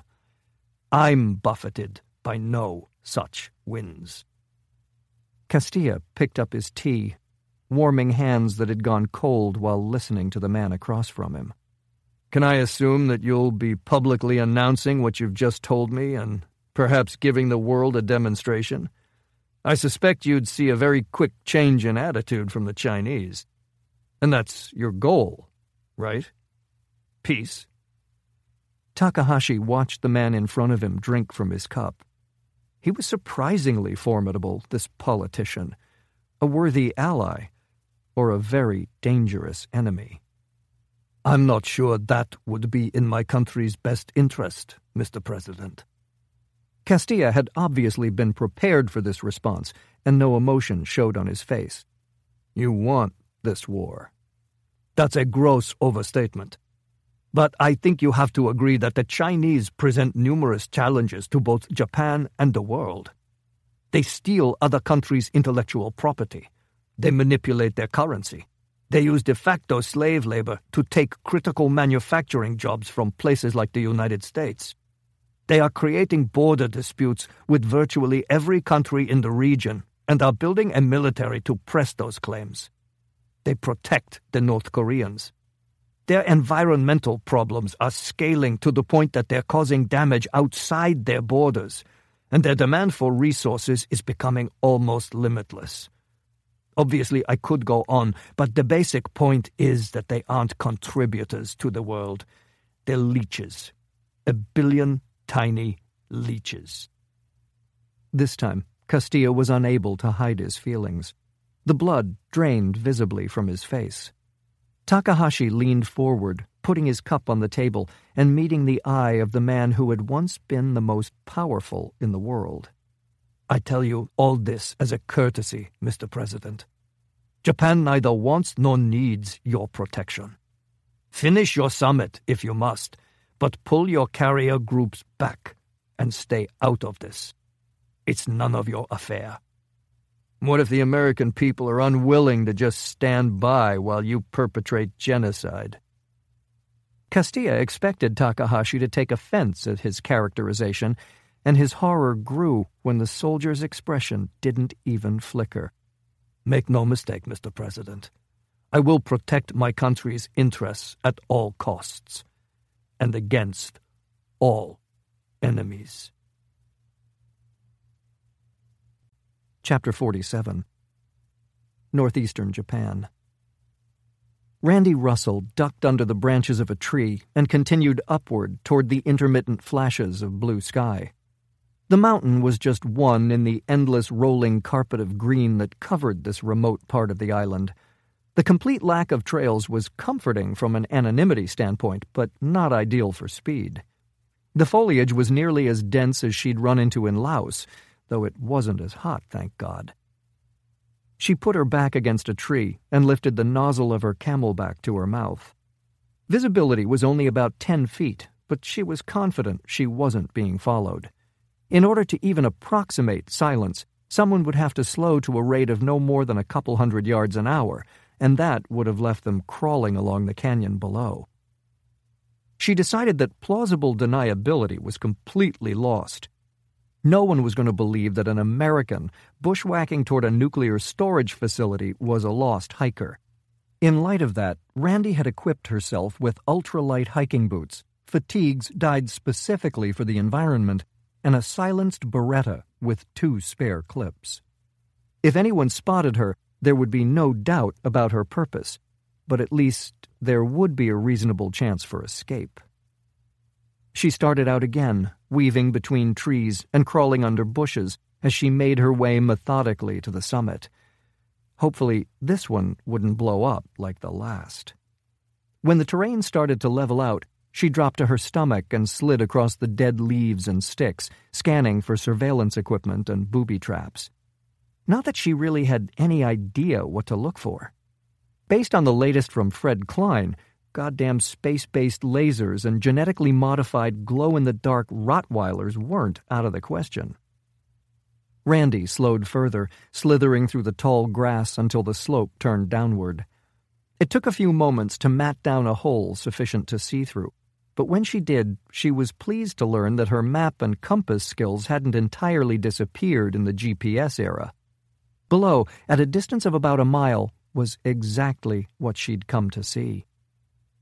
It looked pretty much like the pictures she'd found on the internet. The entrance was a natural cavern about 20 yards high and a bit less in width. According to the publicly available plans, it descended into the mountain for nearly 2/3 of a mile before dead-ending into a set of blast doors. Beyond those doors, the cavern was human-made, leading into the main nuclear waste storage area. There was one access road, paved to allow heavy trucks to travel along it safely. The entrance was ringed with a not particularly formidable-looking chain-link fence, creating a courtyard large enough for a semi to be unloaded in. Steel tracks were visible going into the cave entrance, but none of the transportation carts that traveled along them were in evidence. She guessed that they were stored just inside to keep them out of the weather. Other than that, there was nothing but a tiny guardhouse with a single guard. Randi let out a long breath and retrieved her binoculars, studying the area in more detail. Even magnified, there wasn't much to see. Or, more precisely, she was seeing exactly what someone would expect at this type of installation. Either Takahashi was as clever as he was given credit for, or this really was nothing more than a radioactive trash heap. Randi focused her lenses on the guard and felt a glimmer of hope for the first time in days. He looked too hard to be of the hourly variety. She waited for him to exit the guardhouse and watched as he walked the fence line, peering into trees that had been cut back about 75 yards. No gut hanging over his pants, no wheezing or waddling. He moved with graceful efficiency and was carrying a Belgian assault rifle. Not a particularly common weapon, and one that she herself had taken a liking to a few years back. Randi shifted her gaze back to the cavern entrance, but all she could see was darkness and shadow. Was Smith in there? Was he alive? And if so, what was his condition? Her gut told her that this was it. Takahashi was all about efficiency, and it was a hell of a lot more efficient to commandeer an existing facility than to build one from scratch. Case in point, Fukushima's Reactor 4. Add to that the decidedly non-donut-eating guard, and she had a reasonable leg to stand on. A thin, weak leg, to be sure, but there weren't a hell of a lot of other options at this point. Based on what she was hearing from Klein and what she was reading in the papers, there wasn't any more time for hand-wringing. The shit was about to hit the fan in Asia, and it wasn't clear whether even the full diplomatic and military might of the United States was going to be able to do anything about it. So that left her, a lone woman lying in soggy grass. Outstanding. She pulled back slowly, covering about 50 yards before she stood, and started back down the way she'd come. What wasn't she seeing? What had Takahashi's scientists been doing for the past 3 decades. Sure, the nanotech, torpedoes, EMPs, and germs, but that was just the big stuff. What kind of defenses had he set up around that entrance? Had he built things that she'd never even dreamed of, let alone trained for?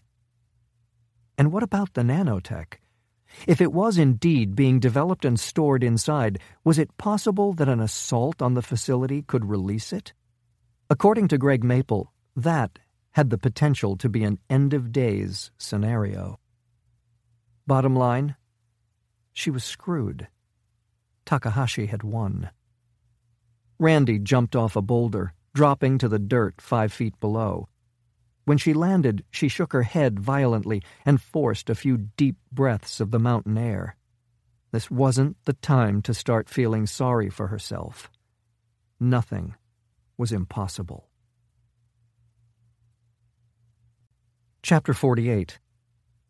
Outside Melbourne, Australia. Fred Klein moved across the carefully manicured lawn, following David McClellan as he skirted the mansion and tried to avoid the light bleeding from its windows. The rest of the president's security detail had been pulled back for Klein's arrival. It was well known that he and Castilla had been friends since college, and that they got together regularly based on that friendship.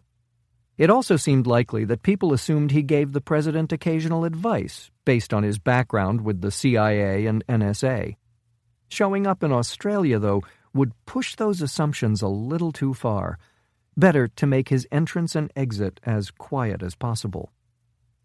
McClellan pointed to a set of stairs carved into the ground between 2 enormous flowering bushes. Klein could feel an uncharacteristic film of sweat forming between his palm and the handle of his briefcase as he descended toward an unlocked steel door. The basement beyond was dim and only partially finished, a fittingly clandestine place for this particular piece of business. President Sam Adams Castilla sat alone at a folding table next to the wall, gazing into the crystal glass in his hand. He didn't acknowledge his old friend's arrival, and Klein understood. The man was under almost unimaginable pressure, and it was about to get worse. "I understand the negotiations are going well," Klein said, deciding to try to start the meeting on a positive note. "Doesn't matter," Castilla replied, continuing to stare at the 2 fingers of bourbon in his glass. Generally, the man was a force of nature. Now, though, something fundamental had changed. For the first time since they'd known each other, Castilla looked broken. Klein sat and slid a thick file marked "President's Eyes Only" across the table. "I don't have the energy, Fred. Just hit me with the highlights." Castilla had given him a detailed account of his meeting with Takahashi and asked him to evaluate the man's claims. As far as Klein knew, no one else was even aware that the meeting had taken place. "In a nutshell," Klein said, reaching for the bottle of Black Widow and pouring himself a short glass. "Assuming 30-plus years of research and development focused on the systems Takahashi told you about, my people think it's largely doable." Castilla let out a long breath. Klein opened the folder so he could go over the points in order. "Obviously, we know that the nanotech exists. We still aren't sure that the control systems are robust enough to make it a viable weapon, though." "But you're telling me they might be? That it's potentially deployable?" "I believe so, yes." Castilla took a healthy slug of his drink and then topped it off from the bottle. "Where do your people stand on tracking this thing down?" "Randi is working on options, but they're limited." "So you're nowhere." Klein hated to fail his old friend, but there was just no sugarcoating the current situation. "I'm sorry, Sam. My top man has been captured, and I'm up against a brilliant general who's been laying these plans since you and I were in school." "I'm not blaming you or your people, Fred. No one could do more, I know that." Klein gave a short nod, though the vote of confidence made him feel even more powerless. "We're convinced that he has the torpedoes he told you about. The technology's been around since the Soviet era, and the artificial intelligence needed to operate them isn't that much more advanced than what we see in modern video games. Also, because this would have been a priority for him, we can assume that he's deployed a significant number of them. So tell me this, Fred. Why the hell don't we have 300 not artificially intelligent underwater missiles? We're actually working on the technology, but the program hasn't seen much funding. We have a level of naval superiority that makes them a bit moot. Besides, as a country, we've shied away from putting life-and-death decisions in the hands of computers. Our strong bias is to have a human in the loop. But the Japanese don't have that bias. No. What they have is a limited population base and limited resources. There are records of Takahashi's predecessor talking about his philosophy of small, cheap, and independent. It seems like they've stuck with that. How would they launch them? They don't have much of a navy. I mean, I assume the intelligence community that I keep writing billion-dollar checks to would notice if the Japanese were building a fleet of submarines. We assume that they reside on the bottom of the ocean, waiting for a go signal. Great, Castilla said. With regard to missile defense, my people also think Takahashi's telling the truth. So the U.S. has spent God knows how much on our system, and we can't hit the broadside of a barn. But a little island in the Pacific has completely nailed it. We've looked into a similar EMP-based shield in the past, but decided not to pursue it. I don't have to tell you that we have to tread carefully on missile defense in order not to skew the balance of power so much that it could prompt an attack. And to be clear, Sam, these are nuclear weapons. The U.S. has never looked to acquire this kind of tactical nuclear capability. Once you start down that road, things can escalate pretty quickly. Klein flipped a page in the file. The biological weapon is a simple matter. As you know, we have a moral objection to biological weapons, Castilla said, finishing his sentence. It's unbelievable that we even have a defense industry with all these caveats. Klein leaned back in his chair, examining the side of his friend's face. It would have been bad enough if he stopped there, but the President of the United States had to have the whole story. We also need to talk about what Takahashi didn't say, Sam. Castilla finally looked directly at him. What he didn't say? We have to assume that they have autonomous fighter drones based on their torpedo technology, and that our planes would be no match for them. It just keeps getting better and better. We also have to assume that if they have nuclear defensive capability, they have nuclear offensive capability. Missiles? We don't think so. It would be extremely hard to hide those kinds of installations. More likely suitcase nukes. My people believe that the Japanese could have easily developed something in the 20 to 50 kiloton range. Terrific. Also, if they have a bioweapons program, I think it's safe to assume that it's not just defensive like Takahashi told you. Any good news? Castilla said. Anything at all? There is, actually. While we think they've developed the technology for all these weapons, manufacturing them in any large quantity would be extremely difficult. Not only because it would be hard to keep it under wraps, but because of the cost.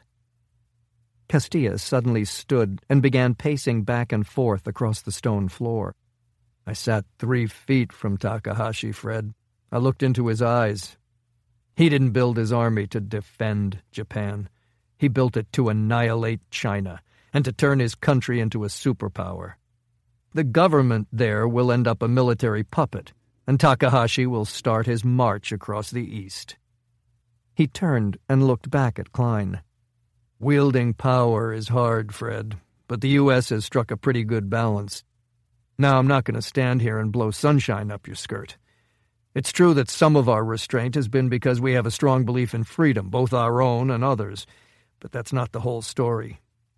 A big part of it is that we live in a massive country blessed with enormous natural resources. For the most part, we haven't had to go out and take what we need. Japan's different. It's a small island with an aging population and a debt problem that makes ours look mild. Take my word for it. Takahashi wants to expand. Castilla started pacing again. I've been thinking about this nano-weapon ever since you first told me about it. Have you considered what'll happen if Takahashi actually uses it? Have you really thought it through? The entire Chinese power grid will go down when the plastic gets eaten off the wires. Dams will collapse and flood entire regions. Buildings will implode, machines will fall apart. And not just cars and tractors, even the shovels people might be able to use to eke out an existence will crumble. We're heading into winter, and 1 billion people could be without heat, without shelter, without food. 6 million Jews died in World War II. This could make that look like a historical blip. There's no way to spin this that we aren't talking about hundreds of millions of casualties, Fred. Hundreds of millions. You spoke with him, Klein said, and like you say, you looked into his eyes. Where do we fit into all this? That's just it, Fred. For the first time in 3/4 of a century, we don't. Takahashi has no particular love for the U.S. He blames us for a lot of Japan's problems. He's not stupid, though. He knows that we account for more than 1/5 of the world's economic activity.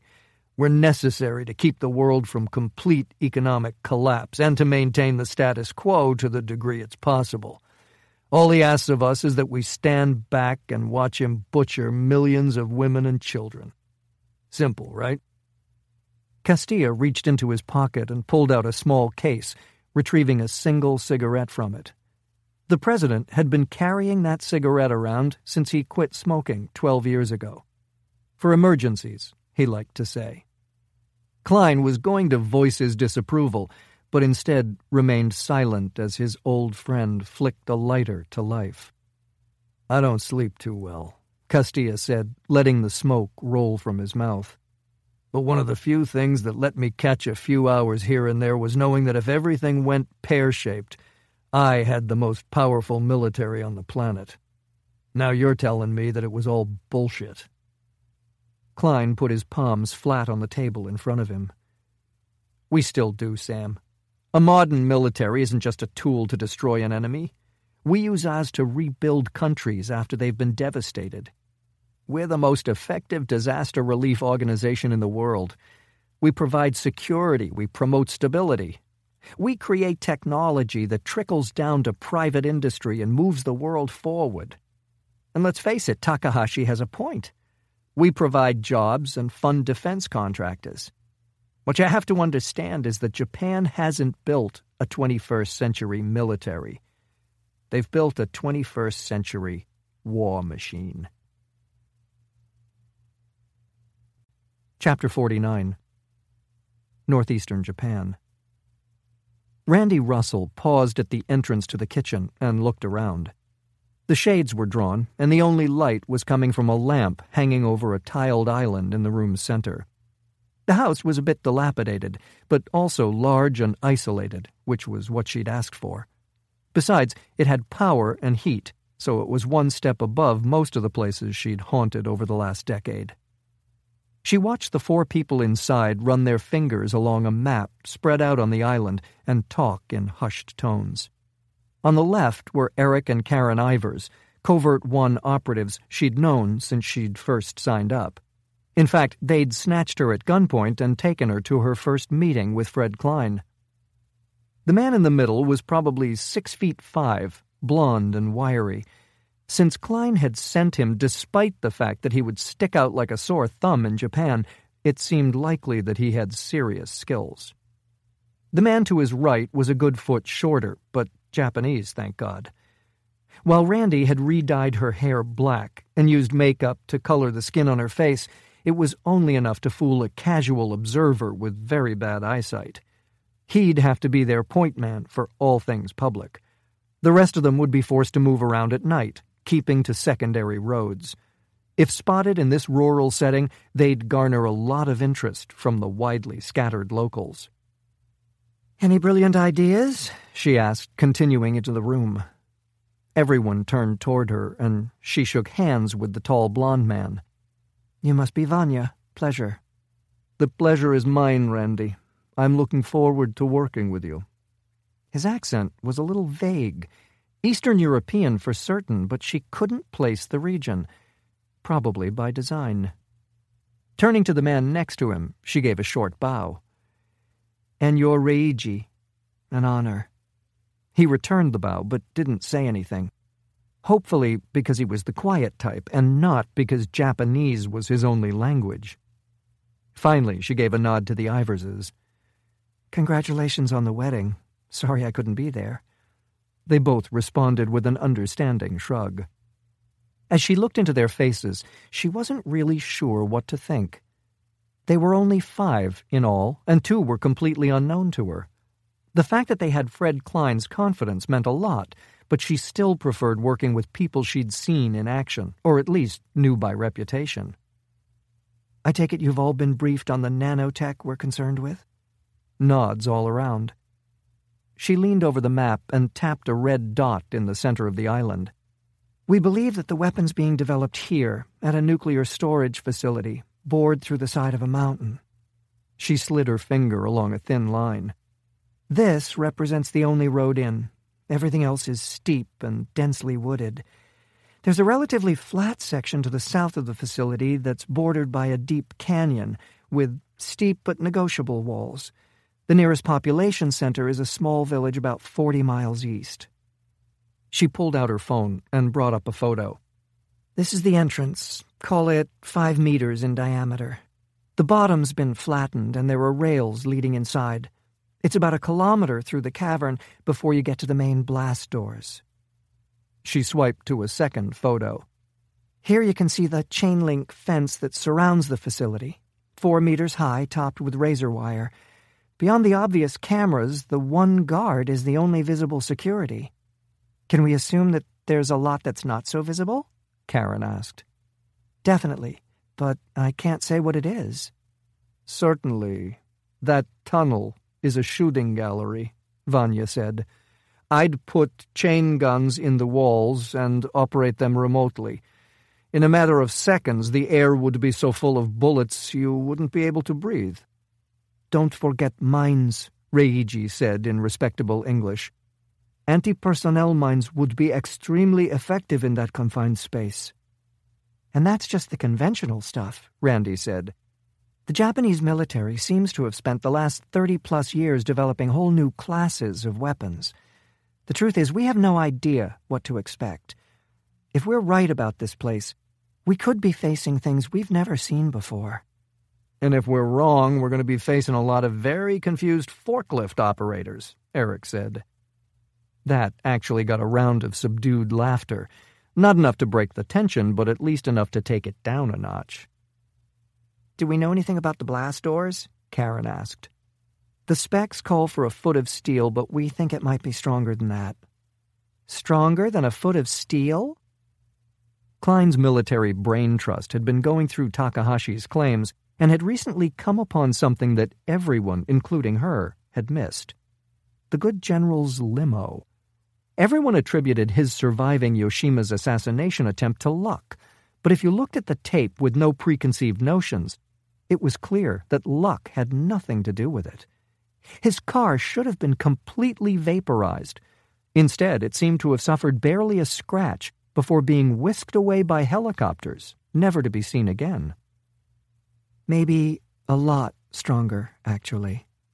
"It sounds like it'd be easier to just go through the damn rock," Eric said. "It doesn't matter if the door is made of paper," Vanya said. "The likelihood of anyone surviving an incursion into that tunnel is very remote, no?" "I know that I don't want to be the poor son of a bitch standing there with his dick in one hand and a power drill in the other," Eric said. Everyone seemed to agree. "Okay," Randi said, "so we forget the front door." "I hate to point out the obvious here, but a bunker buster," Karen offered. "Quick, effective, and it should get around whatever ground defenses they've dreamed up. We could fly it in from our base in Okinawa. They'd have 0 time to react." Reiji's brow furrowed. "Bomb Japan? This cannot happen, yes?" Randi looked up at him. The man was undoubtedly a patriot, and she was hesitant to talk freely on this subject in front of him. Having said that, Klein had specifically cleared everyone standing around this table. As far as he was concerned, their loyalty to Covert-One was above suspicion. Unfortunately, it can happen, Reiji. Based on what I'm being told, nothing's off the table. The problem here isn't approvals so much as the nanotech we suspect is being housed at the facility. There's no way to overstate how dangerous it could be if it got out. We can't risk blowing it into the atmosphere. Deliveries? Eric said. What little intel we have suggests that everything going in and out is examined with some kind of particle scanner. You couldn't smuggle in a cockroach. The cask of Amontillado, Vanya said. Everyone just stared at him. 3 Americans here and none of you read Poe? Your education system is as bad as I've been led to believe. My point is this, we don't really want to get in here. We just don't want them to get out. Why not seal it up?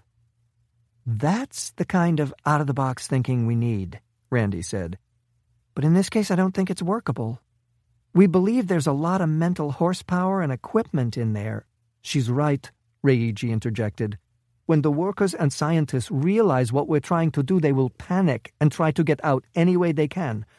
If they succeed, their weapon could get out with them. Everyone fell silent, and that silence stretched out a depressingly long time.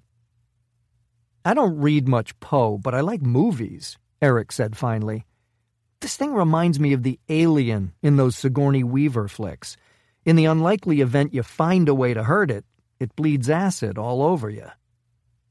Randi ran over the map again, trying to come up with something, anything, they were missing. Come on, people, we're supposed to be the best at this kind of thing. Get me into that damn facility. Chapter 50. Northeastern Japan. From his position on the cot, Jon Smith studied the room for what must have been the 1000th time. Clearly, Takahashi hadn't considered the necessity of housing prisoners in this facility and had been forced to repurpose what appeared to be a break room. The kitchenette was still there, including a refrigerator stocked with food. Furniture was utilitarian, and a small bathroom with a sink was on the other side of a pocket door. More interesting was the construction. The walls were natural rock and hardened mud, while fixtures, even the fridge, were a mix of ceramic, carbon fiber, and wood. His clothes had been taken, and he was now wearing the same white cotton jumpsuit as the 2 workers he'd glimpsed when he'd been moved to this cell. Buttons appeared to be bone, and there was no belt that would necessitate a buckle. Shoes were slip-on and contained no nails that he could discern. So while he couldn't be 100% certain that the nanotech was being developed here, the lack of materials it could consume suggested that it was at least being stored here. The question was, what could he do about it? The door wasn't budging, and the best tools he had for tunneling were a few plastic spoons left in one of the drawers. Even if he could escape, what would he be escaping to? For all he knew, World War III was already being fought on the other side of the millions of tons of earth above him. Smith stood and picked up one of the folding chairs with his right hand. He lifted it carefully out to his side, the searing pain behind his shoulder blade not quite as bad as it had been the day before. He wasn't sure if he'd survive long enough for it to matter, but he might as well use the idle time to get some of his strength back. Halfway into his 3rd set, the door leading to the corridor outside slid back. He dropped the chair and turned, expecting Takahashi, but instead seeing someone very different. The man who entered was probably no more than 5'6", but the fact that he walked slightly stooped made him seem smaller. His hair was long but growing only in intermittent patches on a damaged scalp. The discolored skin on his face seemed to have collapsed in places, but his eyes were surprisingly clear. Despite the disfigurement, there was little question as to his identity, and there was even less question that he had been working in Reactor 4 on the day of the tsunami. "Dr. Ito," Smith said, indicating the chair he had just put down. The scientist nodded gratefully and took a seat without speaking. His expression was hard to read due to the intermittent paralysis of his facial muscles, but his body language suggested fear. Of what, though? "My compliments," Smith said as he took a chair on the other side of the table. "Your nanotechnology is half a century ahead of anything else I've seen." Ito gave a barely perceptible bow to acknowledge the compliment. Molecular engineering. It was my dream. Can you imagine the possibilities? Skyscrapers building themselves, the repair and perhaps even creation of organs without surgery. "But that's not what you created," Smith interjected. No, he said, a hint of misery mixed with his thick accent. The closer I got, the more afraid people became. "Of the dangers?" Smith prompted. Ito nodded. A scientist such as yourself will recognize the irony. The more success I had, the harder it was to get funding. No one wanted to be associated with a potential accident. No one but Takahashi. This time the nod was more of a head jerk, strangely violent. He had virtually unlimited resources, and he was very generous with them. But there are always strings attached, aren't there?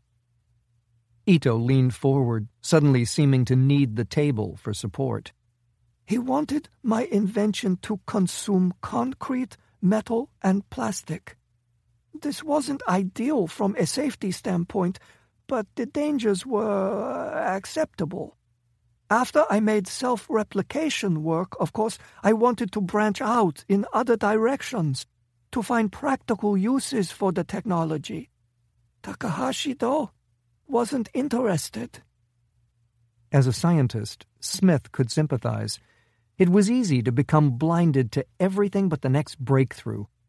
Discovering something capable of changing the world, the opportunity to take a place alongside the great minds of history. All things that could be more intoxicating than any drug. So when it became clear that your invention destabilized the materials it fed on, Takahashi wanted you to focus on controlling it. Ito looked at him suspiciously. "I'm not just a scientist, Doctor. I'm a soldier, and I wouldn't be a very good one if I didn't understand that weapons that can't be controlled aren't very useful." Ito was silent for a few moments before speaking again. I didn't start my life intending to make weapons, Colonel Smith. But I wanted to create. I wanted to explore my theories. "And this was the only way to do it," Smith prompted. "Takahashi was your only source of reliable funding, so you did what he asked." Another jerky nod. I built in limitations to their ability to replicate from the beginning, for obvious reasons. Takahashi asked that I also create limitations based on geographic position, so they would shut down outside a preset area. It seemed like a prudent additional measure. "And do those measures work?" "Flawlessly in our tests," he said, with discomfort that Smith understood perfectly. "How many replications did you perform in your tests, Doctor?" He seemed to want to stand, but didn't have the energy. "Tens of millions." "And how many replications would you expect if this was used as a weapon?" "The number is nearly incalculable, larger than the number of stars in the universe.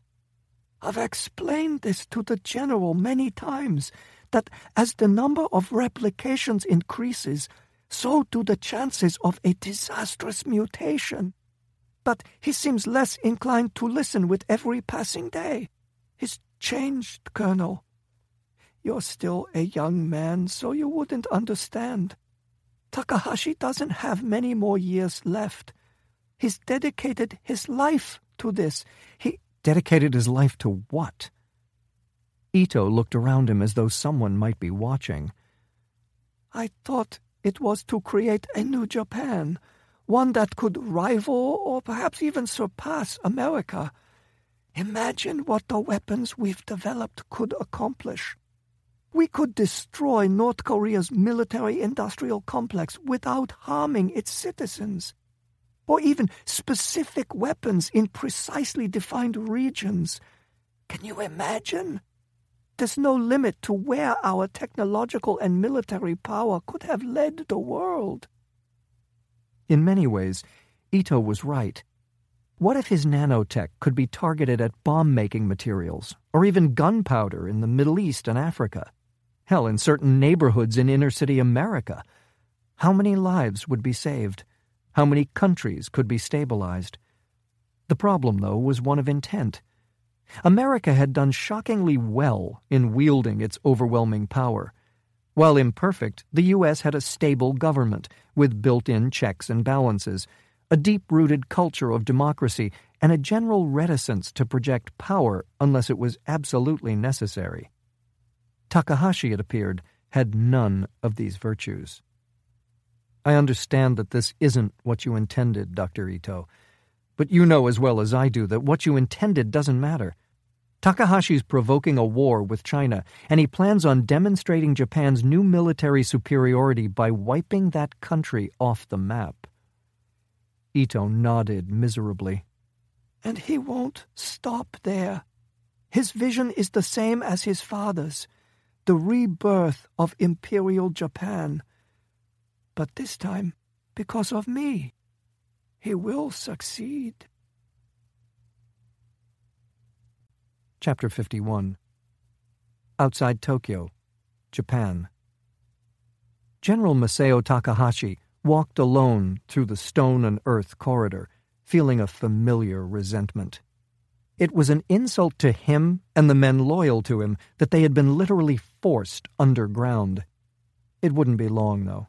Soon the Japanese people would understand what he had accomplished.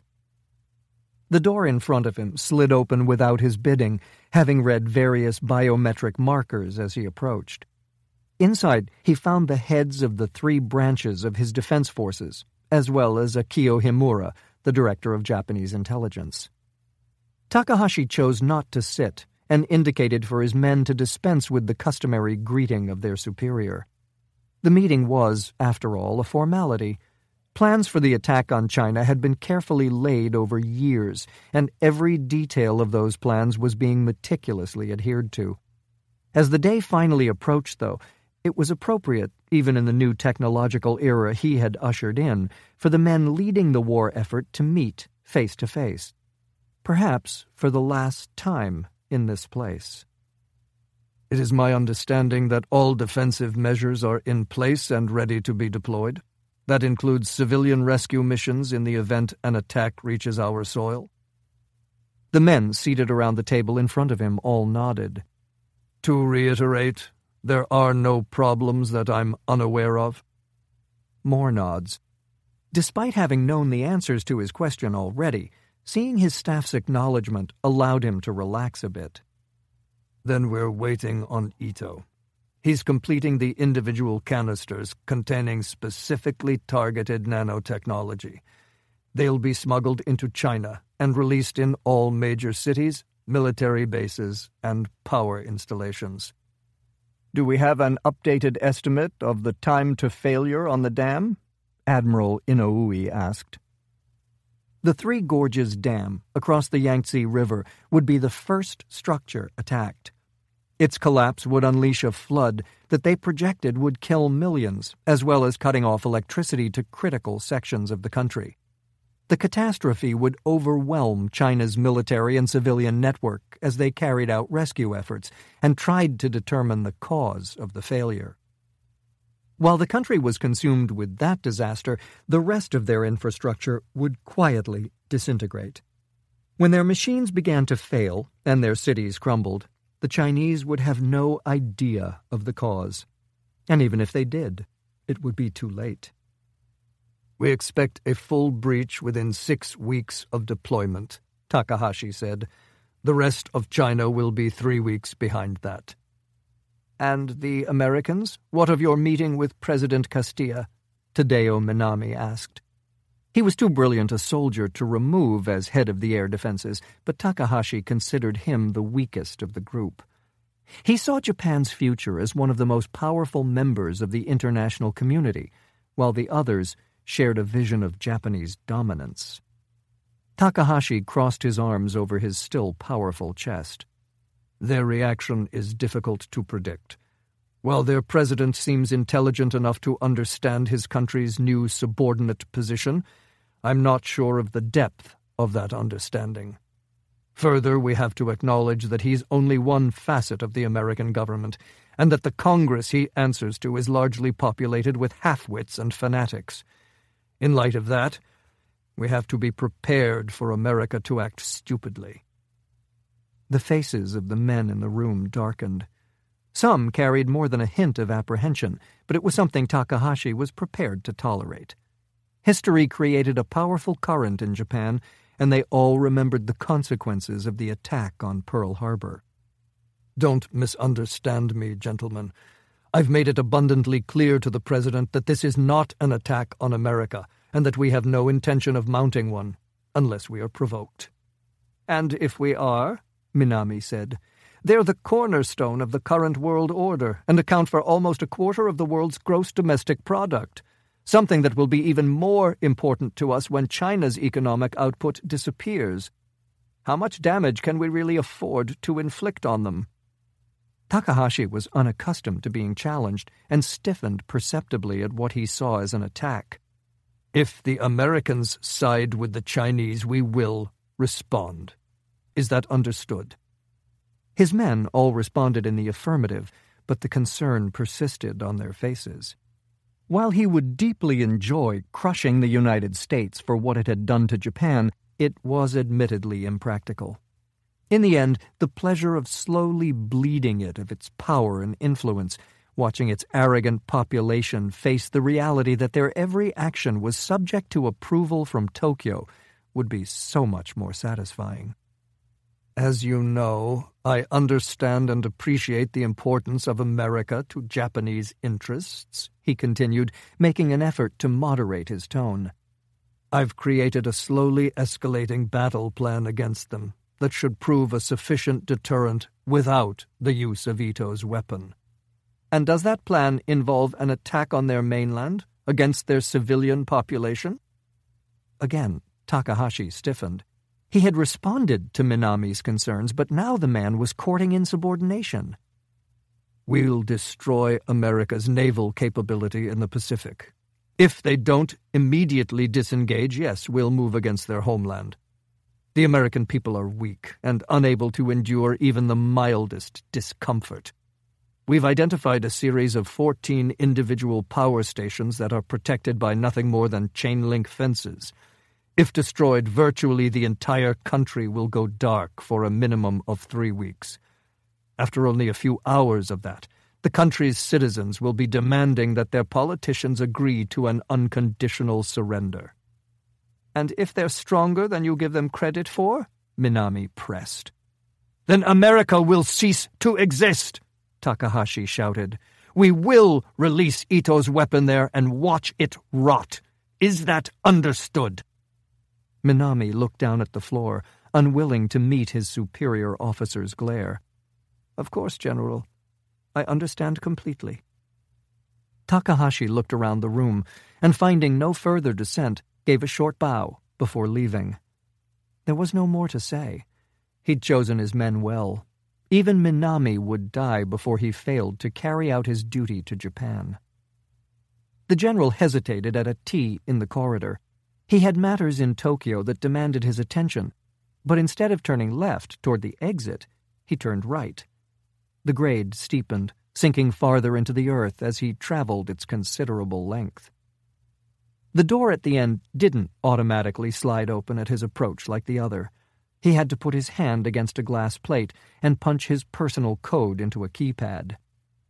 Inside, the walls were painted stark white, with the exception of the one at the back, which was floor-to-ceiling glass. Through it, Takahashi could see what appeared to be 16 normal thermoses, each containing millions of Ito's nanoscale weapon. In the next few days, the scientist would fill another 96, one for every target in China. Takahashi moved forward reverently, finally stopping and leaning in close to the transparent barrier. The political summit in Australia was complete, and President Castilla had done his job admirably. Tensions between China and Japan were calming. Prime Minister Sanetomi had been to the Japanese news outlets and convinced them that the profits they were generating by whipping up hysteria would be of no use with a sky full of missiles. And China was following suit, using its iron-fisted control of its media to moderate anti-Japanese messages. Sanetomi had even scheduled a trip to Beijing. The rumor was that he would make yet another apology for World War II atrocities, and that China would formally accept that apology. Takahashi continued to stare at the innocent-looking thermoses, his breath rhythmically fogging the glass in front of his mouth. He'd hoped to provoke an outright attack by China in order to provide a plausible defensive motive for its annihilation. But it wasn't to be. In the end, it was unimportant. The rules of engagement, illusions of morality, and international law were irrelevant to war. They were institutions of the weak, and Japan would feign weakness no longer. Chapter 52. Northeastern Japan. You can't just kidnap me and throw me in the back of a plane and steal my invention, Max Wilson said, pulling the collar of his leather jacket tighter around his neck and looking into the dense forest surrounding them. I don't understand why you keep saying that to me when it's pretty clear I can, Randi replied impatiently.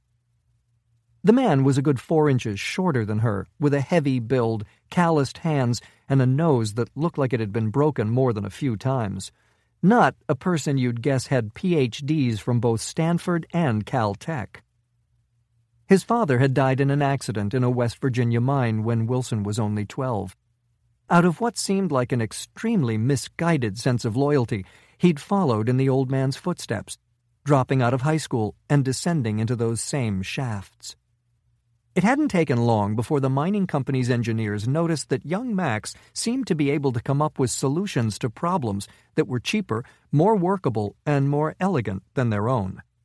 And then there was the matter of his hobbies: number theory, quantum mechanics, and paleomagnetism. Apparently, he was a pretty fair bowler, too. One of the company's geologists recommended Wilson to his alma mater, and he was immediately accepted.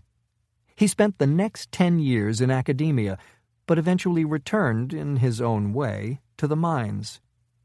Well, you are smoking hot, so I suppose that's some consolation. Thank you, Dr. Wilson. That's very kind of you to say. Call me Max. And you are? Randi. Randi... Just Randi. Government, he muttered.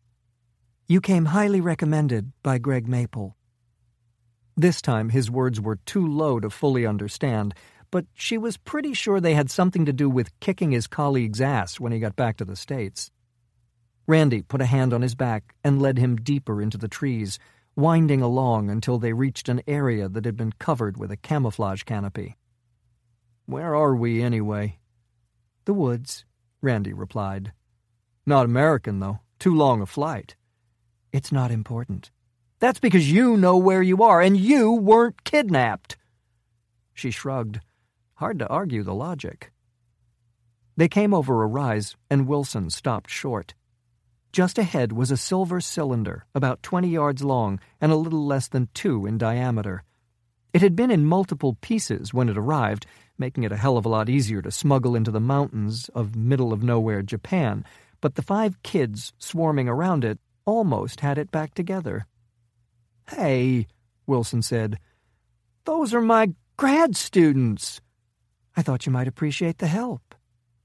He spun toward her, obviously infuriated, and she countered with what she hoped was a disarming smile. It would have to do. Her normal methods of persuasion were completely off-limits with civilian academics. Help with what? He said, his voice straining with anger. Randi pointed north. Tunneling through that mountain. His face went blank. You can't be serious. Don't I look serious? It's a goddamn prototype. It's never even gotten dirty. Yeah, but your last version got dirty and it worked pretty well from what I hear. It's my understanding that this model's even better. Wilson's invention was a next-generation tunneling machine. On the surface, it didn't seem much different from the ones currently in use, but the similarities ended pretty quickly when you looked deeper. Traditionally designed machines ejected enormous amounts of dirt that had to be hauled away, and braces had to be placed at intervals to keep the shaft from collapsing. And then there were the massive power cables necessary to keep them running. Wilson's system did away with all those complexities. It had a nuclear core that powered the diggers. The excess reactor heat was used to fuse the earth lining the tunnel into a substance stronger than concrete. The unit he was ultimately working toward would be larger than a locomotive, but this much smaller prototype was perfect for the very stupid idea she and her team had settled on. "There's no way to power it," Wilson protested. "You wouldn't believe the red tape I had to deal with to get nuclear fuel from the government." "I had it gassed up before it was shipped." "Bullshit." Again, Randi shrugged. "When I ask for something, I get it, Max. You should keep that in mind." He eyed her suspiciously for a moment and then jogged toward his invention. When his students saw their professor approaching, they abandoned what they were doing and surrounded him, all talking at once in panicked voices that were a little too loud. Randi watched for a few seconds and then turned and started back through the trees, angling toward a small table where Eric Ivers and Vanya were poring over a topographic map. Reiji had taken Karen on another of their endless supply runs. Everything had to arrive in small shipments so as not to attract attention. "How are we looking?" Vanya gave her a worried glance, and Ivers just laughed. Neither reaction was difficult to understand. They were halfway up the side of a mountain that contained a nuclear storage facility that they believed housed the most dangerous weapon ever built by human hands. Their plan? If you can't get in the front door, bust a window and go in the back. "So, not good?" No, Ivers said. "We've got this by the ass. All we have to do is crawl through 2 miles of extremely hot tunnel, hand-dig the last bit so no one in the facility hears Wilson's little underground nuclear missile, and then leap out and yell, 'Freeze! You're under arrest!'" "What could possibly go wrong?" Randi said. Vanya winced. Obviously, her attempt at humor had fallen flat. "What couldn't? You think that a prototype digging machine put together by a bunch of students in the woods isn't going to break down? You think Takahashi doesn't have seismic sensors that are going to lock onto us a mile away? And how are we going to hand-dig the last portion? Half that mountain is solid rock. But let's, for a moment, ascribe to the fantasy that we actually get into that facility. How many guards are we going to be up against? Is the layout still what's on the original plans we have, or has Takahashi changed it? What weapons are they armed with?" He fell silent, though Randi knew he probably could have gone on for another hour. No one spoke for a long time. Vanya had said what they were all thinking, but what alternatives did they have? As inconceivable as it was, Klein had been clear that her team was the best hope of averting the greatest humanitarian disaster in history. She knew herself well enough to know that she wouldn't be able to live with stepping to the sidelines. For her, it would be better to go down fighting. But that wasn't necessarily true of the people who had gotten stuck with this detail. "Look," Randi said, "normally when I say this I don't mean it, but today I do. If you want out, no one's going to think any less of you. Hell, most likely no one's going to be around to think any less of you." Vanya thought about it for a few moments. "I'd be dead twice over if it weren't for Mr. Klein. I will see this through, no matter how it ends." "Eric?" His normally broad grin faltered. "I knew this was a shitty job when I signed on, Randi. But that thing Wilson built is a gravedigger, and you know it. We're going to die in that tunnel, and no one's ever even going to know. No parades or newspaper articles or statues at the academy. Just a cozy hole in the side of a Japanese mountain, and a few friends to share it with." "So, you're out?" He shook his head. "Karen says she won't leave. And since she's the only family I have, I figure we might as well die together. Chapter 53. Oval Office, Washington, D.C., USA. When Castilla entered the Oval Office, General Keith Morrison, the chairman of the Joint Chiefs, leaped to attention. The president noted that he looked a little dazed and hoped it was just the fact that he hadn't slept for days. Castilla offered his hand and nodded toward the thick dossier the soldier was holding. "Are you bringing me good news, Keith?" Morrison's expression turned from dazed to a bit ill. "Sit," Castilla said, pointing to the sofa. "Please." 3 days ago, he'd personally handed the general a full account of his meeting with Takahashi, Covert-One's analysis of that meeting, and everything Greg Maple had come up with on Hideki Ito's weapon. His orders had been for Morrison to very quietly double-check and flesh out the analyses. No one beyond a few select experts was to be told. Not the Secretary of Defense, not the CIA, and sure as hell not the NSA. At this point, secrecy was paramount, and with the exception of Fred Klein, Morrison was the only person he felt he could trust. Not only was the man an honest-to-God war hero, but he also had a master's from Harvard and seemed physically incapable of not following the orders of his commander-in-chief. Perhaps even more important, he had known Masao Takahashi for over 20 years. Morrison started to open the folder in his hand, but then seemed to lose strength. Finally, he just laid it on the table between them. "May I ask where you got the analysis you gave me, sir?"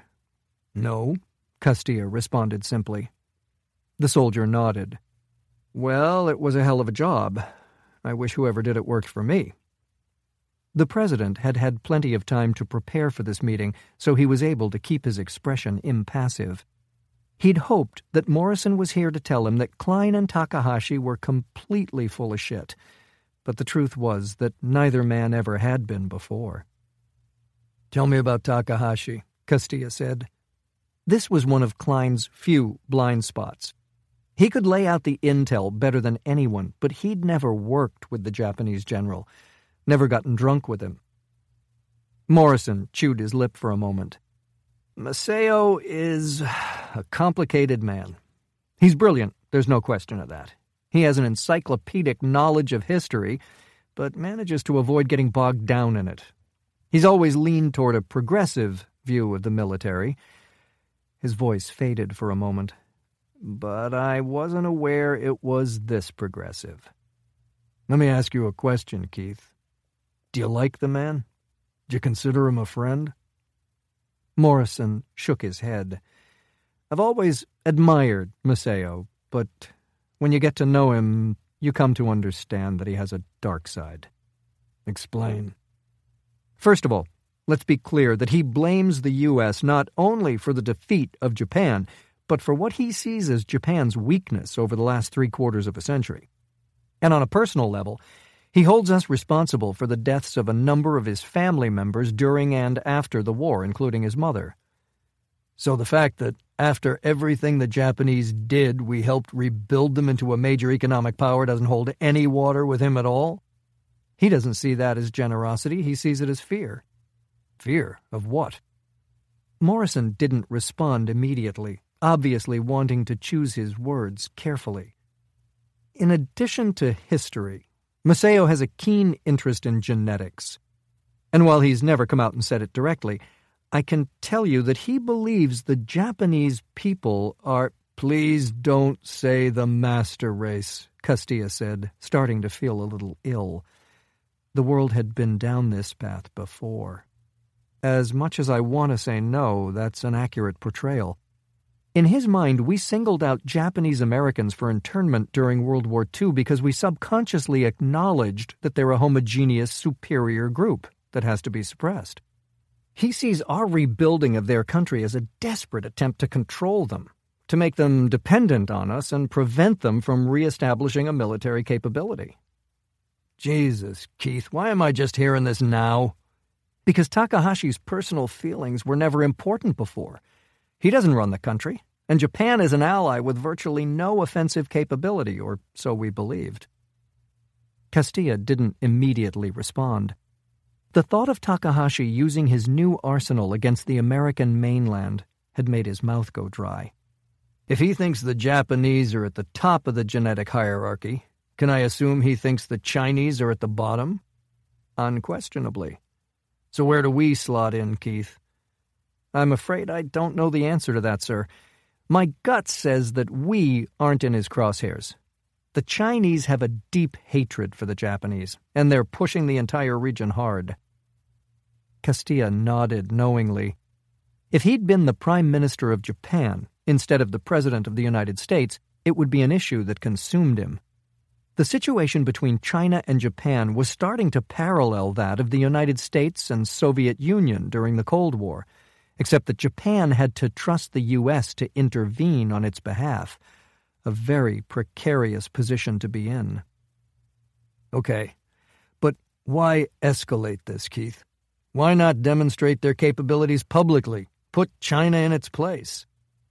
That would just maintain the status quo, sir. Takahashi is more ambitious than that.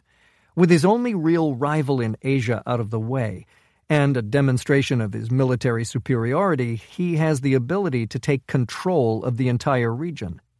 Japan is a resource-poor island with a relatively small, aging population. He needs territory, people, and raw materials. What's his endgame?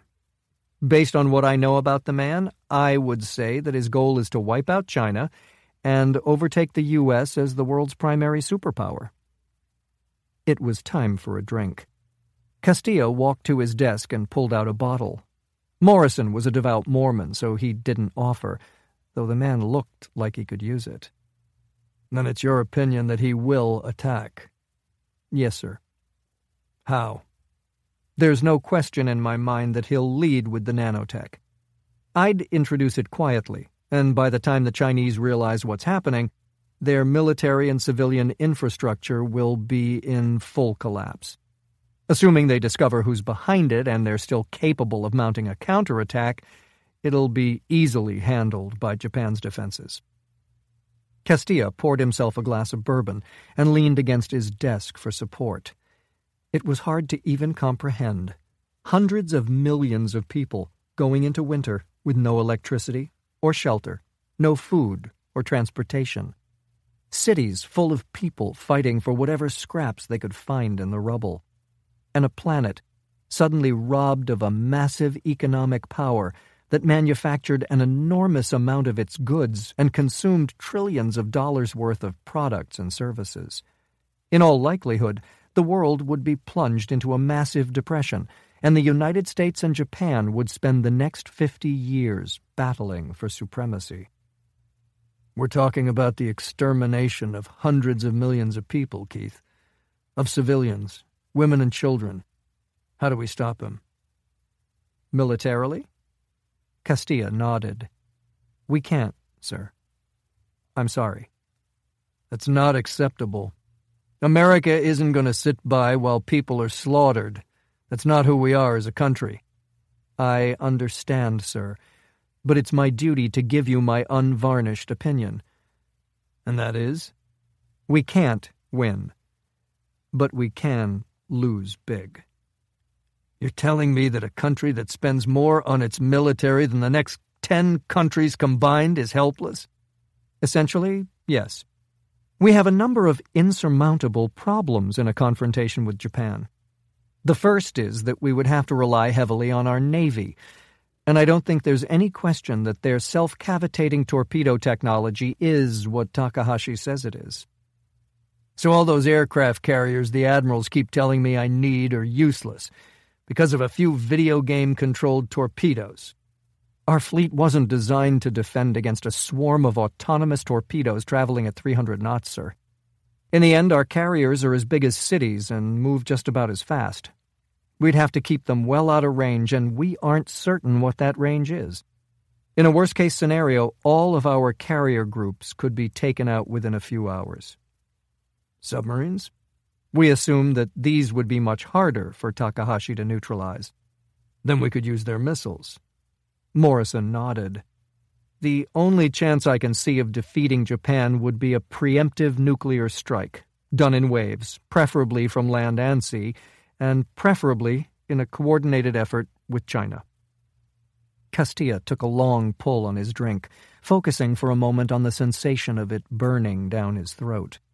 What Morrison was talking about was the annihilation of every living thing on the island of Japan in an attack that the world would see as completely unprovoked.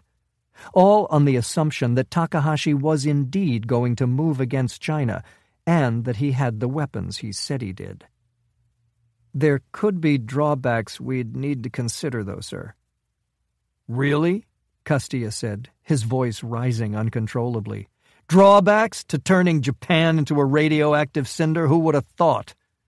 He caught himself and let out a long, slow breath. I'm sorry, Keith. I understand, sir.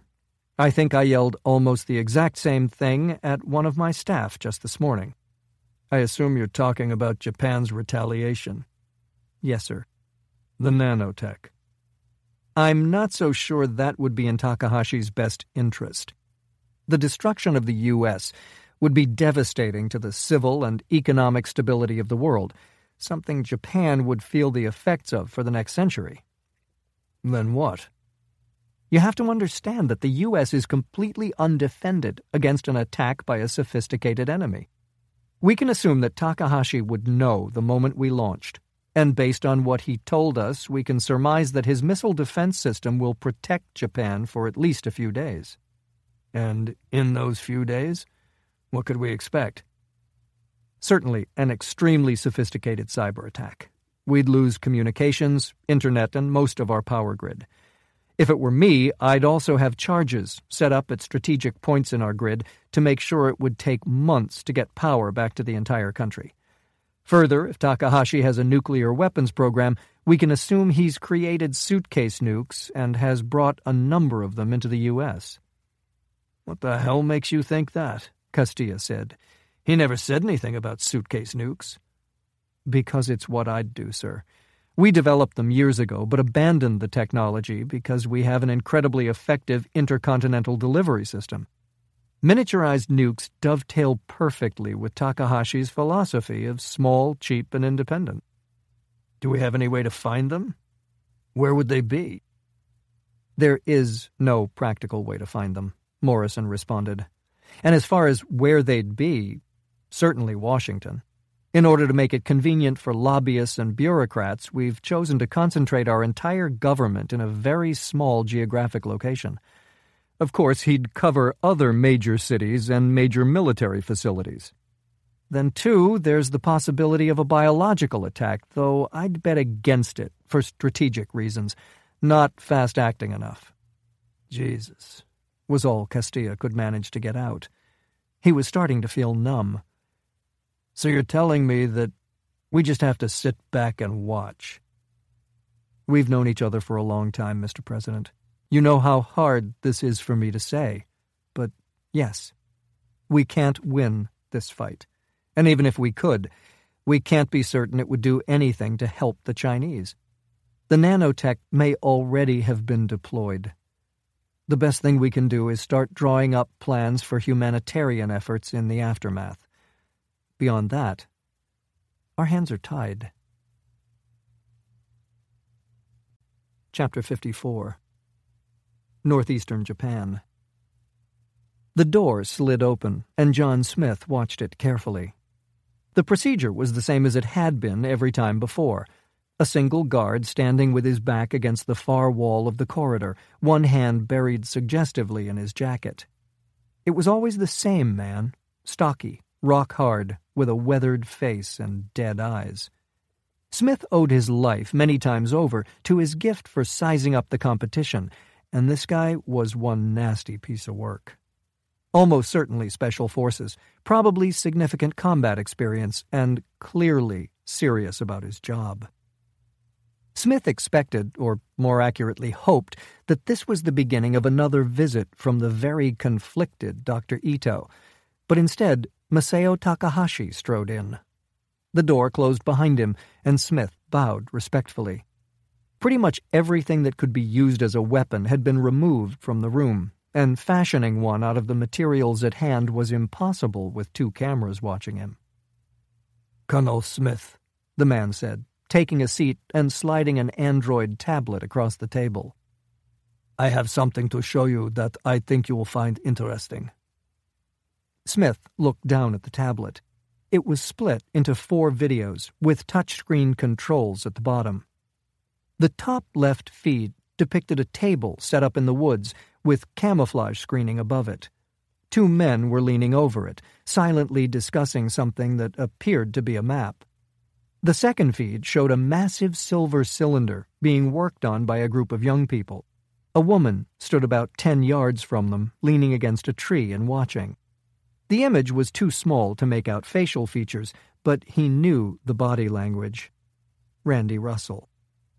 The other 2 feeds were just shots of dense foliage. One of them had a few out-of-focus feathers in the foreground.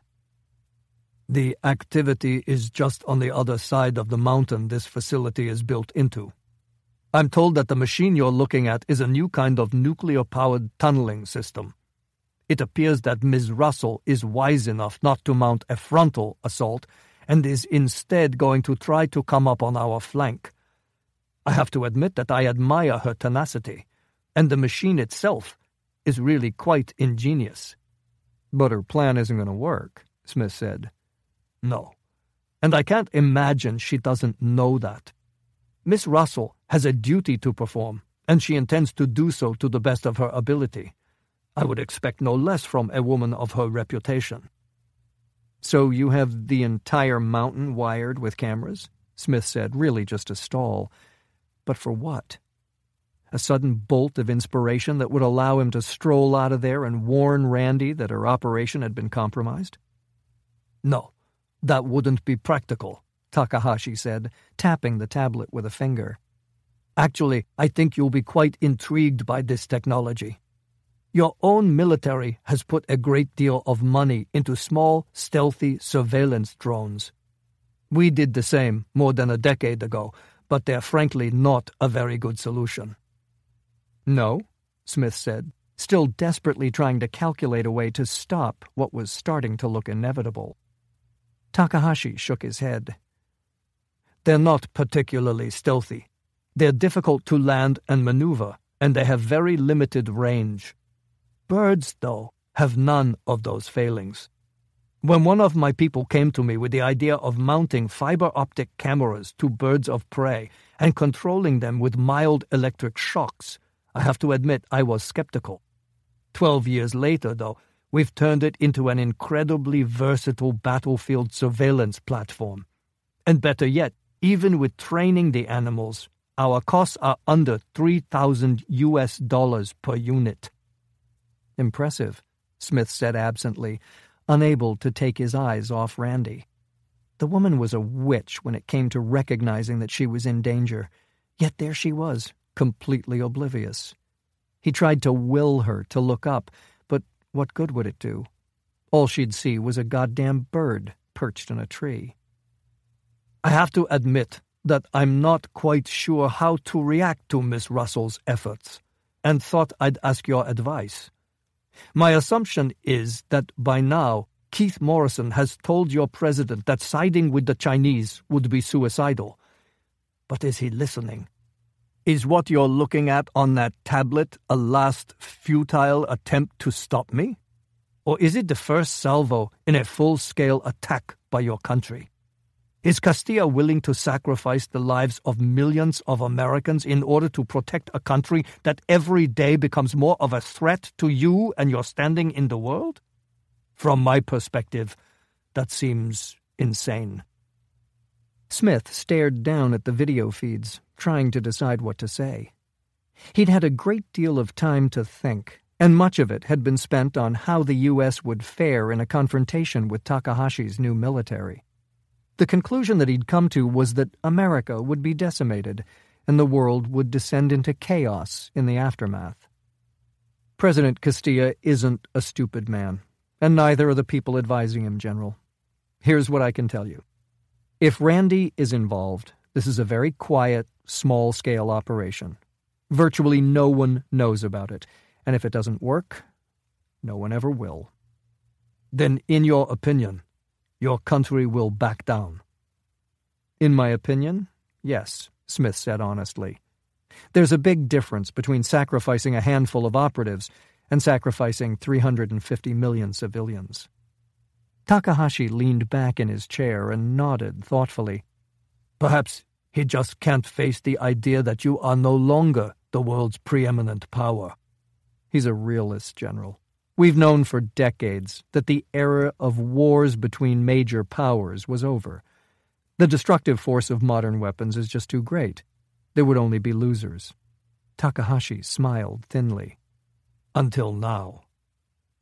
It was clear that he was referring to his nanoscale weapon and its ability to throw off the balance of power enough for him to get the upper hand. No, sir, Smith said. I believe the potential for blowback from your weapon goes well beyond anything we saw during the Cold War. And I suspect that if you ask Dr. Ito, he'll tell you the same thing. Scientists are never certain of anything, Colonel. They hedge, they equivocate, they overcomplicate. As a soldier, I expected more of you. I'm sorry to disappoint, General, but I'm not just a scientist. I'm one of the world's leading experts on the consequences of bio-warfare. That's basically what you're doing here. You're creating artificial life and weaponizing it. You won't be able to control it, sir. I guarantee that. If you feel you have to attack China, do it. Nuke them. I imagine you've built quite an arsenal and have a way to deploy it that they'll never see coming. But destroy Ito's weapon and everything relating to it. Takahashi didn't react, other than to tap one of the feeds on the tablet. It depicted an empty meadow, probably only 20 yards in diameter. Smith focused on it, but wasn't sure what he was supposed to be looking for. A moment later, a projectile flashed into view at the top of the frame. Dirt and rock were thrown into the air when it impacted the ground, and the dust clouded the image. For a moment he wasn't sure what had happened, but then he noticed the broken metal parts strewn across the clearing. Fins, a nose cone, broken chunks of a fuselage. It had been some kind of bomb, probably dropped from a high-altitude drone, but it hadn't exploded. A dud? Had his side finally gotten a lucky break? Randi sure as hell couldn't have missed that. She'd know that her operation was blown and get her people the hell out of there. It didn't take long to realize that he had fallen victim to wishful thinking. Tiny jets of flame became visible throughout the clearing, and he stared down in silence as they began to take to the air. Chapter 55. Northeastern Japan. "Everybody get down!" Randi shouted, shoving the students off the digger as the low whistle from above grew louder. Max Wilson was standing frozen on top of the machine's titanium shell, a bloom of colorful wires in one hand and a set of pliers in the other. She yanked his ankle, pulling his feet out from beneath him and following him to the ground. The whistle was ear-splitting now, and she had to shout to be heard. "Faces in the dirt! Hands on the backs of your heads!" All but one complied, a panicked kid who barely looked 18. "Bruce, get your ass—" The impact was a hell of a lot closer than Randi had hoped. She buried her face in the grass and waited for the flames to wash over her, but nothing happened. After staying motionless for a full 3 count, she pulled out her silenced Beretta and ran for the closest tree. Eric Ivers appeared to her left, taking similar cover about 10 yards away. He gave her an inquisitive look, but all she could do was shrug. Vanya was a little farther ahead, moving methodically toward the impact site with an MP5 clutched in his hands. "Reiji, Karen," Randi said, activating her throat mic. "Are you all right?" They'd returned from their supply run about an hour ago, and she had no idea where they were. "We're fine," Karen responded after a few seconds. "Reiji and I are approaching from the south. Whatever it was, we think it landed in that little clearing where we first unloaded the digger." "Roger that. Vanya's closing from the north, and he's about 50 meters out. Eric and I are covering him." "Understood." Be careful, Karen. Remember that we aren't sure what we're dealing with here." Randi indicated that she was going to advance, and Ivers gave her a nod before easing his Glock around the thick tree trunk. When she made it to cover, she waved him forward. They continued to leapfrog like that, stopping every few seconds to listen to the silence and to see if they could make out anything through the trees. Vanya was nearing the edge of the clearing when Randi heard a quiet hissing that seemed to be originating just in front of them. It grew in volume as she poked her head around the tree, but the foliage was too dense for her to make out a source. What was visible, though, was some kind of artificial light flickering in the shadows. She glanced over at Ivers, who knitted his brow and mouthed, "Bottle rockets?" The truth was, she had no idea, but she suspected it wasn't going to turn out to be anything as benign as fireworks. "Vanya," she said into her throat mic, "stop where you are. There's something I don't like." The Eastern European suddenly broke cover, dropping his rifle as he raced toward them at a full sprint. She held her gun out in front of her, searching over the sights for a target, but he seemed to be running from a ghost. A moment later, though, she saw them. A swarm of thin contrails overtaking him from behind. "Vanya, drop!" she screamed. He did as she ordered, throwing himself head first over a fallen log. Instead of all of them passing harmlessly overhead, though, a few changed trajectory. One slammed into the log with enough force to split it in the middle. 4 more hit her man, thudding sickeningly into his body and splattering the leaves above him with blood. "Pull back," Randi shouted. "Karen, Reiji, do you hear me? Get the hell away from the clearing." She and Ivers ran, weaving through the trees with the hissing sound trailing them. The projectiles were clearly guided, but there was no way to know by what method.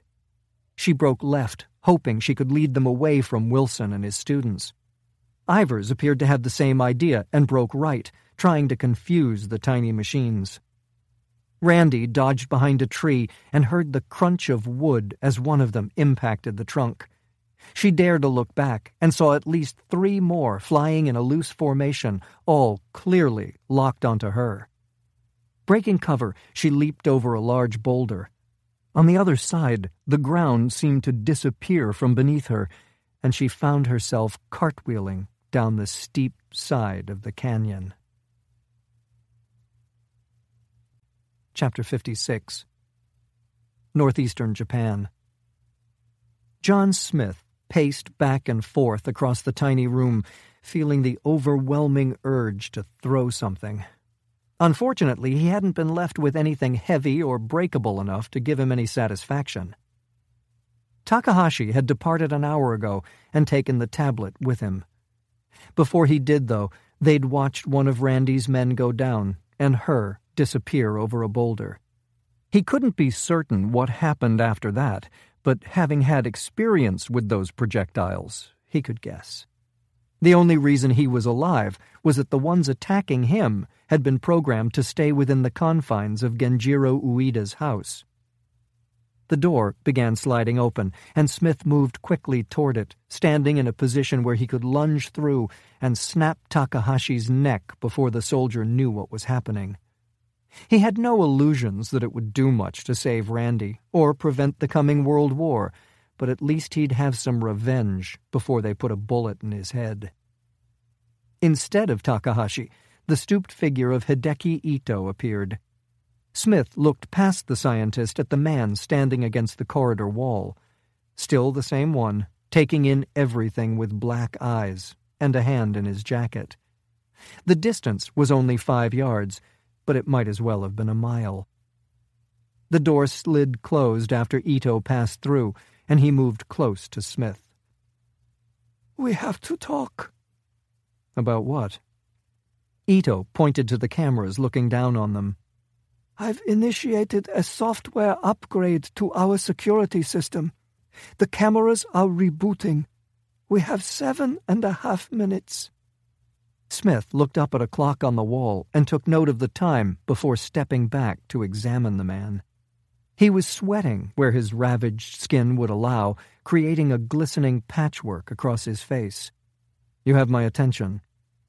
What I built was never meant as an offensive weapon. My expectation was that the General would publicly demonstrate its capabilities in some non-lethal way, that it would make us safe from our enemies and perhaps even be a positive contribution to society. But instead he's going to use it to exterminate the Chinese. It's...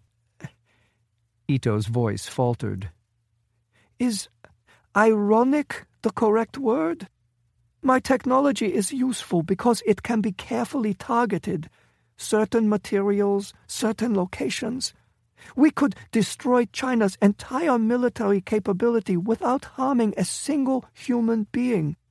But he's going to use it in a way that's completely indiscriminate. He'll kill everyone. Civilians, women, even children.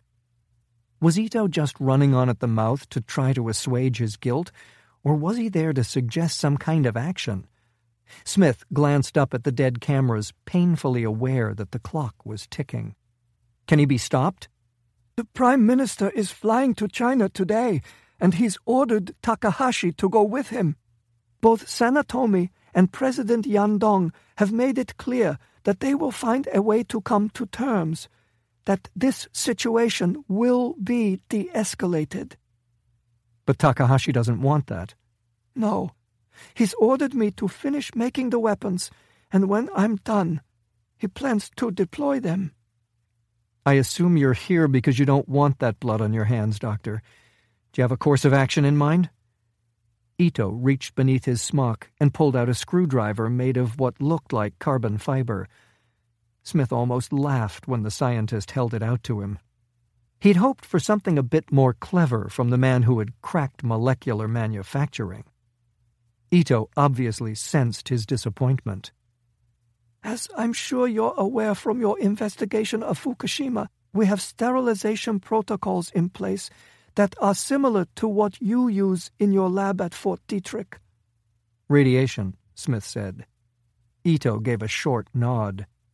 And as the lead researcher, do you have the ability to unilaterally initiate sterilization? Yes. However, this is Takahashi's facility. The procedure takes time to implement, and he has the ability to override. Will he? I guarantee it. I've seen how twisted the man has become. He will never allow his weapon to be destroyed. So what are you proposing? If we can access one of the server rooms, there is a chance that I can block his attempt to shut down the sterilization protocol. Then why don't you do it? Because I don't have access to those particular servers without his express permission. And that's where I come in. Yes. Smith looked down at the screwdriver in the scientist's hand. There's a problem with your plan. What? On my best day, I couldn't close the distance to that guard before he gets his gun out. And believe me when I tell you that this isn't my best day. But we have to... What we have to do is deal with reality, Doctor. I have a lot of ground to cover, and the guard just has to move his gun a few inches. It's not going to happen. Ito started to panic. There's no time. The cameras are going to come back online in only a few minutes. You have to help me. Calm down, Doctor. I will help you. But there's going to have to be a minor change in plan. When you leave here, does the guard follow you, or do you follow him? Ito's bloodshot eyes darted back and forth as he tried to remember. He follows me. Okay, fine, Smith said, trying to keep his tone soothing. Do the guards wear body armor? I don't think so. No, I've never seen it. Good. Then you're going to walk out of here like you always do. And when you get close... Smith touched a place on his upper stomach. Put that screwdriver right here. What? Ito said, eyes widening. You want... Listen to me, Smith said, raising his voice enough to silence the man. You need to drive it upward and to your right, toward his heart. But... He has no reason to expect this, Smith said. But when you do it, he's going to try to get his gun out, and he'll probably try to grab you. Stay right up against him. Be calm, and don't give him room to maneuver. In 2 seconds it'll be over." "No," Ito said. I cannot do this." "You're either going to have the figurative blood of millions of innocent people on your hands, or the literal blood of one trained killer. As moral dilemmas go, that one seems pretty straightforward." "But I'm a scientist, an old man. What if he kills me?" "Then all your worries will be over, won't they?" The scientist wiped his mouth with the sleeve of his lab coat, and then, surprisingly, turned and pressed his hand against the palm reader next to the door. His gait was a little too fast and stiff, but it didn't matter. The guard's eyes were locked on his American prisoner, as they had been every time before. Smith just stood there, watching, calculating the odds that Ito would keep on walking at about 99%. Again, though, the scientist surprised him. He struck just as the door started to slide shut, pressing himself up against the man and pinning him to the wall. Smith rushed to the door and grabbed its edge, but the mechanism was too powerful. The last thing he saw was the guard wrapping a hand around Ito's fragile neck. His heart was pounding far harder than it would have been if he'd taken the man himself, nearly audible in the silence that had descended on the room. There had been no gunshot, but what did that mean? Had Ito managed to hold on? Were the 2 men lying dead on the floor, one with a screwdriver beneath his rib cage and the other with a broken spine? The door slid back again, and Ito stood in front of it, his face frozen into a distorted mask. "Well done," Smith said, as he brushed by the scientist and crouched next to the body. The screwdriver was still lodged in it, and he retrieved the tool, wiping the blood off and stashing it in one of the pockets of the jumpsuit he'd been provided. Unfortunately, there was no equally practical place to store the man's Glock. In the end, Smith had to unzip the front of the jumpsuit and stuff it in the waistband of his boxer shorts. Not exactly at his fingertips, but it would have to do. "Dr. Ito," he said, standing and putting a hand on the still dazed scientist's shoulder. "The server room. Where is it? We don't have much time before the cameras come back online." Chapter 57. Northeastern Japan. The layout of the facility was predictably simple, nothing more than a set of wide corridors carved from the earth, most of which emanated from a massive central cavern. Individual shafts occasionally split off, leading to storage areas. Some were filled with 50-gallon drums containing nuclear waste, but most were empty. Others had been hijacked by Takahashi's organization and were guarded by the familiar composite doors. Smith and Ito moved along at an excruciatingly casual pace, with Smith's head bowed submissively. Just another worker on his way to make some trivial repair for management. Of course, that cover story would bear precisely no scrutiny at all, but his dark complexion and black hair would be enough to dampen the interest of anyone more than 20 paces away. Thankfully, no one had come anywhere near that close, so far. They crossed the main artery leading to the loading area, and Smith subtly shifted his gaze to the massive blast doors and the smaller adjacent door dedicated to pedestrian traffic. 2 men were standing guard in front of the exits, both with compact assault rifles hanging across their chests. Ito ducked into another corridor, and Smith felt himself relax a bit when they left the guard's line of sight. The passage dead-ended into a door after about another 50 yards, and Ito stopped to speak to a camera bolted above it. Smith didn't understand anything that was said, but they'd settled on a story about a problem with the rebooting of the security system, specifically a couple of physical connections that weren't responding.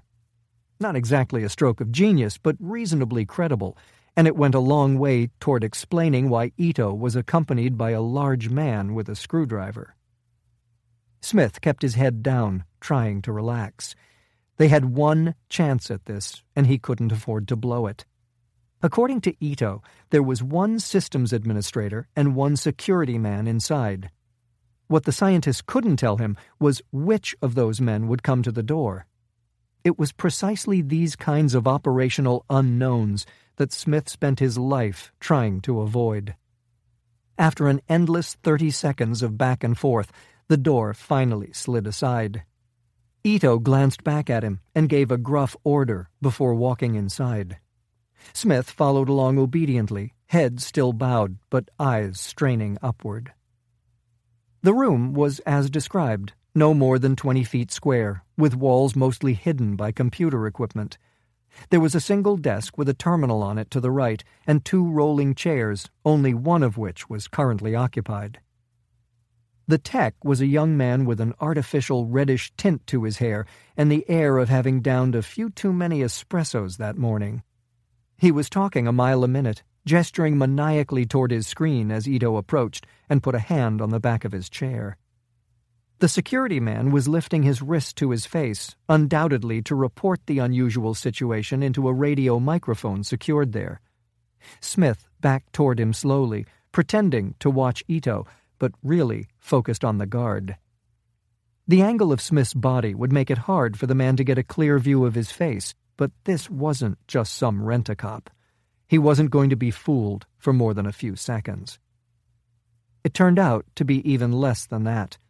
The man's left hand suddenly stopped rising toward his mouth, and his right went for a gun in an exposed shoulder holster. Smith spun, going for the man's throat with the screwdriver, but knowing there was no way in hell he'd connect. At the last moment, he let his knees collapse and redirected the blade to the man's upper thigh. It sank halfway to the hilt, but the guard barely seemed to notice, smoothly wrapping his hand around the grip of a Sig Sauer P-226. Smith ignored the shouts coming from behind him, forced to rely on the dying scientist to handle the computer tech. The gun was nearly free now, and Smith lunged, slamming his shoulder into the man's elbow with the full force of his 180-pound frame. The pain flared in his injured back, but the impact had its intended effect. The gun was rammed back into its holster. The screwdriver had hit the guard's femur and was stuck there. Smith tried to get hold of it again as the man drew back a hand to drive down into the crouched American's neck. He didn't fully compensate for the weakness in his thigh, though, and the brief hesitation was all Smith needed. He leaped upward, slamming the back of his head into the man's chin. He staggered to the side as Smith used his superior weight to drive him toward the wall and buckle his injured leg. He put his hand over the man's face and shoved downward as they fell, ramming the back of his head into the flagstone floor. The give was noticeable as his skull collapsed. Smith grabbed the Sig Sauer and spun to see the computer tech trying to escape through the door. Ito had his arms wrapped around the younger man from behind, and while it wasn't a particularly powerful effort, it was enough to keep the tech's hand from making firm contact with the palm reader. Smith went for them, grabbing the young man by the hair and dragging him to the floor. He squirmed wildly, shouting unintelligibly in a panicked voice. "Do we need him?" Smith said, gritting against the pain in his back while the computer tech clawed at him. "No." Smith slammed the butt of the gun into the man's forehead, and he went completely still. "Are you all right?" he said, staying on his knees for a moment to let a wave of pain and nausea subside. "Yes," Ito replied. "Are you?" Smith gave a short nod, and the scientist took a seat behind the terminal. "Once I activate the sterilization process, the system will initiate a general lockdown. It will take a few minutes for that to be completed, and then the entire facility will be flooded with radiation. If you can get past the guards at the entrance, you still have time to escape." It was a tempting offer. Not to die of a massive dose of radiation in a dark hole, to smell the forest and see the sky again. But when Ito fired this thing up, Takahashi could be counted on to do everything in his considerable power to stop it. "No, I'll stay, and make sure nothing goes wrong." Ito was visibly relieved. He'd already gone through this once, and knew that he wouldn't survive this time.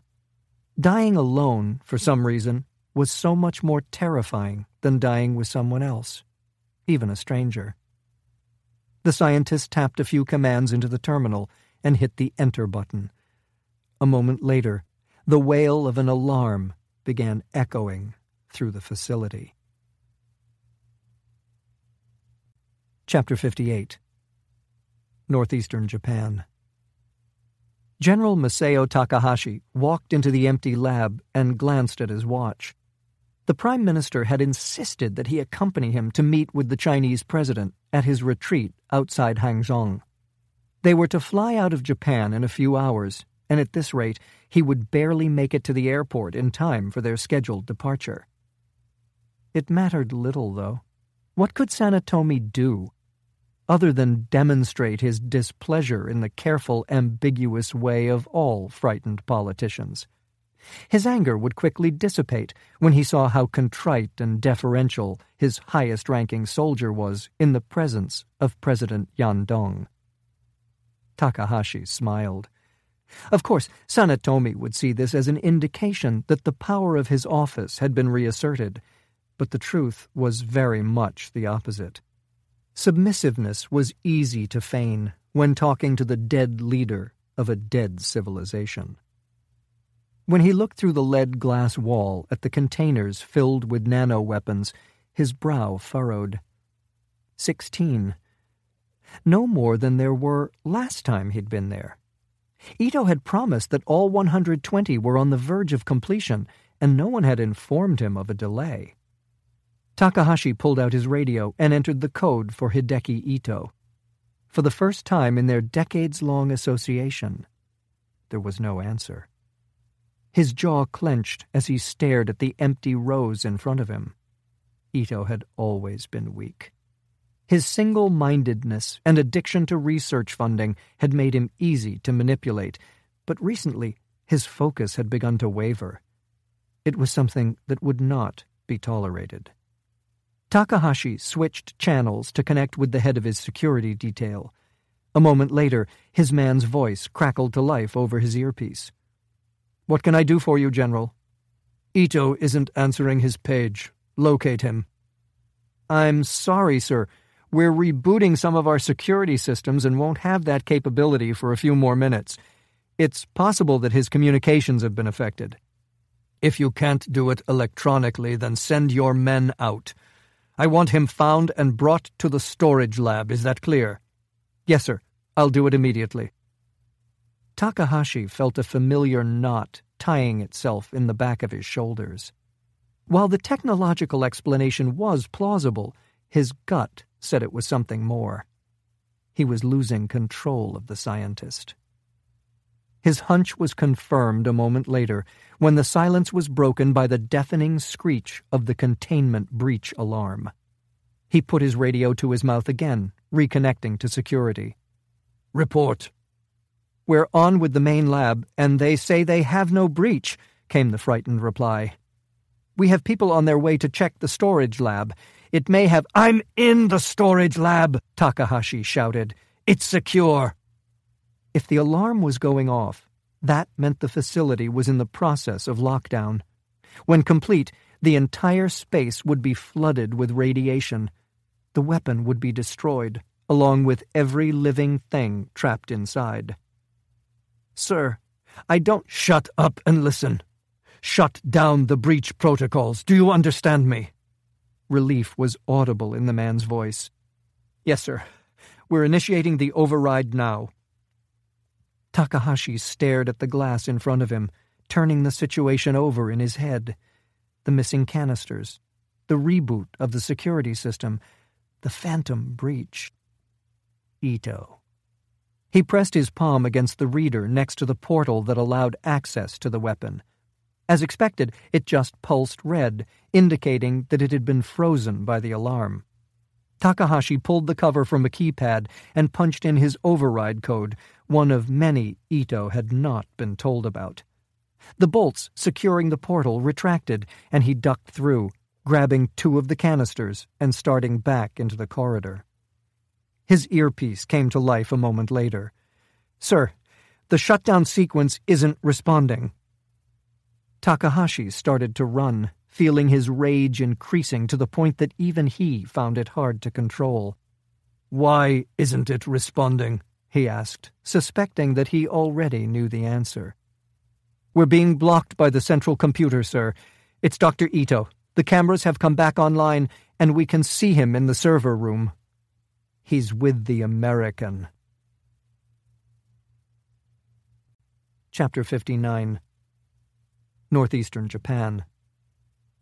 It's done, Dr. Hideki Ito said over the drone of the alarm. The facility is locked down, and the sterilization process has begun. He leaned back in his chair and stared blankly at the computer screen in front of him.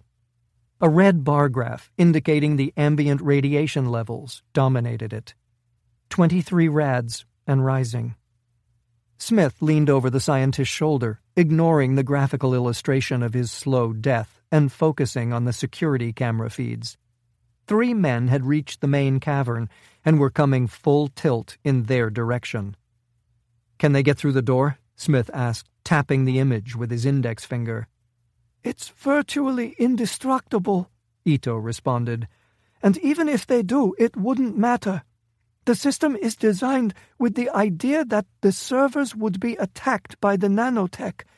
There was no way to construct them without using vulnerable materials.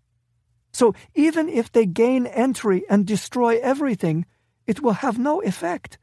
The sterilization protocols have the ability to operate independently from the mainframe. Smith backed against the stone and dirt wall, looking down at the 2 men lying motionless on the floor. What would it be like to die from radiation poisoning? How long would it take? It wasn't exactly something they went into in medical school. A light started flashing on screen, but Smith was too lost in his own thoughts to notice until he saw Ito jerk straight in his chair. "What is it?" Smith said, coming up behind the man again. It appears to be a malfunction. There are a number of doors that haven't locked down. The scientist sucked in a frightened breath as he scanned through various screens of text that Smith couldn't read. "Talk to me, Doctor." It's the storage lab. He tapped in a few commands, and the screen began flickering through security camera stills. "There," Ito said, jabbing a finger at the monitor. Smith leaned in closer. The image depicted Masao Takahashi running with 2 thermos-sized containers. "Tell me those aren't what I think they are." Ito just kept watching the stream of images. Finally, he found one of Takahashi, time-stamped only a few seconds before, and he switched to video. The general was still running, but he'd been joined by 2 guards, one in front and one behind. "He's going for the exterior doors," Ito said, spinning his chair toward Smith. "He must have an override code that I wasn't told about. If he escapes with those canisters—" The scientist fell silent. "If he escapes with those canisters, what?" "The nanobots inside are programmed for trillions of divisions and are designed to operate within the borders of China. The collapse of the country will be slower, but the end result will be the same." Hundreds of millions of people freezing and starving. Ito nodded. "Shit!" Smith shouted, slamming a fist down on the table next to the keyboard. "Can we get an outside line?" "No. You can't feel it, but the radiation is getting fairly intense. It makes our communications system useless." "Can you open this door?" Smith said, pointing to the one leading back out into the corridor. Ito nodded.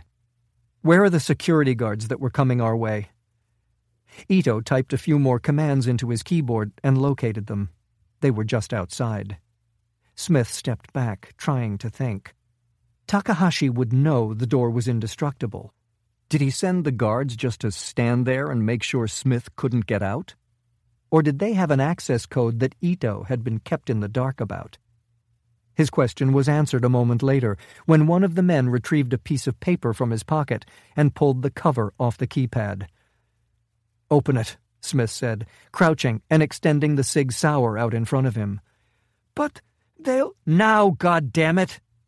The man was beginning to enter the code, but his progress was slowed by the fact that he had to keep referring to the paper in his hand. They had less than 5 seconds before the advantage swung heavily in the direction of the 3 men outside. Until then, though, Smith had the edge. He knew their positions from the security camera images, and they wouldn't expect the door to open until the override was fully entered. "Come on," Smith prompted. "Hurry!" 2 of the armed men were standing one slightly behind the other, partially overlapping in the narrow passageway. Both had guns drawn, and both were trained on the door. Smith dropped to the floor and aimed at the right jamb about waist height. With luck, their first shots would go over his head. The door began to slide open, and he could hear the surprised shouts of the men outside. He followed the widening crack through the sights of the handgun he'd taken from the dead guard. One of the security men fired, but it was a blind shot that went well wide and slammed into the bank of computers against the back wall. A little more. Smith squeezed off a round, hitting the lead man in the side just above his belt. Not a fatal wound, but that wasn't the goal. It was a soft part of the body with no bone to deflect the bullet. The man buckled at the waist and was thrown back into the man behind him as Smith leaped to his feet. His gamble worked.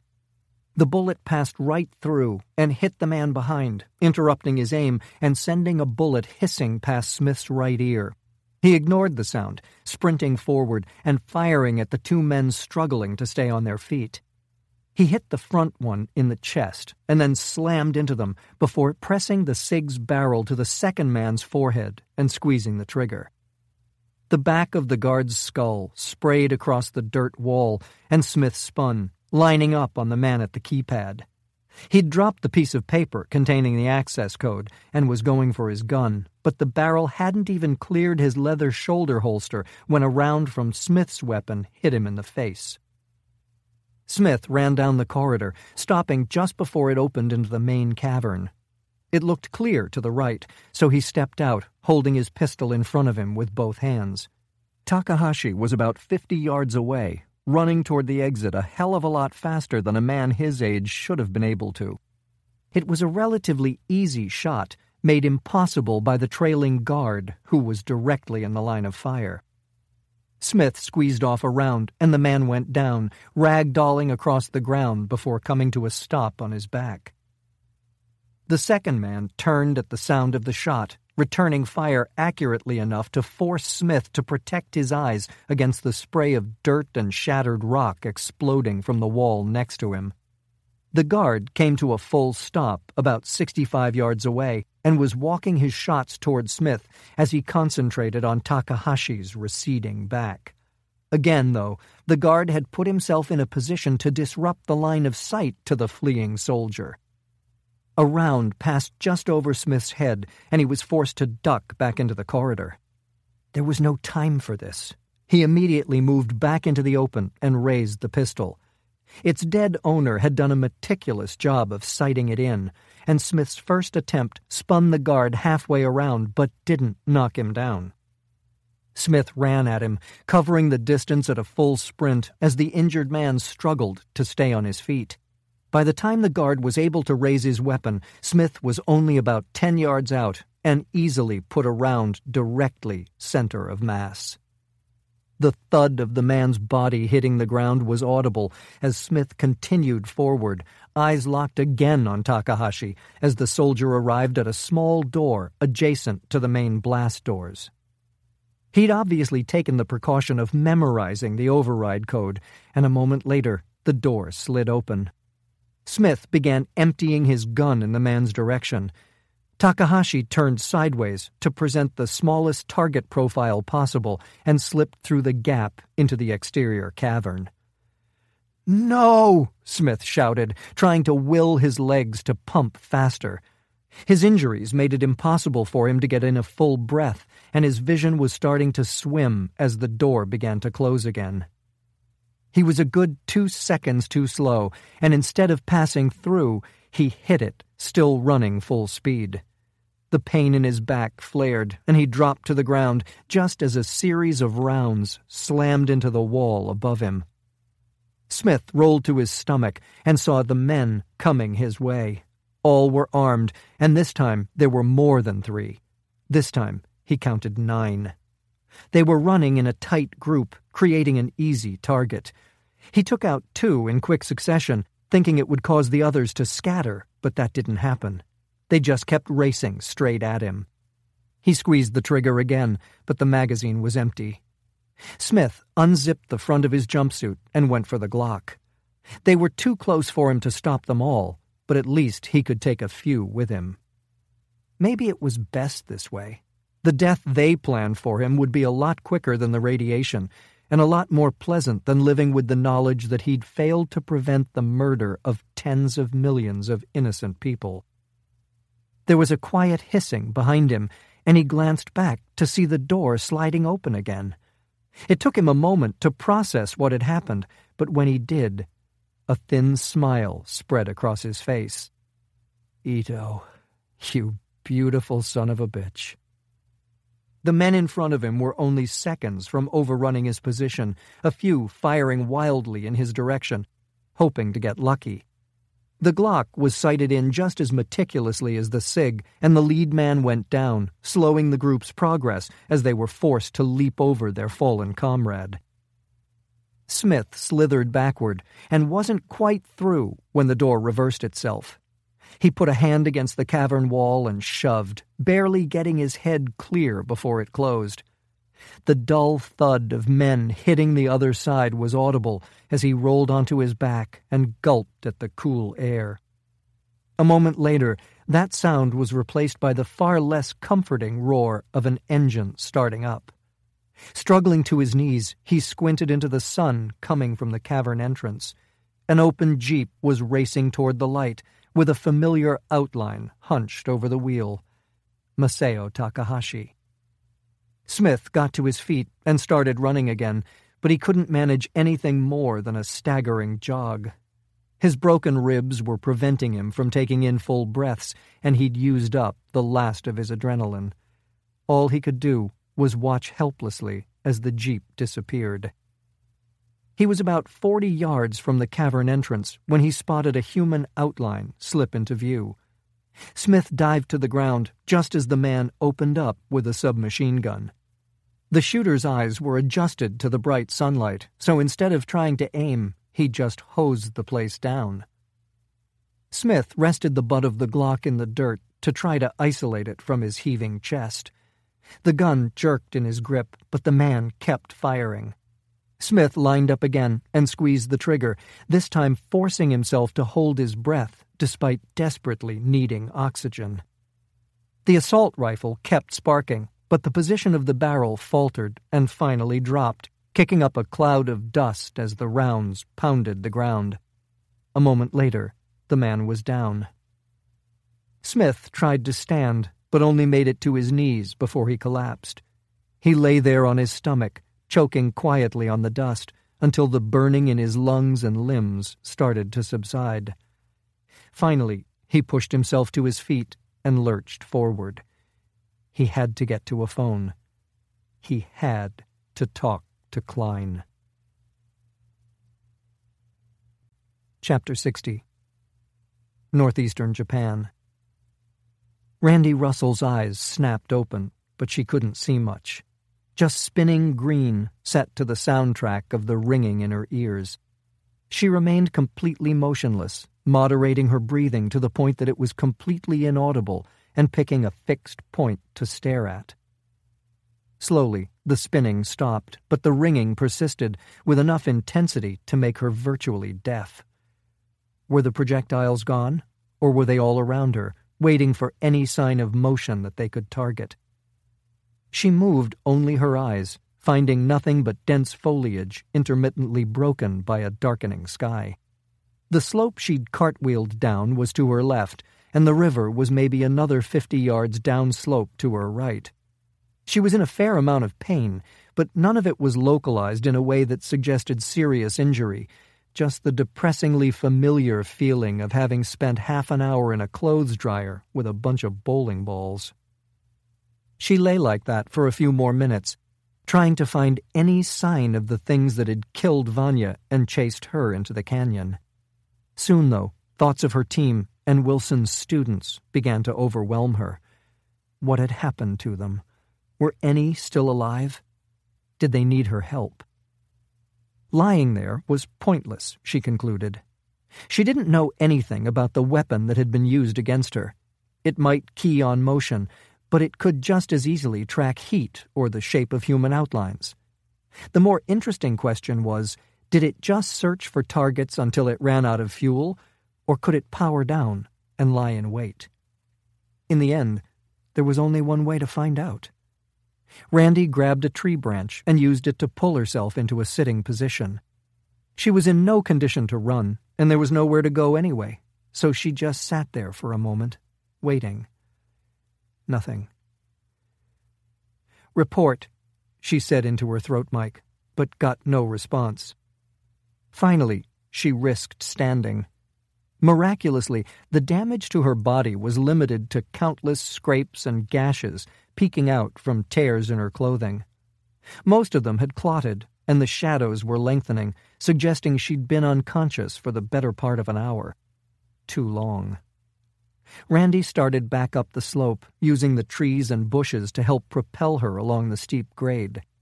Her progress was uncharacteristically slow, but her balance was way off, and the fact that she couldn't hear much was making it worse.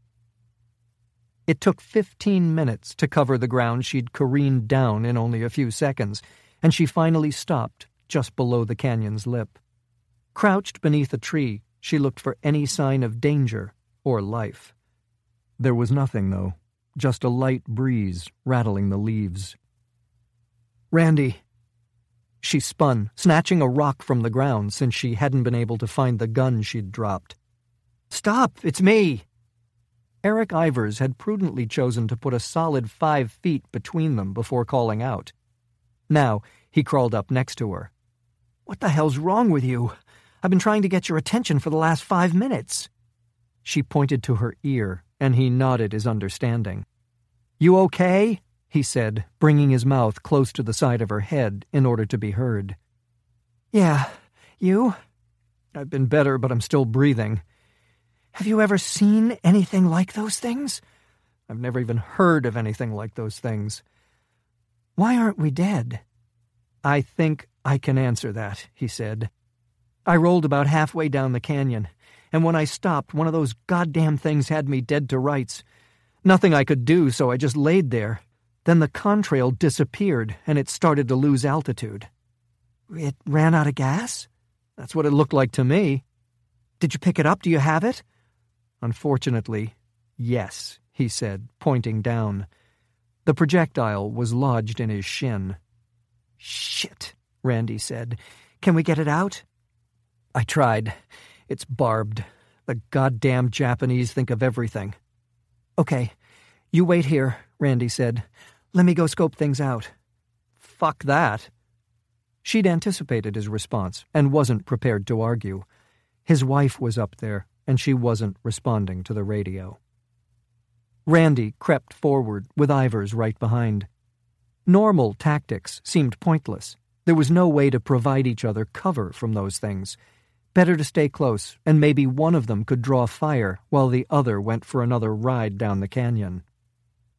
She came over the crest in first position, and still there was nothing but empty wilderness.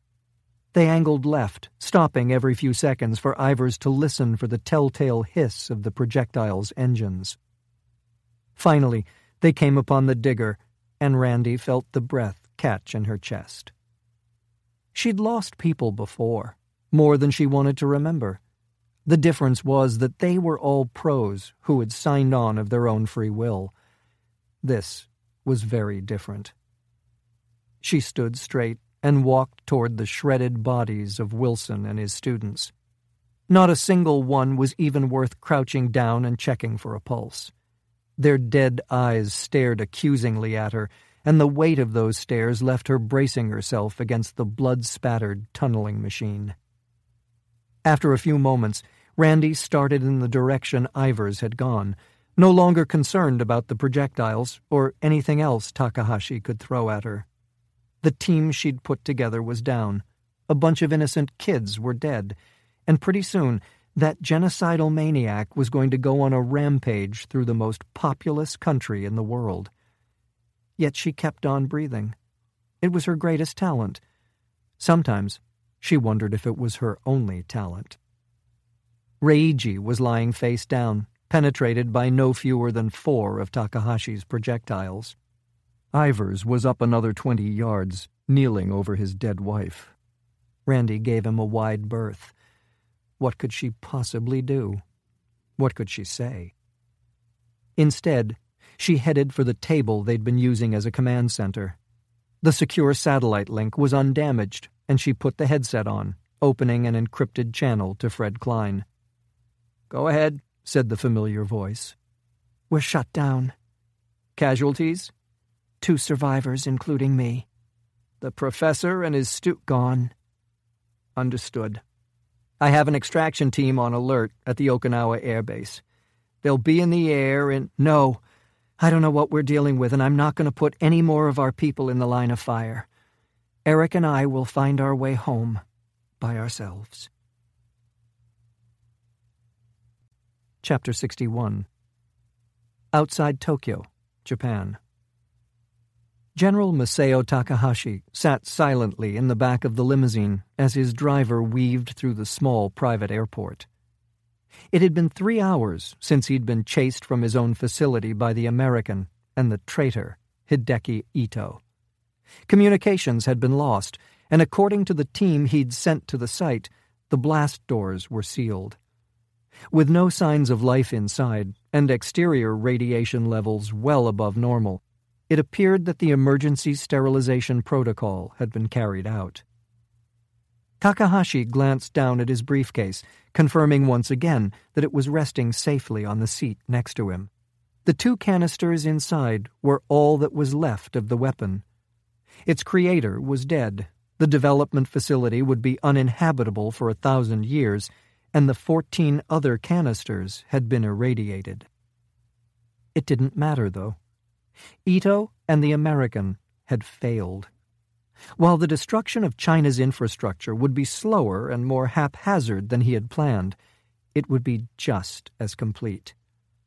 That was the genius of the weapon. It had a life of its own. The private jet ahead was the only one in view on the tarmac and was surrounded by Sanetomi's security detail. The Prime Minister's impending visit to China had been widely publicized, but turned out to be less popular than the politicians' advisers had calculated. The remote airport had been chosen to avoid the inevitable protests by Japanese citizens opposed to further appeasement of their enemy to the west. Patriots who were willing to rise up and defend the honor of their homeland, while self-serving cowards like Fumio Sanetomi cowered. The limousine glided to a stop, and Takahashi stepped out with his briefcase gripped firmly in his hand. The Prime Minister's men watched through dark glasses as he approached the steps leading into the plane, finally moving to block his path. "Are you armed, General?" one asked. "Of course not." "You'll excuse us if we check." The man was understandably nervous. Normally, Takahashi wouldn't take this intentional insult so easily, but today he held his arms out at his sides with a smile, letting the man use his metal detector as Sanetomi watched from one of the jet's windows. They didn't bother to check the briefcase, because this had nothing to do with security and everything to do with putting him in his place. Of course, the Prime Minister had no idea what that place was.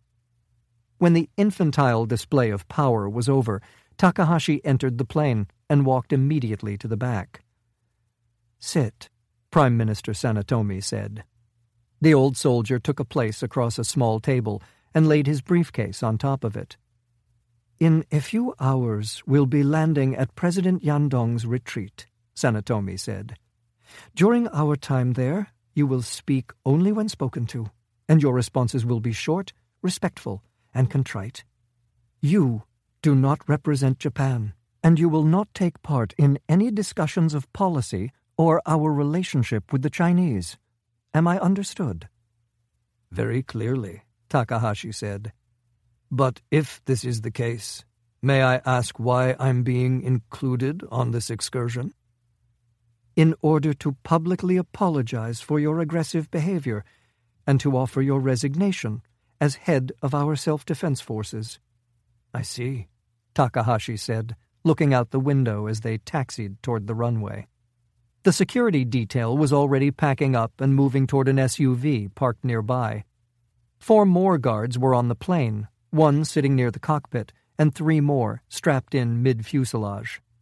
Apparently, Sanetomi's negotiating team had taken a commercial flight earlier that day. "And who will be accepting my resignation, Prime Minister? You or your Chinese master?" The politician suffered a rare moment of visible anger as his face reddened and the muscles in his jaw tensed. "You've always been a twisted man, General, obsessed with a world that's been gone for more than half a century. I should never have let you remain in a position of responsibility. I and my predecessors believed that it was time to relieve the Americans of their responsibilities toward us and to create a Japan that could be a positive force in the world. But it's clear that you see things very differently, and that we allowed you to drain money from our economy for too long. You seem to believe that we can actually win a war with China. That is a delusion, General. Even with the weapons you've developed and the help of the Americans, our country would be decimated. Millions would die on both sides to achieve an even more acrimonious stalemate. The time for war, the time for men like you, is past." "And so we're left with men like you. Men who will give away our country, piece by piece. First to be run from Washington, and now to be run from Beijing. Men who will turn our people into slaves in order to cling to their own false sense of power and prestige." "This conversation is over," Sanetomi said, the volume of his voice rising. I will do nothing," Takahashi responded, slamming a hand down on the table hard enough to turn the heads of the security men on the jet. "You are an arrogant and stupid child. You think I've told you and the pitiful men who preceded you the full extent of what I've accomplished? You think I would trust the future of my country to speechmakers and whores?" Sanetomi shrank back in his seat. Takahashi was, at his core, a man of violence, but on the surface he had always been careful to maintain the appearance of placidity. "We will not fly to your ally Yandong's retreat," Takahashi continued. "Nor will I be resigning my commission. We will fly to Chengdu, where I will release the weapon I have in my briefcase. And then either you will decide to preside over a victorious Japan, or you will be tried and executed as a traitor." Sanetomi looked at the black leather briefcase, and then back to Takahashi. You brought a nuclear weapon on board this plane?" The soldier laughed. "Nothing so crude, Prime Minister. What I have inside is a nanoscale weapon that will take hold in Chengdu and then spread throughout China, quietly destroying everything in its path. All you have to do is continue to be convincing in the role of frightened appeaser. By the time the Chinese understand what's happening and who's responsible, it will be too late." Sanetomi just stared at him, frozen. He was aware of Hideki Ito's early experiments and their military potential, but his predecessor had seen the almost infinite danger of this class of weapon and shut down the program. Sanetomi himself had reaffirmed that decision when he'd taken office. "Ito," he stammered. "Ito succeeded?" Takahashi nodded. "That weapon isn't a weapon of war," Sanetomi said, licking his lips nervously. "It's a weapon of extermination, and not just of an opposing force, of women and children, millions of them." "Chinese children grow into adults, Prime Minister, and Chinese women breed like stray dogs." Sanetomi's mouth hung open for a moment, and then his eyes shifted past his military commander. "Guards, take the general into custody immediately." Takahashi looked behind him at the 4 men rushing in their direction. They surrounded him and the Prime Minister, hands hidden suggestively in their jackets. "Take the general to the front of the plane and subdue him," Sanetomi said, and then looked at the briefcase on the table between them. He didn't understand the full capabilities of the weapon inside, nor was he confident that he understood his position in Tokyo anymore. Clearly, Takahashi had been able to create this monstrosity without his knowledge, but it was impossible that he had been able to hide it from everyone. There was no question that other high-level officials had been involved in its development, funding, and testing. Who were those people? Certainly key military leaders, but what about other politicians? Sanetomi was a proud patriot, but he had always been careful not to cross the line into full-fledged nationalism. Many in his government weren't as cautious. Whom could he trust? In the end, there was only one choice. "Tell the pilot to turn around. He's to set a course for the American base on Okinawa. Get President Castilla's office on the phone. Tell them it's critical that I speak to him immediately." The Americans had found evidence of this weapon at Fukushima and had top people studying it. More important, he was confident that there was no one in their government who had any desire to see Asia descend into a genocidal war. The guards just stared at him, apparently uncertain that they'd heard their orders correctly. Takahashi had been a fixture in the self-defense forces for decades and was increasingly a symbol of Japanese sovereignty and strength.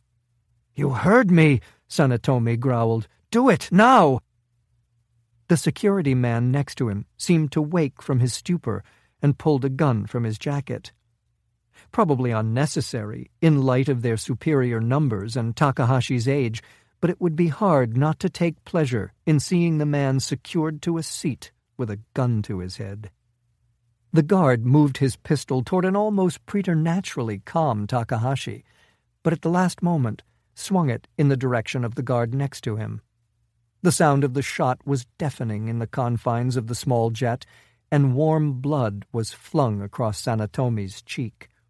He clawed at the buckle of his seatbelt in an effort to get to his feet, but was stopped when one of his remaining guards grabbed his wrist in a vice-like grip. The security man closest to the cockpit broke away and ran toward it. A moment later, 2 more shots rang out, and Sanetomi saw the body of the co-pilot sag over the edge of his seat. "Takahashi, what is this?" he heard himself say, but he knew quite well. "It seems that the former soldiers you use in your security detail aren't as loyal to you as you thought." "Stop this, General. There's still time. You can't—" Sanetomi was silenced when a clear plastic bag was pulled over his head. He thrashed wildly, but there was no way to overcome the strength of the guards and the seatbelt pulled tight across his lap.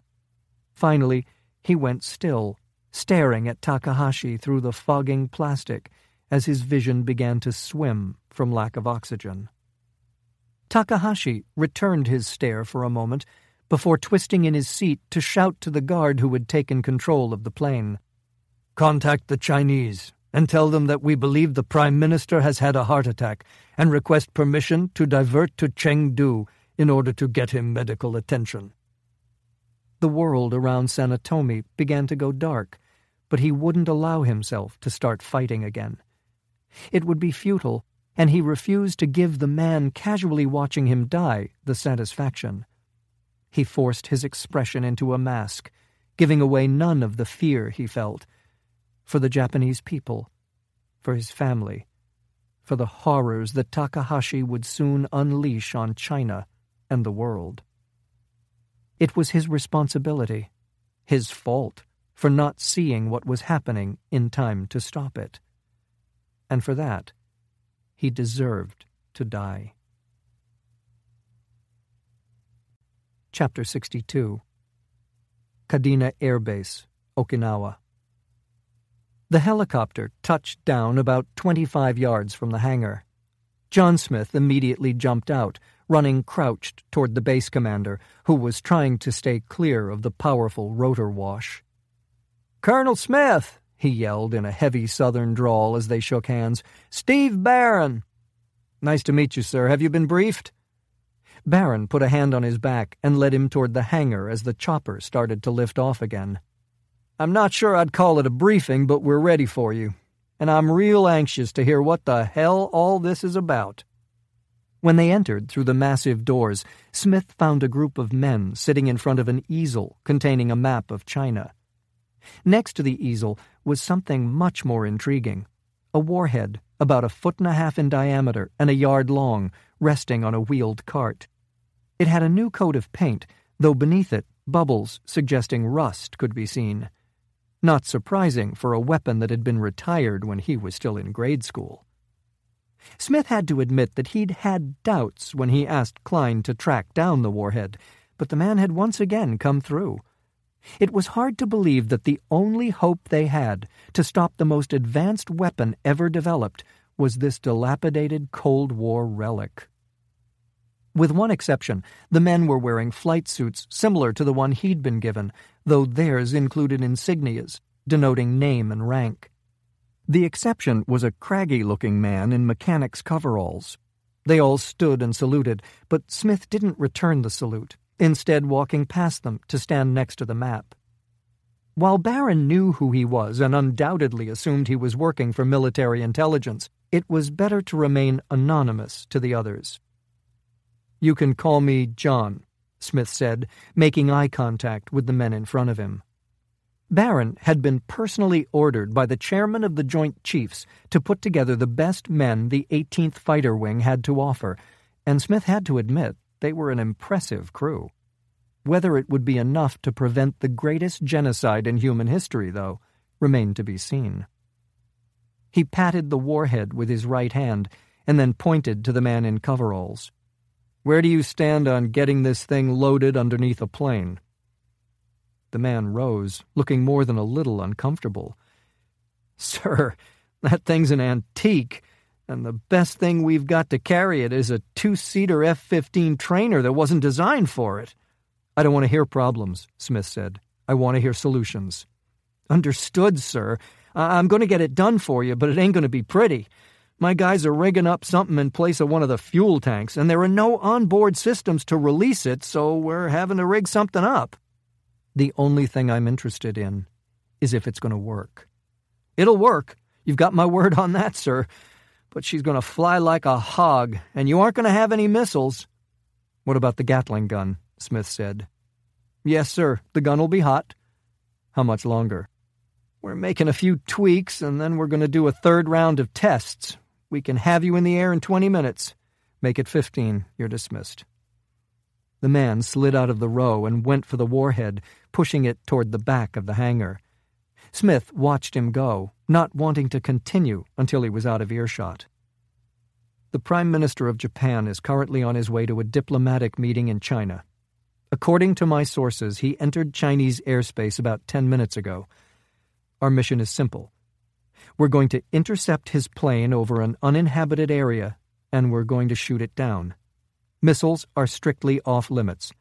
The plane will be taken out using guns only. We'll then drop the warhead that you just saw, centering it on the wreckage." That's it. Any questions? They all just stared at him in stunned silence. General Barron was the first to break it. "You heard the man. Let's saddle up." The pilots looked at each other and finally stood, slowly gaining momentum as they started for their aircraft. Barron waited for a few moments, and then approached, moving alongside Smith and speaking in a hushed tone. "Colonel, I was told in very clear terms that what you say goes. What I wasn't told is that you were going to use my men to start World War III.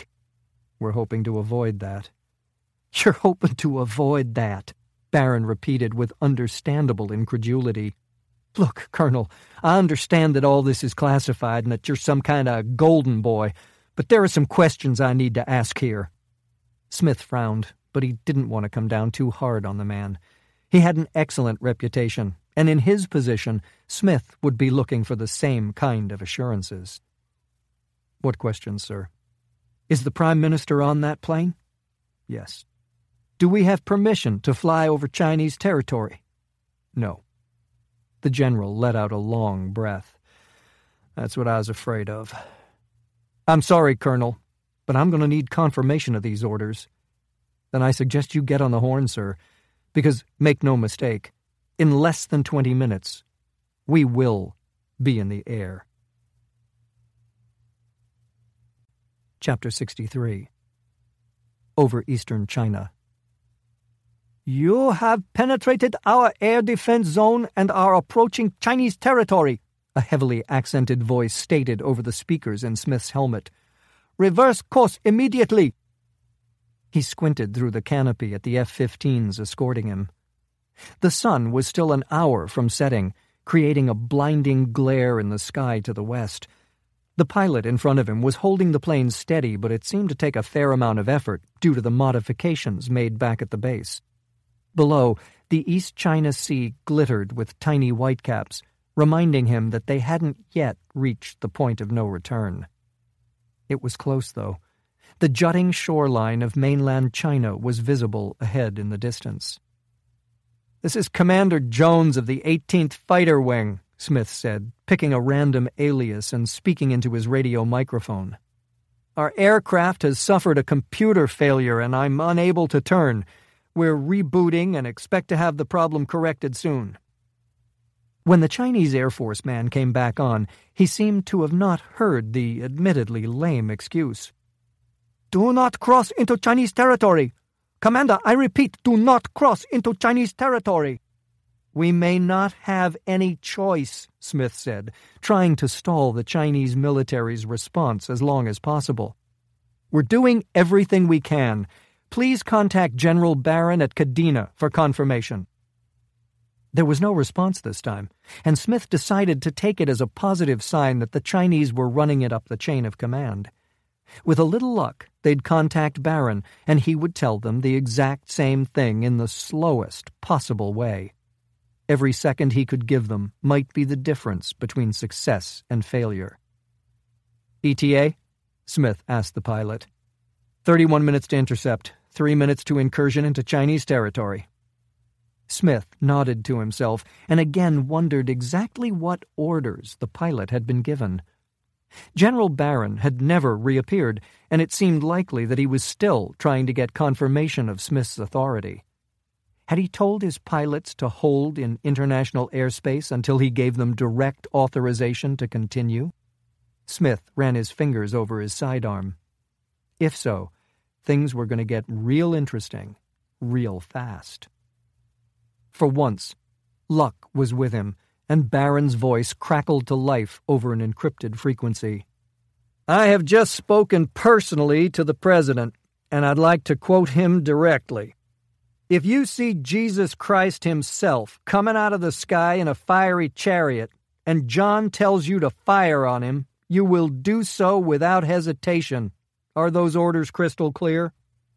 Smith let out a quiet sigh of relief as the affirmative responses came from all the pilots in his formation.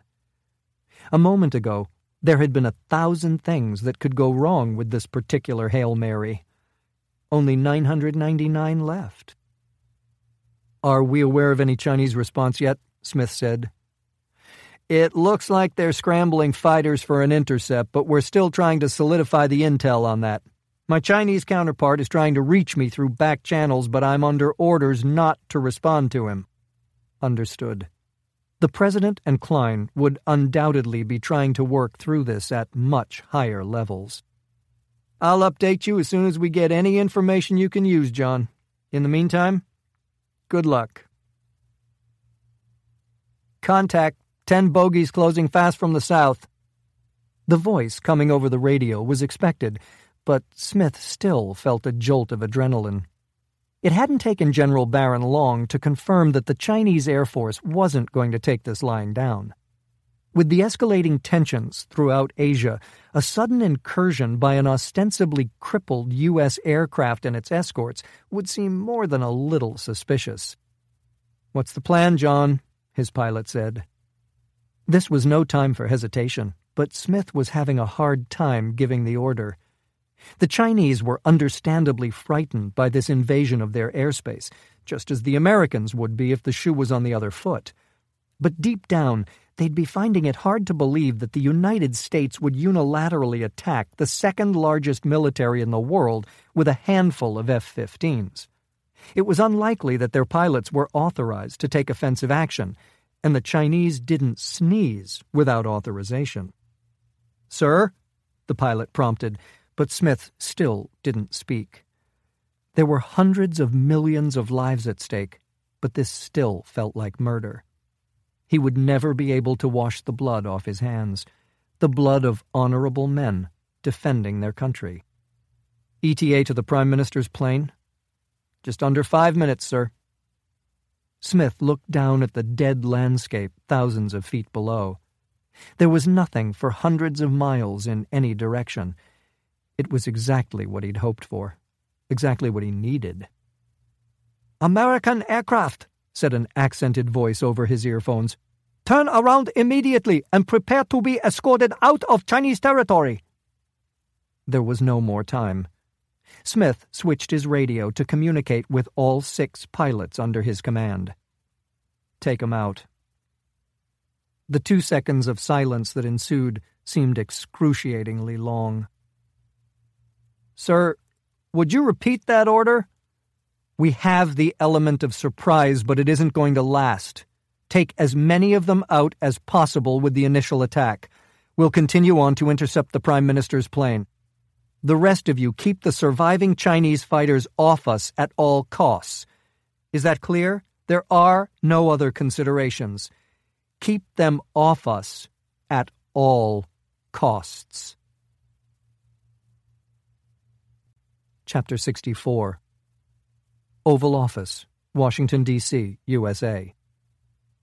"I understand that, but—" Sam Adams Castilla held the phone's receiver away from his ear as the President of China went on another panicked tirade.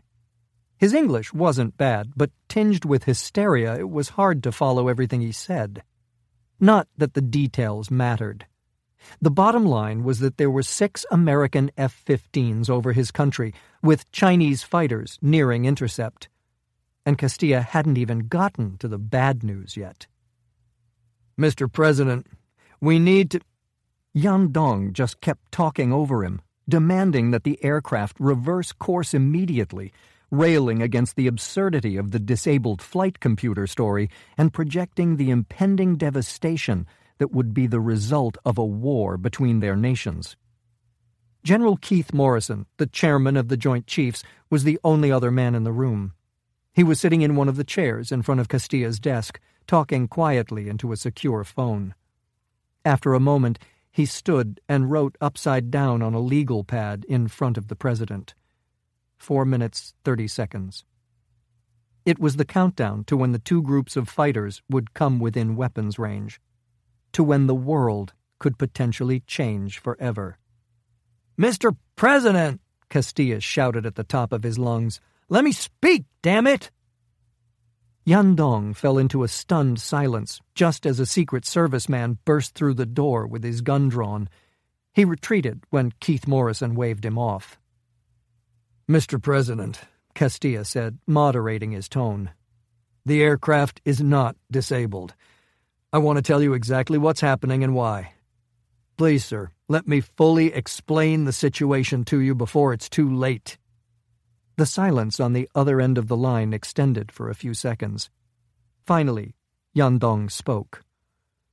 "You'll have 1 minute.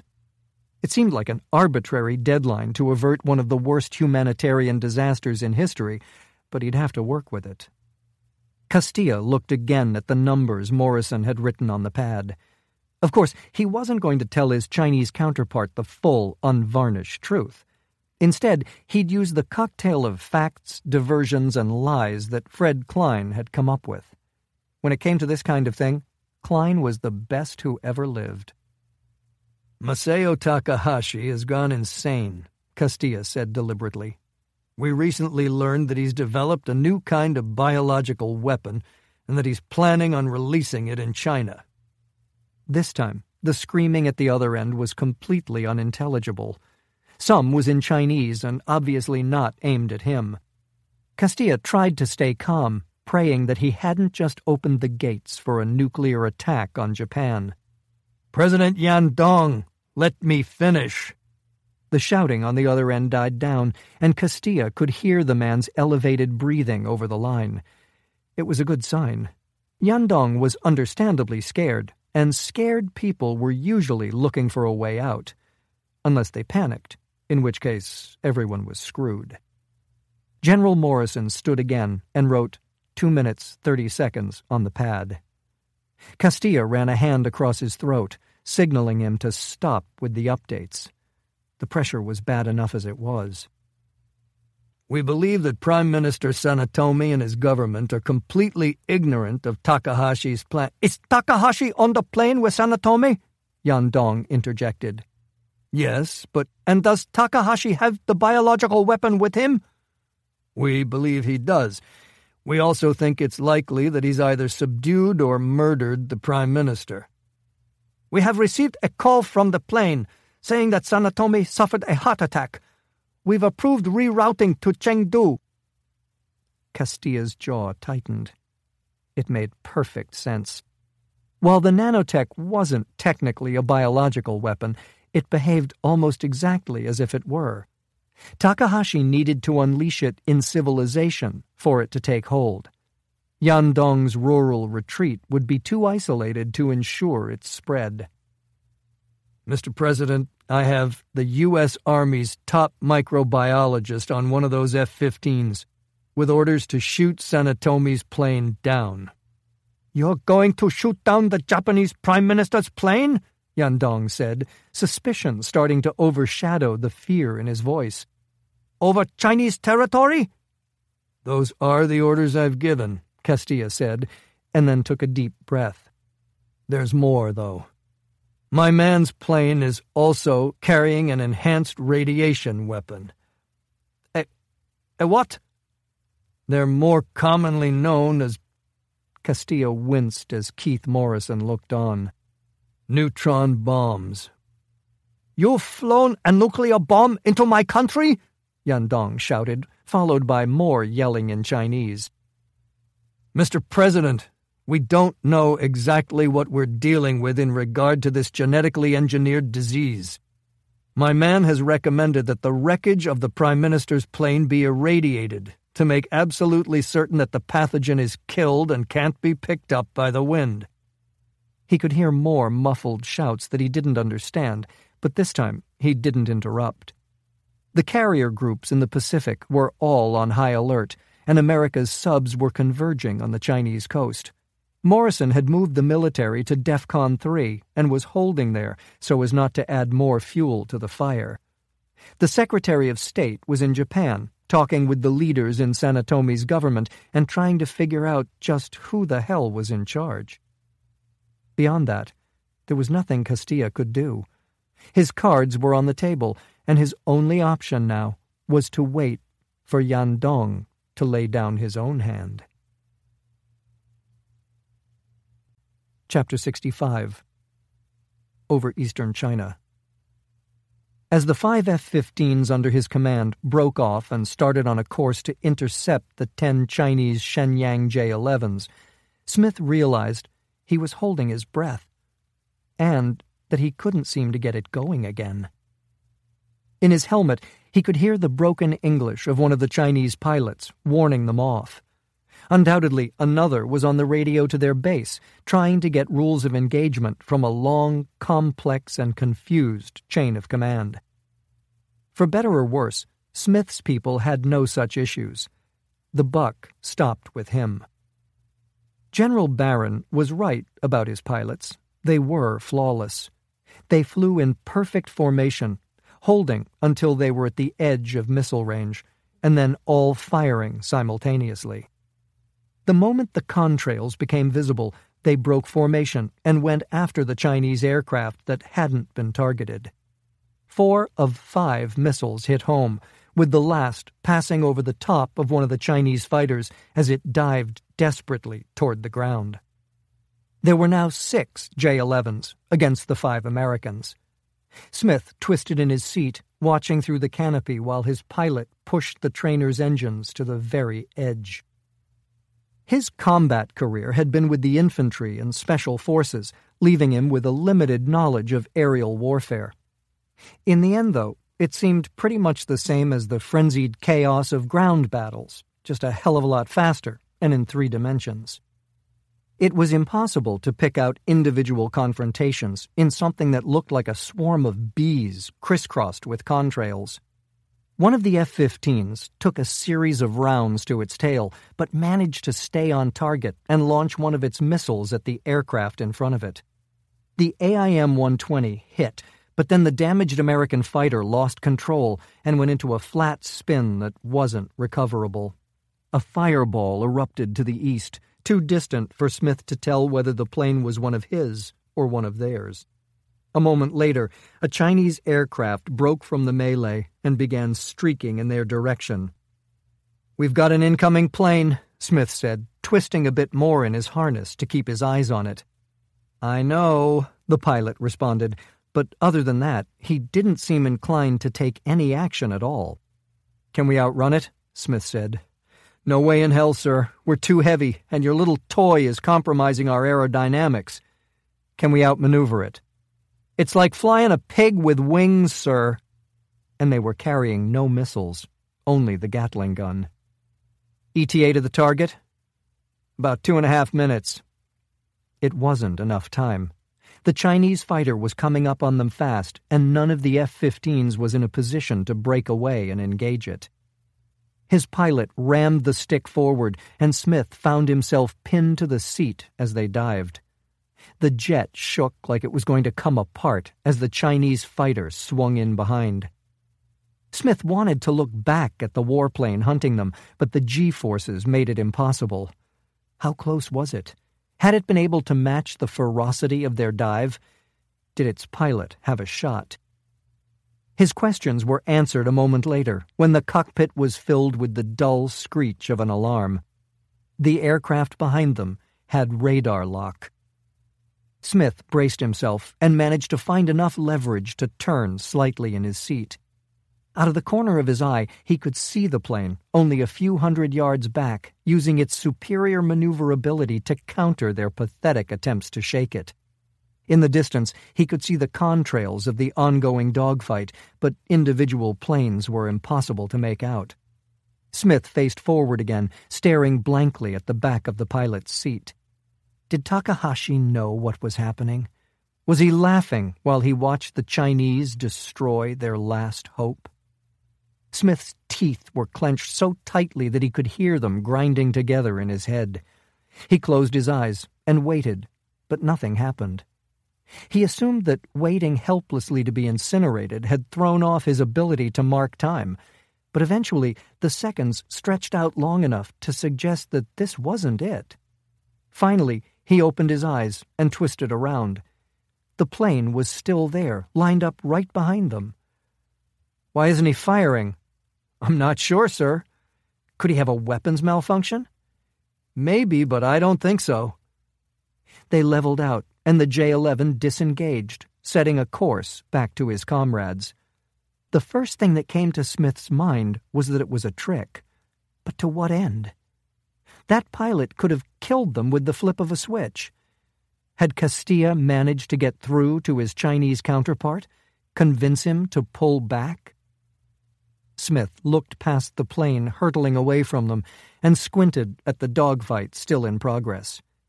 As near as he could tell, there were only 2 Chinese aircraft remaining, and both were being double-teamed by the surviving F-15s. It was time to make a decision. The J-11s weren't going to last much longer, even with the plane coming to their aid. "Disengage," Smith said, opening a channel to his men. "I repeat, disengage. Defensive actions only." Chapter 66. over eastern China. General Masao Takahashi adjusted the focus on his binoculars and panned them slowly across the jet's side window. On both sides of him, his men were doing the same with their naked eye, silently watching the events unfolding in the sky to the south. It was impossible to follow the chaos of the dogfight, or even to reliably differentiate between the U.S. F-15s and the Chinese J-11s. What he could say with certainty, though, was that the Americans' surprise attack had been successful. The odds were roughly even now. He dropped the binoculars and went forward to the cockpit, where he grabbed a headset. "Connect me to Chengdu Tower." The pilot flipped a switch on the radio and then returned his attention to the windscreen, leaning into it and scanning the tangled contrails being created by the warplanes. "Chengdu Tower, this is General Masao Takahashi in Prime Minister Sanetomi's plane. Your aircraft have engaged a group of American fighters to our south. Please advise, what is the situation?" These communications were undoubtedly being monitored at the highest levels, and he could use that to keep the Chinese off balance. It seemed likely that President Castilla had already informed them that Takahashi was attempting to deliver some kind of weapon, using that as cover for the incursion into China's airspace. Clearly, they didn't trust the Americans and had decided to stop them. All he had to do was make sure they stayed the course and unwittingly destroyed their only chance at survival. "Stand by, General," a voice over the radio responded. "Tower, is this an exercise? Please advise. We appear to be within missile range. Should we change course?" "Stand by." Takahashi isolated the mic and spoke to his pilot. "What is our ETA to Chengdu?" "We should be at the outskirts in 53 minutes, sir." Takahashi looked out at the dogfight, now barely discernible on the horizon. The distance was nothing more than an illusion, he knew. The fighter's superior speed would allow them to close it in a matter of seconds. Squinting into the sunlight, he focused on a contrail near the center of the chaos. There was something strange about it, something different about the way it reflected the sunlight. "Binoculars." One of his men rushed to bring him the pair he'd left on the seat, and Takahashi put them to his eyes. A jolt of adrenaline coursed through him as he saw that a lone fighter had broken away and was on course to intercept them. He kept the lenses trained on it long enough to analyze the profile and confirm that it was American. "Tower, this is Takahashi," he said into his headset. "One of the F-15s has broken away and is on course to intercept us. Connect me immediately to President Yandong. We are on a diplomatic mission, and the Prime Minister is gravely ill." "We are connecting you, General," the voice responded. "Please stand by." Another fighter broke away and gave chase. Takahashi watched, feeling the pounding of his heart ease slightly. It was Chinese, and it was overtaking the F-15 at a rate that would put it behind the American fighter well before it got within range of Takahashi's jet. Nothing could stop him now. Not the Americans, not the Chinese. This was his destiny. They would land in Chengdu, and while the doctors pronounced Sanetomi dead, he would release the weapon that would exterminate their entire useless race. Of course, the Japanese government would insist on the immediate return of the Prime Minister's body, and Takahashi would solemnly accompany it on its journey back to home soil. He would make speeches about his admiration for the politician, about his patriotism and dedication. In reality, though, he would be waiting for the first subtle signs of weakness in Chengdu's infrastructure, for the confused and typically secretive reaction from the Chinese government as it tried to protect its power, and finally, for the country to descend into chaos. The general watched the F-15 begin evasive action, but its maneuvers seemed awkward and heavy in comparison with the fighter hunting it. Any moment now, the American threat, and indeed America's domination of the world, would be over. The question was, what should he do about this affront? Would he magnanimously ignore it? No. That would demonstrate weakness. Perhaps the sinking of an aircraft carrier. A demonstration not only of Japan's ability to defeat the American Navy, but its willingness to act in the face of aggression. The J-11 was locked in behind its prey now, and Takahashi watched as the American pilot futilely tried to shake it off. Nothing he did, though, had any effect. Nothing could save the aircraft now. Takahashi counted the seconds in his mind as they ticked past, but the Chinese pilot didn't fire. "Chengdu Tower," he said, trying to keep his sudden uncertainty from creeping into his voice. "The American aircraft is still on an intercept course. Are we connected to President Yandong?" No response. "Chengdu Tower, He fell silent when the Chinese fighter suddenly broke off and swept south. "Where is the nearest population center?" he said to the pilot. "I don't know, sir." "Find out, and change course for it," Takahashi said. He brought the binoculars to his eyes again, but couldn't find the F-15. Running to the back of the plane, he pressed the side of his face to one of the windows, trying to get a line of sight. The fighter was close and continuing to overtake them. Its gray paint scheme and dual tail fins were fully distinguishable despite the sun's glare. "Sir," the pilot shouted from the cockpit, "the closest significant population concentration is approximately 15 minutes to the north." Takahashi ran forward again and picked up a headset as his security men kept their eyes locked on the windows. "Put me on a channel monitored by the F-15 and change course for that city. U.S. military aircraft. This is General Masao Takahashi of the Japanese Self-Defense Forces. We are diverting from Chengdu. What are your intentions?" Silence. "U.S. military aircraft," Takahashi repeated, starting to feel the unfamiliar sensation of panic rising in him. "I repeat, this is General—" He was thrown backward, slamming his head into the back of the empty co-pilot's seat as the pilot suddenly banked right. For a moment, he thought the buzz filling his ears was a result of the impact, but it didn't take long for him to recognize it for what it really was: the F-15's Gatling gun. Takahashi crawled back to the headset on the floor, but the cable connecting it to the control panel had been severed. When he looked up, he saw the American fighter coming in from the east, the flash of the 20-millimeter rounds fully visible through the windscreen. This time there was nothing the pilot could do. The bullets ripped through their wing, causing the jet to buck wildly. Takahashi managed to get into the co-pilot's seat, but a moment later, the metallic screech of the wing's structure tearing away filled the cockpit.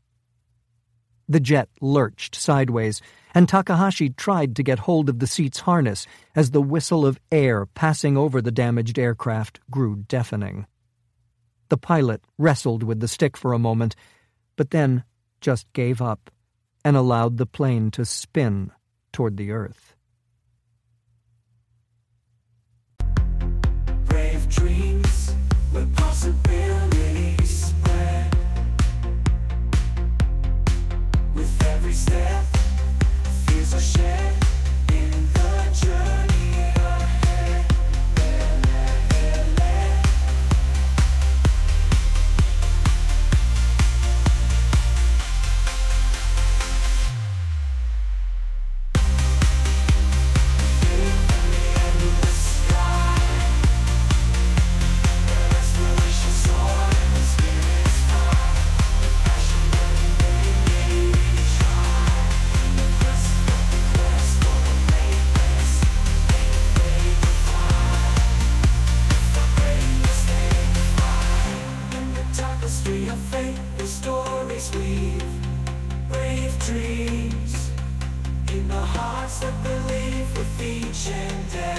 Chapter 67.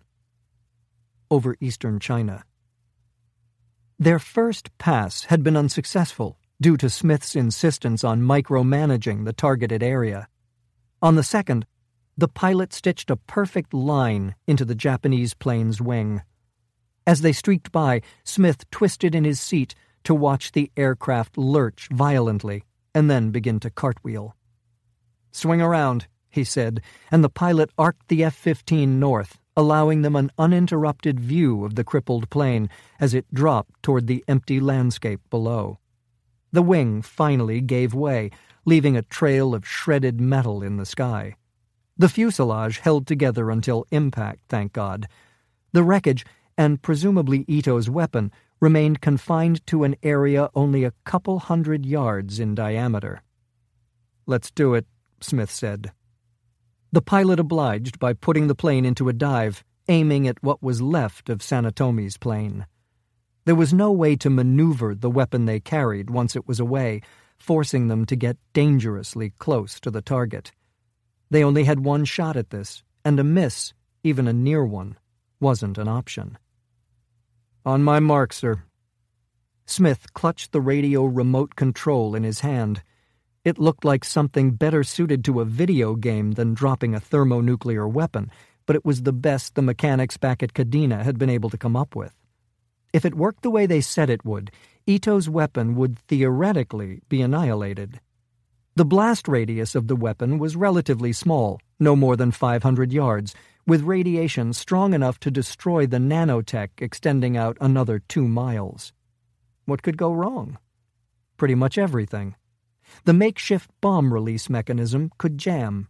The antique weapon could fail to detonate. They could simply miss the crash site. Worst, though, was the possibility that a few of Ito's bots could be blown clear with enough velocity to survive the radiation zone. Smith flipped the cover off the remote's button. His stomach felt like it was trying to escape through his throat, and he knew it wasn't just the speed of their descent unnerving him. It was the knowledge that millions of lives depended on a single movement of his thumb. "Now," the pilot said, and Smith pressed the button. There was a brief grinding sound, and then the right side of the plane sprang upward as the weight beneath it disappeared. "It's away," the pilot said as he yanked back on the stick. Smith felt his G-suit inflate, working to keep the blood from draining from his head with the force of the climb. His vision began to blur as the view transformed from the brown of the dead landscape to the unbroken blue of the sky. The flash was followed by a roar that drowned out the sound of the 2 Pratt & Whitney engines. The plane bucked violently in the turbulence, and the sensation changed from one of flying to one of being thrown through the sky. Warning alarms that didn't mean anything to Smith sounded as the pilot fought for control.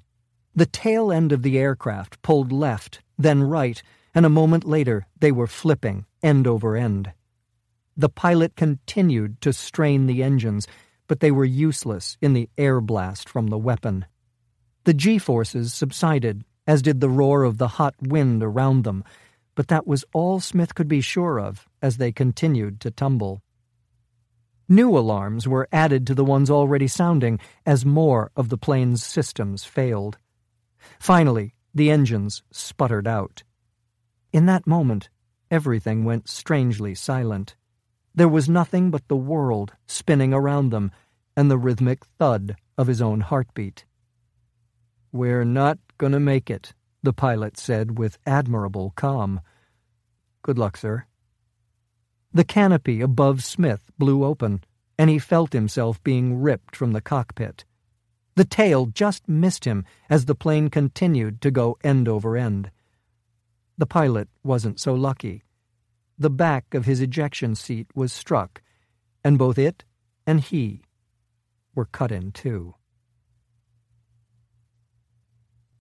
Epilogue. Arlington National Cemetery, USA. Jon Smith looked away from the young family crying over a flag-draped casket, and instead gazed out on the tombstones gleaming in the sunlight. With the help of a quietly grateful Chinese government, his pilot's remains and those of the other airmen killed in the dogfight had been recovered. Both were being interred with full military honors. Of course, President Castilla couldn't be here. It would have been suspicious for the commander-in-chief to show up to the funerals of 2 men killed in yet another vaguely described training accident. Fred Klein was absent too. As always, he preferred to remain in the darkness. And then there was Randi. No one knew where she was. The deaths of the people on her team, particularly Professor Wilson and his students, had hit her hard. She'd been last seen somewhere near the border of Cambodia and Laos, but since then, there had been no word. Not that it mattered. She always reappeared eventually. That left him, or more accurately, what remained of him, to quietly represent Covert-One. Mixed in with all the other uniformed servicemen, no one would pay much attention to a lone light colonel leaning on his cane for support. He turned back and watched as the flag was removed from the casket and carefully folded for presentation to the pilot's wife. She would never know that her husband was directly responsible for saving the lives of millions of innocent people.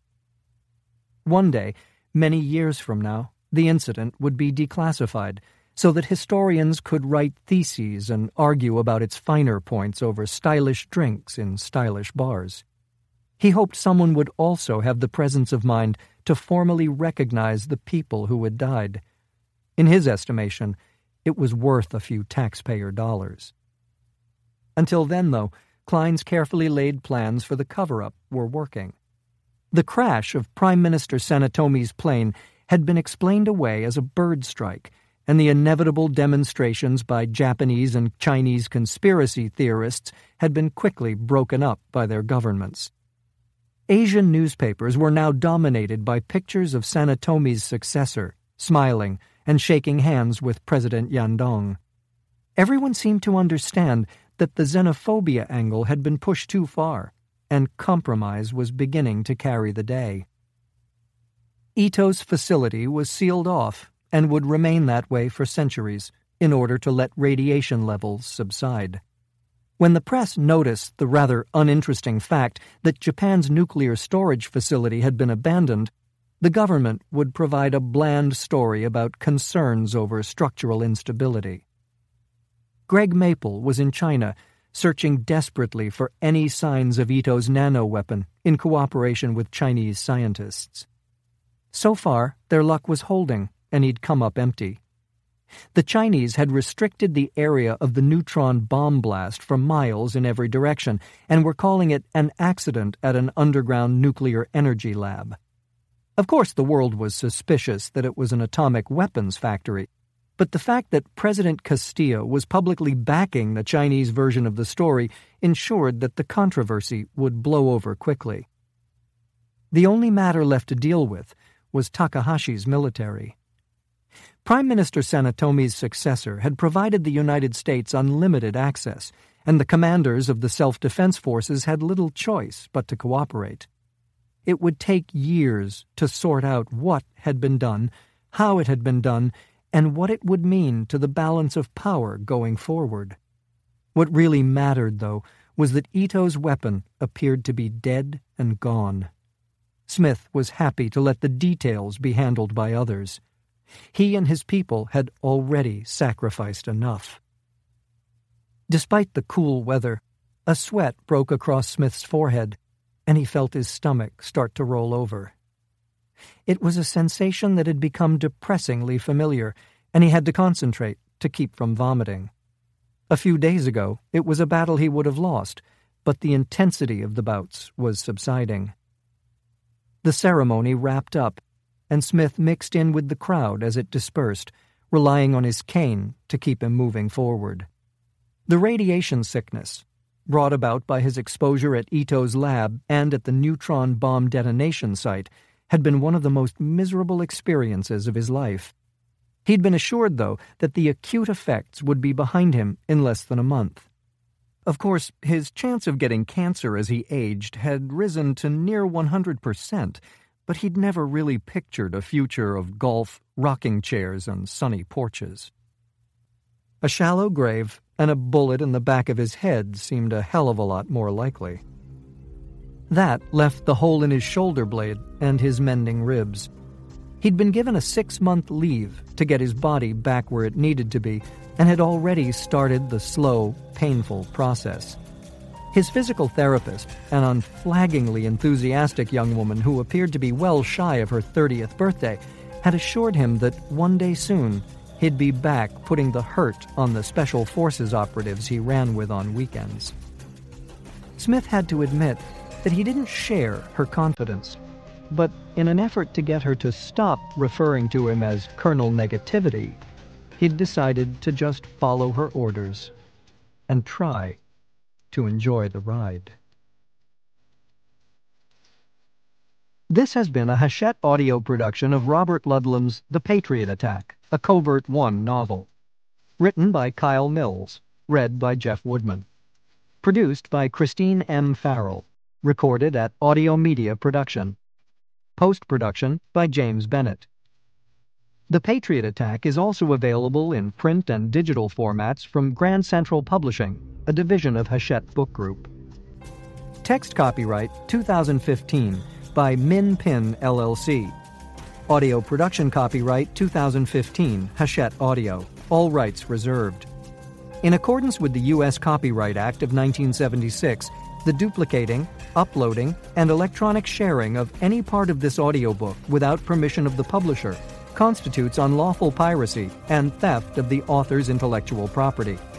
If you would like to use material from the audiobook other than for review purposes, prior written permission must be obtained by contacting the publisher at permissions@hbgusa.com. Thank you for your support of the author's rights. This audiobook is a work of fiction. Names, characters, places, and incidents are either the product of the author's imagination or are used fictitiously, and any resemblance to actual persons, living or dead, events, or locales is entirely coincidental.